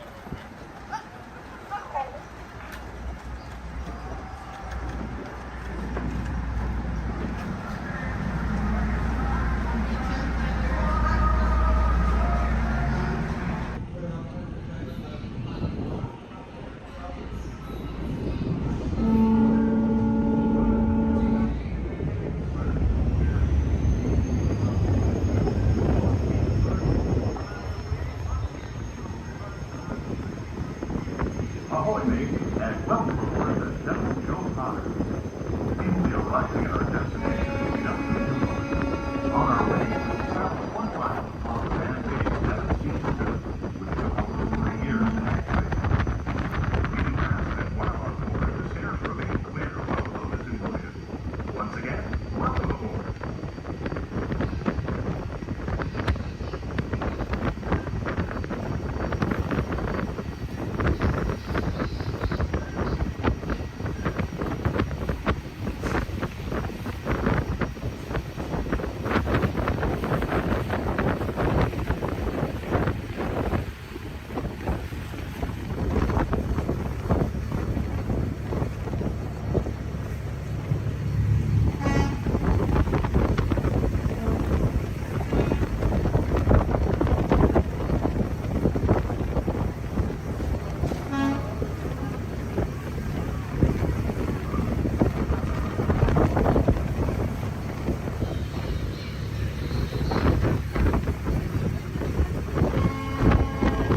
please stay where you are until we are safely done and the captain has given the all switch.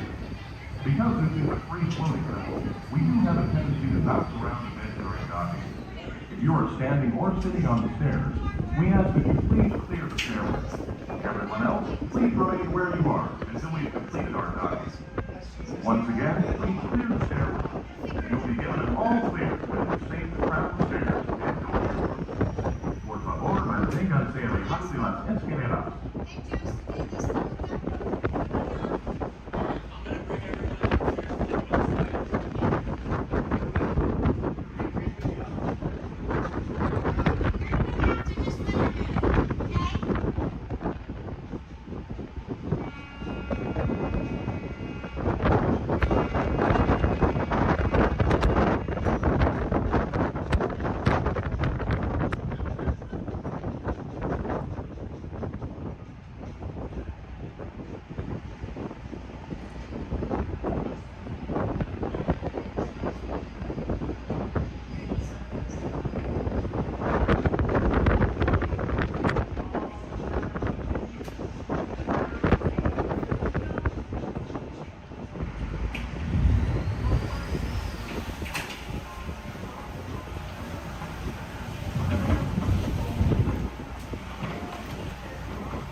Here's my pal Walt to tell you how the magic is made.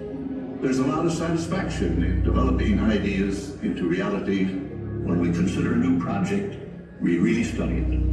Not just the surface idea, but everything about it. And when we go into that new project, we believe in it all the way.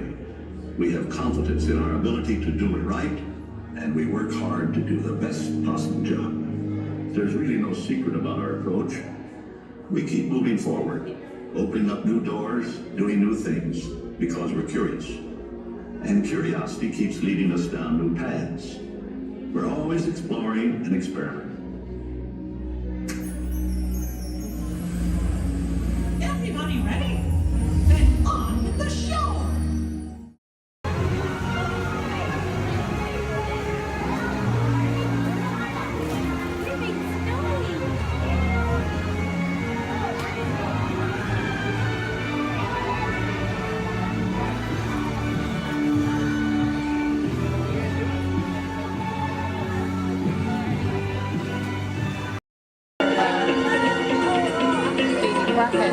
Robots have been a part of our imagination for longer than you might think. The idea dates back to ancient times, when Egyptians created talking statues to serve and protect people. And Greek engineers built water clocks with moving mechanical figures.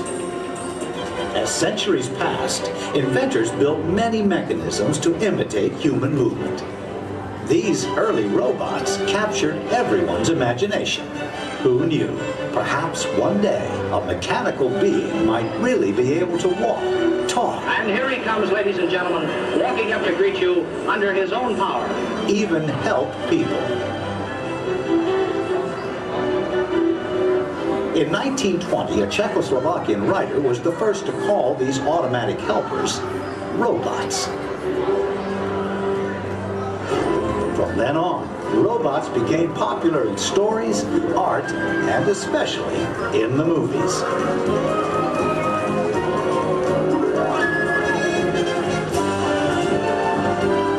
Movie robots often had fantastic abilities. and not all were helpful. Some were downright scary. Like most 20th century kids, Walt Disney grew up fascinated by robots. They quickly found their way into classic Disney cartoons.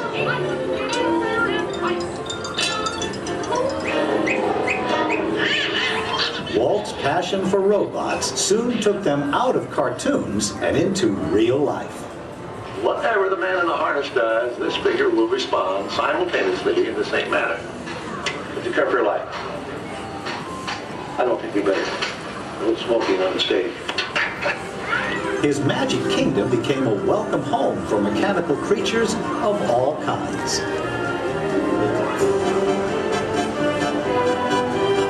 Walt's pioneering work in audio animatronics made robots familiar entertainers at Disneyland, delighting millions of visitors.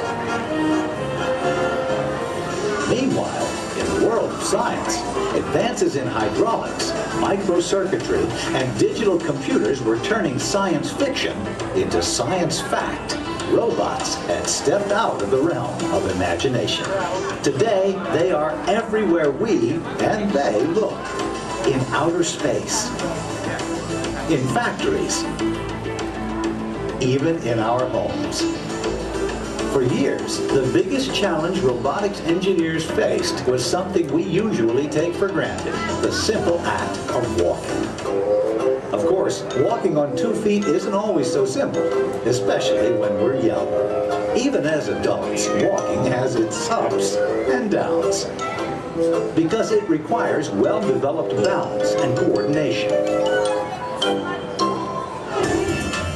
Making a humanoid robot walk on its own 2 feet is very complicated. Yet this is the challenge that Honda, the mobility company, took on almost 20 years ago. Honda's first prototypes walked in a straight line only, and falling down was a big part of learning. The next prototypes had better balance, but turning was a very slow process. Step by step, the engineers persisted. They built more and more capable models, and finally succeeded in making the most sophisticated humanoid robot the world has ever seen. A machine designed to help people. Honda's advanced step in innovative mobility.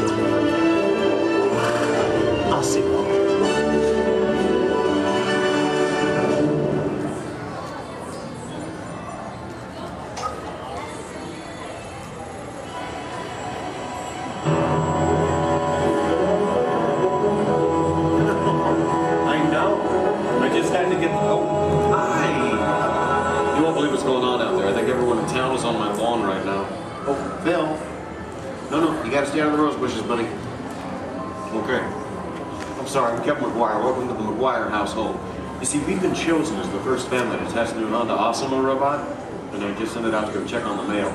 It was so much fun watching the neighbors' faces when they first see Osimo. Like, they all... No, you can't borrow the robot.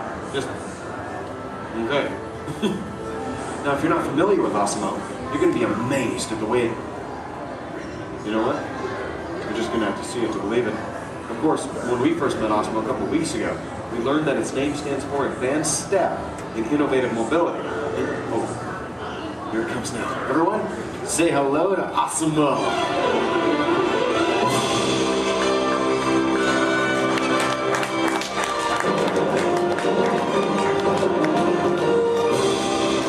That's a good idea. Everyone welcome the newest member of the McGuire family, Osimo.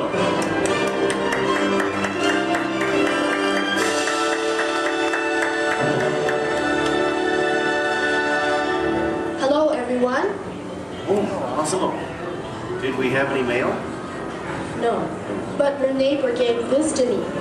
Ooh, I wonder if it's from Phil. Oh no, it's an invitation to Cassidy's birthday party. My kids will be very excited, Osmo. Thank you, that was great. Well, I'm an amazingly capable humanoid robot. Yes. How can I help you? Well, actually, my parents are coming over later because my wife and I... Oh my goodness, I completely forgot. I was supposed to call my wife as soon as you got here. I was just having so much fun with the neighbors. You know what? We should probably call her right now. Come on, I've got her on speed dial.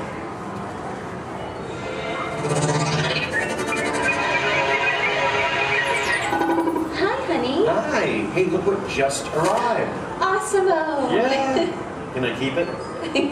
Sure. Hello. Hi, Awesome-o. I'm leaving work early today, and I'll pick up the kids. Okay. They are so excited. So I'll see you in a while. Oh, and honey, don't forget we're going out tonight. So remind your parents that they're babysitting and order pizza. Oh, yeah. Thanks. See you. Bye, honey. Bye. Bye, Awesome-o. Goodbye. Well, Osmo, welcome to the family. Thank you. I just need to remember to order that pizza. What do you think, sausage or pepperoni? What am I talking about? Now, developing the world's most advanced humanoid robot didn't happen overnight. It took teams of Honda experts over 20 years to create this amazing piece of technology. And we're talking about experts in the fields of physics, anatomy, mathematics, computer sciences, chemistry, mechanical, and electrical engineering. Oh, check this out. Asamo? Come this way, please. Now, if I'm sitting down, or in a wheelchair like my wife, Asamo's camera eyes are at about the same level as my eyes, and this makes communication very simple. In fact, if you take a look at the screen, you can see Asamo looking at me. Hello, Asamo. Hello, Kevin. Oh, Asamo, please turn out to all of our new friends. And everyone, wave and say, hello, Asamo. Hello, everybody. And there you are. Now, you might be wondering why Asamo isn't on wheels or treads or something like that. Well, Asamo is designed to help people and to be a helper in our world, a world where we need to reach for things and pick things up, or to navigate along floors and sidewalks, even just to climb a set of stairs. What better design than that of a humanoid robot? One that has 2 arms and 2 legs. And Asamo, how tall are you? I'm 4 feet and 3 inches tall. Which is the perfect height for opening and closing doors, or turning lights on and off, even working at table surfaces, or just moving things around the inside of a house. And Asamo, how much do you weigh? I weigh 119 pounds. And I wonder what all that would be in metric. Carry the one. I'm 130 centimeters tall and weigh 54 kilograms. All right. Oh, and how fast can you walk? I can walk about 2 miles per hour. And in metric, that would be about... That would be about 3 kilometers per hour. Yeah, that's great, Asamo. Thank you, Kevin. Now, in order for a robot to operate in our world, it must have the ability to walk. And walking can be very complicated. Follow me on this. You see, with each step that I take, my brain sends thousands of signals at lightning fast speed throughout my nervous system. Now, these signals travel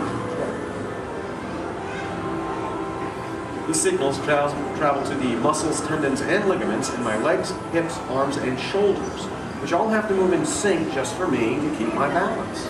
But the really amazing thing is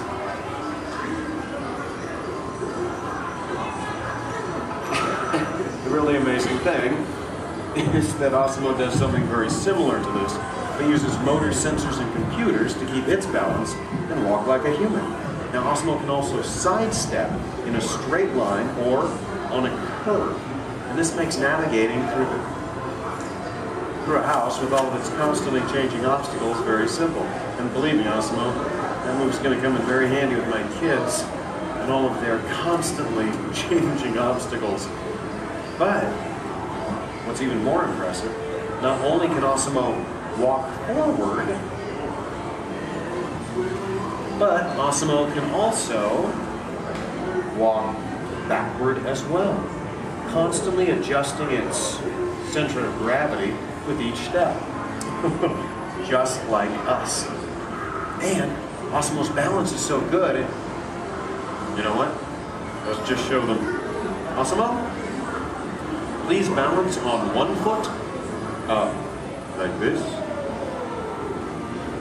Yeah. Now Asamo makes it look easy. How about the other foot? All right. And Osmo must constantly analyze the data from all of its sensors and 34 separate servo motors. Well, Osmo, I guess it's true. There's really nothing you can't do, except fly, right? But I could play soccer. Yes, you can. You know, I think Molly left her soccer ball here, so yeah. Why not show everyone? Okay. Oh, hold on just a moment. Let me get some goalposts so we can make it official. All right, Osmo. Bend it like Beckham.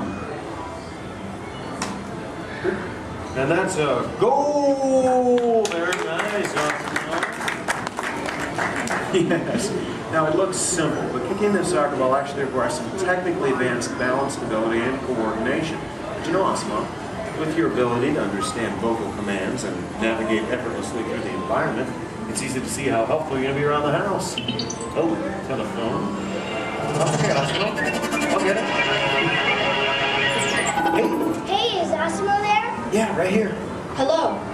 That is so cool. Osmo, we'll be home in like 5 minutes.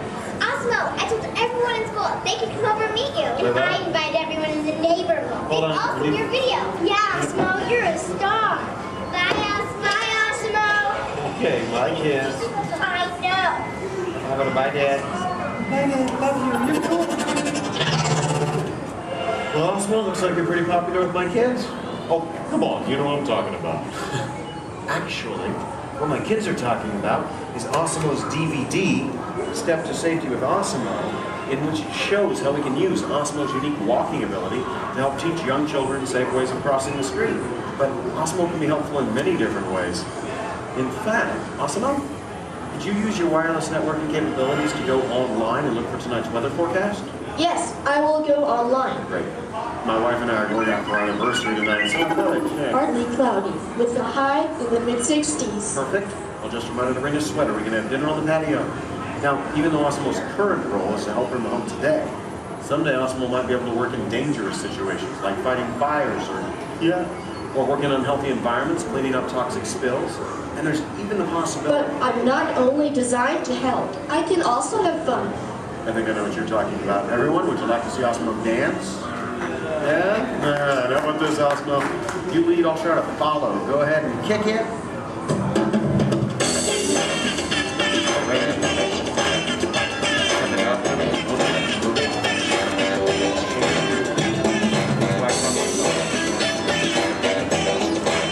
I have no real sense of rhythm. Maybe I don't have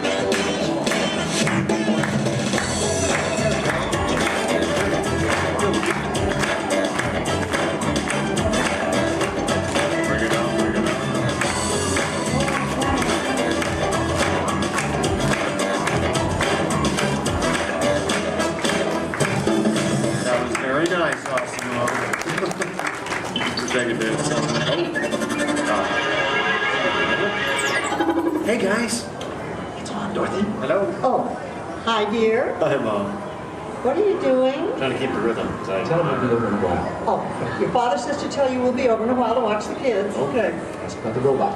Oh, did that cute little robot arrive? Yes, Mom. Osmo's right here. Oh, good. Well, we'll see you soon. Okay. Make sure our room is ready. Make sure our room is ready. Dad, I can hear you. We can all hear you. So. Can hear you, Earl. We're good. Okay, honey. Bye. Bye. How do I turn this thing off, Earl? Use the remote. Use the button on the right. My parents and technology don't always mesh well. There you go. Although, you know, this is the first time in a long time my parents have actually volunteered to watch the kids. I wonder why. It's a mystery. Anyway, if you'll excuse me a moment, I need to go check on them. Second, Osmo, could you do me a favor? Yes, Kevin. Could you go upstairs and look into the room on the right to see if it's ready for my parents? Of course. Great. Now, what you're about to see is one of Osmo's most challenging maneuvers, made possible by combining all of its onboard technology. The ability to climb a set of stairs with balance and precision is a culmination of over 2 decades of research and development. Now, first, Osmo stops momentarily at the foot of the stairs and adjusts its position by reading a mark on the floor using the sensor in its torso. Oh, are you all ready, Osmo?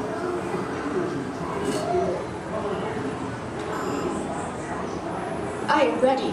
Okay then, go for it. Now, with each step, Osmo must adapt and constantly counterbalance using all his computing power to remain upright all along the way. Way to go, Osmo! Now that is truly a historic step forward in human technological progress.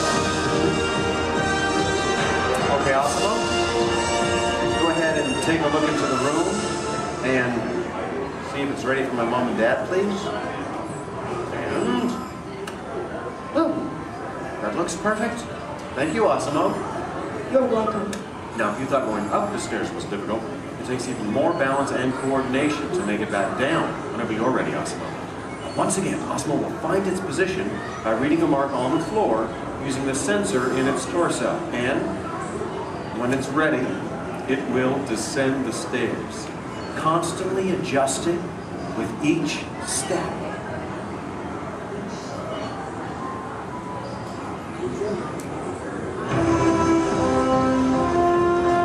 All the way down. That was amazing. Honestly, Osmo, I don't think there's anything that can top that. So, Excuse me. Yes? I can even run. That's right, you can. And we have the room. Okay, well, you get ready. I'm going to tell them. Folks, you're in for a real treat. This is something that I've heard about, but have never seen in person. You see, Osmo can actually run. Yeah. Okay, and it looks like Osmo's getting warmed up, which is something we all need to do before any physical activity. I mean, no one wants to get a cramp in a servo motor. Now, in order for Osmo to run, both of its feet must leave the ground at the same time, if only for a moment. And Osmo is the only life-size humanoid robot in the world that can accomplish this, moving at speeds of nearly 4 miles per hour, or in metric, 6 kilometers per hour. Okay, Osmo, you just let me know when you're all warmed up and ready.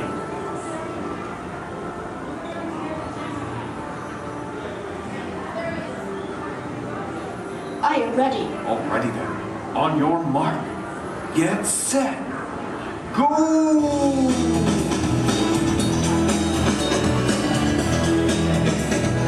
That was incredible. Watch turn around. I want to show this to you in slow motion. Now this is truly an amazing accomplishment. Osmo's airborne, meaning both of its feet leave the ground for about 0.08 seconds, running very similar to that of a human. Very impressive, Osmo. Thank you, Kevin. Now, if you'd like to learn more about Osmo, please visit the website, osmo.honda.com. As for you, I think it's time to get you ready to meet the rest of the family. So, why don't we say goodbye to all of our new friends? Excuse me. Yes? Please do not forget to order the pizza. Pizza for the... That's right. Thank you, Osmo. You're welcome. You know what, Osmo? I think this is going to be the beginning of a beautiful friendship. All right. And the kids are home. I hope you're ready to meet them. But before we go, let's say goodbye to all of our new friends. Goodbye, everybody. And everyone, let's hear one more time for Osmo.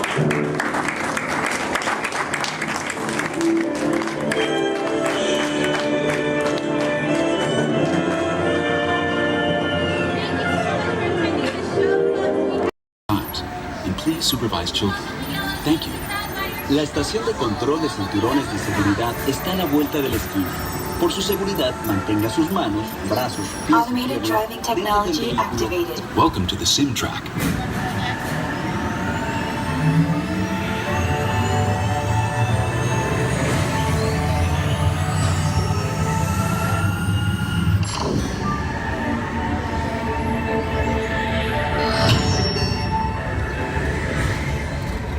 We'll begin with the capability test to see how your vehicle designs perform under challenging weather and surface conditions. Monitoring road surface. Connecting to OnStar. SIM card performance data acquired.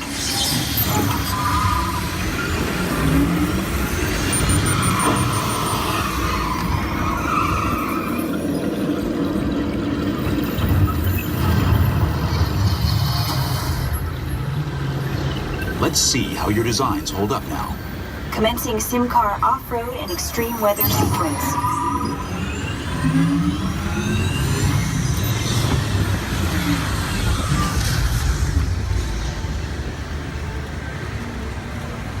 Capability test results displayed and verified. Now let's see how your vehicles compare when it comes to their efficiency. Scanning SimCar for optimal eco-efficiency.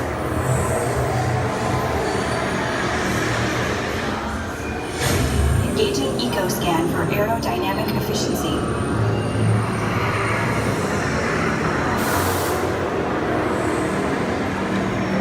Drive systems analysis. Hyperspectral imaging in progress. Calculating total enviro impact.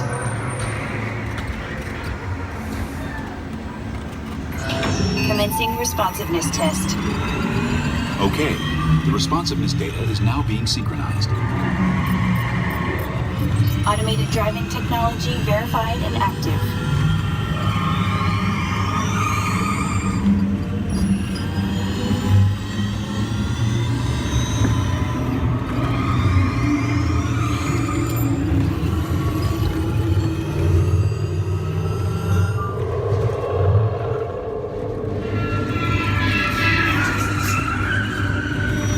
Automated crash avoidance technology disengaged.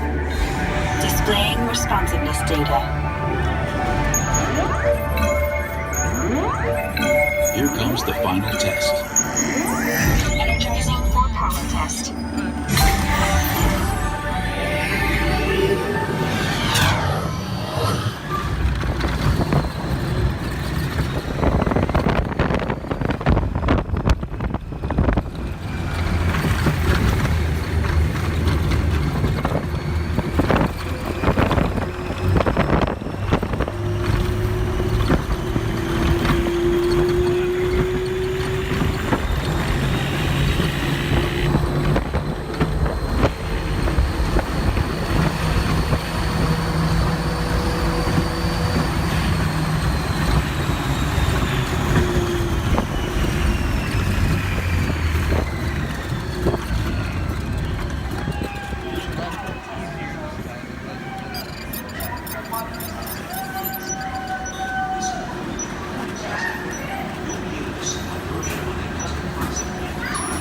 Displaying power test results.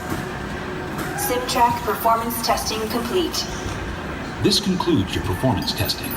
You'll be able to see how your Chevrolet custom concept vehicle designs compared with the SimCar after you disembark. Please watch your step as you exit, and remember.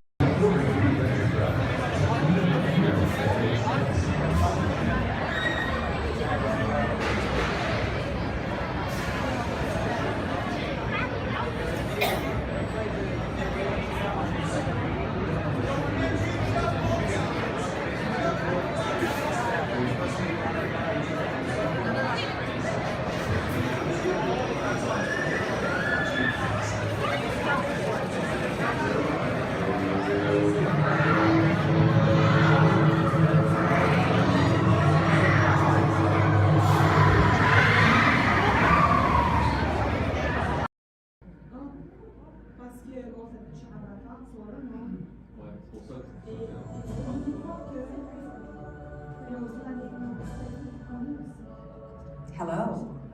I'm Dr. Marsh, director of the Dino Institute, and I hope you enjoyed those quaint exhibits in the old wing. That's how dinosaurs have been presented to the public since the study of fossils began over 150 years ago.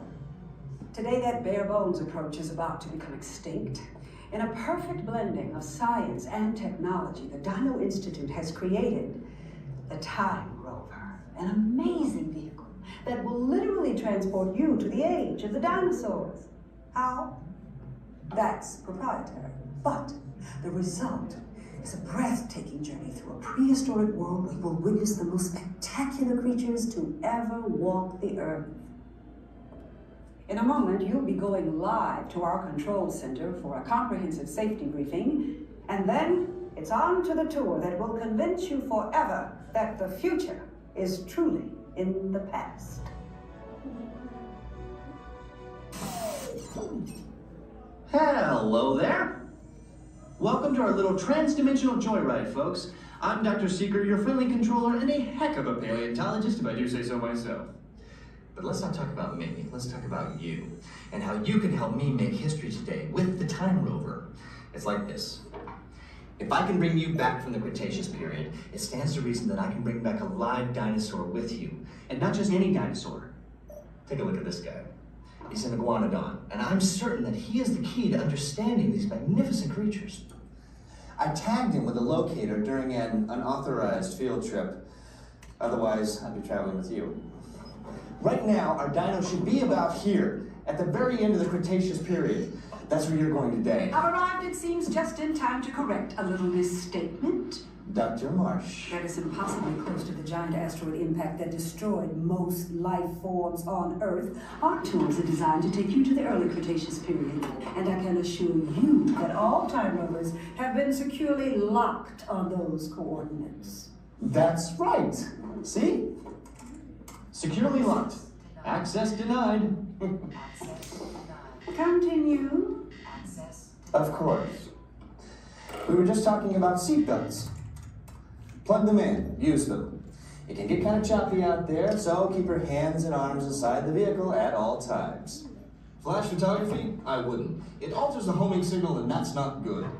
Oh, and one more thing. Those locked coordinates? We're in. Now, here's the drill.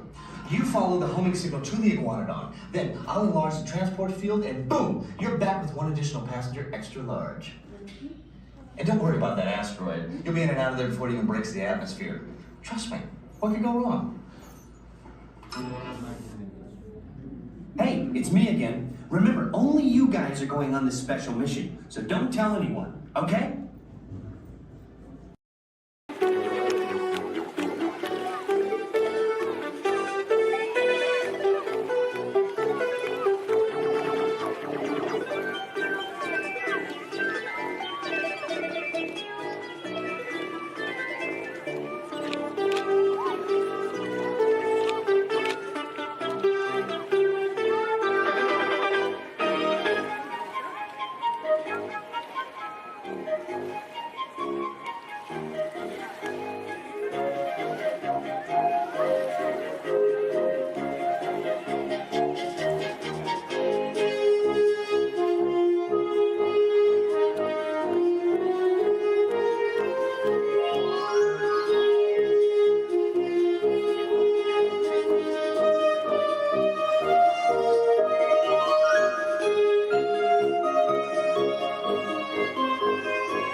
inside the car.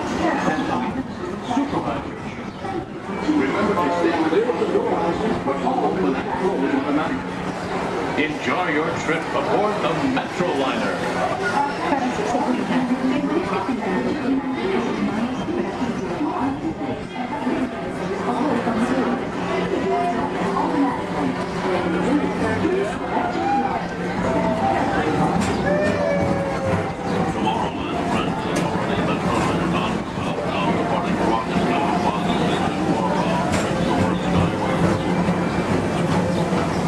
Welcome aboard, TTA travelers.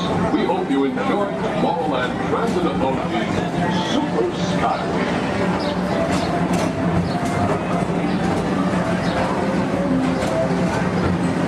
Now approaching Tomorrowland Interplanetary Convention Center. The convention center is home to a galaxy of wonders from faraway.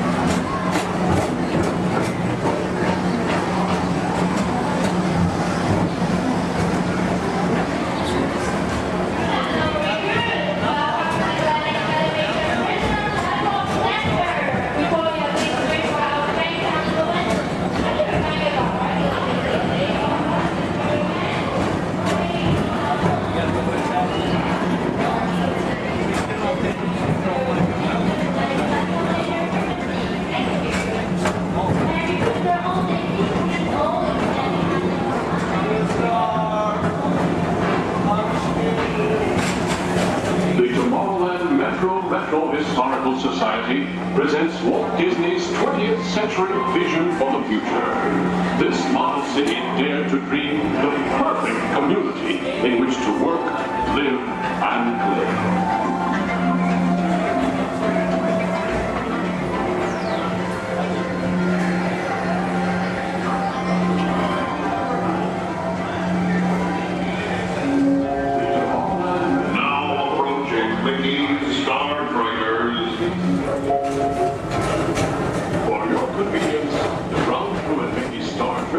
Will be glad to rocket ship to any planet in the galaxy. Hi there, Tomorrowland travelers. This is Mr. Johnson in Sky